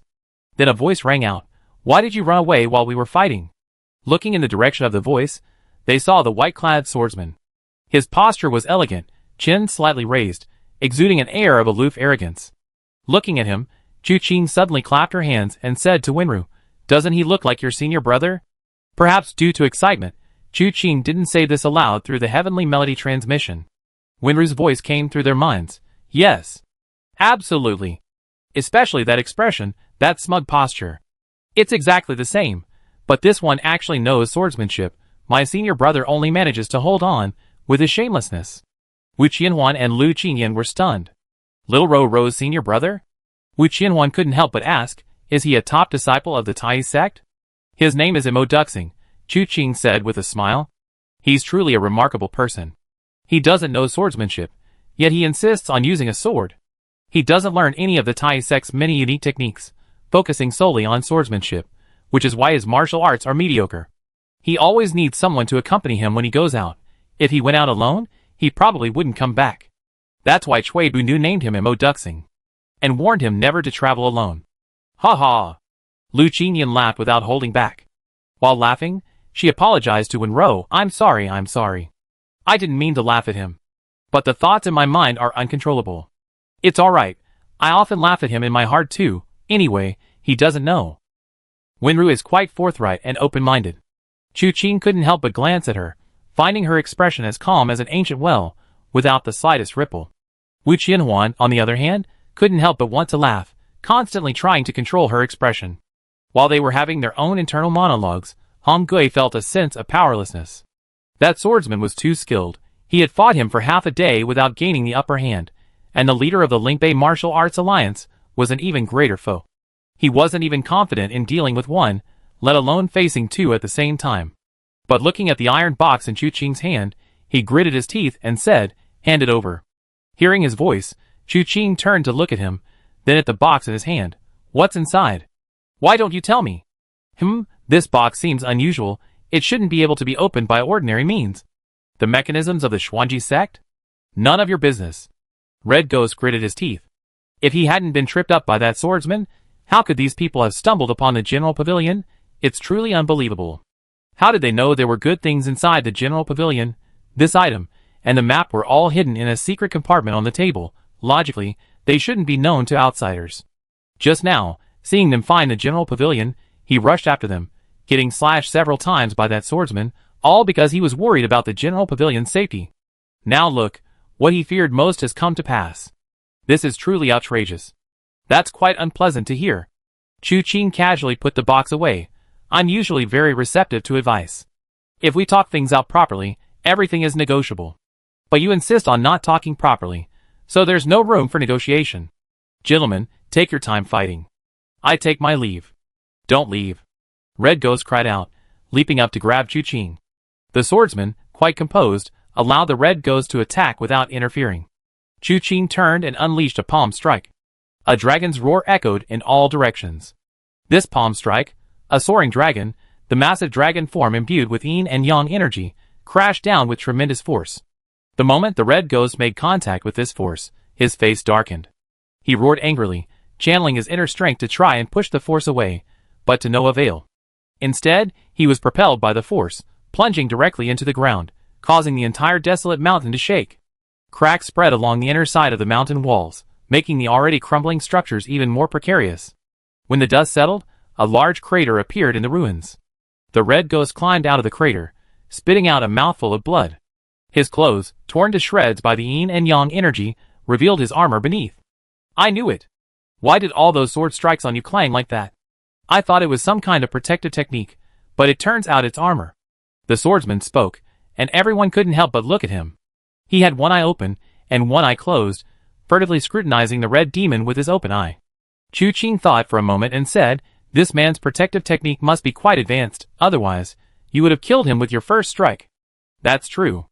The white-robed swordsman nodded, glancing at Chu Qing. "Who are you, sir?" "An unknown nobody, not worth mentioning." Chu Qing smiled, refusing to answer. The man chuckled, "That's true, even if you told me, I might not know. My surname is Huangfu Ishia." He spoke with confidence, believing that Chu Qing would surely recognize his name once it was spoken. In fact, he had reason to be confident. Thinking of this man's sword, and connecting it to his name. Chu Qing slowly spoke, "May I ask, how do you address the Sword Emperor Huangfu Changkong?" "He is my father," Huangfu Ishia replied with a smile. Chu Qing was somewhat dazed. The son of the Sword Emperor. No wonder he possesses such swordsmanship. It makes perfect sense. But why isn't this son of the Sword Emperor serving by his side? What is he doing in Lingbei? And why has he even stormed the Mirror of Karma? A thought flashed through his mind, but his face remained expressionless, only displaying perfectly timed surprise. "So you are the son of the Sword Emperor. It's an honor to meet you." "That's not true. You don't recognize me," Huangfu Ishia said somewhat helplessly, "but it's fortunate that my father's reputation is great enough, so you won't easily offend me, will you?" "Shouldn't it be I will never offend you, instead of I won't easily offend you?" An ordinary person would definitely think the former. But you seem to be no ordinary person. From your words, I sense that if I offend you, even if I am the son of the Sword Emperor, you would still kill me. So you are not sincere at all. Huangfu Ishia's words seemed a bit erratic. Just as Chu Qing was about to ask, he heard him say, "You are not an unknown nobody, otherwise, you wouldn't have been so calm when talking about my father. You don't know me, but you know my father's identity, so you said I heard so much about you. In just a few words, you said so much against your will. Naturally, you are very insincere." "I see." Chu Qing smiled. "That's right. I really didn't know the name of young Master Huangfu, and being an unknown person is also a lie. I am Xing San, known in the martial arts world as the third young master." "So it's you." Huangfu Ishia's eyes snapped open. Chu Qing was instantly drawn to his eyes. Clear, lucid, and unfathomable. From those eyes, one could see what it meant to be untainted by worldly concerns. This person must be well protected. He looked at Chu Qing and said without any pretense, "I've been hearing your name a lot these past few days." You crushed the evil cult on Immortal Cloud Mountain, killed the Ward Lord and his experts, and your fame shook the world. No wonder you have such confidence.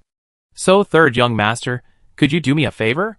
Chu Qing suddenly realized that Huang Fuishio was quite a remarkable person. At first, he seemed arrogant, but his words were insightful, and he appeared to have no ulterior motives. He immediately smiled and said, "All right, tell me. If it's within my power, I definitely help you." He wasn't just being polite. After all, he was the son of the Sword Emperor, he had to give him the respect due. Forming a good relationship wouldn't be a bad thing. Huang Fuishio was immediately pleased. "You're sincere. That's wonderful. Truly worthy of being the leader of the Martial Arts Alliance. So magnanimous. Actually, I came to the southern region to find someone. But the southern region is vast, and there are even more people. I searched for many clues, and finally arrived here, discovering a branch of the Mirror of Karma. These people are no good. They seem to have some connection with that old man, Li Juechen. I just stormed in, thinking the person I was looking for was imprisoned here. But after searching high and low, I couldn't find any trace of him. Then it dawned on me. The Mirror of Karma are all assassins. Their targets are basically all dead. They wouldn't capture prisoners, let alone bring them back and imprison them. I guess I gone in the wrong direction again, but I'm truly clueless. Since you're the Martial Arts Alliance leader of Lingbei, you must have extensive connections. Mobilizing people to find someone shouldn't be difficult." Chu Qing asked curiously, "I wonder who it is that would trouble young Master Huangfu to search for them." "A monk, but not a monk."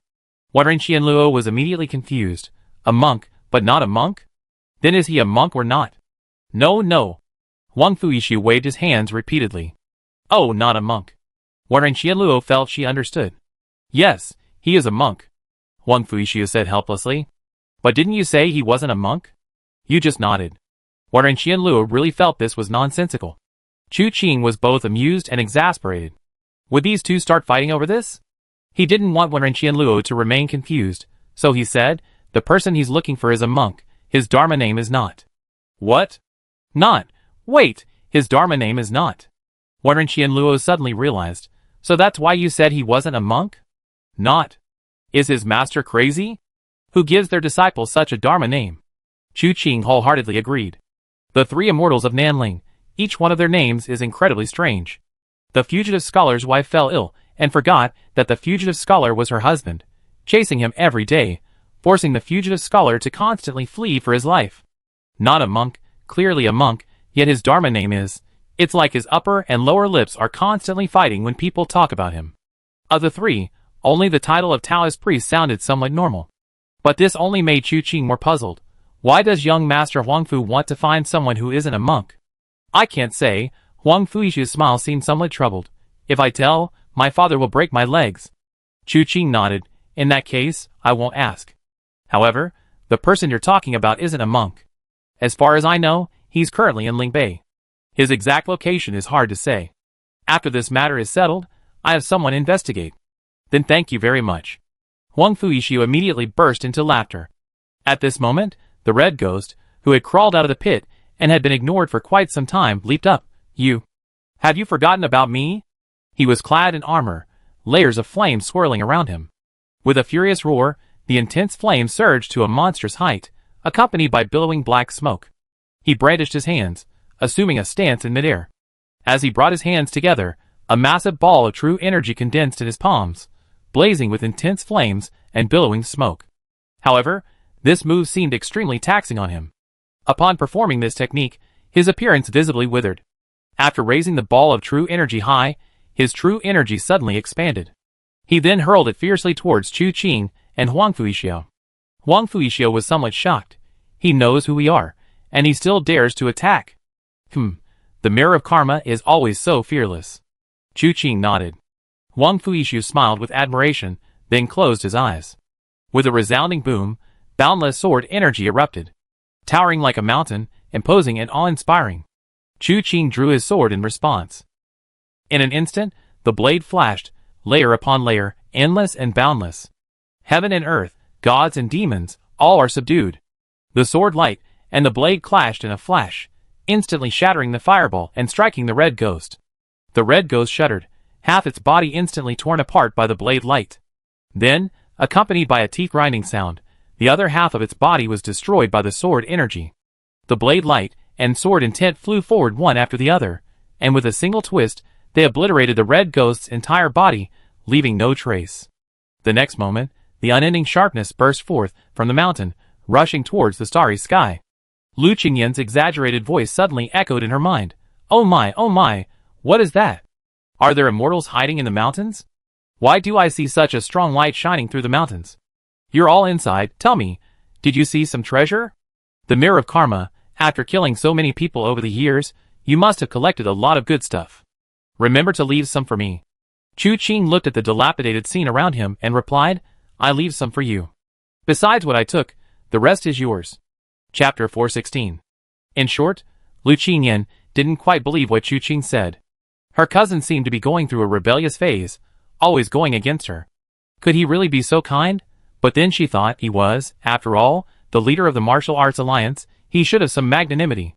So she smiled and replied, then it's settled. Wu Qianhuan, watching the cracks spreading upwards in the mountain, softly reminded Chu Qing, isn't this a bit too much? Alright, anyway, let's leave here first. It was obvious to everyone that this place was unsuitable for lingering. To hollow out a mountain and build a huge base inside. This was actually not easy. Not only was construction difficult, but how to support the hollowed out mountain to prevent it from collapsing. How to ensure air circulation so that the people inside wouldn't suffocate? These were all crucial questions. To achieve these things, a certain price had to be paid. The price to pay would be hard to withstand a full-blown fight between Chu Qing, Huang Fuixiao, and experts like Red Ghost. Of course, the main culprits behind the destruction were Red Ghost and Huang Fuixiao. Their fight down below had been far too intense. So much so that now, the mountain wall was cracking, the support broken, and the roof was about to collapse. Staying there would likely mean being buried alive. Huang Fuixiao understood this crucial point. He opened his eyes, wanting to run, but upon seeing something, his face suddenly turned deathly pale. He cried out to Chu Qing, who was about to leave, help me, pull me up. I'm dizzy. Huh? Chu Qing was stunned. Had he fallen ill? However, for him, pulling someone out was a trivial matter. He immediately sprang into action, his feet moving with lightning speed. Seeing that leaving via the main road was impossible, the collapsed buildings had already covered the path he had come from.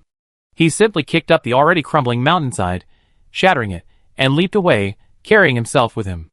After soaring dozens of feet through the air, he looked back and saw the mountain rapidly disintegrating. The heaviest weight seemed to be at the summit. It was estimated that when these people were excavating the mountain, they hadn't completely hollowed it out. The summit was quite solid. Now that the support had broken and the mountainside was crumbling, it could no longer support the solid and heavy summit. This caused the summit to crash down first. Immediately following was a massive earthquake, with deafening booms and explosions. Lu Qingyan had been thinking of treasure hunting. Such a large mountain, within the territory of the Mirror of Karma, must hold countless gold and jewels. The thought alone excited her. Before they could even celebrate for a few minutes, the mountain collapsed. Where's my mountain? Where's my huge mountain? Lu Qingyan's eyebrows furrowed, her voice filled with rage, transmitted through her celestial voice. I knew it. Calm down. Chu Qing's words, spoken alongside his men, finally put Wu Qianhuan and the others back on solid ground. Huang Fuixiao looked around, surprised, and asked, so many people? You came prepared, didn't you? Do you have a grudge against the Mirror of Karma? The Mirror of Karma indiscriminately kills the innocent. It's our duty to slay demons and monsters. Chu Qing declared righteously.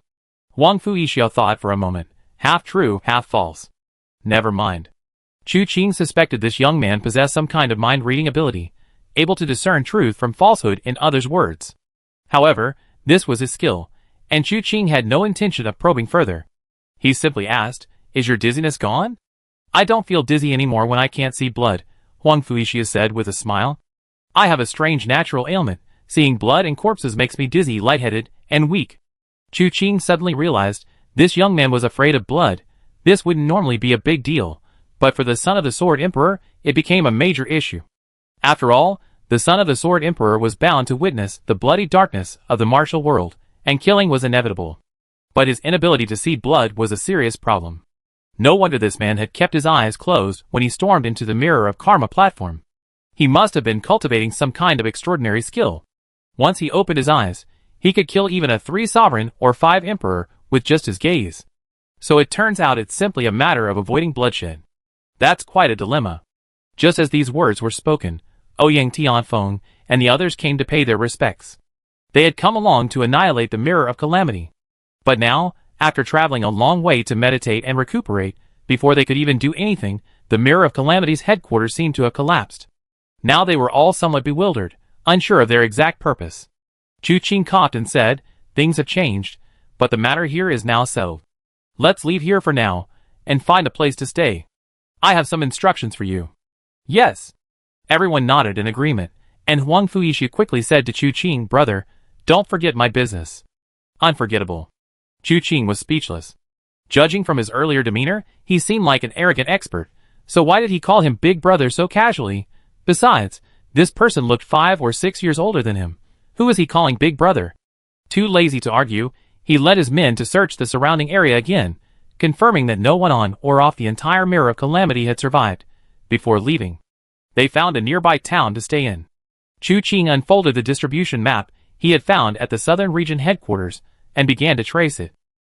He then divided it into 5 parts and carefully placed them away. The night was almost over. The next morning, Chu Qing found Lu Qingyan and the other 2 and handed them 5 maps. These are the locations of the various branches of the Nijingtai and Lingbei. I divided them into 5 parts according to their location. Besides the Xuanji sect, the Tianyin Mansion, Liaoyuan Mansion, Yaotai sect, Taishang Sword sect, and Xinhua sect will each receive 1. I hope you can all wipe out these people within a month, leaving no one alive. Lu Qingyan unfolded the maps, which Chu Qing had already marked. She immediately distributed the maps of Liaoyuan Mansion and Yaotai sect to them. I sent someone to deliver the maps of Taishang Sword sect and Xinhua sect. Alright.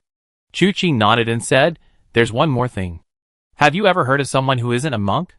One of the 3 immortals of Nanling?" Lu Qingyan answered immediately, as if she knew the answer well. Ouyang Tianfeng and the woman from Yaotai sect looked at her with some admiration, unaware that Lu Qingyan had become quite curious about the Southern Ridge ever since she learned of Chu Qing's background. Having gathered considerable intelligence, their understanding was naturally more detailed and clearer than theirs. Chu Qing nodded. "As far as I know, this person has already arrived in Lingbei, but we don't know his specific purpose. Speaking of which, this person's status in Nanling is not low.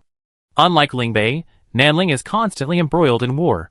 Conflicts frequently occur between the 2 gangs, 3 halls, 5 sects, and 1 manor, rarely finding peace. Therefore, there are many wandering martial artists, among whom are many unruly and rebellious. Among them, the most outstanding are these 3 immortals of the carefree spirit. Judging from this person's abilities, if he had arrived in Lingbei, he certainly wouldn't have remained completely unnoticed. This matter is somewhat strange. Each of you should assign some men to help me investigate this person's whereabouts. The strangest thing is, why would the Sword Emperor's son be involved with a rogue cultivator from the southern ridge of the southern region? And why would he travel all the way to the north of the ridge to find him? Although curious, Chu Qing didn't intend to delve into the details. This matter was a favor done for the Sword Emperor's son. Chu Qing didn't intend to investigate the details of their grudges. Lu Qingyan and the others nodded in agreement, and Chu Qing waved his hand, dismissing them. However, Lu Qingyan didn't leave. After the Liaoyuan Manor and Yaotai sect families had left, she asked Chu Qing, "What are you going to do next?" "I naturally have other important matters to attend to." Chu Qing tilted his head to look at her. "Why are you asking this?" "Nothing much, just asking." Lu Qingyan rolled her eyes at him. "Is it strange that a sister cares about her brother?" "It's not strange for others, but it's strange for you." Chu Qing had a feeling this woman had ulterior motives. This guy, all he wanted was to pinch her cheek. Is it really worth holding a grudge like this? Lu Qingyan rolled her eyes at him. "Fine, I'm not talking to you anymore. Anyway, whatever you do, you need to be careful.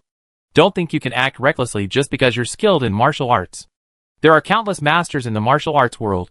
There's always someone better, you know that? Do I need you to remind me? Your martial arts are too high. It's inevitable that you become arrogant." Lu Qingyan snorted. "Now that my father is gone and my aunt has returned to Nanling, I'm your only elder, so naturally I have to look after you, to prevent you from becoming arrogant and eventually running rampant." After saying that, she left with her hands behind her back, leaving behind a mysterious and unfathomable figure, and walked away leisurely.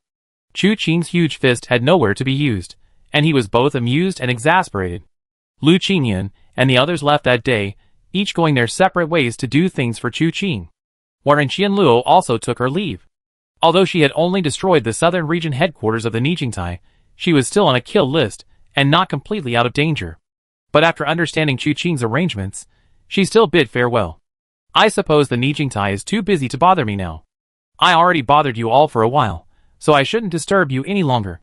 I take my leave now. Wenren Qianluo, holding the hidden dragon sword, clasped her hands in a fist salute. On my way here, I will rebuild a new residence at the old site of the Wenren lineage in Yanghe. If you ever need anything in the future, you are welcome to come to Yanghe to find me. No matter the dangers, I will not refuse. May your journey be long and safe. Chu Qing clasped his hands in a fist salute. Wu Qianhuan and Winra followed suit. Wenren Qianluo bowed again, before turning to leave, her demeanor still quite dashing. After seeing the girl off, Chu Qing turned back to Huang Fuixiao, who was staring fiercely at the table full of food. Brother Huangfu, what are your plans now? Are you trying to get rid of me? Huang Fuixi retorted. Yes. Chu Qing nodded. Huang Fuixia's words were often unexpected, catching people off guard. Ultimately, it was probably his overly sincere nature that caused the trouble. After all, everyone could understand the unspoken meaning, but usually no one would say it aloud, instead embellishing their true feelings with more pleasant words. But Chu Qing didn't intend to indulge him. They were just strangers who had met by chance, and Chu Qing had already agreed to help him find the non-monk out of consideration for him being the son of the Sword Emperor. Am I supposed to feed him and take care of his drink? Since the other party was sincere, Chu Qing didn't intend to be dishonest and immediately reciprocated with sincerity. This time, Huang Fuixia was caught off guard. He thought for a moment and said, originally, I wanted to stay by your side until we found out he wasn't a monk. Now that you say that, I feel embarrassed to do so. Fine, then I be going now. Brother, please remember this for me. If you find out he's not a monk, you must tell me. Even if you can't find me, you have to keep him here. Break his limbs, cripple his martial arts, whatever, don't care. Just don't let him escape. Don't feel embarrassed. This old monk is cunning and wicked, just like Li Juechen. Just do your thing. Chu Qing raised an eyebrow slightly, genuinely curious about what the monk had done to make Huang Fuixia so bitter and resentful. After thinking for a moment, he nodded. Okay, I understand. Then I be going. Huang Fuixia clasped his hands in a fist salute to Chu Qing, then to Wu Qianhuan and Wenru before turning away. In that instant, he transformed from a goofy young man into a tall, imposing figure, his back like a sword, his hair flowing, and his white robes billowing, a solitary and aloof master. Then this mysterious figure vanished from the inn's entrance. A naturally arrogant, pretentious physique? Chu Qing muttered softly, inevitably thinking of Imo-duxing, then sighed, he really does resemble him. Where do we go now? With everyone who needed to leave gone, Wu Qianhuan sat down beside Chu Qing, while Winra sat opposite her. Chu Qing thought for a moment and said, let's go to Xuanji sect first and wait for Zhui Zhongtong. He had studied the box he got from the Mirror of Karma. It was quite strange. Opening it would likely require some skill. Of course, Chu Qing could also force it open with his palm force. However, for some reason, when he tried to do so, a warning would arise in his mind. If he actually did it, the box would be destroyed, and the contents inside would be destroyed as well. Chu Qing pondered for a moment, feeling that this was probably a strong intuition gained from his enhanced mental strength and perception. Therefore, after hesitating for a moment, he decided not to open it yet. Professional matters should be handled by professionals. He knew nothing about mechanisms. But Xuanji sect's expertise in mechanisms was extraordinary, so they were naturally the most professional. Wu Qianhuan and Winra had no objections, so after finishing breakfast, the group headed straight for Xuanji sect. Being within Xuanji sect's territory, it was very convenient to come and go. In less than 3 days, Chu Qing and his group arrived at the mechanized city, entered the main hall, and stepped into the mysterious gate. Chapter 417. The mechanized city truly lived up to its reputation as the location of the Xuanji sect. Walking along the streets, one could see numerous objects created using ingenious mechanisms.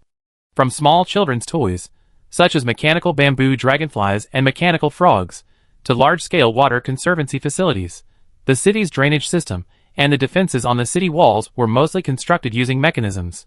It had everything imaginable. An old carpenter on the street, with a few pieces of wood and iron, could easily create a small wooden puppet with a few fiddlings. It was unclear how he operated the puppet, but it moved remarkably well. Snotty-nosed children, imitating the adults, used axes and knives to carve wood and make small trinkets. Over the next few days, Chu Qing and the others were thoroughly enjoying themselves. They even bought some small trinkets. Winru especially liked a chair. This chair was made using mortise and tenon joints, a unique and ingenious design. It wasn't large in the hand, and didn't protrude when placed in a bundle. After taking it out, a few simple manipulations, and it transforms into a small chair. Gentle and petite, it fits her perfectly, as if tailor-made. According to her own account, she's always the one observing from the sidelines during fights. So why not sit comfortably? Chu Qing and Wu Qianhuan naturally couldn't refute this. Wu Qianhuan, on the other hand, adored a mechanical bird. This little thing was only the size of a palm, with a rather complex internal structure. The most important part was its wings. Countless hours of work had been put into them, allowing it to circle in the air before returning to its owner's hand. Chu Qing pondered that this thing was probably similar to a boomerang, but realizing it would be truly difficult. The fact that these people could create something like this demonstrates their extraordinary skill in mechanical arts. This place is fascinating. There's so much new and interesting to see that Chu Qing and his companions are almost reluctant to leave. It was at this moment that Zhuo Zhongtong returned with the Xuanji sect. However, Zhuo Huifeng was nowhere to be seen. He had been taken back to Tianyin Mansion and imprisoned by Lu Zhaoyan. Xianyan Manor wasn't their territory, and who would look after Zhuo Huifeng after their forces withdrew? Naturally, he would be taken back to Tianyin Mansion. Jiang Qianlu was also taken away.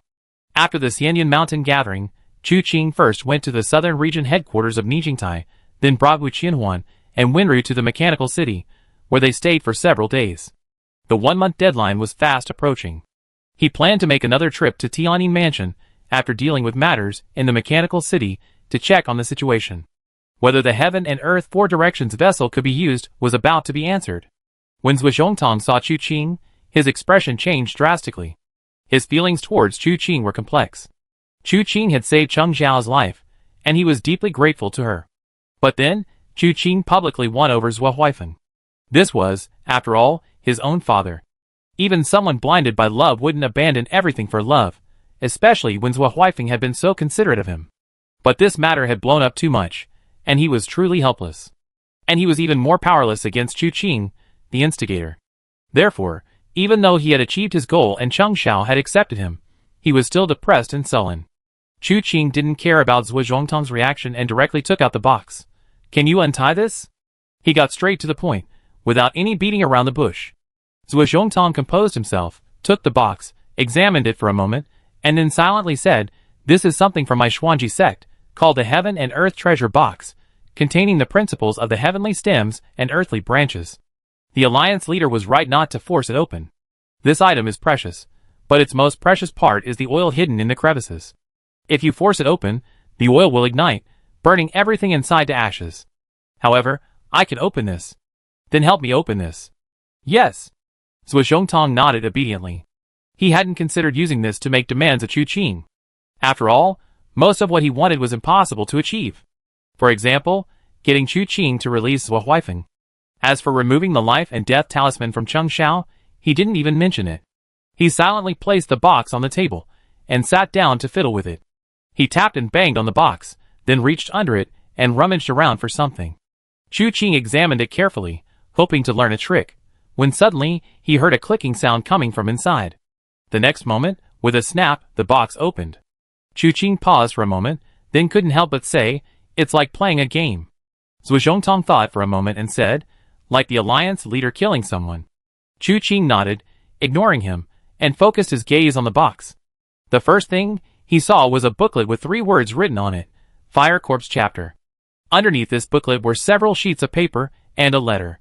Chu Qing took everything out and waved to Zhuo Zhongtong, "Have Cheng Zhao come see me."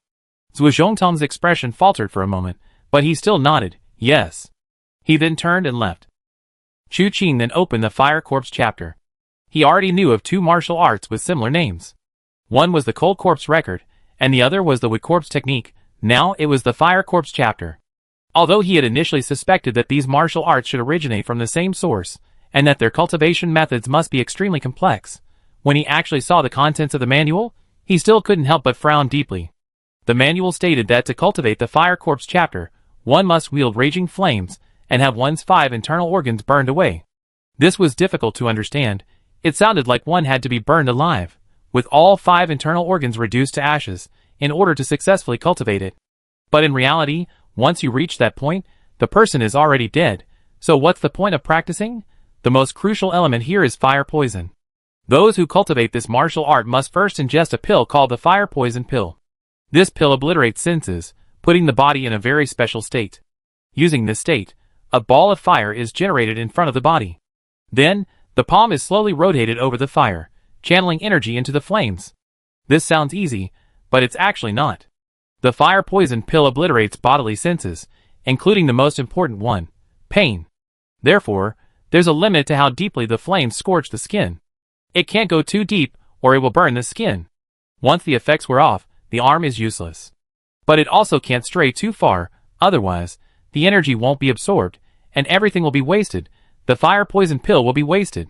The intensity must be just right, neither too high nor too low, to ensure that the fire energy is absorbed without being harmed by the flames. Then, it is fused with the fire poison pills within the body, ultimately becoming a wisp of pure yang fire energy, which is then absorbed into the heart. This is what it means to wield raging fire, but the true pain begins from this moment. This energy is not obtained in ordinary ways, hence it is unruly, and secretly connects to the 5 internal organs. The slightest carelessness will result in the complete incineration of the internal organs by this force. Therefore, one must continuously consume fire poison pills to guide the fire energy into the body, while also constantly monitoring it. This fire must not be allowed to escape and wreak havoc. The slightest carelessness will turn the entire person into a pile of black ash. And the heart will feel as if it is constantly on fire. Nothing could be more agonizing than being burned alive. But this is not the end. This fire energy must also be used to spread to the surrounding internal organs. Everyone knows that the 5 elements of the human body correspond to the 5 internal organs. However, those who cultivate the Fire Corpse chapter need to reshape their 5 internal organs, making them entirely a fire element. This is the true meaning of 5 internal organs burning away. Chu Qing grimaced as he read. This method was extremely cruel. To reshape the 5 internal organs, one had to slowly infiltrate them with fire energy, and the pain of this process was unimaginable. But these were merely the introductory techniques of the Fire Corpse chapter. Later, there were techniques like 12 forgings of the Fire Corpse, all extremely cruel, but the effects were also incredibly powerful. It is said that true gold is not afraid of fire. 12 forgings of the Fire Corpse uses raging fire to burn gold, constantly hammering one's own flesh. The fact that the Red Ghost was able to survive Huang Fuixia's sword strike must have been due to this technique. Chu Qing flipped through the entire book, but upon reaching the end, he discovered that this technique was not yet finished. The second half was blank. Was it incomplete? Or was the martial art only half created? Thinking this, he looked at the other sheets of paper. These were covered with densely packed names. And behind each name was the character die. At first, he thought it was a record book of murders by the Mirror of Karma, but when he opened the letters, he found it wasn't. The letter didn't indicate who wrote it, and it was signed anonymous. The content instructed Red Ghost to choose suitable people to practice using the methods provided in the letter, and to report back on the results of the practice. The content of another letter was very similar. It only instructed Red Ghost to be careful of casualties when choosing people to test the skills, and to save those who could be saved, lest a row of die characters appear at first glance. Chu Qing then realized that the die on the previous 2 sheets of paper did not refer to those killed by the Mirror of Karma. Instead, someone used them to test their skills. They died from chi deviation during practice. Chu Qing's expression turned grim. The person who did this was almost undoubtedly Martial Emperor Li Juechen. He created the Cold Corpse Record, Wooden Corpse Technique, and Fire Corpse Chapter. If classified according to the 5 elements, metal, wood, water, fire, earth, there should also be 2 branches, metal and earth. However, it's unknown whether the Cold Corpse Record truly belongs to water, so the existence of metal and earth branches is uncertain. What exactly does this person intend to do? Just as Chu Qing was frowning, Cheng Xiao arrived. The girl, who was about to bow, hesitated to speak upon seeing Chu Qing's unpleasant expression. Chu Qing, however, snapped out of his reverie and glanced at her. Come. Cheng Xiao dared not disobey, yet remained hesitant, asking, what does the alliance leader intend to do? Her steps faltered. Chu Qing ignored her hesitation. Seeing her dawdling, he simply hooked his fingers around her. Cheng Xiao cried out in surprise, flying directly towards Chu Qing. Chu Qing reached out and hooked her wrist upwards, causing her to involuntarily spin in midair. Chu Qing's hands moved like afterimages, continuously striking Cheng Xiao's acupoints. Throughout the process, Cheng Xiao was powerless to resist, feeling something gathering around her as she was being struck. Suddenly, Chu Qing flicked his hand, and as Cheng Xiao landed from midair, Chu Qing said, "Raise your hands." Cheng Xiao instinctively raised her arms, immediately feeling a jolt in her shoulders. The next moment, hissing sounds erupted from her palms as thin, cicada wing-like shards of ice flew out, frosting the stone pillars on one side of the hall. Only when the last wisp of the life and death talisman's power was forced out of Cheng Xiao's meridians did Chu Qing withdraw her hand. Cheng Xiao staggered 2 steps before regaining her balance, turning to Chu Qing and saying, "Thank you for your mercy, Alliance leader." "No need for thanks. If you really want to thank me, then tell Zhe Zhongtong to behave himself and not harbor any delusions. Otherwise, what I could give, I can take back." Chu Qing spoke slowly without looking up. Cheng Xiao nodded. "Yes, I understand." Chu Qing waved her away, signaling her to leave. He then returned to his room. With that, he had achieved his purpose in coming to the Xuanji sect. He should have left immediately, but he stayed 2 more days. Almost a month had passed since Jiang Qianlu drank the wine from the Heaven and Earth 4 Directions wine cup. Chu Qing timed it perfectly, and sped away, like a shooting star. He arrived at Tianyin Mansion in less than 2 days. A month had passed precisely. He didn't disturb anyone, and went straight to the dungeon to check on Jiang Qianlu. However, when he arrived, he found Jiang Qianlu perfectly fine.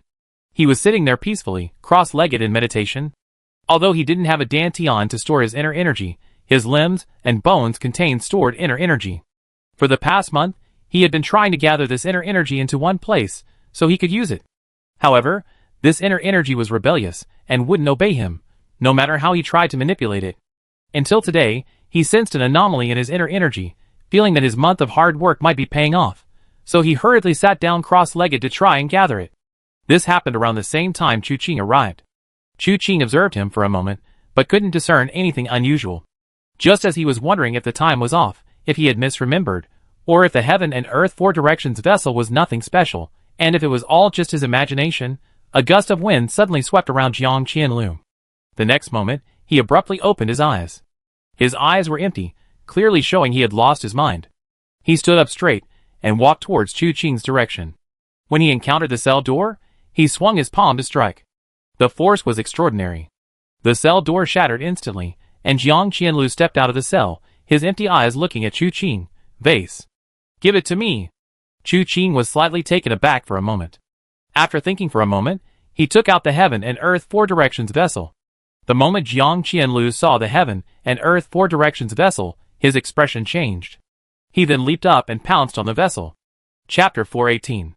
Chu Qing naturally couldn't let Jiang Qianlu easily obtain the item. He countered with a backhand strike, and the Heaven and Earth 4 Directions jar shifted with his palm, causing Jiang Qianlu to miss his target. At the same time, Chu Qing pulled back, casually placing the Heaven and Earth 4 Directions jar into his robes. Looking up again, Jiang Qianlu was back. Chu Qing noticed his eyes were almost manic, filled only with an obsession with the Heaven and Earth 4 Directions jar, devoid of any other emotional fluctuations. He sighed silently. This Heaven and Earth 4 Directions jar seemed to indeed have a serious problem. He retreated, Jiang Qianlu following closely, using various techniques along the way, yet he couldn't even touch the hem of Chu Qing's clothes. The disciples of Tianyin Palace, hearing the commotion, finally arrived. They were all greatly surprised to see Chu Qing, not knowing when he had returned. Chu Qing, while leading Jiang Qianlu in circles, said, "Bring some wine." Immediately, a disciple of Tianyin Palace fetched a jar of strong liquor from the nearest source. During their shifts and breaks while guarding the dungeon, they would occasionally have a couple of drinks. Not anything fancy, but not too bad either. "Young master, catch!"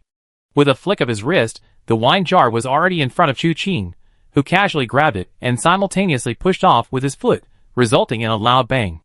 Jiang Qianlu was suddenly sent flying backward, but Chu Qing swiftly moved forward, instantly appearing before him and stomping Jiang Qianlu under his foot. No matter how much Jiang Qianlu struggled, he couldn't move Chu Qing's foot. Chu Qing took out the Heaven and Earth 4 Directions wine jar from his robes and poured wine from the jar, filling it to the brim. Jiang Qianlu's eyes instantly changed, filled with endless longing. Even his gaze towards Chu Qing was full of pleading. "Had your senses returned?" Chu Qing narrowed his eyes, trying to loosen his foot from Jiang Qianlu's. Jiang Qianlu scrambled to his feet, but instead of attacking, he knelt on the ground, repeatedly kowtowing to Chu Qing, begging for the wine in his hand. Chu Qing examined the heaven and earth four directions wine cup in his hand, but didn't continue to torment him. He told Jiang Qianlu to look up and open his mouth, and Chu Qing poured the wine from the cup from above, the liquid forming a thin stream that fell into Jiang Qianlu's mouth. Jiang Qianlu was like a parched land receiving rain, his eyes filled with greed and satisfaction. Only after finishing the cup did he shiver. He looked up at Chu Qing. What did you give me to drink? Now you truly regained your senses. Chu Qing nodded in realization, waving his hand. All of you, step back. Yes. The Tianyin Palace disciples, drawn by the commotion, dared not say a word and quickly withdrew. Chu Qing looked at Jiang Qianlu. Tell me how you felt just now. Feelings? Jiang Qianlu seemed somewhat dazed, and said softly, I don't know. It felt like a fire was burning intensely inside my body. It was very painful, so painful that I never want to experience it again in my life. And suddenly, an image appeared in my mind. What image? A wine vessel. Jiang Qianlu looked at Chu Qing. A very large wine vessel, exactly the same as the one in your hand, but much larger. It was like a mountain, towering between heaven and earth. Around it, countless living beings were bowing and worshipping it. As he said this, a look of fear suddenly appeared on his face. I saw it. I was also among the people bowing and worshipping. What exactly is that? One of the 9 treasures of heaven and earth. The heaven and earth 4 directions jar. Chu Qing fiddled with the heaven and earth 4 directions jar in his hand. This item is extraordinary. If you pour wine into it and drink it, it will enhance the drinker's internal energy.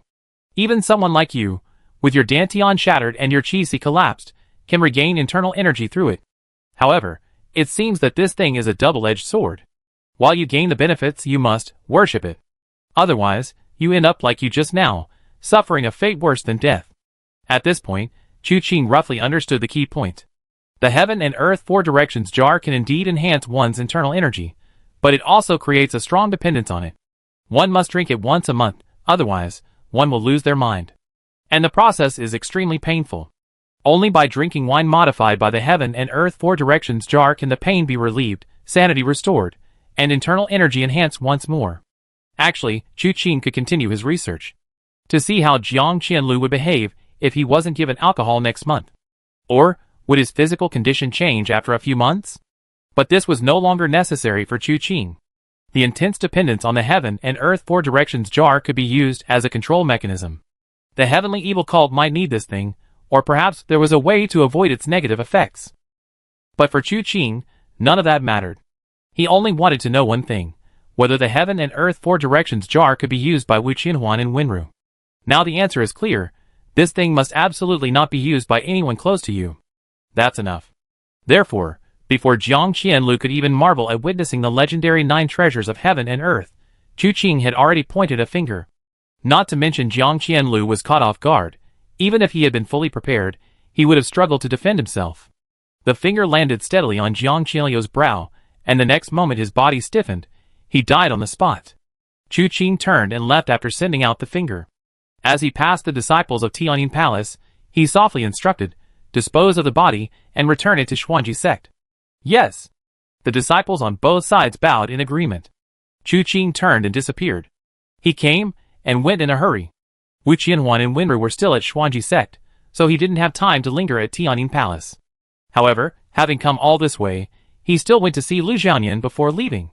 Chu Qing sped back to Xuanji sect and found Wu Qianhuan and Wenru. He explained what he had found on Jiang Qianlu, expecting Wu Qianhuan to be disappointed. After all, this girl was very obsessed with improving her strength.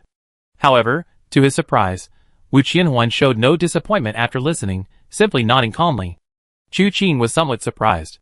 Seemingly sensing Chu Qing's thoughts, she rolled her eyes at him. Relying on external objects is not the right path. I already possess the pointing to the moon profound technique, far surpassing ordinary people, so why be fixated on a heaven and earth 4 directions jar? However, this thing is extremely evil, and it's useless to either of us. What do you plan to do with it? Chu Qing was indeed somewhat troubled. This thing might be a priceless treasure to some. But for him, it really didn't mean much. He thought for a moment and said, although this thing is malevolent, it is ultimately extraordinary. In my opinion, it's better to leave it. If we find a suitable person, we could use it to gain control, which wouldn't be a bad idea. Wu Qianhuan didn't find anything wrong with Chu Qing's idea after hearing this. There are many wicked people in the martial world, Perhaps this could be used to set things right and make them loyal. Not only would it provide a huge boost to their side, but it would also rid the martial world of a great scourge. Why not? Winry didn't express any opinions throughout the entire process. The girl remained indifferent. Unmoved by external gains or losses, she only felt tired and wanted to go back to sleep. Chu Qing didn't continue talking to them, letting them go back to rest, and then sat cross-legged by the bed. With Jiang Qianlu dead, this mission without a name on the list was considered complete. The task was completed. A total of 9 treasure chests were obtained. They are Fist Technique Chest, Palm Technique Chest, Hidden Weapon Chest, Rare Skill Chest, Knife Technique Chest, Sword Technique Chest, Agility Technique Chest, Whip Technique Chest, and Mechanical Treasure Chest. Before killing Jiang Qianlu, Chu Qing hadn't expected to encounter a category that was rarely seen. However, considering this person's background, the appearance of a mechanical treasure chest seemed reasonable. As for fist techniques, palm techniques, hidden weapons, knife techniques, sword techniques, agility techniques, and whip techniques, among these, whip techniques were naturally out of the question. He originally intended to directly choose a rare skill. But when he saw sword techniques and knife techniques, Chu Qing hesitated. His swordsmanship has already reached an extremely profound level, making further breakthroughs difficult. He needs to integrate new sword techniques. Perhaps this can break through the shackles and reach a new realm. His sword techniques are the A Fei Quick Sword, Tai Chi Swordplay, and the Duga 9 Swords. These 3 sword techniques each have their own characteristics, yet they represent 3 extremes. One is the ultimate in speed, one is the ultimate in artistic conception, and the other is the ultimate in technique. However, in reality, whether the Duga 9 Swords can reach the ultimate in technique is still difficult to determine with Chu Qing's current understanding. There are countless martial arts masters in the world today. Of the 3 sovereigns and 5 emperors, Chu Qing currently has some understanding of only the Ghost Emperor, the Sword Emperor, and the Martial Emperor. This is because he has encountered the successors of these 3. As for the Xian Emperor Shang Qiuyu, although Chu Qing has heard of him, he knows nothing about the mysteries of this person's 9 profound divine art. Those who can be ranked among the 3 sovereigns and 5 emperors are undoubtedly the pinnacle of the martial world. Ning Wufeng, as the Ghost Emperor's chief disciple, is only SOSO in terms of martial arts. Luo Wuxuan is even less impressive. He's not even as good as Ning Wufeng. However, the swordsmanship of Huang Fuixiao, the son of the Sword Emperor, is truly extraordinary. This shows that the abilities of the 3 sovereigns and 5 emperors are indeed extraordinary. If he could acquire another profound sword technique, try to innovate within it, and find new paths, his martial arts would surely improve significantly. Therefore, swordsmanship is worth considering. In comparison, hidden weapons and movement techniques are not urgently needed for Chu Qing at this moment. Palm and fist techniques, on the other hand, are worth considering. Chu Qing examined the various treasure chests carefully, focusing on the 5 categories: swordsmanship, saber techniques, fist techniques, palm techniques, and rare arts. As for the mechanical treasure chest, it was dispensable to Chu Qing. Obtaining it would just be for fun, not worth making a fuss about. It would barely add to his already good fortune, let alone provide any real help. It would only fill a gap in Chu Qing's knowledge. In reality, Chu Qing didn't really need to fill this gap. After much deliberation, Chu Qing followed his heart and chose the swordsmanship treasure chest. 1 swordsmanship treasure chest. Open now? The system notification appeared. Chu Qing nodded silently. Open. Open successfully. Obtain swordsmanship. 1 sword across worlds. 1 sword across worlds. Chu Qing suddenly looked up, a complex expression appearing in his eyes.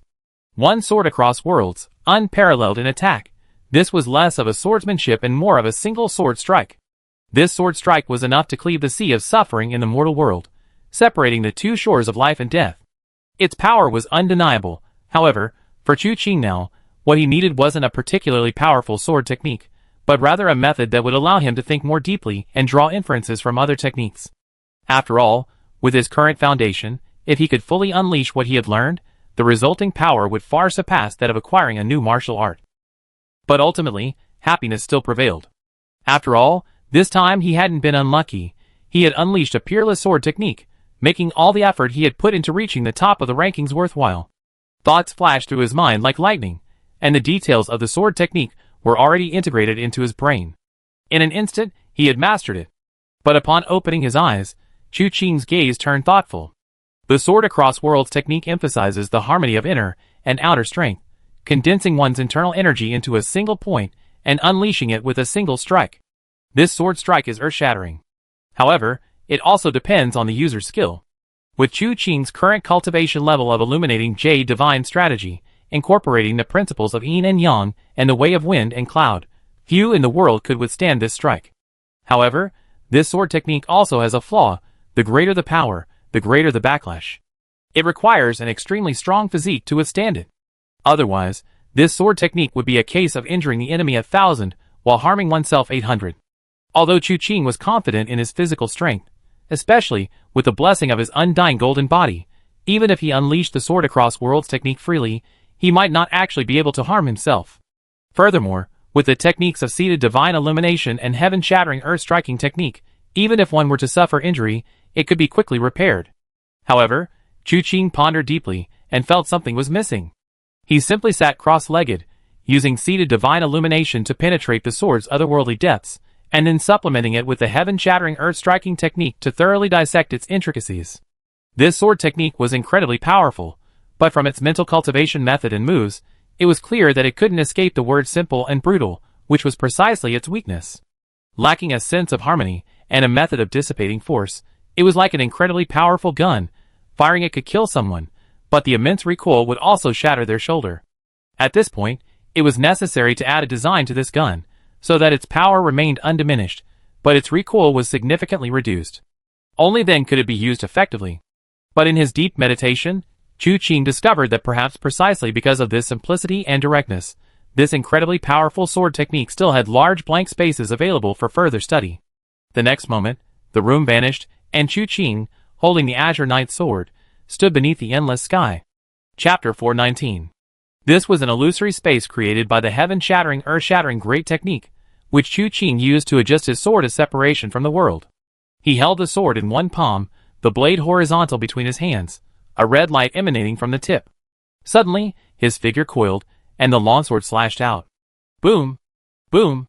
The powerful sword blade instantly spread out, shattering the ground into pieces in an instant, the surrounding world almost turning into nothingness. But in just a moment, everything returned to normal.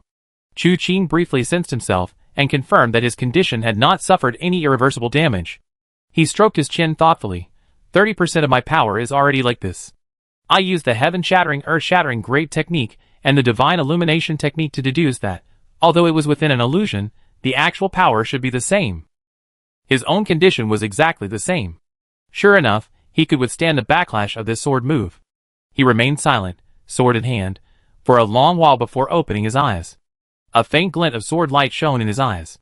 Simultaneously, the sword moved swiftly, its sharpness flashing almost imperceptibly, disappearing in an instant. When he sheathed his sword, Chu Qing shaded his eyes, but he couldn't discern where the sword had gone. Only the dust that suddenly billowed from the ground, rising over 3 zhang high, resembled a massive sword curtain stretching across the earth. Although not as imposing as the previous strike, its power was no less formidable. This time, he eliminated the initial stance, omitting the step of holding the sword horizontally in his palm. The sword's initial movement transformed from a slash to a thrust. The sharpness was concentrated in a single point, yet it incorporated the speed of a phase-swift sword. Therefore, this single point of sharpness was like lightning, covering 1,000 miles in an instant. Compared to before, this sword strike was not only more powerful, but also had almost no initial movement. It moved with the opponent's will, giving them no time or opportunity to prepare, and its speed left them little room to parry. At first, they thought they had succeeded, but by the time they realized what was happening, it was too late. But it can be improved. Chu Qing held his sword still again, divine light shining above his head, aiding his thought. His mental world remained completely still, while the outside world saw the stars shift and change. In the blink of an eye, the night had passed. At dawn, Chu Qing naturally felt it, opening his eyes and feeling slightly tired. Throughout the night, he had repeatedly practiced the techniques of sitting in the divine illumination and heaven and earth strike, studying the sword across worlds repeatedly, but he still felt unsatisfied. This sword technique was incredibly powerful, but its internal cultivation method was crude. Its core concept was to fuse one's own true energy into one, and then unleash it with a single strike. However, this overly simplistic and crude method, while giving the sword technique immense power, was far from its peak. To elevate this sword technique to its peak, one still needs to incorporate more profound martial arts principles, refining and perfecting it through constant practice. However, he had other matters to attend to, so his trip to the Xuanji sect was considered over. He got up, changed his clothes, and after washing up, went to find Wu Qianhuan and Wenru. After breakfast, he left the Xuanji sect with him. Zhuo Zhongtong belatedly realized what was happening, only catching up with Chu Qing when they were almost at the mechanical city. Why didn't you inform me before you left, Alliance Leader? I could have come to see you off. Zhuo Zhongtong's current appearance was completely different from when they first met at the foot of Xianyun Mountain. Back then, though troubled by love, he still possessed a refined and elegant demeanor. Now, however, he seemed worn down by immense pressure, lacking the vigor of youth, his brows and eyes showing signs of weariness and vicissitude. Seeing his appearance, Chu Qing shook his head helplessly and said softly, Master Zhuo, if you can't uphold the Xuanji sect, you can simply tell me. The Xuanji sect is full of talented people. It doesn't necessarily have to be you to be the sect leader. Master Zhuo's face paled, and he quickly clasped his hands, saying, It's my fault for being useless. That's not what I want to hear. Chu Qing turned away. The Xuanji sect's centuries-long foundation has not been easy to reach where it is today. Think carefully about how you can truly uphold this sect, uphold this land. If the next time I see you, you're still this useless, only knowing how to wallow in love and blame fate, then let the Xuanji sect change hands. Hearing this, Zhuo Zhongtong felt no fear, but rather a sense of relief. On the surface, it seemed a terrible waste that he had rushed over and been scolded after Chu Qing's departure. But in reality, his arrival had given him another chance. Otherwise, Xuanji sect might not have even survived to see Chu Qing again. Thinking this, Zhuo Zhongtong straightened his back. Cheng Xiao had told him a lot these past few days, and he knew that Chu Qing had summoned Cheng Xiao that night to remove the life and death talisman from her. From then on, the only person Chu Qing truly controlled was Zhuo Huifeng. But this didn't instill any rebellious thoughts in him. Anyone who had witnessed Chu Qing's battle with the Lord of War at Xianyun Mountain would find it difficult to rebel. Removing Cheng Xiao's life and death talisman was Chu Qing's way of putting his mind at ease. Chu Qing didn't kill Zhuo Huifeng at Xianyun Mountain that day, so he wouldn't easily kill him in the future. As long as he obeys orders and manages the Xuanji sect well, there might still be a chance for father and son to meet again in the future. Xia Hewen. The stream murmurs, the water meanders. In early spring, plum blossoms fall everywhere, filling the air with the fragrance of flowers and wine. Xia Hewen's plum blossom wine is renowned. According to locals, the best plum blossom wine depends on the water of Xia Hewen and the plum blossoms nourished by its soil and water. Therefore, every year when the plum blossoms are in full bloom, every household collects plum blossoms to brew fine wine. The fragrance travels for miles, making it a place people linger. Hey passers-by, take a look. Homemade plum blossom wine. You can't find it anywhere else. This is a once-in-a-lifetime opportunity. A shrewd and capable-looking woman rolled up her sleeves and shouted loudly, trying to attract passers-by to her plum blossom wine. Behind her, a father and son, were two people, one big and one small, busily working. The child, occasionally lost in thought, his gaze wandering the street, watching the passers-by, couldn't help but say to the man, Dad, do you think they're the heroes from those storybooks? Silly boy, you're just daydreaming. Where are all these heroes? The man laughed. Besides our plum blossom wine, what else is there to attract the attention of those high-flying heroes? Just give up your dreams of the martial world, focus on making this plum blossom wine, save some money, and when you grow up, marry a beautiful wife and have children. That way, your life won't have been in vain. Don't underestimate me. I definitely become a great hero someday. And then? The man asked, what will you do after becoming a hero? Climb onto roofs and tear off tiles? I think you deserve a beating.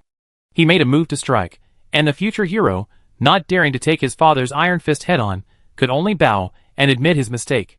He glanced at the street again, then suddenly gasped. A celestial being descended to earth? Haunted by nightmares again? The man scoffed. What celestial being descended to earth? As he spoke, he glanced back and froze. He saw several strangers standing in front of his stall. Standing in the middle was a young man in white, carrying a heavy black box on his back, yet it seemed as light as a feather on his body. What was worse, this man was incredibly ugly, sword-like eyebrows, bright eyes, and snow-white skin, clearly a pretty boy. His wife didn't even dare look him in the eye when she spoke to him. This is outrageous. What kind of deity has descended to earth? I think it's some demon trying to seduce people. He angrily threw the plum blossoms in his hand into the basin, rushed over in a few strides, and his anger instantly vanished with a smile. "Gentlemen, would you like some plum blossom wine? I'm not exaggerating. Our plum blossom wine is the best in the surrounding area. Most importantly, it's high quality and inexpensive. A jar of plum blossom wine, no cheating, 10 taels of silver." Chu Qing was stunned. How much? Looking around, he thought he had stumbled upon a ripoff. But looking at the bright, clear daylight, it didn't seem like it. The proprietress, hearing her husband's nonsense, her face, which had initially held a hint of shyness, suddenly became furious. "Why aren't you picking plum blossoms in the back? What nonsense are you spouting here? If your plum blossom wine is made of gold, 10 taels of silver? You look like you're worth 10 taels of silver. Get back to work and stop causing trouble." The man scrambled back home. The boy was overjoyed. "Our plum blossom wine doesn't need to be that expensive. Are you deliberately asking for a scolding? You don't know anything." The man said smugly, "Your mother's shrewish temper is formidable. She hadn't shown her true colors yet, but now, who would dare provoke her?" The boy suddenly understood. Impressive. Chu Qing, with his exceptional martial arts skills, had overheard the father and son's conversation clearly, leaving him both amused and exasperated. He, along with Wu Qianhuan and Wenru, hurried to Ziahewen. Today was the 3rd day of the lunar month. The opening of Wan Bailu in Ziahewen was still 2 days away. Having arrived intending to try Ziahewen's plum blossom wine, he never expected to be mistaken for a gigolo. He hastily ordered a jar of plum blossom wine, and the proprietress, seemingly realizing her man had embarrassed himself, gave Chu Qing a low price. After the transaction, Chu Qing casually inquired, "Excuse me, we're around here. There's an inn here?" "An inn?" The landlady smiled and said, "There aren't any inns around here, but every household has spare rooms. If you're willing to pay, you can stay anywhere. If the 3 of you don't mind, give us some silver, and we prepare 3 empty rooms for you in the backyard." "That's great." Chu Qing immediately clasped his hands in thanks. "Don't mention it, you paid for it." The landlady waved her hand, turned around, and called out to the back, "Silly boy, go prepare 3 rooms. These gentlemen will stay here." Upon hearing this, the young man immediately perked up, agreeing with the okay, and turning to leave. Only the man remained stunned, as if struck by a serious blow. "Oh no, oh no! Even a shrew can't stop her from coming in? What are we going to do?" Before he could finish speaking, the proprietress stomped hard on his foot. "If you talk nonsense again, I show you whether a tigress really eats people." Clearly furious, she even cursed herself. Chu Qing and the other 2 couldn't help but chuckle. The proprietress turned back somewhat apologetically. "Please forgive my rudeness, come in quickly." "Thank you for your trouble." The proprietress still had to go out and call out her wares, so she had the man accompany her. After sternly telling him not to talk nonsense and giving him 1,000 instructions, she turned back to her work. Seeing her leave, the man wiped the sweat from his brow. Turning back to look at Chu Qing, he still found fault with everything about her. Such a handsome man, surely with ill intentions. Especially with 2 beautiful young women by his side, he was definitely not a good person. However, his wife was too imposing, and he dared not act rashly, only obediently accompanying her. Chu Qing, naturally outgoing, casually exchanged a few words with him, and gradually opened up. During their casual conversation, the man introduced himself as surnamed Song, saying his family had lived in Ziahewen for generations.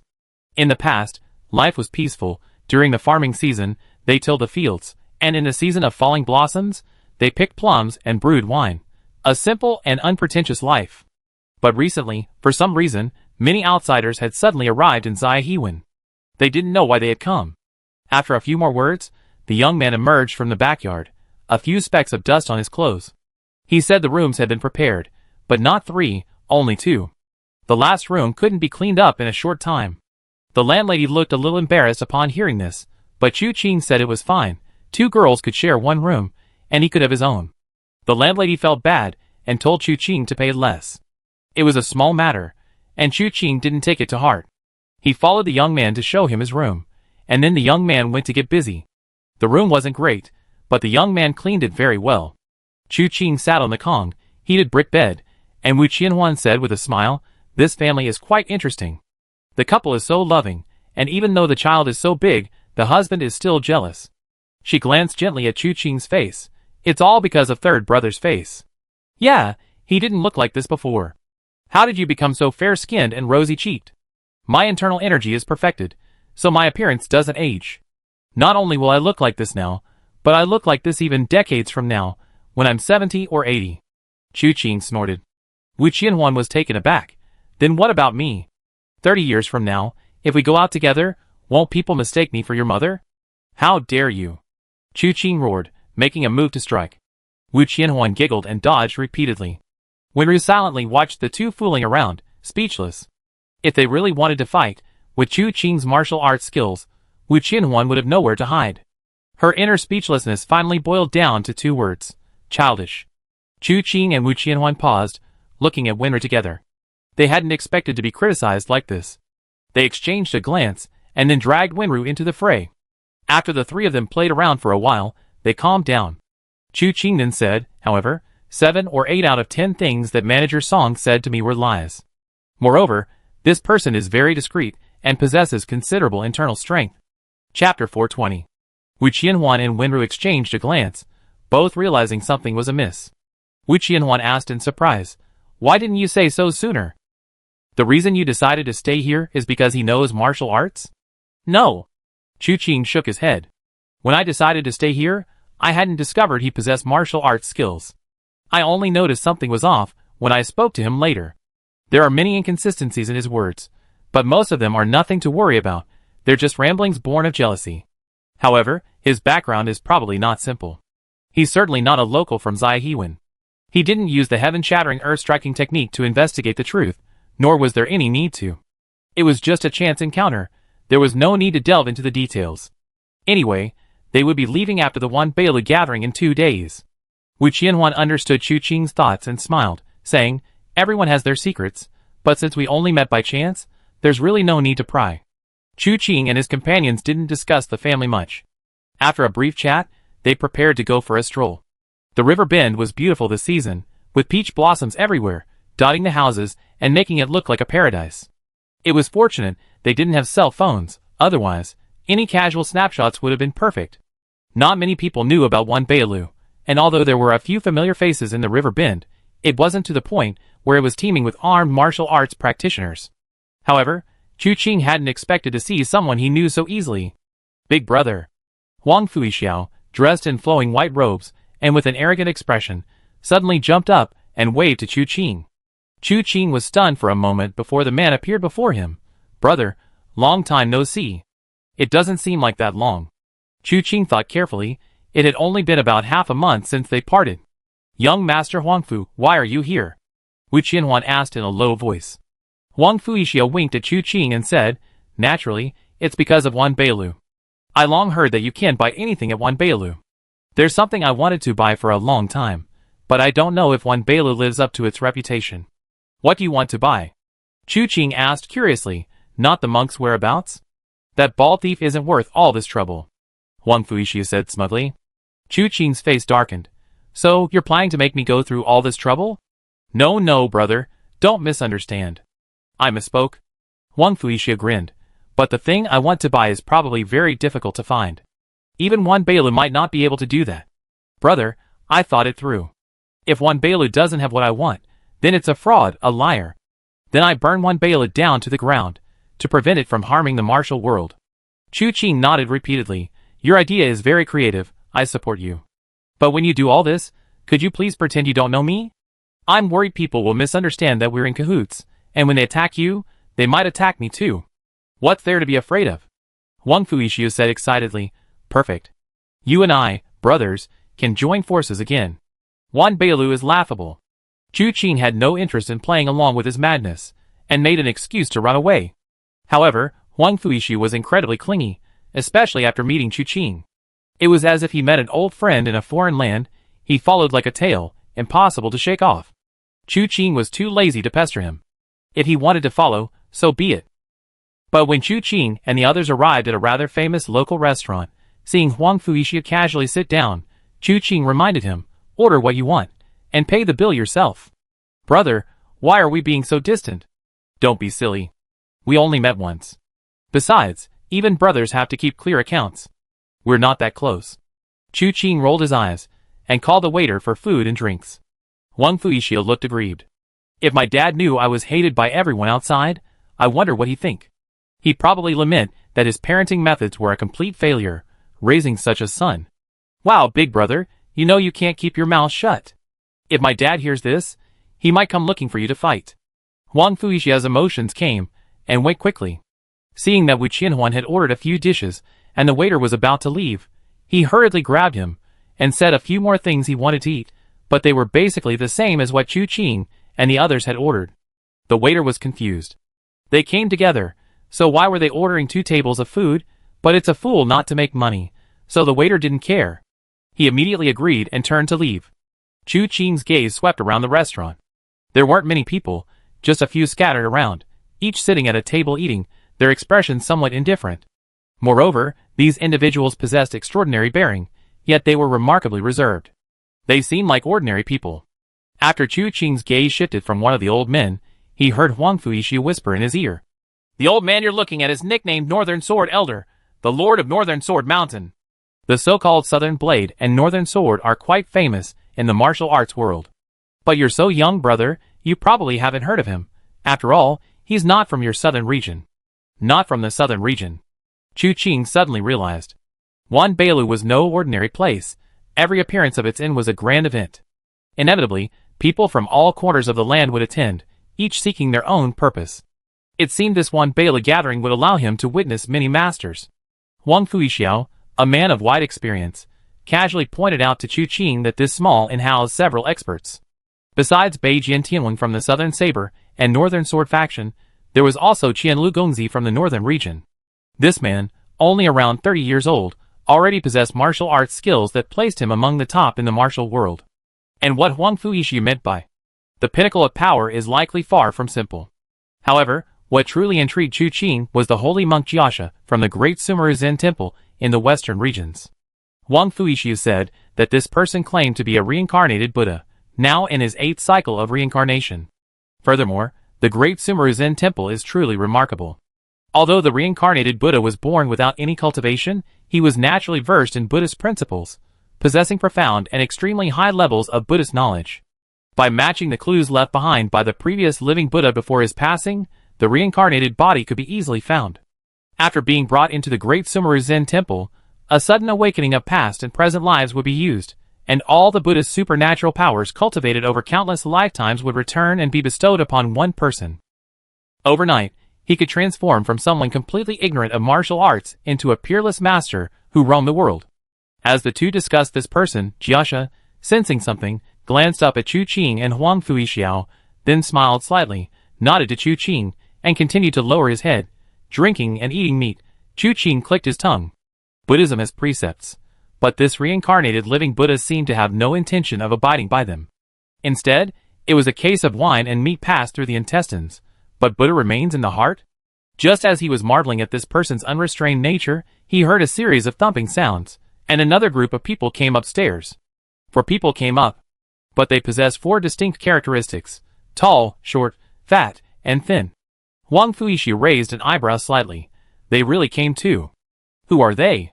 Chu Qing glanced at them, realizing he didn't recognize them at all. Huang Fu smiled and thought for a moment before saying, their origins are a bit difficult to explain. Let's put it this way, brother, as you know, the 4 regions and 1 state of the world are all under the rule of the 3 sovereigns and 5 emperors. But this is actually true for most people. Among them, there are always some elusive individuals, highly skilled in martial arts, unruly, and the 3 sovereigns and 5 emperors can't really do anything about them. After all, they remain neutral in the martial world, neither committing evil nor abusing their power. We can't just kill them all because they don't obey the 3 sovereigns and 5 emperors, can we? That would be considered demonic. And looking across the world, each of the 4 regions and 1 state has such a place. The southern region has the Bodhi Hermitage, the northern region has the Sword Asking Pavilion, the western region has the Creation Court, and the eastern region has the Fish and Insect Valley. As for the central state, it is the first Tao. These 5 families each have their own origins. None of them are simple. These 4 are from the first Tao of Jingzhou. Chu Qing frowned slightly. He didn't know about other places, but he knew about the Bodhi Nunnery in the southern region. The 2 sisters, Nianqin and Yanan, who were currently the leaders of the Bodhi Nunnery, had already acknowledged him as their leader and vowed to unify the martial world. However, it had been a long time since he had thrown them into the blazing fire hall. He wondered how much of their unification had actually been accomplished. He had instructed Bei Tangzun to cooperate with the two sisters and have some fun. But since then, he had been moving forward without stopping for a moment. He had almost forgotten about the two girls. Huang Fuixiao, unaware of Chu Qing's wandering thoughts, continued, the so-called first Tao is the first Tao since the beginning of time. They claim to be researching the most powerful technique in the world. But these people kept their research behind closed doors, avoiding conflict with everyone. For many years, all was peaceful, but then something happened, probably a decade or so ago. I don't remember exactly how long ago, but it must have been at least 10 years. The people of the first path suddenly burst out of their mountain gates, running rampant throughout the martial world, seemingly searching for someone. There aren't many sects in Zhongzhou. They went to each one, and when they weren't allowed in, they fought. After winning, they didn't use lethal force, but rushed in and ransacked the place, turning it upside down, before leaving triumphantly. It was my father who intervened to stop this chaos. It was also through this that I learned their leader was missing. What? Chu Qing thought she had misheard. Lost? What do you mean? Kidnapped? The first incident caused such a commotion that even my father had to personally intervene to resolve it. Do you think there are many people in the martial world who could kidnap their Dao master from their impenetrable mountain gate? Huang Fuixia clicked his tongue. In short, the person is gone. Not a trace. No, there is a trace. There was a pool of blood in their Dao master's secluded room. But that's hard to explain. Did the Dao master create the blood himself, or was someone deliberately harming him? If it was a deliberate act, there would be traces left behind, yet there are none. This matter is extremely strange and bizarre. More importantly, they don't know why, but they are certain their Dao master is still alive. Although my father suppressed this matter at the time, the search for the Dao master did not stop. They probably came to Wanbeilu this time to try their luck, to see if they could find any clues about their Dao master. Chu Qing listened with awe. He wasn't surprised that the first Daoist sect had gone out to search for their Dao master, nor did he care how their Dao master had suddenly disappeared. What surprised him was that more than 10 years had passed since the incident, and they were still searching, without appointing a new Dao master. As the saying goes, a snake cannot move without a head. They had been leaderless for so long, yet they were still diligently searching. This sect seemed remarkably united. They hadn't disintegrated because of the lack of a Dao master, nor had they fought and clashed for the position. On the contrary, their single-minded focus on searching was quite amusing. With Huang Fuixia providing enthusiastic explanations, the meal was quite enjoyable. Huang Fuixia was happy while eating, but not so happy when it came time to pay, mainly because he was short of money. He shamelessly asked Chu Qing for a loan. Chu Qing, pleased with his newfound knowledge, readily handed over pen, ink, and paper to the shopkeeper, making Huang Fuixia write an IOU. Huang Fuixia was dumbfounded. Brother, I just want to borrow some money. This can't be serious, can it? Do you think I can borrow money and not pay it back? My father is Huang Fu Chongkong. Even if your father is the king of heaven, he still needs an IOU to borrow money. Chu Qing rolled his eyes. Of course, you can choose not to lend. Lend? Huang Fuixia was exasperated, gritting his teeth as he said, Fine, I lend it all then, I borrow as much as I can. I borrow 1,000 taels of silver from you. 9 out, 13 back. Chu Qing said casually. Huang Fuixia almost vomited blood. Brother. Is it really necessary? Brother, you don't understand. Chu Qing patted his shoulder and said earnestly, My money is all hard-earned, earned by risking my life. This money can be spent, can be borrowed, but you have to know where to spend it, and where to borrow it from. We can't leave behind a bad debt, something unclear, can we? Then I borrow from you 5,000 taels. Do you have it? Write it down. Chu Qing tapped the paper on the table. If you can't pay it back later, I ask your father for it. Huang Fuixia wrote furiously on the paper, finally successfully borrowing 4,500 taels. Since it was agreed to 9 out, 13 back, Chu Qing naturally had to deduct 10%. Chapter 421. After leaving the restaurant, Chu Qing parted ways with Huang Fuixia. Huang Fuixia wanted to stay with Chu Qing, but Chu Qing said the family he was supposed to stay with had no vacancies.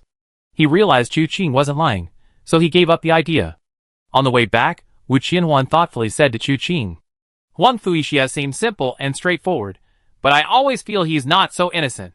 Why did he travel all this way to the southern region? That question can only be answered by finding out who isn't a monk. Chu Qing smiled. Unfortunately, we still haven't found out who isn't a monk. As for your so-called Knight Te, the son of the Sword Emperor, How could he be easily dealt with? Moreover, his sword heart is exceptionally clear, almost possessing the ability to distinguish truth from falsehood, a skill even more sensitive than Winru's nose. That's true. Wu Qianhuan glanced at Winru, a hint of worry in her heart.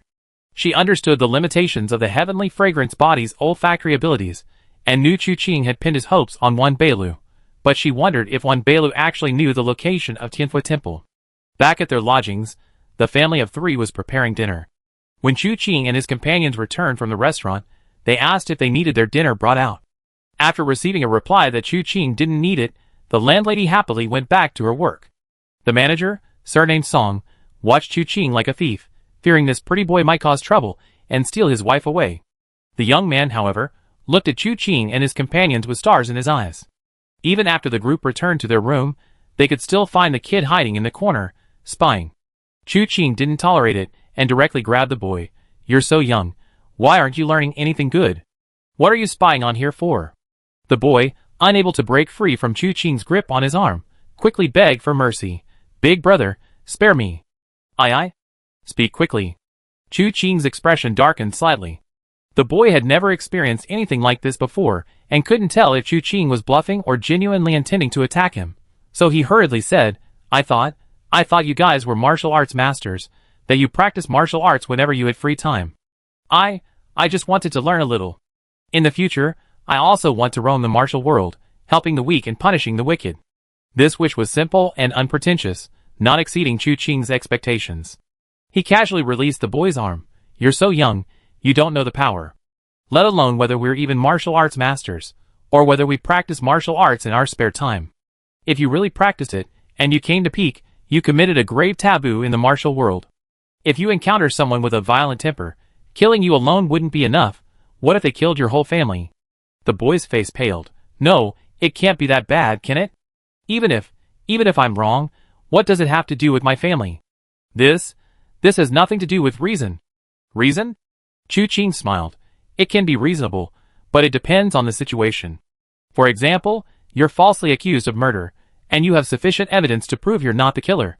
And you also know that the person leading the pursuit of you is the real murderer, and you even have evidence of his killings. One day, you meet on the roadside, and he leads a large group of martial arts experts to surround you. In this situation, how do you think you should reason with them?" The young boy's mind suddenly went blank. The situation Chu Qing had described seemed incredibly complicated. After a moment's thought, he said, "I should produce evidence to prove myself, and then publicly identify this person." "That makes sense." Chu Qing smiled and tapped him on the head. "However, the feasibility is too slim. You have a point, but first you need the strength. Since that person killed someone and framed you, he naturally won't give you a chance to defend yourself. Once you meet, he will definitely strike first to kill you. If your martial arts are inferior to his, you'd be killed in just a few moves. Your reasoning can only be taken to the underworld and discussed with King Yama."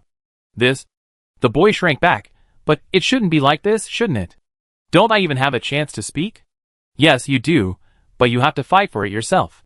Chu Qing said softly, "You need to have enough skill to survive when the other party tries to kill you. Only then can you reason with them. When you step on their head, trample everything they have under your feet, then you become their reasoning. The principles of the martial world are complex in some ways, and simple in others. It's better to just be an ordinary person, living a more comfortable life." He reached out and patted the boy's head. "Go." The boy left, seemingly understanding, still confused for a long time, unsure if Chu Qing was truly a member of the martial world. The day passed uneventfully, and although there was this small incident with the boy, Chu Qing didn't dwell on it. Who hasn't dreamed of riding a horse, singing, and roaming the martial world with a sword in hand in their youth? Just as midnight approached, he, who had been meditating on his bed, suddenly opened his eyes. His gaze fell upon the window, his brow furrowing slightly. Uninvited guests? Why are they here? Curious, he went to the window and pushed it open a crack, peeking out. He immediately recognized 4 figures, of varying heights and builds, gathered on the rooftop, furtively plotting something. It's them? Chu Qing recognized them instantly. These were the 4 figures he had seen in the restaurant during the day, from the first path of Zhongzhou. Just then, the thinnest man vanished from the rooftop and entered the main room. Chu Qing raised an eyebrow slightly. He had heard Huang Fuishiu say that the first path of Zhongzhou rarely traveled the martial world, never committing crimes or abusing their power. But why would someone sneak into a house in the middle of the night? To steal treasure or steal a woman? That doesn't seem likely. However, considering Manager Song's impressive internal strength, he wasn't too worried. Perhaps the skinny man would be discovered by Manager Song as soon as he went down, leading to a fierce battle. But the expected scenario didn't happen. The air was quiet. After a while, the skinny man, carrying someone, leaped onto the roof. Got it, let's go. With that, the group leaped into the air and flew away. Chu Qing saw it clearly. The person the skinny man was carrying was Manager Song's. Chu Qing stared blankly, hesitating for a long time before finally flashing after them. How could 4 people appear in the middle of the night and casually kidnap someone's owner? He hadn't seen it before, so it was fine, but now that he had, he couldn't just ignore it. Although it's said that one should mind one's own business in the martial world, this family of 3 seemed so harmonious and happy that even he, an outsider, was envious. These people were doing this for no reason. If he turned a blind eye, what use would all his martial arts skills be? However, he was still somewhat curious about these people, so he didn't attack directly. Instead, he followed them away from the house, and in the blink of an eye, they arrived at a plum blossom grove. He saw the 4 men place Manager Song on the ground, and then huddle together to examine him. Some pulled his hands and rolled up his sleeves, some parted his hair to examine his scalp, and others held his pulse point to carefully check. After a long pause, the 4 men reached a conclusion. It's him. Who is it? The thought flashed through Chu Qing's mind, then it dawned on him. The first Dao Master? What a coincidence. Could this Manager Song be the first Dao Master who's been missing for over a decade? So how exactly did he get lost from the first Dao back then? And how did he end up here? And even married and had a child? Moreover, he originally thought these 4 men had some evil intentions, which was why they came to kidnap someone's husband. But it turns out they came to find their sect leader. This kind of thing shouldn't be his business as an outsider, right? At the same time, the fat man among the 4 men suddenly pointed a finger at Manager Song's forehead. The next moment, Manager Song slowly awoke. However, seeing that he was still half asleep, he subconsciously called out, "Wife, hug me." He reached out to hug her, but the fat man squatted in front of him and didn't dare to move. Just as his arms were about to wrap around her, Manager Song finally opened his eyes. Instead of a beautiful young woman, a large, fat man with a bloated face appeared before Chu Qing. In an instant, Chu Qing saw clearly that Manager Song's hair stood on end. Startled, Chu Qing immediately pushed him away with both hands. "What kind of monster are you? Get lost."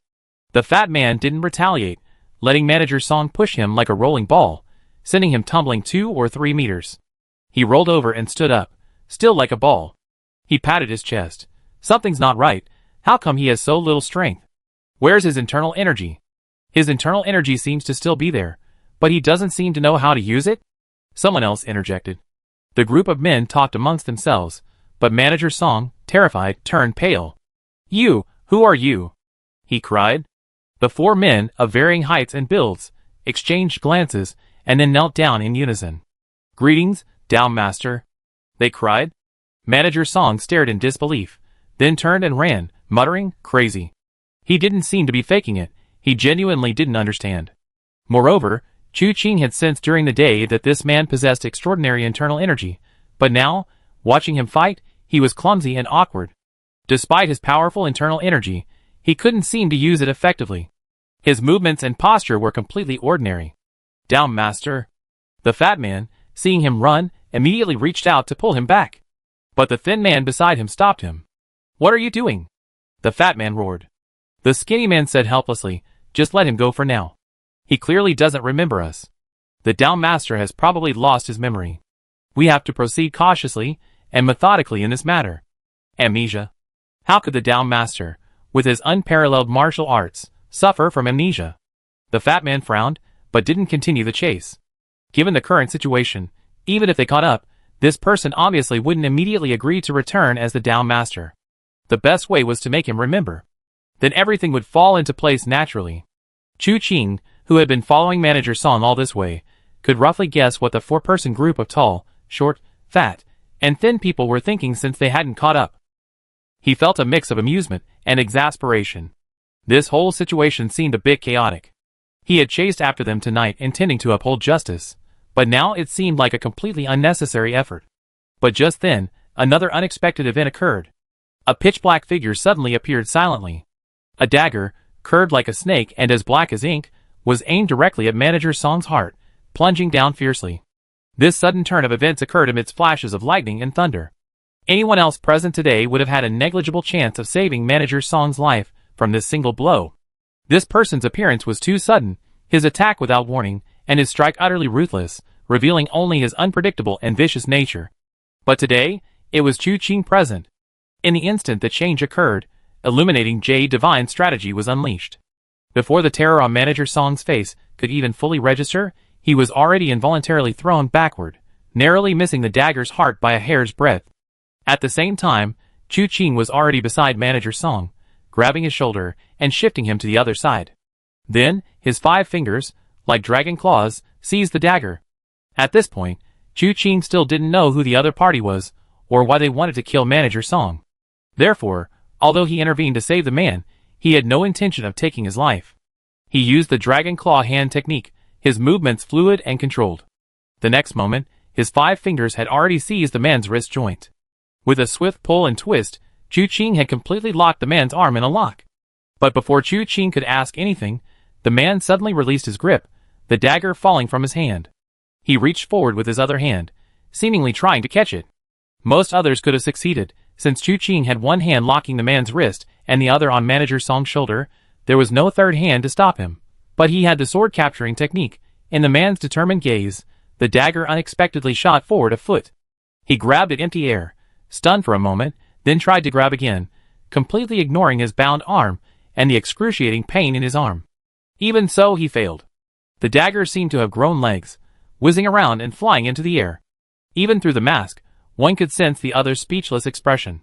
But the next moment, he twisted his body, spinning in midair, and with a cracking sound and a cloud of blood, he had actually broken his arm. He swayed, about to fly away. Come back. Chu Qing released Manager Song, his 5 fingers grabbing, and the man felt an immense force binding him, powerless to resist, as he was drawn into Chu Qing's grasp. This is outrageous. The man roared, and without warning, he transformed into a cloud of black mist, instantly dissipating in all directions. Chapter 422. The black mist spread, invading all directions, thick as ink. Even the arm Chu Qing had left behind was also shrouded in black mist. Chu Qing flung the arm away, grabbed Manager Song's shoulder, and swayed away from the black mist. A crackling sound rang out. Where the black mist had enveloped, trees withered, and boulders were stained with black grime. Moreover, the black mist lingered, continuously scorching the ground, causing Chu Qing's eyes to narrow slightly. He abruptly turned to look at Manager Song. Manager Song, still shaken, was completely unaware of Chu Qing's gaze. His legs went weak, and he collapsed to the ground, unable to get up for a long time. Chu Qing extended his hand. Get up. Manager Song, as if waking from a dream, stared at Chu Qing with wide eyes. Pretty boy. The words slipped out, clearly spoken without thinking after being startled. Chu Qing's face darkened. Say that again. Manager Song quickly covered his mouth. No, no, no. Are you really a chivalrous hero? What? What is going on? You're asking me that? Who should I ask? Chu Qing rolled up his sleeve and flicked his hand, dispelling the persistent black mist with his internal energy. Only a tattered suit of armor remained. Chu Qing silently stared at the armor. Manager Song also leaned closer to examine it, but unable to discern anything, he couldn't help but ask Chu Qing, "What is this? Do you recognize it?" Chu Qing looked at Manager Song thoughtfully. You really don't remember anything? Remember what? Shopkeeper Song looked completely bewildered, then glanced around. Am I dreaming? What's going on? I was sleeping at home. How come I opened my eyes to see an ugly fat man? I was running frantically, and suddenly someone jumped out and scared me half to death. And what are you doing here? Me? I'm staying at your house. Those 4 people came to visit late at night, so naturally I noticed. Chu Qing said calmly. Huh? And then? Shopkeeper Song asked, you noticed, and then just watched them take me away? Yes. Chu Qing nodded. Shopkeeper Song was furious. Why? What are they? What are they? These legendary human traffickers? They got their eyes on my handsome physique, planning to do something heinous? You, a renowned hero, not only didn't stop them, but you just stood by and watched. Because I was genuinely curious. Why would those 4 kidnap a rough, uncouth man like you, instead of your wife? Chu Qing raised an eyebrow slightly. Turns out, They weren't here for revenge. They were here to find their master. Find your master? Me? Shopkeeper Song pointed to his nose. Chu Qing nodded. While it doesn't quite seem like it, it's probably you. I only learned about their background today. They come from a major sect in Zhongzhou, called the First Path. Over a decade ago, their sect leader went missing. They've been searching for him ever since, and they found you. You really don't remember? Nonsense. Shopkeeper Song, with righteous indignation, declared, I was born and raised in Little River Bay. How could I be their down master? He wanted to continue, but looking into Chu Qing's eyes, he couldn't finish. Those eyes seemed to see through all the illusions of the world. Finally, Shopkeeper Song's lips moved, and after making 2 smacking sounds, he said, All right, I really didn't grow up in Little River Bay. I don't remember my origins. I opened my eyes in Little River Bay. My wife told me she found me being swept along by the current, while washing clothes by the river. She's kind-hearted, so she rescued me. After I woke up, I forgot everything about my past.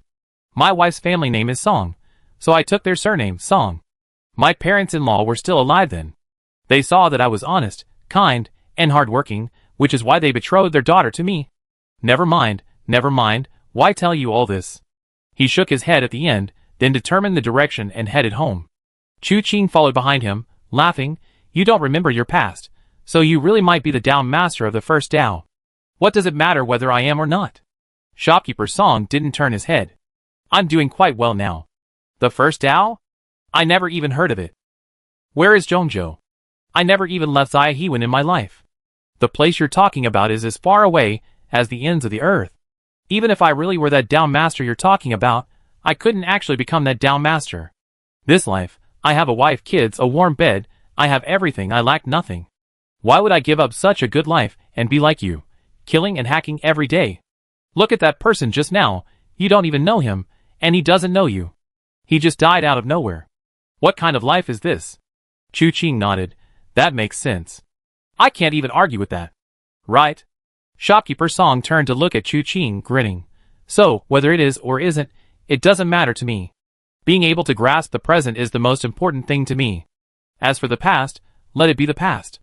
That's quite a rare kind of carefree attitude. Chu Qing squinted at the back of Shopkeeper Song's head, then said lightly, Have you thought about? The first one has found you? Huh? Shopkeeper Song turned to look at Chu Qing, confused. Chu Qing continued, The person who wanted to kill you has also found you. Shopkeeper Song was stunned. He wasn't killed by you. The next moment, his expression suddenly changed drastically. There's more than one of them? Chu Qing nodded. As far as I know, yes. There's more than one of them.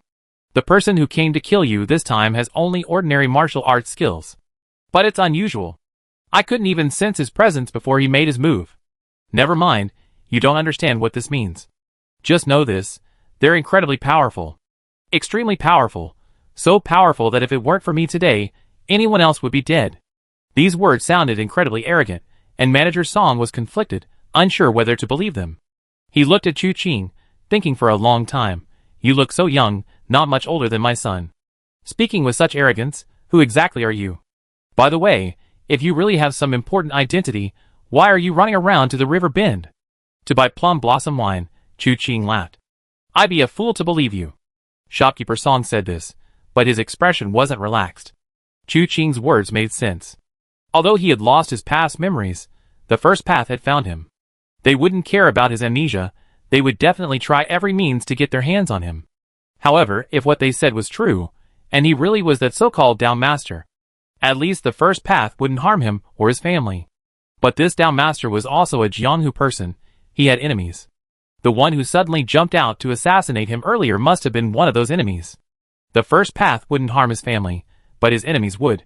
Even if he wasn't completely defenseless, if a fight broke out, 2 or 3 strong men could put up a fight. But that was all under the premise of not knowing martial arts. With his ability to fight 2 against 1, could he protect his wife and children? Shopkeeper Song felt a headache coming on, facing difficulties at every turn. Occasionally glancing back at Chu Qing, his eyes suddenly lit up. Hero. Isn't he just a pretty boy? Chu Qing asked with a half smile. Oh, we're all men, you understand, Shopkeeper Song said with a grin. If you marry a beautiful woman, and then a handsome young man comes along. I mean, a rich young master. Wouldn't you be careful? He might seduce your wife? Chu Qing shook his head with a smile. He wouldn't dare. Why? Shopkeeper Song was taken aback. Chu Qing raised his hand and flicked his finger to the side. With a loud bang, wood chips flew everywhere, and a hole instantly appeared in the middle of a large tree. Shopkeeper Song's eyelids twitched. His lips moved for a long time before he finally managed to stammer. You can't just kill someone without knowing the facts, can you? Yes. Chu Qing nodded. Killing someone always needs a pretext. And coincidentally, I'm very good at creating pretexts. This was impossible to continue the conversation. Seeing that he was at a loss for words, Chu Qing didn't press him further, but simply said, I probably stay at your house for another day, and I still be there during the day after tomorrow, but I leave in the evening if I have something to do. While I'm staying at your house, you don't need to worry. But after I leave, I won't be able to care about your safety as much. After all, I'm a wanderer of the martial world, busy with many affairs, and I can't keep your whole family on my toes, can I? Then, as a chivalrous hero, you're just going to watch us die? Chu Qing waved his hands repeatedly. That's not quite right. I won't see it, and I certainly won't. Manager Song is even more furious. What kind of chivalrous hero is this, refusing to help someone in distress? I think he's nothing special. If I were to refuse to help, you'd be dead by now. Chu Qing didn't care about his anger, putting his hands behind his back and leisurely following along. Manager Song wasn't as carefree as Chu Qing. The more he thought about it, the more frightened he became, yet he was powerless to do anything. As an ordinary person, there was so little he could do in this situation. Suddenly he stopped, gritted his teeth, and turned to walk back. Chu Qing chuckled at this. What are you doing? Going to find the first Dao. Manager Song snorted. If I can't order you around, can't I order them around? Didn't they say I'm their Dao master? Then what I say, they have to listen to, right? His tone was undeniably hesitant as he spoke. Chu Qing nodded. Logically speaking, that's true. Manager Song instantly understood Chu Qing's implication. Then, what if it's not logical? Chu Qing sighed. You need to understand that there's a crucial point in this matter. That is, you lost your memory. Although I don't know the exact difference between you now and before you lost your memory, it's likely that you're completely different people. The first Dao, though reclusive, is ultimately extraordinary. As the Dao master, he should possess exceptional abilities, with his wisdom and martial arts reaching their peak. That's the kind of Dao master the first Dao desires. Not someone who would abandon everything for a wife, children, and a warm bed. Manager Song. They will listen to their Dao master, that's beyond doubt. But will they listen to Manager Song? Who can guarantee that? Manager Song's body stiffened slightly as he forced himself to speak, but since I am their Dao master, then they should listen to me. Why don't you give it a try? Perhaps it will work, Chu Qing said with a smile. Manager Song paused for a moment. What if, after I go, they not only disagree but also won't let me come back? Chu Qing shook his head. How would I know what to do? This won't work, that won't work. Isn't this a dead end for me? Manager Song slumped weakly to the ground. What should I do? Have you thought about finding your memories? Chu Qing said softly. Find your memories, and restore yourself to the original first Dao master. In that case, the first path will inevitably be under your command. Whatever you tell them to do, they will do. Manager Song suddenly looked up at Chu Qing. Can you help me? Chu Qing smiled. I can try. He possessed both the heaven-shattering, earth-shattering technique and the divine illumination skill. Whether Manager Song had old injuries or simply suffered a mental problem, in theory, Chu Qing could help him regain his memories. Then please help me. Manager Song knelt down before Chu Qing with a thud. Chu Qing, however, did not accept the bow, but stepped aside. I haven't finished speaking, don't be hasty. I said before that your personality and character are completely different from the Dao Masters. Although, in essence, you are the same person. However, once you regain your original memories, whether you will prioritize the Dao Master or yourself is hard to say. It's possible you still value everything you have now, loving your wife and son as you do now. But it's also possible you see everything you cherish as worthless, something you can discard like trash. Even worse, if this master is cunning, he might use your wife and son as bait.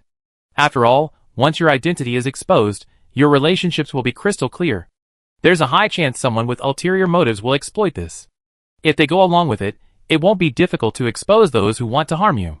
The final outcome is hard to say. Of course, everything I said is only a possibility, not a certainty. I'm not telling you this to give you guidance. I'm just outlining the pros and cons of this situation. The final decision is yours. Give me an answer before I leave your house. Chapter 423. Chu Qing wasn't just getting involved in this matter out of sheer boredom. On one hand, he found the whole affair quite interesting. The first Dao Master had actually managed to disappear, and not just from the Central Plains, but to some insignificant little river bend in the southern region. Moreover, Wan Bailu was suddenly opening a branch here. The first Dao Master, who had searched for over a decade without finding his Dao Master, had also arrived at the first sign of trouble, conveniently finding this Dao Master who had lost his memory and been wandering for years. He felt there might be some hidden secret here. On the other hand, it was because of the person who had previously assassinated Manager Song. The martial arts he used were quite mysterious. Chu Qing wasn't being modest. Before that person appeared, Chu Qing genuinely hadn't noticed him. This might be because that person's primary target wasn't him, and he hadn't realized Chu Qing was following him. But whatever the reason, the fact that Chu Qing, with his current martial arts skills, couldn't detect this person's presence was enough to explain the situation. Furthermore, the state of that person after death was very similar to that of Chu Huifeng and others, who had cultivated the cold corpse record and wooden corpse technique. The body decayed, forming a poisonous mist that lingered for a long time. The Red Ghost who died at the southern region headquarters of the Mirror of Sin, who cultivated the Fire Corpse chapter, should also have cultivated this path, only that person's death was too gruesome. Half of his body was shredded by Chu Qing's heaven and earth, ghosts and gods, all subjugated, while the other half was torn apart by Huang Fuixiao's sword energy.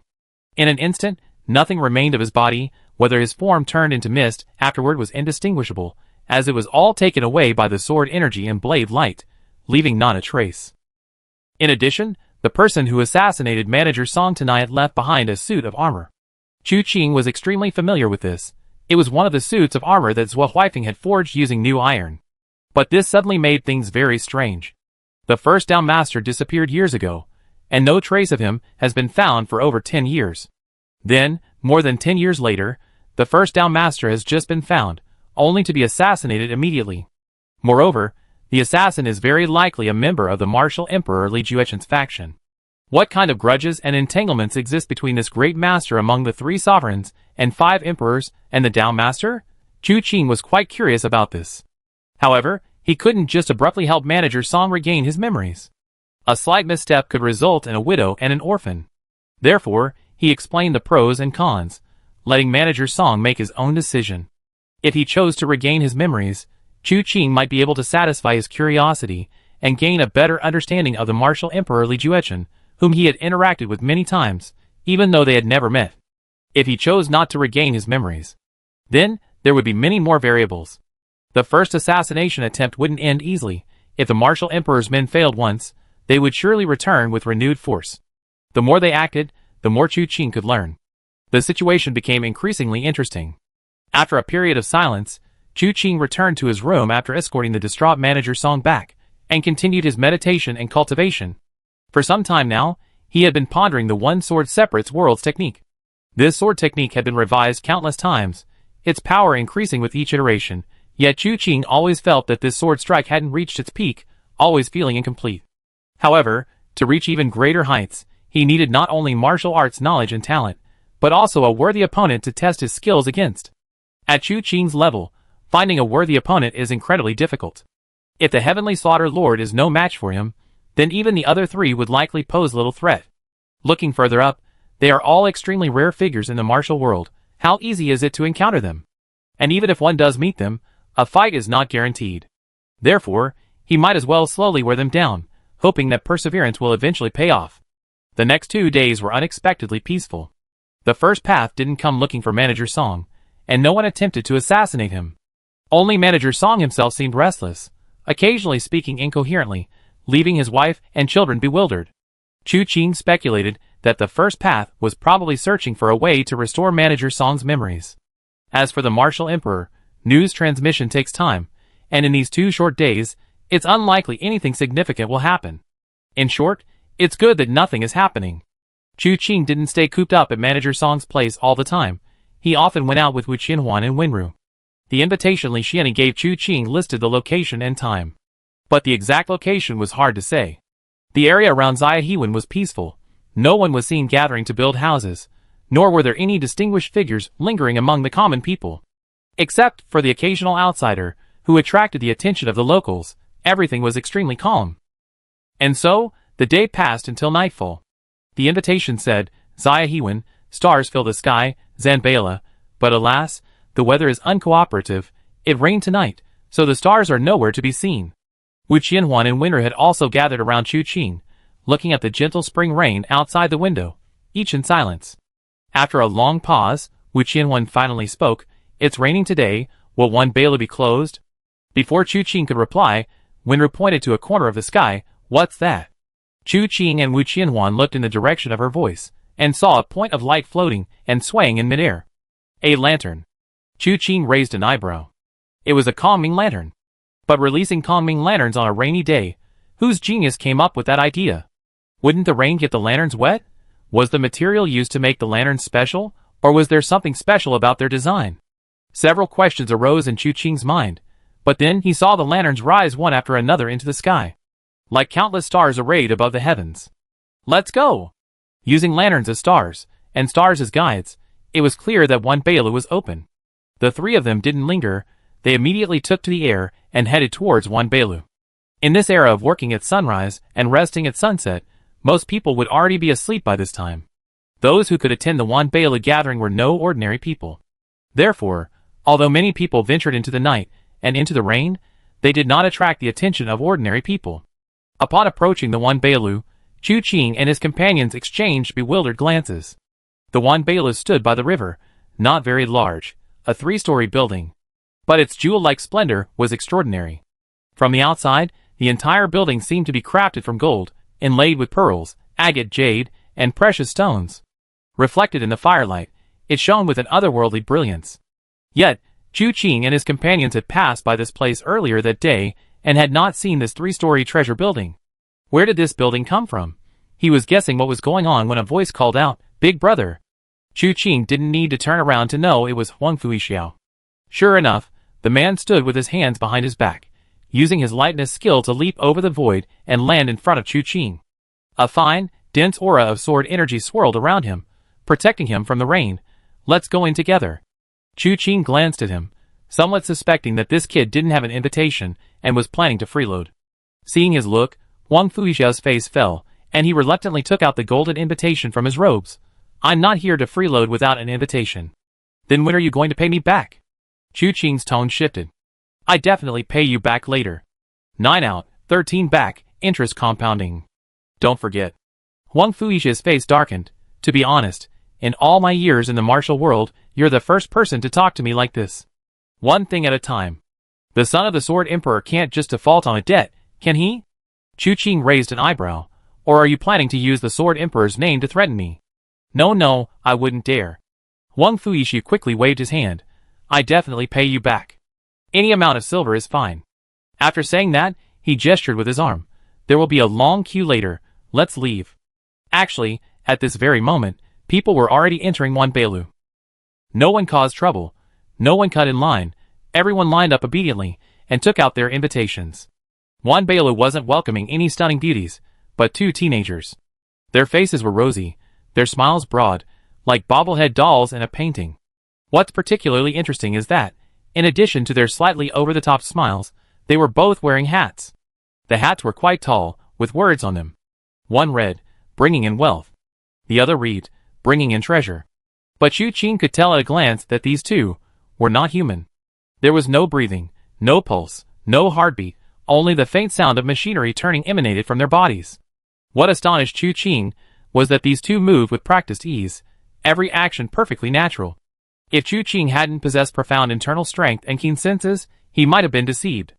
Although Huang Fuixiao had a somewhat persistent and clingy nature, Chu Qing didn't completely shut him off. The 4 of them decided to go together, but after taking only 2 steps, Chu Qing suddenly stopped and turned to look at Huang Fuixiao. Huang Fuixiao, puzzled, stopped and looked at Chu Qing. But then a gentle voice said, That big monk? Why does he look so familiar? Huang Fuixiao looked in the direction of the voice and immediately chuckled. What a fat monk, all smiles, interesting. You don't recognize him? Chu Qing raised an eyebrow. Huang Fuixiao was taken aback. Should I recognize him? The instant those 4 words left his mouth, his expression suddenly changed drastically. Not a monk? The next moment, he leaped into the air, turning in midair. In an instant, his sword roared, and the raindrops condensed into swords, which he pointed with his fingertips. That monk, stop! The monk, upon hearing this, didn't stop walking at all. At the same time, the two puppets in front of him suddenly separated, making way. The monk, without uttering a single polite word, rolled away and scurried into the Wanbao Tower in a disheveled state. Huang Fuixiao, using the rain as a springboard for his sword strike, followed the monk's movements and attacked. Just then, the two puppets in front of Wanbao suddenly joined together, directly blocking the rain-transformed swords. Clang, clang, clang. Though raindrops, when they landed on the two puppets, they sounded like metal clashing, producing a series of extremely fine striking sounds. Get out of the way! Huang Fuixiao, no longer shameless in front of Chu Qing, roared angrily. His index and middle fingers, raised together, suddenly spun, and the previously fine, dense sword screen, each raindrop a small sword, instantly merged into a single, towering giant sword. He then slashed downwards. His stance suggested he not only wanted to cleave the two puppets, but also to split Wanbao in two. Stop! A light, melodious voice suddenly came from inside Wanbao. Immediately following, a whistling wind arose, and a palm print rose from within the building, instantly transforming into a gigantic hand amidst the wind and rain. Huang Fuixiao's expression changed, and his force instantly diminished by a third. The next moment, the sword energy collided with his palm, and a fine, dense rain of droplets swept in all directions. The rain shattered leaves, leaving tree trunks riddled with holes. Huang Fuixiao descended from midair, glancing up at the highest point of the third floor of Wanbao Tower, when he heard that light, melodious voice ring out again. Young Master Huangfu, are you planning to demolish this Wanbao Tower? I wonder if the Sword Emperor is aware of this. Huang Fuixiao's face darkened. I have my own reasons. You always been like this. If you think something is reasonable, you act according to your own reasoning. Just don't forget, this is Wanbao Tower. No trouble is allowed within Wanbao Tower. This is an ironclad rule established from the very beginning of Wanbao Tower's founding. You don't know, do you? The voice, though light, now carried a hint of anger. So what? Huang Fuixiao coldly replied, at worst, I won't cause trouble in your Wanbao. He have to come out after today's meeting. Good that you know. If you dare to act so recklessly again, I write a letter to the Sword Emperor and have him teach you a lesson, you unfilial son. Huang Fuixiao's face darkened further. You little brat, you don't give me any face at all. Don't you know I already held back 3/10 of my strength? So what? The voice from inside Wanbao sneered. Then do you know I held back 6/10? Then I held back 9/10. Just now. You were just saying 3 points, and now you're saying 9. You're acting like a child, being unreasonable and irrational. Aren't you ashamed? I can't be bothered with you. Huang Fuixiao said, grabbing Chu Qing's arm. Big brother, let's ignore this crazy woman and go inside. Chu Qing was completely bewildered. He wondered, this whole mess had nothing to do with him. He didn't even know who the woman from Wanbao was, so what did she mean by ignoring her? He hadn't been paying attention anyway. Fortunately, the woman didn't say anything. Surrounded by onlookers, Chu Qing, along with Wu Qianhuan and Wenru, and pulled by Huang Fuixiao, arrived at Wanbao. Zhao Kai Jin Bao, who had just been struck by Huang Fuixiao's sword energy, was still unharmed, even her clothes. She still smiled and clasped her hands in a respectful gesture, speaking in human language. Please show your invitation. Chu Qing took out the invitation, and after the two puppets verified it, they separated. The group filed in, stepping into the Wanbao. Just inside, before they could even take in the layout of the Wanbao, they saw a large monk with blood trickling from the corner of his mouth standing not far away, silently watching them. It was not a monk. Chapter 424. Although Huang Fuixiao's sword strike was blocked by the two puppets, the aftershock still injured the monk. However, the monk's face remained serene, showing no sign of anger. He clasped his hands together, gave a slight bow to Chu Qing and Huang Fuixiao, and then turned to leave. Huang Fuixiao's face turned ashen. That damned ball thief. Then he grabbed Chu Qing's arm, pointed at the monk's retreating figure. Brother, isn't he infuriating? Chu Qing pulled his wrist away from Huang Fuixiao's hand, examined him for a moment, and then asked, what grudge do you have against him? Huang Fuixiao looked somewhat troubled, but when his eyes met Chu Qing's, he seemed to have made up his mind. Brother, you don't know, I am not father's first son. I have an older brother. He is exceptionally talented and has extraordinary comprehension. He is the best successor to our father's mantle. But he was kidnapped when he was young, and has been missing for years. Chu Qing's expression remained unchanged, but a ripple of emotion stirred within him. He used the heavenly melody transmission technique to connect with Qianhuan and Wenru. He spoke in his mind. Could this elder brother he's talking about be your eldest brother? Wenru's excited voice came through. Very likely. Eldest brother has no parents. Second brother once heard Master mention him. Eldest brother wasn't someone Master met by chance and took in as a disciple when he came down the mountain. Rather, he appeared before the Tai sect severely injured. He looked only 5 or 6 years old when he arrived, and it took him 2 whole months to recover. Afterwards, when asked about his age and origins, he knew nothing, having forgotten all his past. Except for his obsession with the sword. If he is the son of the Sword Emperor, his obsession with the sword seems only natural. Wu Qianhuan's voice came through. But isn't it a bit arbitrary to judge based on just this? True. The key is that these two don't even look alike. Chu Qing said with a hint of gossip. Besides, this whole thing sounds strange. Think about it. What kind of existence is the Sword Emperor? He's high above the 3 sovereigns and 5 emperors, and his eyes and ears are everywhere in the martial world. Although Not So Monk has the title of one of the 3 immortals of Nanling, in front of the Sword Emperor, he's like a child, utterly insignificant. How could Not So Monk take away his own son? Even if he did, with the Sword Emperor status, how difficult would it be to investigate? Besides, your senior brother is at least 30 years old this year. How come something that happened 25 or 26 years ago only now has Huang Fuixia come forward to investigate Not So Monk? There are just too many things that don't make sense here. Wu Qianhuan and Wenru both agreed. This really doesn't make sense. Not only is it impossible that Mo Duxing might be the Sword Emperor's son, but how could a monk possibly have the ability to abduct the Sword Emperor's son? It's utterly absurd. As the group discussed this, Chu Qing slowly spoke up, voicing his doubts. Having said this, it was time to be frank. So Huang Fuixia didn't hide anything from Chu Qing anymore. There are many things that happened back then that I don't know the details of.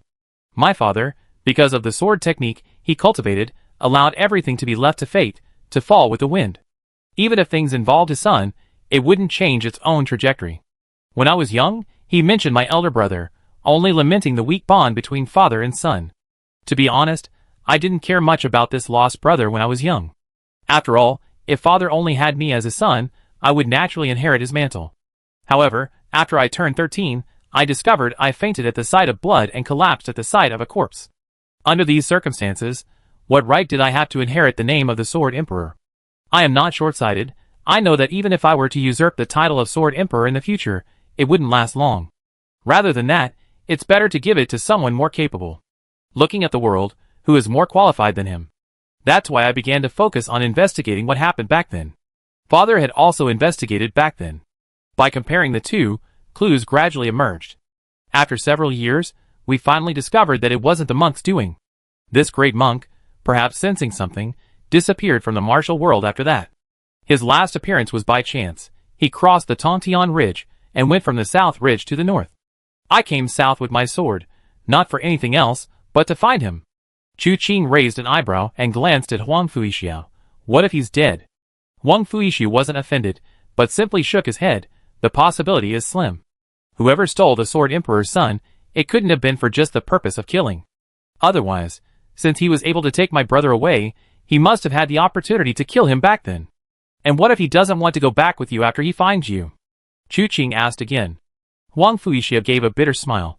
Tell him the reason, appeal to his emotions, and if all else fails, you have no choice but to let him have his way. Father has his reasons, and I have my own selfish motives. Ultimately, we wronged him. Although I came for him, I dare not force him. Chu Qing nodded, feeling that Huang Fuixia had finally spoken a sensible word. Then she continued, Aren't you worried that he's no longer the person your father described? His martial arts are mediocre, and he lacks ambition. But he's greedy and insatiable? This? Huang Fuixia's expression grew increasingly complex. I thought about it, but until I find the answer, I can only hope. Fortunately, my father is in his prime, and with his martial arts, he might not die young. We have plenty of time to change my brother's mind. As for martial arts, he's the son of the Sword Emperor, his talent and comprehension far surpass mine. Then what if someone ruins his talent, destroys his Dantian and Qi? What will you do then? I don't know. Brother, please don't say that. I'm already feeling uneasy, and I'm even more anxious about the outcome. If you keep scaring me like this, I really get scared. Scared and still asking for a scolding? Yes. Wang Fuixi said, I won't turn back until there's a result.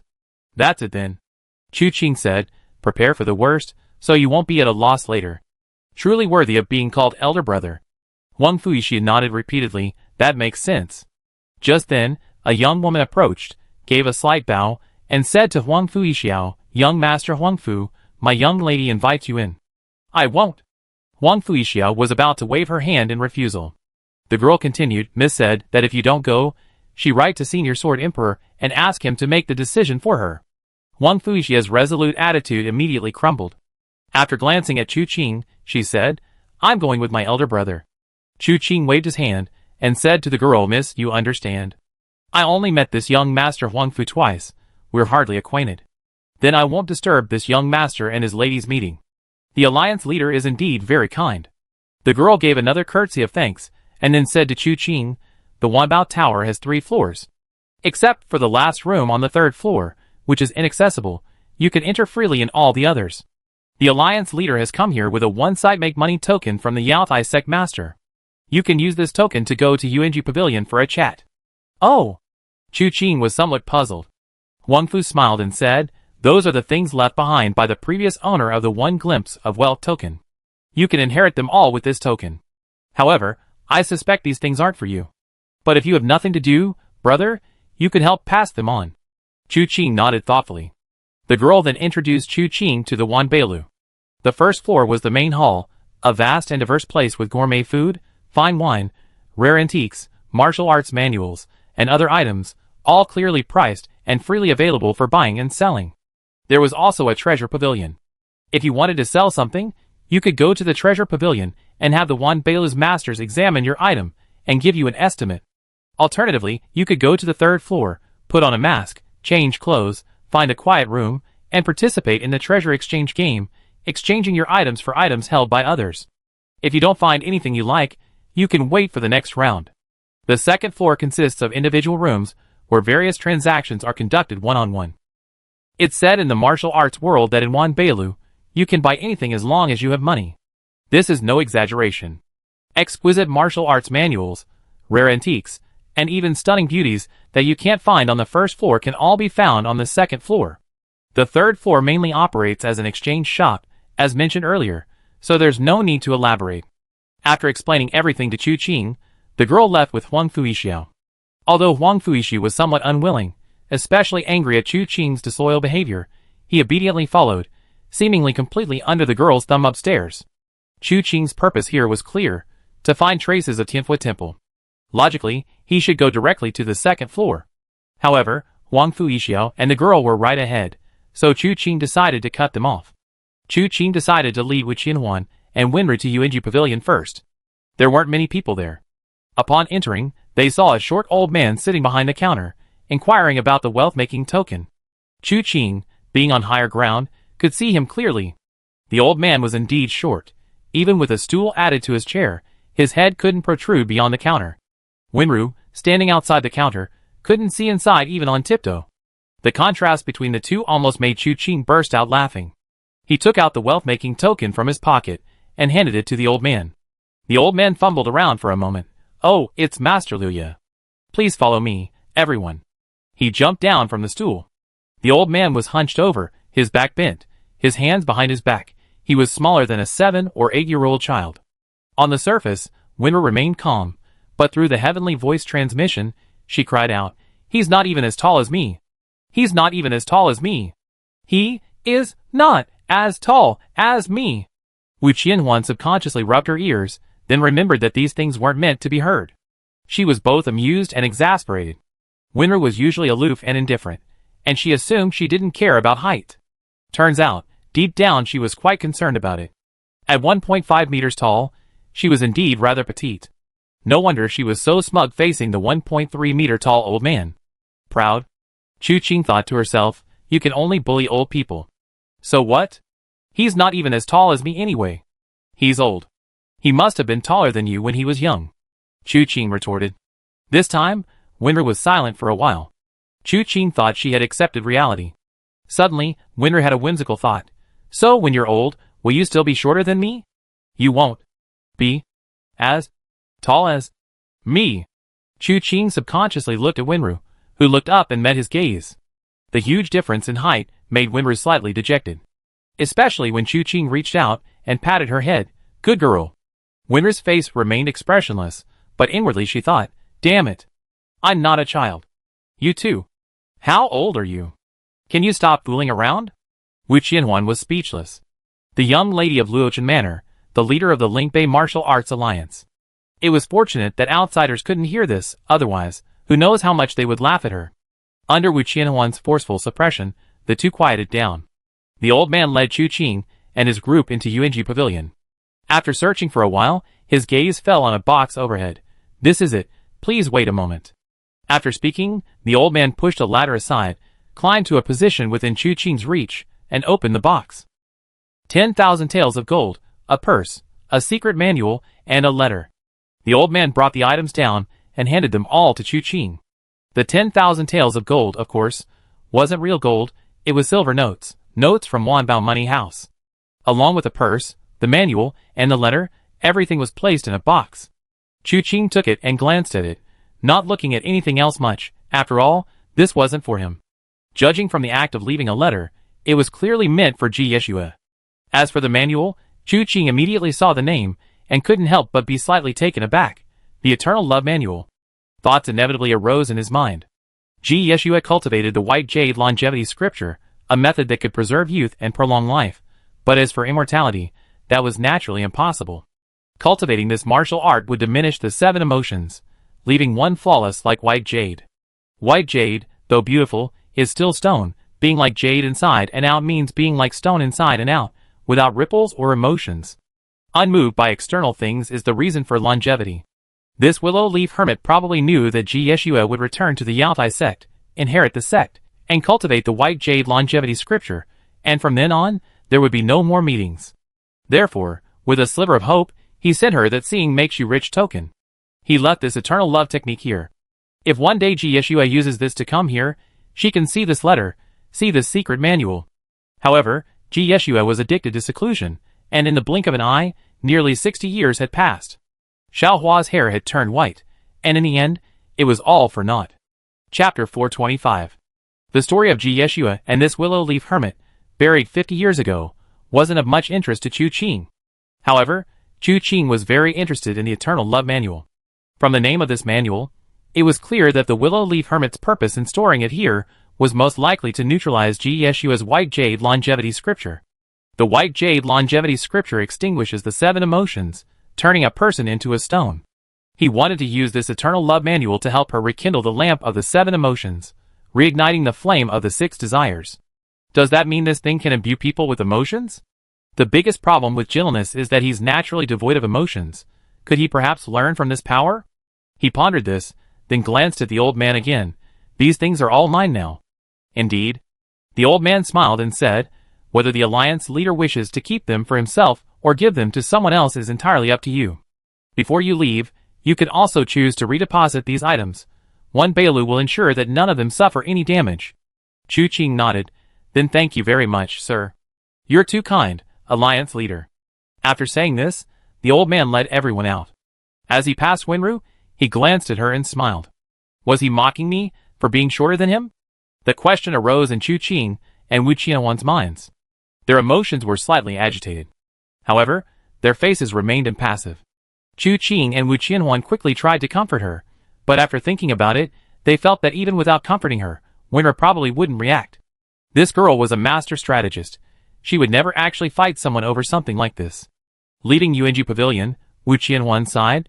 The willow leaf hermit must have deep feelings for sect leader Ji, right? That's why he went to such lengths to leave this manual behind, instead of handing it to her directly. Chu Qing thought for a moment, feeling that this was hard to say. It was indeed a bit strange. Why use such a roundabout method when he could have given it to her directly? Was it because he was worried Ji Yeshua wouldn't accept it? But if Ji Yeshua hadn't accepted it back then, even if she had come to Wan Bailu and obtained these things, would she have accepted them? Moreover, Ji Yeshua had never visited Wan Bailu since then. Unable to understand these things, Chu Qing didn't want to think about them anymore. Just as he was about to go up to the 2nd floor, he saw that it wasn't a monk. He sat cross-legged, palms together, chanting incantations. Chu Qing approached him and looked down at him. Great monk. The monk opened his eyes and looked at Chu Qing. Did you summon me for something, benefactor? Just a little curious. Chu Qing said with a smile. Great monk, your Buddhist teachings are profound, and you have a great reputation and high prestige in the martial world. But now you are being hunted down by this son of the Sword Emperor. He explained to me earlier that you, monk, are dishonest and stole his brother.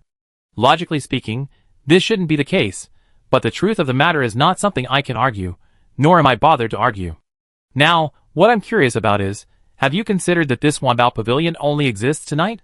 What will you do when the guests have all left by tomorrow morning? Amitabha. The monk lowered his eyebrows and slowly said, Does the benefactor believe that the one who stole his brother is this old monk? No, not at all. Chu Qing said, I already said I'm not interested in this matter, I'm just curious.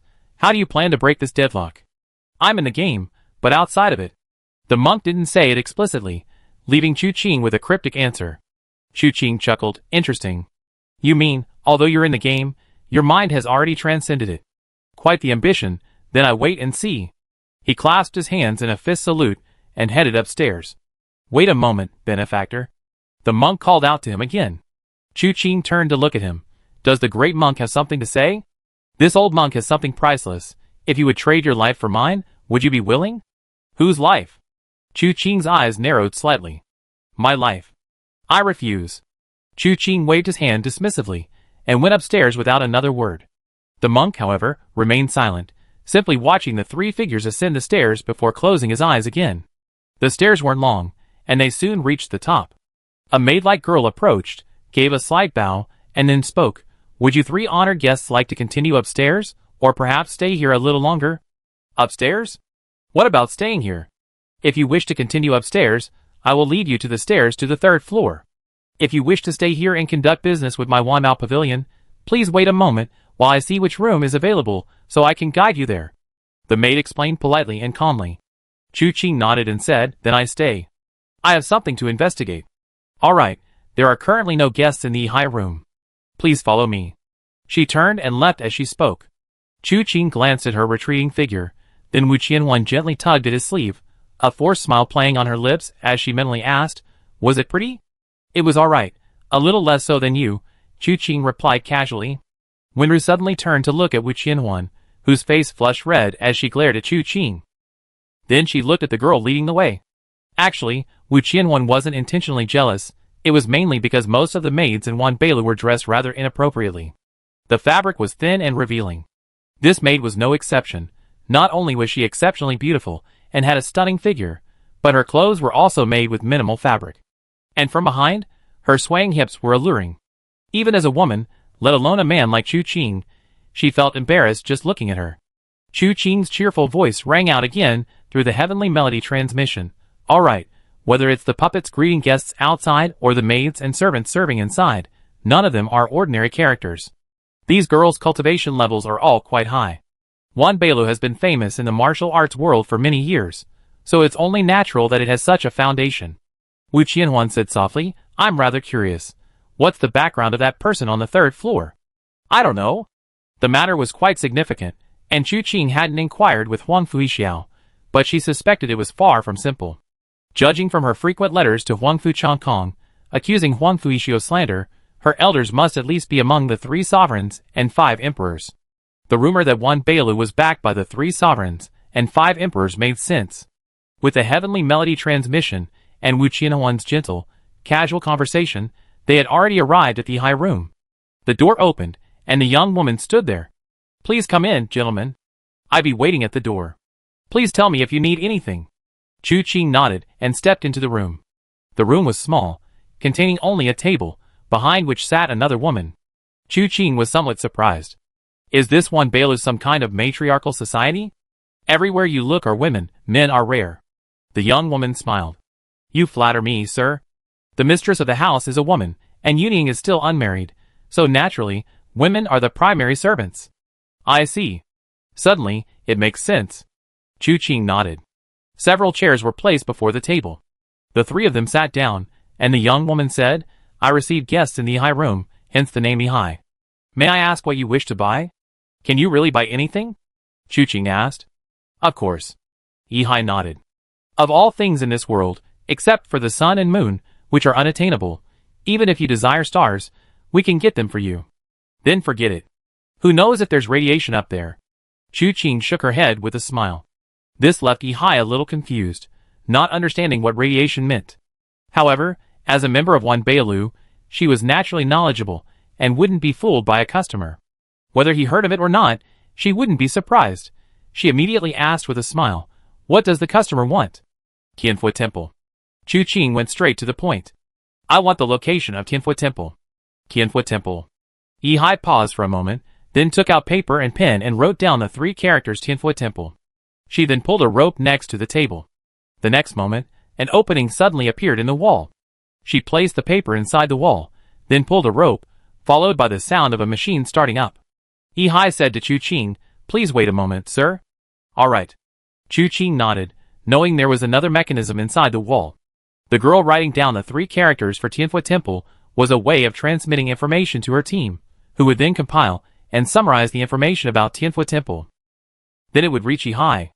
Of course, a price quote might also be added, so it would take a little longer. However, this time was longer than Chu Qing had expected. Yihai also seemed somewhat restless, occasionally glancing at Chu Qing's expression to see if he was getting impatient. His attempts to maintain composure were failing him. Seeing this, Chu Qing said, "Speaking of which, your Wanbeilu can buy anything. So what if I wanted to buy Wanbeilu? As long as you can afford the price, we can buy it." Yihai, relieved to hear Chu Qing's reply, answered with a smile. Chu Qing shook her head. "That's a bit of a jack-of-all-trades statement. If you offer a price that no one else can afford, isn't that just empty talk?" "Wanbeilu's prices are absolutely fair," Yihai emphasized again. "Then calculate how much silver it would cost if I wanted to buy you," Chu Qing suddenly asked, surprising everyone. Yihai remained unmoved, instead picking up an abacus and starting to calculate rapidly. Chu Qing asked curiously, "What are you calculating?" "Prices." Yihai said, "I need to calculate how much Wanbeilu has spent nurturing me to this day, that's the cost. Secondly, I need to calculate what you can do with me after I sell myself to you. How much value can I create? My martial arts are not weak. Now that I'm in Lingbei, even among the top martial artists there, my skills should be no less than those of Dai Zongming, the sect leader of the Qinhua sect. Even if there's a slight difference, it's not far off. So in that respect, I'm still quite useful. Then, I'm still a woman. If you buy me, wanting me to carry on your family line, or to use me to win over others, how much benefit can I gain for you?" Chu Qing initially listened with great interest. But as she listened, she felt somewhat uncomfortable. She, as a human being, had commodified everything she was capable of. And this wasn't just directed at her alone, nor simply at men or women. Anyone in Wanbeilu could be sold as a commodity. This was the underlying principle of the entire Wanbeilu. Chu Qing gently shook her head and waved her hand, saying, "Never mind, I was just saying it casually, you don't need to take it so seriously." "Okay." Yihai nodded, then put down her abacus and said, "However, my preliminary estimate is around 15,000 taels of gold. You can haggle a little, but not a lot." Chu Qing was almost at her wit's end, and grinned, saying, "Lingbei used to have Liexing Prefecture and Liaoyuan Prefecture, which did slave trading. It's a real pity you didn't come back then." Yihai smiled and said, "Slave trading exists all over the world. How would you know, sir? I'm not one of them. When I was a child, I was bought by Wanbeilu. Now you can also buy me back with your money." Chu Qing remained silent. He had overlooked something so obvious. Just then, a click came from under the table. Yihai reached under the table and pulled out a scroll. She slowly unfurled it, then her brow furrowed. Looking at Chu Qing, she said, "There are many rumors about Tianfu Temple, but most of them are false. It's a smokescreen released by the Tianxia sect. According to our investigation, the abbot of Tianfu Temple is Buddha King, one of the 12 holy kings of the Tianxia sect. His martial arts are profound, and he, along with Evil King and Tomb King, rank among the top 3 of the 12 holy kings. The Tianxia sect is mysterious and unpredictable, extremely difficult to trace accurately. Even my Wanbao Pavilion doesn't have the exact location of Tianfu Temple. Although she didn't reveal the location of Tianfu Temple, the information revealed in this sentence was already enough for Chu Qing to understand. Among the 12 holy kings, there is also Evil King, and Tomb King is ranked among the top 3. This was something Chu Qing hadn't expected. Chu Qing frowned slightly. "Even you don't know the location of Tianfu Temple?" We don't know, Ehai said, but we're not without clues. According to my Wan Bailu's investigation, 2 months ago, someone mistakenly entered Tianfu Temple and successfully came out alive. If you want to find Tianfu Temple, finding this person might be helpful. Chu Qing's brows furrowed. Who is he? Where is he now? Ehai glanced at the scroll again and said softly, this information is worth 3,000 taels of silver. Chu Qing didn't say much, directly taking out several Wanbao Bank silver notes and placing them on the table. Ehai reached out and took the silver notes, checking them one by one.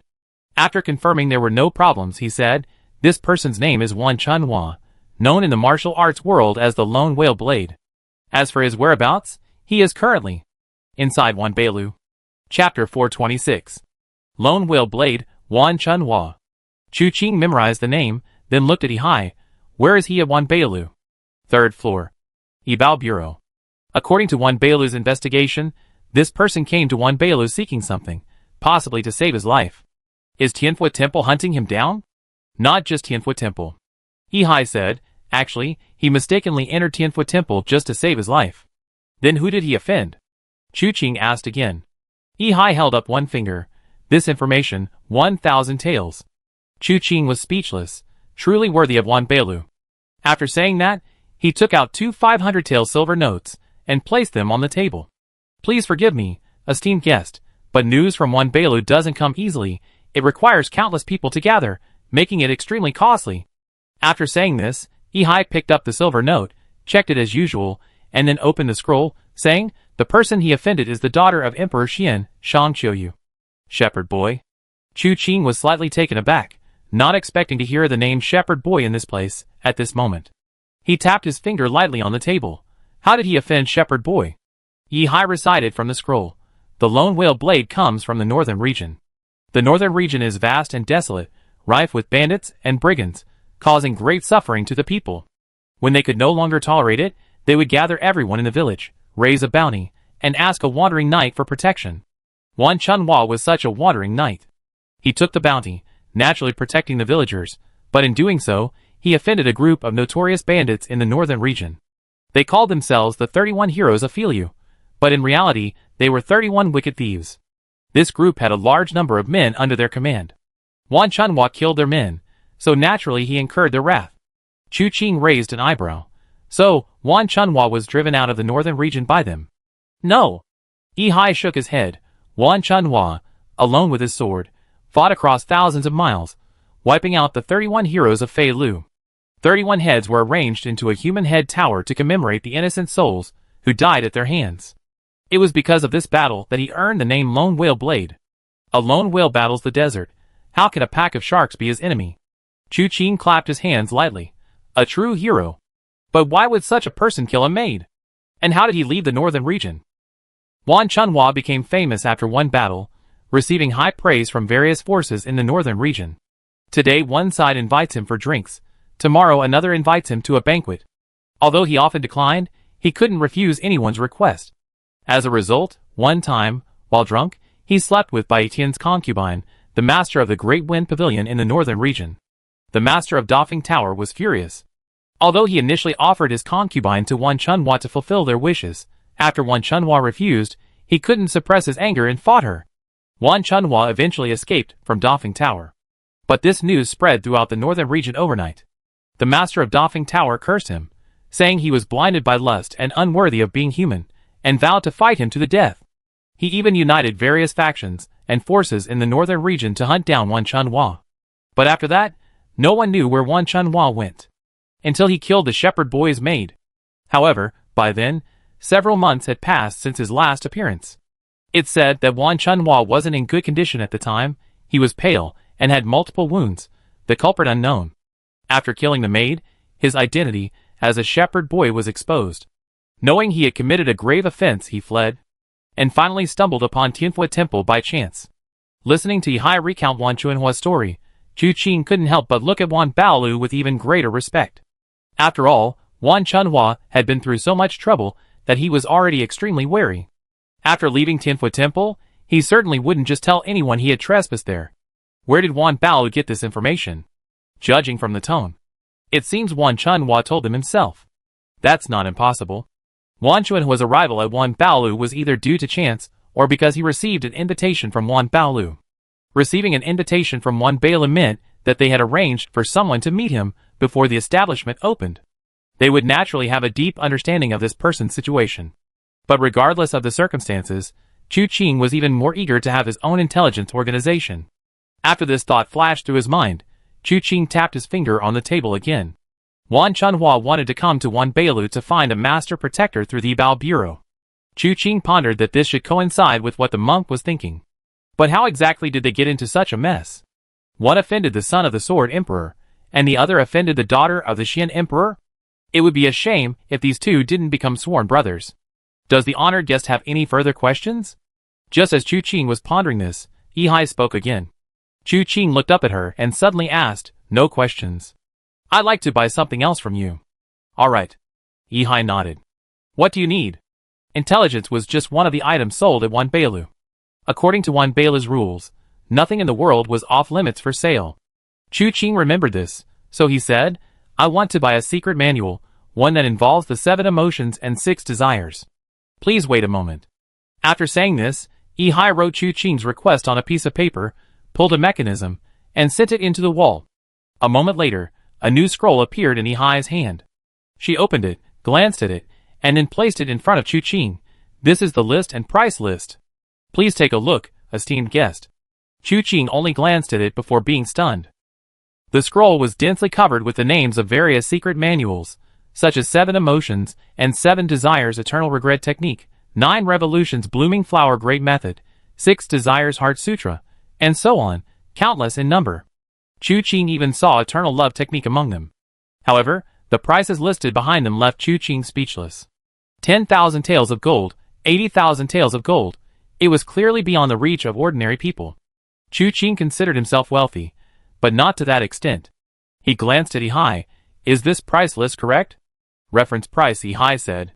"You can bargain, but not too much. Of the books in this list you hold, apart from a few that have been collected by Wan Baolu, the whereabouts of the others are only known, and we haven't acquired them yet. It would take a lot of manpower and resources to obtain those manuals, so a higher price is reasonable." Chu Qing was inexplicably convinced by her, finding her words quite reasonable. But the price was too high. He couldn't afford it. He thought for a moment and said, "Can the unchanging heavenly book be bought?" "Yes." Yihai nodded, then glanced at Chu Qing. "Currently, the human and heavenly scrolls of the unchanging heavenly book are both at the Tai sect. Those two are easy to obtain. But the earthly scroll is at the Tianfu temple. Your esteemed guest has come precisely for this. If my Wan Baolu were to make a move, I'm afraid it would start at 100,000 taels of gold. You're asking for an exorbitant price," Chu Qing said with a forced smile. Yihai smiled sheepishly. "Rare goods are hard to come by. Perhaps the price will have to go up." The phrase "no merchant is without guile" was perfectly embodied by this girl named Yihai. And the meaning behind her words was quite clear. Chu Qing has already found a clue to the heavenly Buddha temple. If he succeeds, everything will be fine. If he fails, he have to go back to Wan Baolu. Then, with their scarce resources, they can raise the price, and Chu Qing will have to accept it whether he likes it or not, unless he breaks ties and goes to war with Wan Baolu. He nodded slightly and pushed the scroll back. "I'd like to buy some more information from you. Who are the 12 holy kings of the heavenly evil cult?" "This information isn't complete yet, but Wan Baolu can provide you with information related to the heavenly evil cult," Yihai said. "So far, we know of the Tomb King, the Evil King, the Buddha King, the Play King, the Martial King, the Benevolent King, the Dream King, the Chess King, and those who died at your hands, the Laughing King, the Plum King, and the Blood King. There is another prince, who has never shown himself, and whose background is unknown. When I mentioned the 12 holy kings earlier, ranking them as the top 3, I didn't consider this prince, who has never appeared. Because his mystery surpasses even that of the heavenly evil cult's leader, he cannot be generalized." Chu Qing was processing Yihai's words. Prince Ming, Prince Shan, Prince Yi, Prince Wu. These were names he hadn't known before. Prince Yi was also someone he learned about for the first time today from Yihai. He pondered for a moment before asking, "Do you have any specific information about these individuals?" "Very little," Yihai said. "While the 12 holy kings aren't the most terrifying beings within the heavenly evil cult, they are still a benchmark. Their status is high, and their intelligence is extremely well protected, not easily accessible to ordinary people.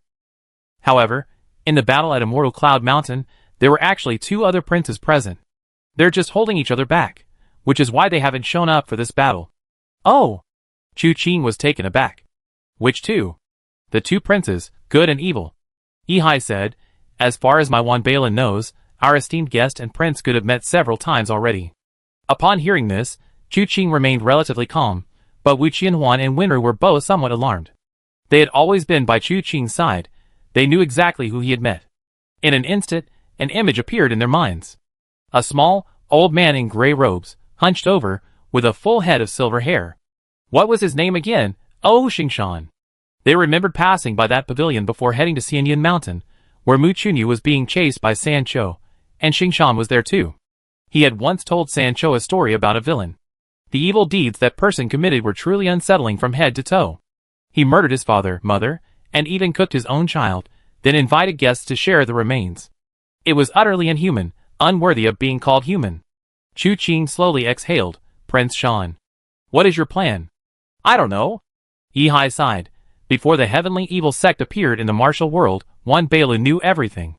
After the heavenly evil sect appeared, there were always some things Wan Bailu couldn't investigate clearly. Please forgive us, esteemed guest. However, good and evil are relative, yet coexist.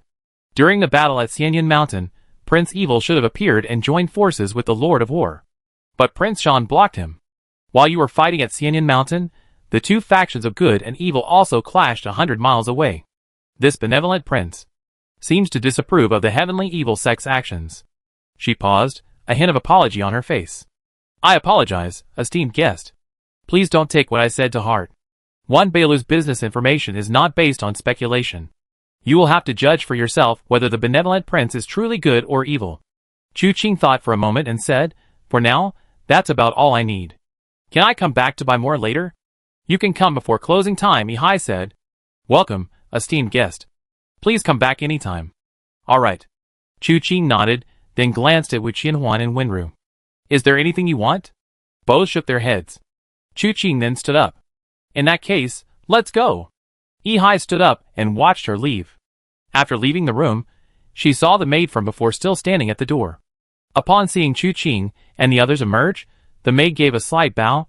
Distinguished guests, would you like to go downstairs or upstairs? Upstairs. Please follow me. The maid turned and continued leading the way.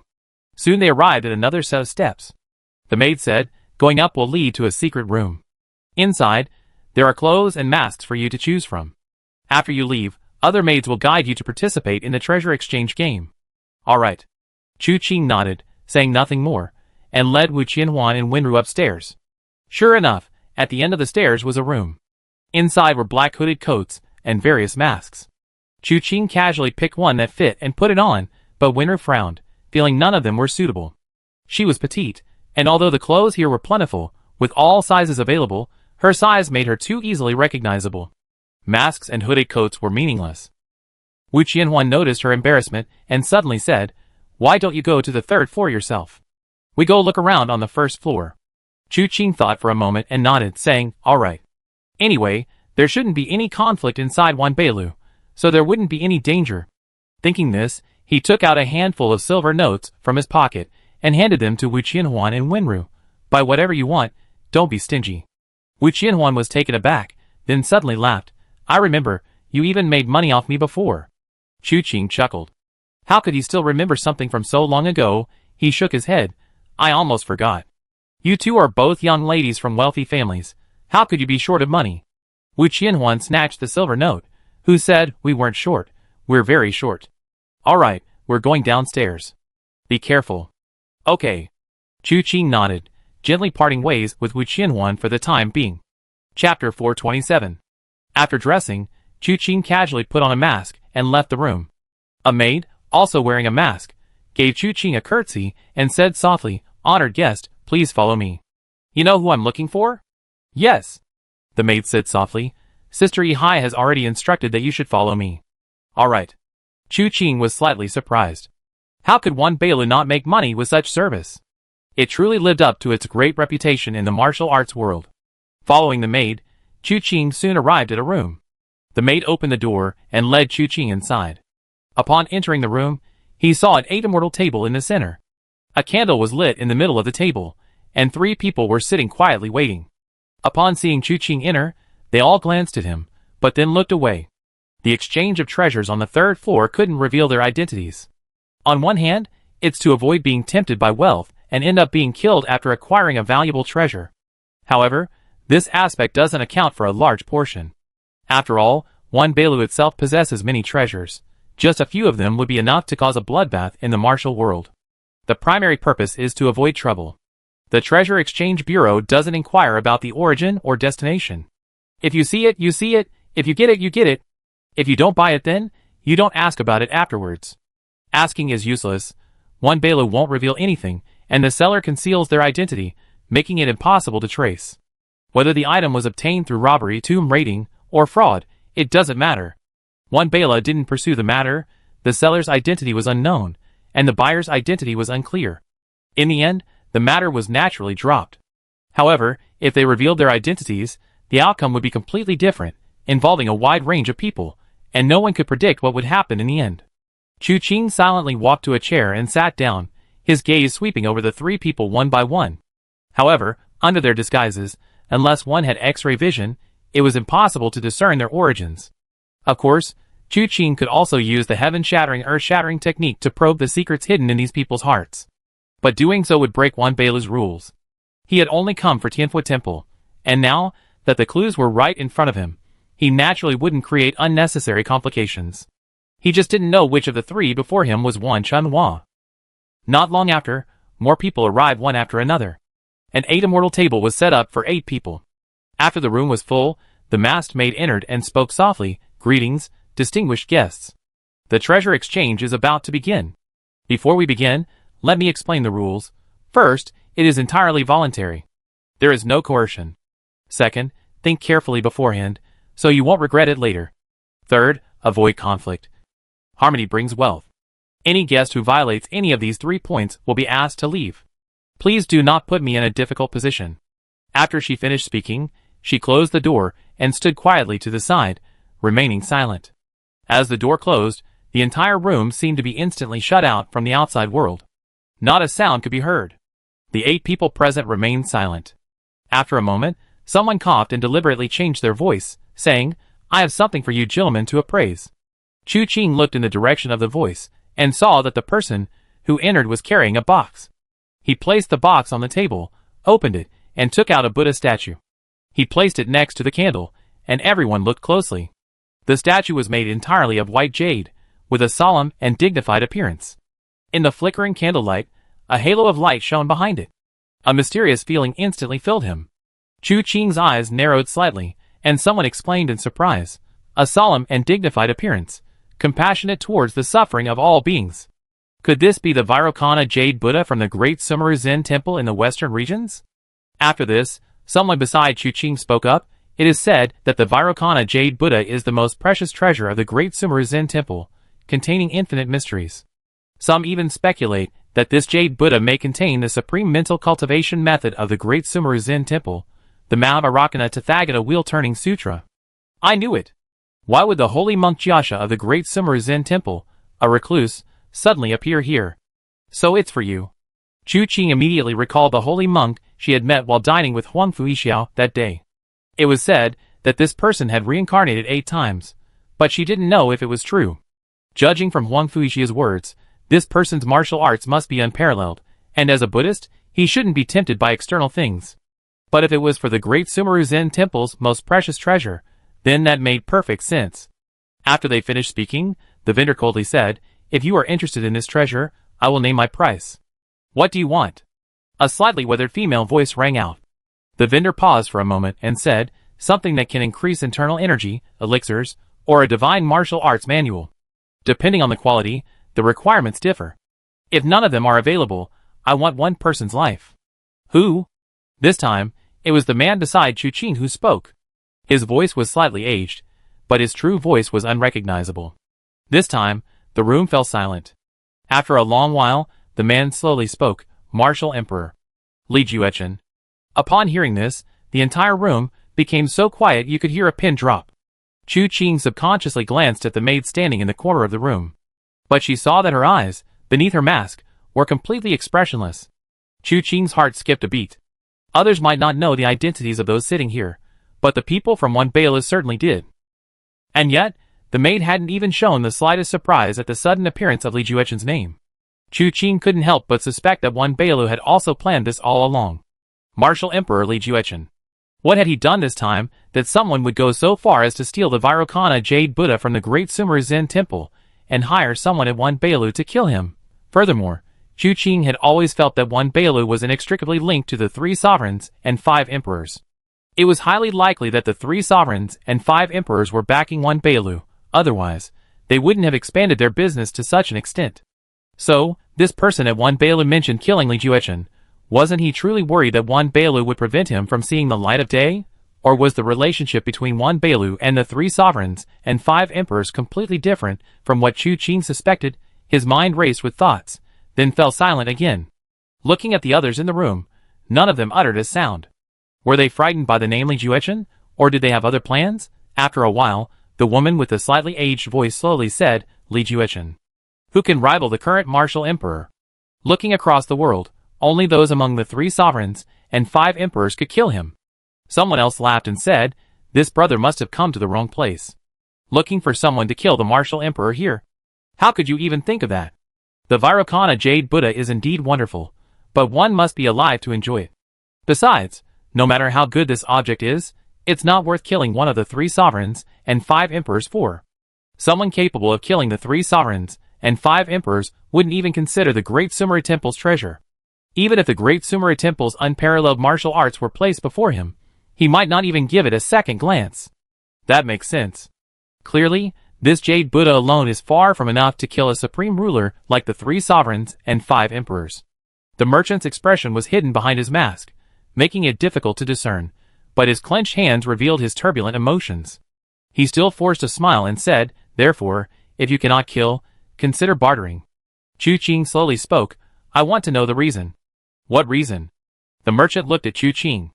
The reason for killing the martial emperor. Chu Qing raised his eyes. As soon as he finished speaking, someone immediately echoed, that's right, I also want to know. Why must we kill this martial emperor Li Jueqin? He is, after all, the leader of the righteous path. Now the heavenly evil cult is running rampant in the martial world. The 3 sovereigns and 5 emperors should suppress evil with righteousness. Are you a member of the heavenly evil cult? Bullshit. He ultimately swallowed the word fart. He silently took back the Vairocana Jade Buddha and said softly, the reason for killing the martial emperor is simple. Because he is unworthy of being human. He's obsessed with martial arts, but now his skills have reached their peak. I don't know if he's gone mad. There seems to be no path forward, yet he believes the path lies hidden among the masses. So, he captures ordinary people, skins them, pulls out their tendons, studies every bone, examines every meridian. He wants to use this to comprehend unparalleled martial arts and create a supreme divine power. To date, tens of thousands have died at his hands. I myself nearly fell victim to his blade. How dare you speak so carelessly? The woman said in a deep voice, if such a thing were true, how could no one know? If the martial emperor didn't want people to know his actions, who could discover them? The merchant said calmly, he has many methods. He can disguise himself, directly arrest people in the city, who would know who he is. Not only ordinary people, but even disciples from sects, who should have had bright futures, could not escape his clutches. He casually concocted a so-called demon, and with a decree from the martial emperor, all sects were ordered to send their disciples to slay it. In the process, who among those abducted by that so-called demon ever saw him alive? Let alone the Martial Academy. The Martial Academy? Someone who hadn't spoken until now suddenly asked.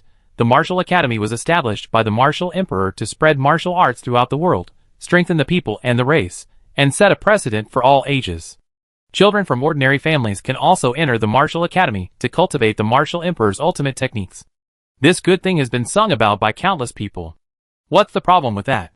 Cultivate the martial emperor's ultimate techniques? Do you even know what these so-called martial emperor's ultimate techniques are? Where did it come from? To put it bluntly, the Martial Arts Academy is nothing more than a pigsty and kennel enclosed by a fence. Those inside are pigs, dogs, cattle, and sheep he can take at will, disemboweling and gutting at will. The common people are ignorant, only thinking that injuries are inevitable in martial arts practice. Who knows how they actually died? After saying this, the shopkeeper's tone became slightly impatient. Do you want this or not? If not, I take it back. After a moment of silence, someone took out a small bottle. This contains 37 grade 1 creation pills, enough to exempt you from 20 years of arduous cultivation. Not enough. The shopkeeper shook his head. The man snorted and then took out a manual from his robes and placed it on the table. This manual was obtained by chance. What it contains is extraordinary. If it weren't for its conflict with my own internal cultivation, I would never have taken it out. If you're willing, this bottle of grade 1 creation pill and this manual can be exchanged for your Vairocana Jade Buddha. If not, then let's leave it at that. The merchant hesitated for a moment and said, May I take a look at the manual? No. The man said, People with photographic memories are everywhere. If you memorize it after reading it, and besides, you already know this manual, what am I supposed to do? Then please have Juan Bailu act as a judge. The merchant glanced at the maid not far away. She stepped forward and said softly, This servant doesn't have the ability to act as a judge, but this manual can be taken to an expert at Juan Bailu for appraisal, so that a fair valuation can be given. I just don't know if this esteemed guest would allow it. Do not copy. Do not read the whole thing. Of course. I trust Juan Bailu's credibility. You can take it. The man handed the manual to the maid, who turned and left, returning a moment later. Her hands were empty. She said, The manual has been sent away. It will be retrieved shortly. Your exchange of treasures can continue. This transaction, though not finished, was halfway complete.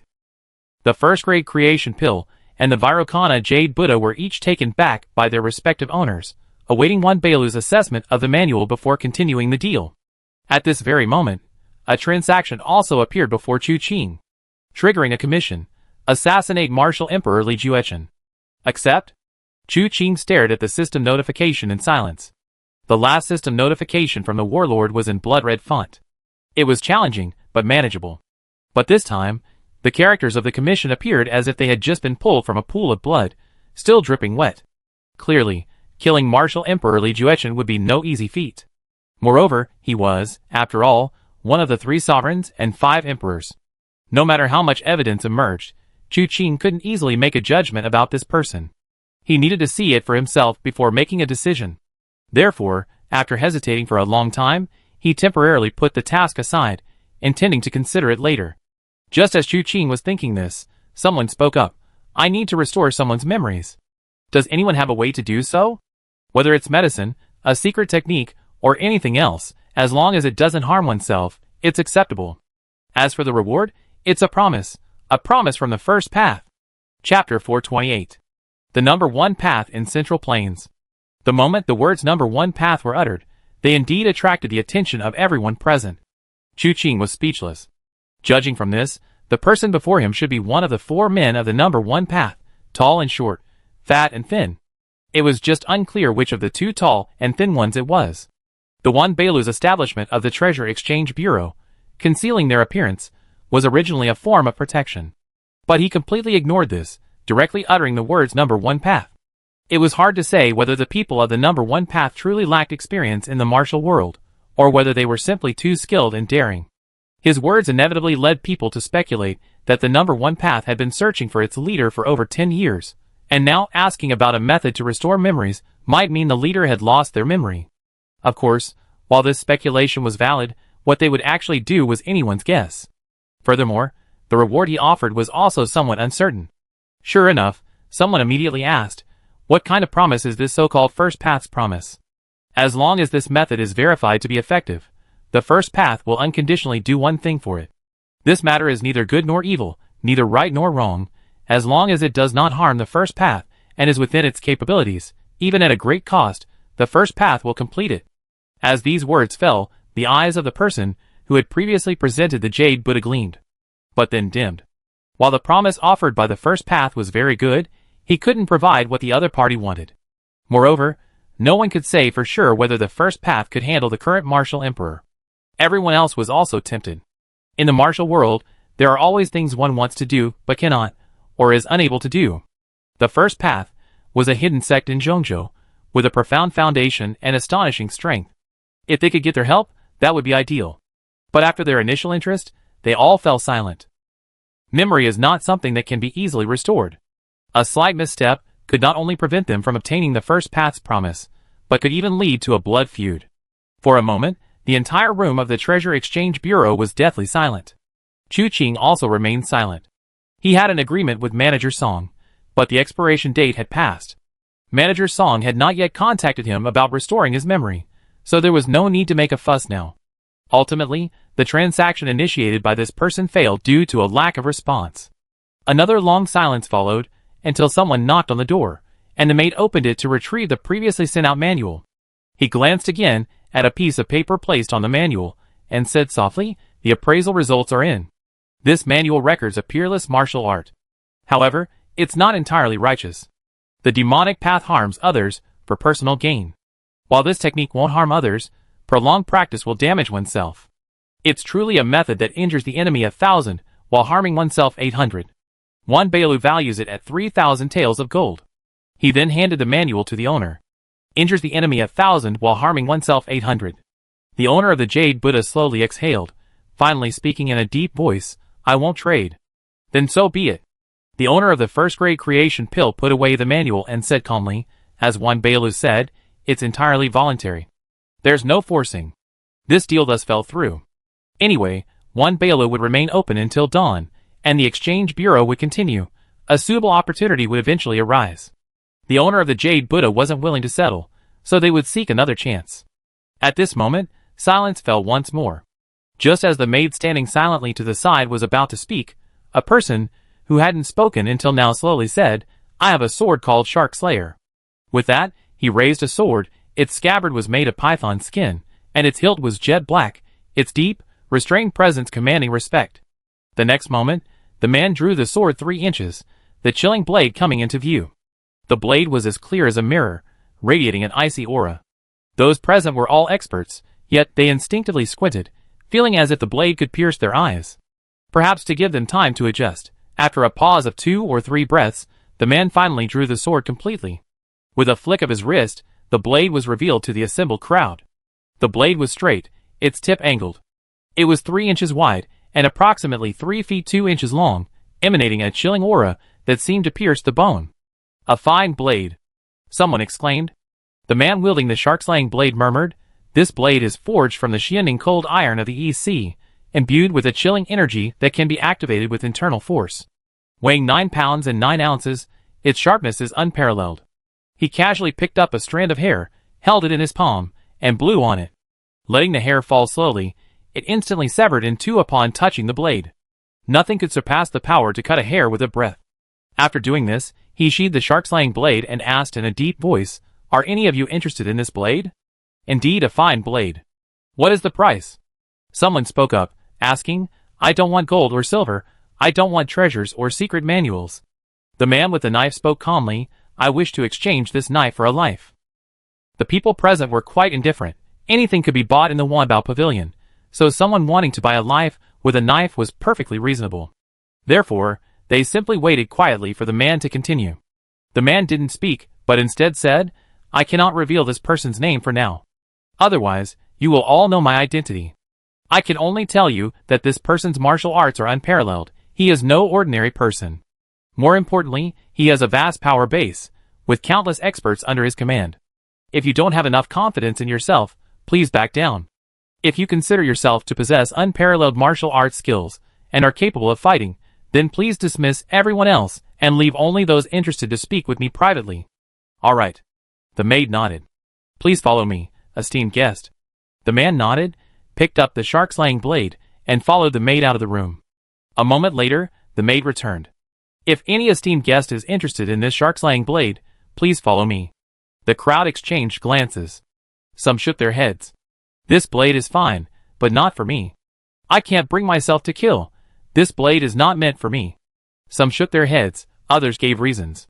Chu Qing ignored their thoughts and stood up. "Lead the way. Please, esteemed guest." The maid gestured for him to enter, then said to the others, "You may continue."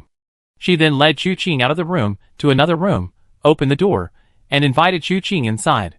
The person inside the room turned around and glanced back, their brow furrowing slightly. "Are you alone?" "You only have one knife," Chu Qing said calmly. "Are you planning to sell it to several people?" "At least I have more choices." The man opposite side then said, "The person I want to kill is Baitian, the master of the Great Wind Pavilion in the northern region. This man's martial arts are extremely high, and he has 5 pavilions and 13 halls under his command, with countless experts. What's more, nearly half of the bandits in the northern region obey his orders. Are you Wan Chunhua, the Lone Whale Blade? Although Chu Qing had already guessed, he still asked again. The man slowly nodded. That's right. Chu Qing smiled. Slept with someone's concubine, and now you want to kill him? This sounds rather strange. Wan Chunhua's tone was slightly impatient. It's not hard for you to know my name, nor is it hard for you to know those rumors in the martial arts world. Today I trade my life for this blade. Just say yes or no. This deal is done, whether it's successful or not. Why bother with anything else? I like to get to the bottom of things, Chu Qing said slowly. I dislike things left unclear. I really like this blade of yours, and I have no problem killing people with it. Even if it were the master of the Great Wind Pavilion, I dare to kill him. But there's one thing I need to know the details of. In my hands, no innocent person will die. Wan Chunhua was slightly taken aback, couldn't help but glance at Chu Qing, and pondered before speaking. I see. Very well. Since you know who I am, you should also know where the reputation of my Lone Whale Blade comes from. After I slew the 31 thieves of Flying Stream, I gained some fame in the northern region. But little did I know, the seeds of disaster had already been sown. The 31 thieves of Flying Stream appear arrogant, but in reality, they secretly serve the Great Wind Pavilion. They are the Great Wind Pavilion's true money-making machine. 80% of the Great Wind Pavilion's profits come from their robbery and plunder. My actions are tantamount to uprooting the Great Wind Pavilion. Therefore, the Great Wind Pavilion's leader, Bai Tian, outwardly hosted a banquet for me, but in reality, he was plotting something. He slipped aphrodisiacs into my food and threw one of his concubines into my bed. The next day, he pretended not to know anything and loudly rebuked me. Later, he pretended to be a good person, saying he wanted to give me that woman. If I hadn't known I was already powerless that night, I probably would have been completely fooled. Knowing his scheme, how could I let him have his way? He only fought me when he saw I wasn't falling for it. But in reality, he held back, deliberately letting me escape. Hearing this, Chu Qing gently shook her head. You shouldn't have turned against him on the spot. After taking the concubine away, everything would have been up to you. Even if that concubine's identity wasn't simple. She might not be able to defeat you, Lone Whale Blade. Wan Chunhua was taken aback, thought for a moment, and said, in the heat of the moment, I didn't think of that. Chu Qing shook his head, pondering that even if the situation hadn't been urgent, this person might not have anticipated it. The fact that he could turn against Bai Tian on the spot showed that impulsiveness dominated his nature. Once emotions ran high, he became reckless. And this was precisely Bai Tian's true scheme. That's why the Wanbeilu intelligence report stated that Bai Tian had joined forces with various sects and factions in the northern region to capture Wan Chunhua. Sure enough, when Wan Chunhua mentioned this experience, she gritted her teeth. It was only at this time that I sensed something was wrong. While avoiding the people of the northern region's martial arts world, I tried to investigate why Bai Tian, the master of the Defenglu, was targeting me so much. Originally, I gained nothing. But when I killed the 31 thieves of Fei Lu, I seized a treasure map, its location hidden. I intended to use it to hide.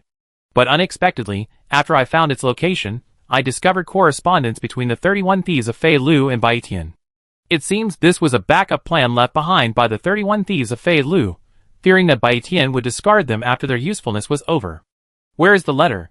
Chu Qing asked. Wan Chunhua glanced at Chu Qing again. You should know that conflict is forbidden within Wanbeilu, right? Of course I know. Alright, I take it, look. Wan Chunhua took out a letter from his sleeve, unfolded it, and showed it to Chu Qing. It's no wonder he was so cautious, once bitten, twice shy. If Chu Qing were Bai Tian's man, he could easily seize and destroy this evidence, leaving him with no chance of redemption. Chu Qing skimmed through it, then asked, and then? Since the 31 thieves of Felia colluded with Bai Tian, this so-called secret place was naturally unsafe. I was constantly on the run, pursued by Bai Tian. Chu Qing was stunned. Wait, was the situation really that urgent? Why are you asking that? Wan Chunhua shook his head. The situation was relatively safe, not urgent. Have you considered that the 31 thieves of Felia dared to hide past letters here to guard against Bai Tian? How could Bai Tian know about this place? Chu Qing asked. Wan Chunhua froze, then suddenly gasped, how could I not have thought of that?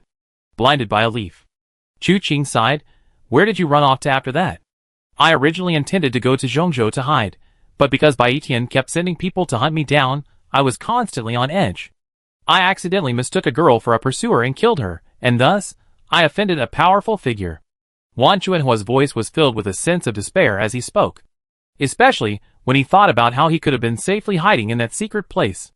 At least, he could have been in a better position, and wouldn't be in such a sorry state. But he never expected to suffer so much, and offend a powerful figure. Ending up like this, he felt like crying. A powerful figure. Chu Qing nodded. That powerful figure is hunting you down again? It seems you gotten yourself into quite a mess. Don't worry, I will take full responsibility for that powerful figure's actions. Wan Chunhua waved his hand. That girl meant well, yet I killed her. My crime is unforgivable. Even if that important figure hadn't come looking for me, I would have committed suicide to atone for my sins after I finished what I had to do. But as long as Bai Tian lives, my heart is truly restless, which is why I've been on the run. Where did you flee to? To a place called. Wan Chunhua paused suddenly. Didn't you want to know about my relationship with Bai Tian? After all this questioning, it seems like you have ulterior motives? This Ba** was as stupid as a pig when confronting Bai Tian. How come he suddenly becomes so shrewd when talking to me? Chu Qing was pondering what to say when he heard Wan Chunhua mutter to himself, telling you wouldn't hurt. I went to a strange place where everyone was fasting and chanting Buddhist scriptures. It was terrifying. Chapter 429. Eating vegetarian food and chanting Buddhist scriptures, how terrifying. Chu Qing felt this sentence didn't quite make sense. Wan Chunhua's tone became strange. You don't understand. That environment. I don't know how to describe it.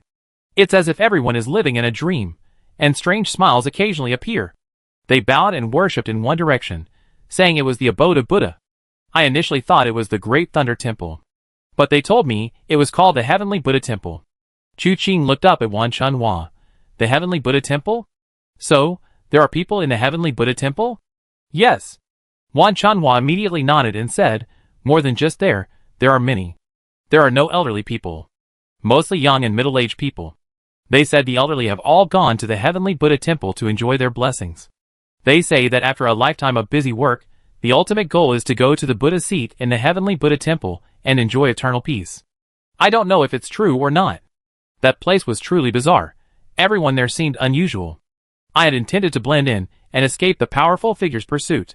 But the longer I stayed, the more terrified I became. I had a feeling that if I didn't leave soon, I might be stuck there for life. So, after less than 2 days, I quickly escaped.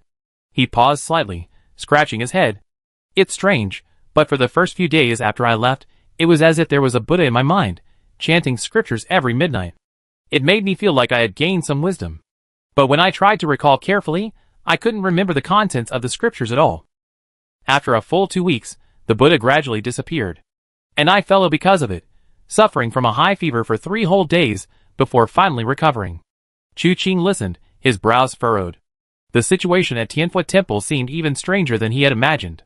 As one of the 12 holy kings, the Buddha King undoubtedly possessed special abilities. However, reaching this level was still somewhat unexpected. Moreover, there were commoners within Tianfu Temple. Chu Qing absolutely refused to believe that they had toiled their entire lives only to end up in Tianfu Temple, enjoying eternal peace under some Buddha. Most likely, they were murdered within Tianfu Temple. But judging from Wan Chunhua's account, the people within Tianfu Temple wholeheartedly believed this explanation. This could add another layer of uncertainty. After a moment's thought, Chu Qing asked, do you remember where Tianfu Temple is located? Wan Chunhua nodded. It's near Tongtian Ridge. Tongtian Ridge? Chu Qing was taken aback. Ghost Emperor's Palace? That's right, Tongtian Ridge, located between Zhongzhou and the southern region. Chu Qing suddenly understood. The 4 regions, east, west, south, and north, are all separated by Tongtian Ridge. The Ghost Emperor's Palace is located on a branch of this ridge, the only branch within one of the 4 regions, occupied by the Ghost Emperor. Tongtian Ridge, encircling the entire region, is primarily circular, surrounding the entire Zhongzhou. 4 large branch ridges branch out from it, further isolating the 4 regions. In fact, when Chu Qing and his companions traveled through Tongtian Ridge to the north, changing direction would have led them deeper into the ridge. If they could reach the point where the branch ridge and the main ridge meet, they could see Zhongzhou. Chu Qing then pressed for the exact location, and Wan Chunhua found it somewhat amusing. You seem quite interested in this Tianfu Temple?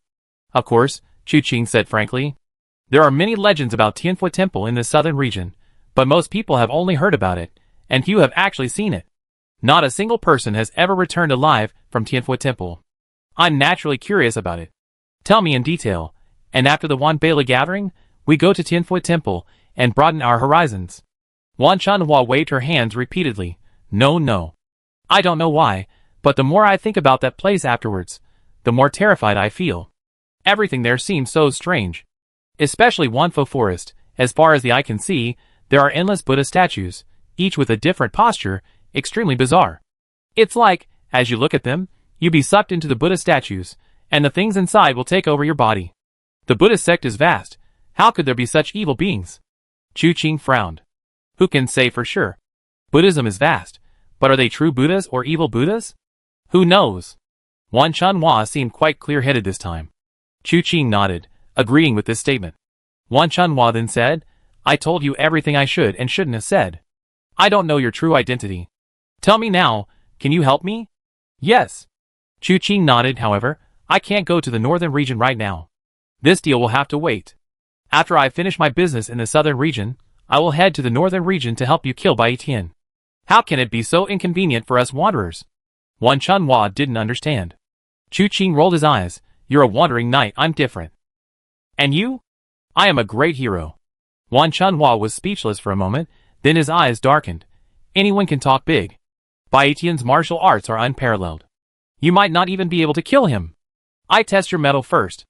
With that, he raised his hand, and the shark-slaying blade transformed into a rolling wheel in his palm. With a whoosh, he grabbed the scabbard, about to draw the sword, when a hand pressed down on his wrist.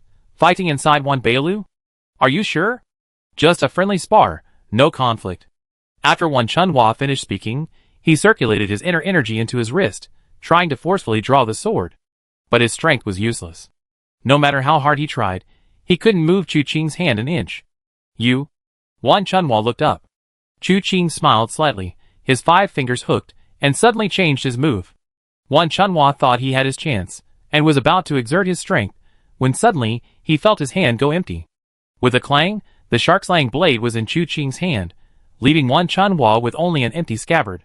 Chu Qing glanced at the shark-slaying blade again by the firelight and nodded slightly. I was indeed lacking a good blade. Yours came at just the right time. As he finished speaking, he suddenly looked up at Wan Chunhua. The next moment, Wan Chunhua felt a violent tremor throughout his body. He felt Chu Qing's figure instantly rise higher, reaching the same height as the sun and moon in the blink of an eye. The immense pressure was no longer like a mountain collapsing or a tsunami crashing. It was like the heavens and earth tilting. A feeling of helplessness filled his entire body. Every drop of blood, every nerve, was filled with intense fear, making his eyes widen in disbelief. A wisp of Zen chanting appeared from nowhere, seemingly about to shatter Chu Qing's form.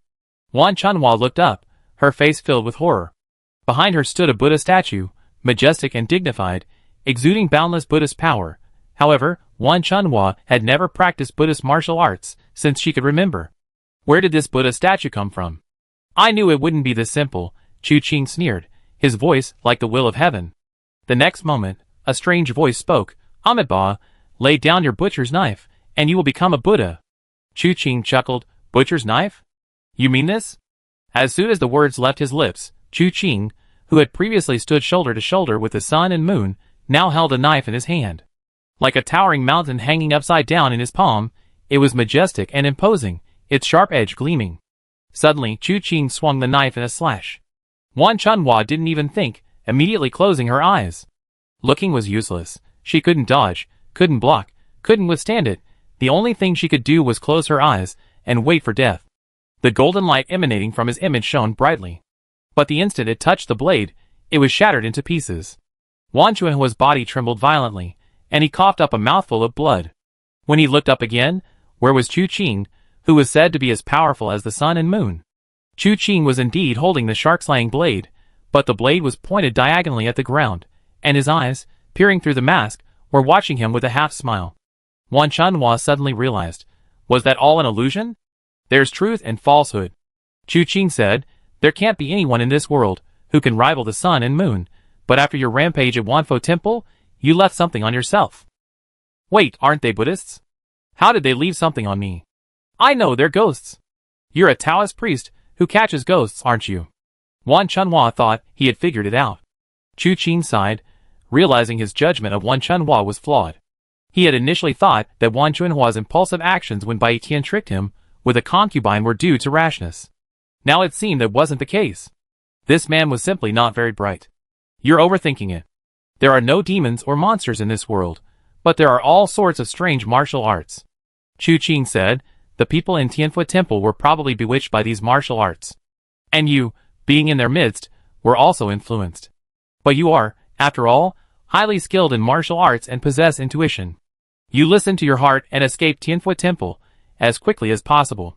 Otherwise, you might have stayed there, carving statues for Buddha, waiting to enjoy eternal peace at Buddha's feet in your old age. What kind of evil martial arts is this? Wan Chunhua felt a chill of fear. Chu Qing casually returned the shark slaying blade to its sheath in Wan Chunhua's hand. How would I know? I ask around when I get to Tianfu Temple. No, you're really going? Wan Chunhua's heart tightened. Chu Qing glanced at him. This has nothing to do with you, right? How can it not be related? Wan Chunhua said, you promised to help me kill Bai Tian. You can't die before that's done. Tianfu Temple is fraught with danger. What if you die there? Chu Qing hesitated for a moment. He probably can't kill me. He? Wan Chunhua was slightly taken aback. Wait, you care so much about Tianfu Temple. Was your goal from the beginning not the shark-slaying blade, but Tianfu Temple itself? You came to me not to help me kill Bai Tian, but to find out the location of Tianfu Temple. No wonder you asked so many questions. A bit slow, but not stupid. Chu Qing nodded. You guessed right. So what do you plan to do? Wan Chunhua stared at Chu Qing for a moment, then suddenly laughed. I'm sticking with you. The skills you just displayed make me think that perhaps Bai Tian really isn't your match. I stay by your side, and when you go to the northern region, I'd definitely be able to kill him. Besides, that big shot is still hunting me. If I stayed with you, I might have a chance to survive. Chu Qing suddenly smiled. After Bai Tian dies, will you really commit suicide to atone for your sins? Yes. Wan Chunhua replied without hesitation, then said in a deep voice, if I hadn't just broken through the encirclement, if that girl hadn't seen my injuries and kindly offered to help, I wouldn't have mistaken her for a pursuer and killed her in such a muddle-headed manner. To be honest, I'm not a very sensible person, I don't have that kind of cunning mind. But I know that debts must be repaid, and murderers must pay with their lives. That girl was a good girl, she shouldn't have died. Chu Qing narrowed her eyes and looked at him for a moment, confirming that he wasn't lying, then said, in that case, you can stay for now. I tried to mediate with that big shot you mentioned and buy you some time. However, you must remember that promises made must be kept. If you delay or refuse to pay me back when the time comes, I might have to take matters into my own hands. Alright, but don't worry, you definitely won't need to trouble yourself. Wan Chunhua patted his chest and said, a man of his word is a man of his word. I will never go back on my promise. Their conversation ended there. Chu Qing had achieved his goal of coming to the third-floor exchange room. After leaving the room, he said to the maid, I won't participate in the next exchange room. I go to the first floor. Is that all right? Of course not. Wan Chunhua said, the exchange room requires participation from beginning to end. Leaving midway is not allowed. Our private transaction is within the permitted scope. As soon as he finished speaking, the maid said, yes, please follow me, esteemed guest. Huh? Wan Chunhua was taken aback. What? Wan Bela changed its rules? The maid didn't answer, but simply led the way. Wan Chunhua, carrying his shark-slaying blade, followed behind Chu Qing. Seeing Chu Qing about to go inside to change clothes, he wanted to follow, but was stopped by a maid. Honorable guest, please return to the upcoming exchange of treasures. You know the rules. No, you're telling me the rules, but not him? Wan Chunhua pointed at Chu Qing, his tone defiant. The maid nodded. The master has said that this honorable guest is of extraordinary importance, and most of Wan Bela's rules can be waived for him.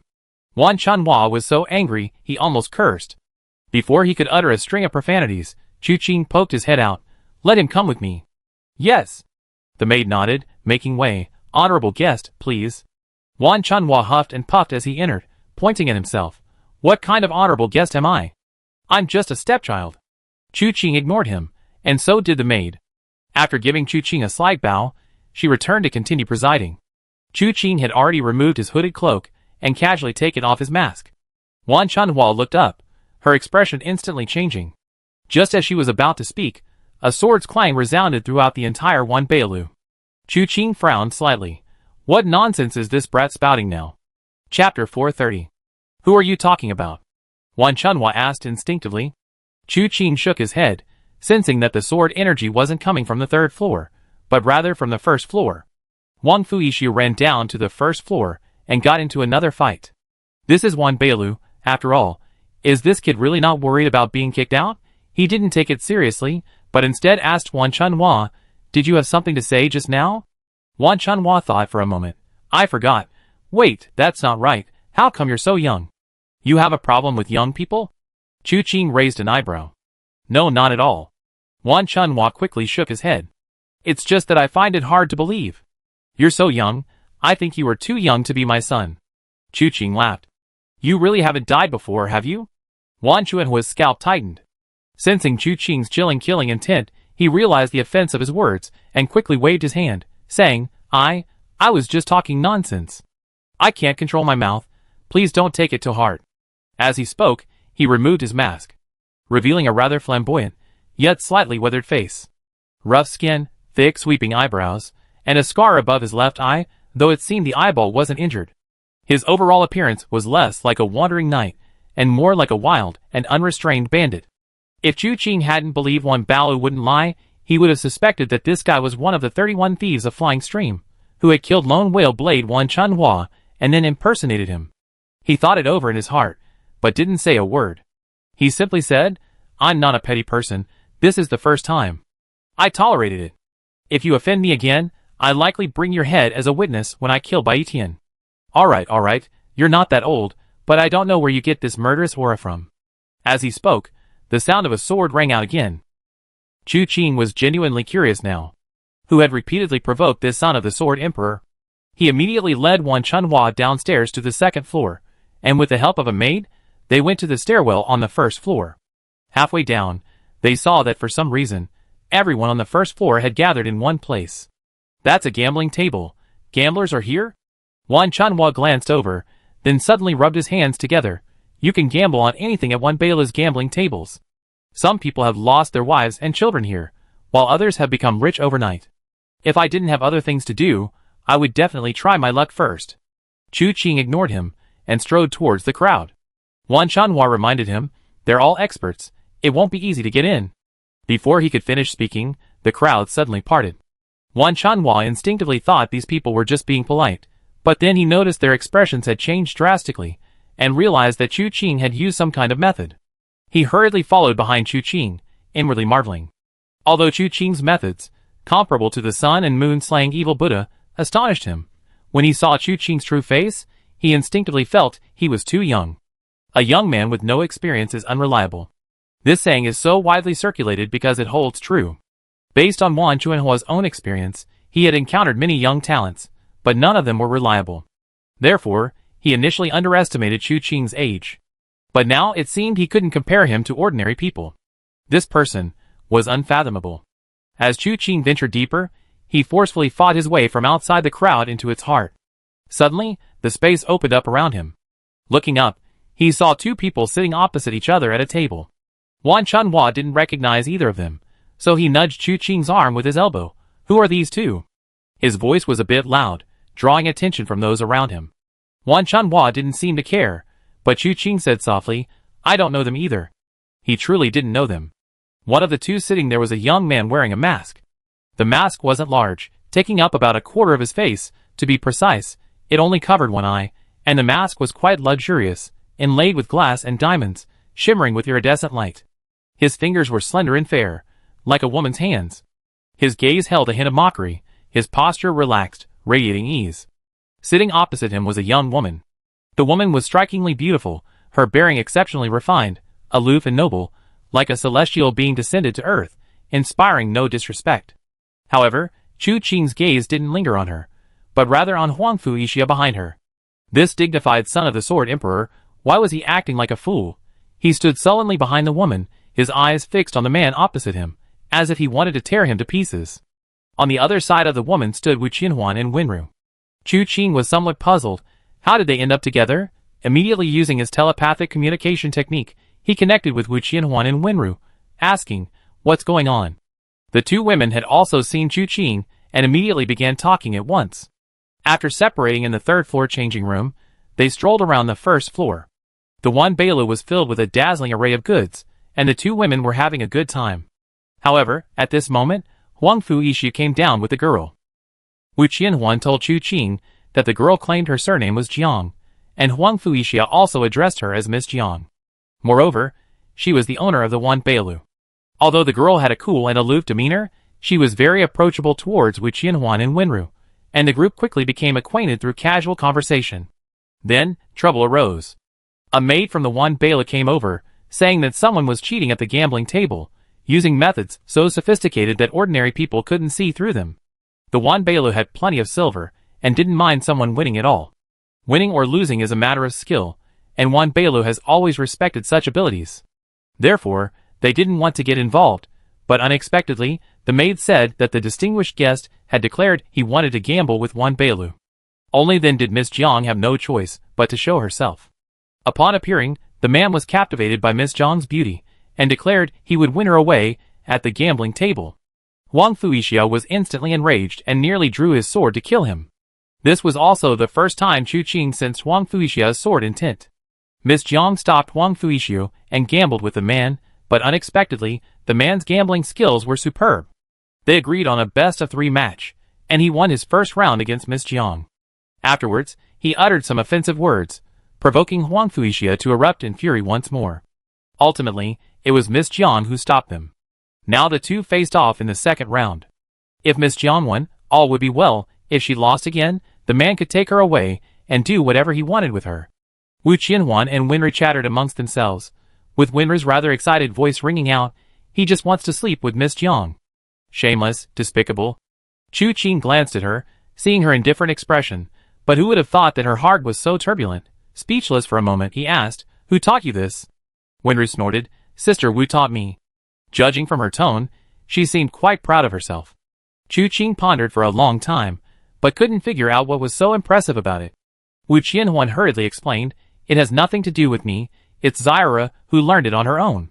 Wenru was about to argue when suddenly a commotion erupted. Chu Qing and the others' attention immediately returned to the gambling table, only to find that the man opposite them had won again. Miss Jiang's usually cold face had lost all color. She looked up at the person opposite her. "Who exactly are you?" Chu Qing's gaze darkened slightly. Almost everyone who came to Wanbeilu had an invitation. And these invitations were from Wanbeilu itself. So Wanbeilu knew the identity of every guest tonight, but didn't know who this person was? "From now on, as we partake in nightly revelry, when our passion reaches its peak, I wouldn't mind telling you my identity," the man said with a grin. "As for now, I only ask one question. Will you come with me, young lady?" Miss Jiang remained silent. The man smiled. "If you don't wish to, that's fine too. I always said Wanbeilu is a fraud, not as impressive as the rumors suggest. Do you think I could forcibly take you away? Leaving aside your own unparalleled martial arts skills, even if your maids and servants wanted to stop you, I wouldn't have the ability to take you away." These words were tantamount to a general's. Huang Fuixiao's eyes narrowed, a murderous intent swirling within them. He coldly said, "Wanbeilu won't stop you, but I can. Anyway, I'm not one of Wanbeilu's people, so how can I tolerate your insolence?" "What? Does young Master Huang Fu intend to fight me?" The masked man laughed. "Miss, someone is trying to cause trouble at your Wanbeilu. Are you going to intervene or not? The one causing trouble is clearly you." Huang Fuixia roared in anger. "Strange, where did I cause trouble?" The masked man's tone was puzzled. "I didn't force anything. I proposed a wager, which this young lady could refuse. Since she didn't refuse, it was naturally a matter of each relying on their own abilities. I won against her with my own skill, so of course she should come with me. During this process, did I violate any of Wanbeilu's rules? I acted according to Wanbeilu's rules. How can that be considered causing trouble?" Huang Fuixia was about to speak again when Miss Jiang stopped him, saying, "All right, don't say any more. He's right. Are you really going to go with him?" Huang Fuixia looked at Miss Jiang in disbelief. Miss Jiang let out a deep breath. "Yes, I will go with him." "Absolutely not. These are Wanbeilu's rules. Rules are rigid, but people are flexible. But Wanbeilu's rules are set and cannot be changed. If I were to change them without authorization, what would become of Wanbeilu's credibility? Everything in the world can be bought and sold within the building. Although I am the owner of this building, as long as the price is right, a transaction is still possible. He gambled against me at the table, and I agreed. There's no reason for him to renege on his debt now that he's lost. Miss Jiang looked at Huang Fuixiao. Do you know how to gamble? Me? Huang Fuixi was taken aback. I only know swordsmanship. The light in Miss Jiang's eyes dimmed further. She sighed, stood up, and said, Young master, where are you taking me? There should be a quiet room in your Wanbao tower. Why don't we rest here for the night, and deepen our understanding? The masked man spoke with a lewd smile, his eyes fixed on Miss Jiang, as if he wanted to devour her alive. Miss Jiang gritted her teeth. Yes. No. Huang Fuixiao shouted sharply. Miss Jiang looked at him, her face showing helplessness. This is the rules of Wanbeilu. Ha ha ha. Upon hearing this, the masked man burst into laughter. Excellent. I truly love Wanbeilu now. As expected of the #1 establishment in the world, with such outstanding integrity. If you don't make money, who will? He stood up, smug and self-satisfied, ready to take Miss Jiang away. Chu Qing heard Wu Qianhuan and Winter's voices in his mind. What should we do? Should we really let her take Miss Jiang away? Miss Jiang's meaning is clear. Since she was robbed at the gambling table, she must win it back. But we're not good at gambling. Chu Qing listened to their conversation, but couldn't help asking, by the way, since Miss Jiang herself became a wager, what kind of chips did the other party offer? Chips? Wu Qianhuan and Winru were both stunned. Finally, Wu Qianhuan said, her life. Oh! Chu Qing raised an eyebrow. Seeing that Miss Jiang had gradually reached the other side, he took a step forward and said, wait. Hearing Chu Qing's voice, Huang Fuixiao quickly turned around. The moment his gaze fell on Chu Qing, he hurriedly shouted, Brother. You finally appeared. Quickly say the shrew. Who are you talking about? Even though Miss Jiang was in an extremely unfavorable situation, she couldn't help but glare angrily at Huang Fuixiao upon hearing this. Huang Fuixiao ignored her, and only looked at Chu Qing. The masked man also looked at Chu Qing. Who are you? What brings you here? Nothing much, just an ordinary guest. Chu Qing said with a smile, seeing you betting so much, I got itchy to join in. Yes, mainly because you just won such a big prize, brother, I'm really itching to try my luck. How about we place a bet? You want to bet with me? What are we betting on? The masked man asked coldly. We're betting on this young lady. Chu Qing pointed at Miss Jiang. I think this girl is quite pretty. Serving tea and water, massaging feet and backs, she must be very comfortable. Miss Jiang glared at Chu Qing, then gave Huang Fuixiao a disapproving look. Huang Fuixiao was bewildered. He hadn't said those words. Why was she glaring at him for no reason? You want to bet with me on her? What a joke. Do you even know who she is? The masked man looked up and sneered. Chu Qing nodded. She's the owner of this Wanbeilu. Since you know that, what are you betting with me? What about my life? Chu Qing replied. A mere worthless life. What right does it have to compare with her? The masked man's expression suddenly changed as he said this. Sure enough, Chu Qing said, yes, a mere worthless life. To bet against the owner of Wanbeilu, isn't that a bargain too good to be true? Gentlemen, do you really think this bet is fair? Why haven't you all noticed that this bet was unequal from the very beginning?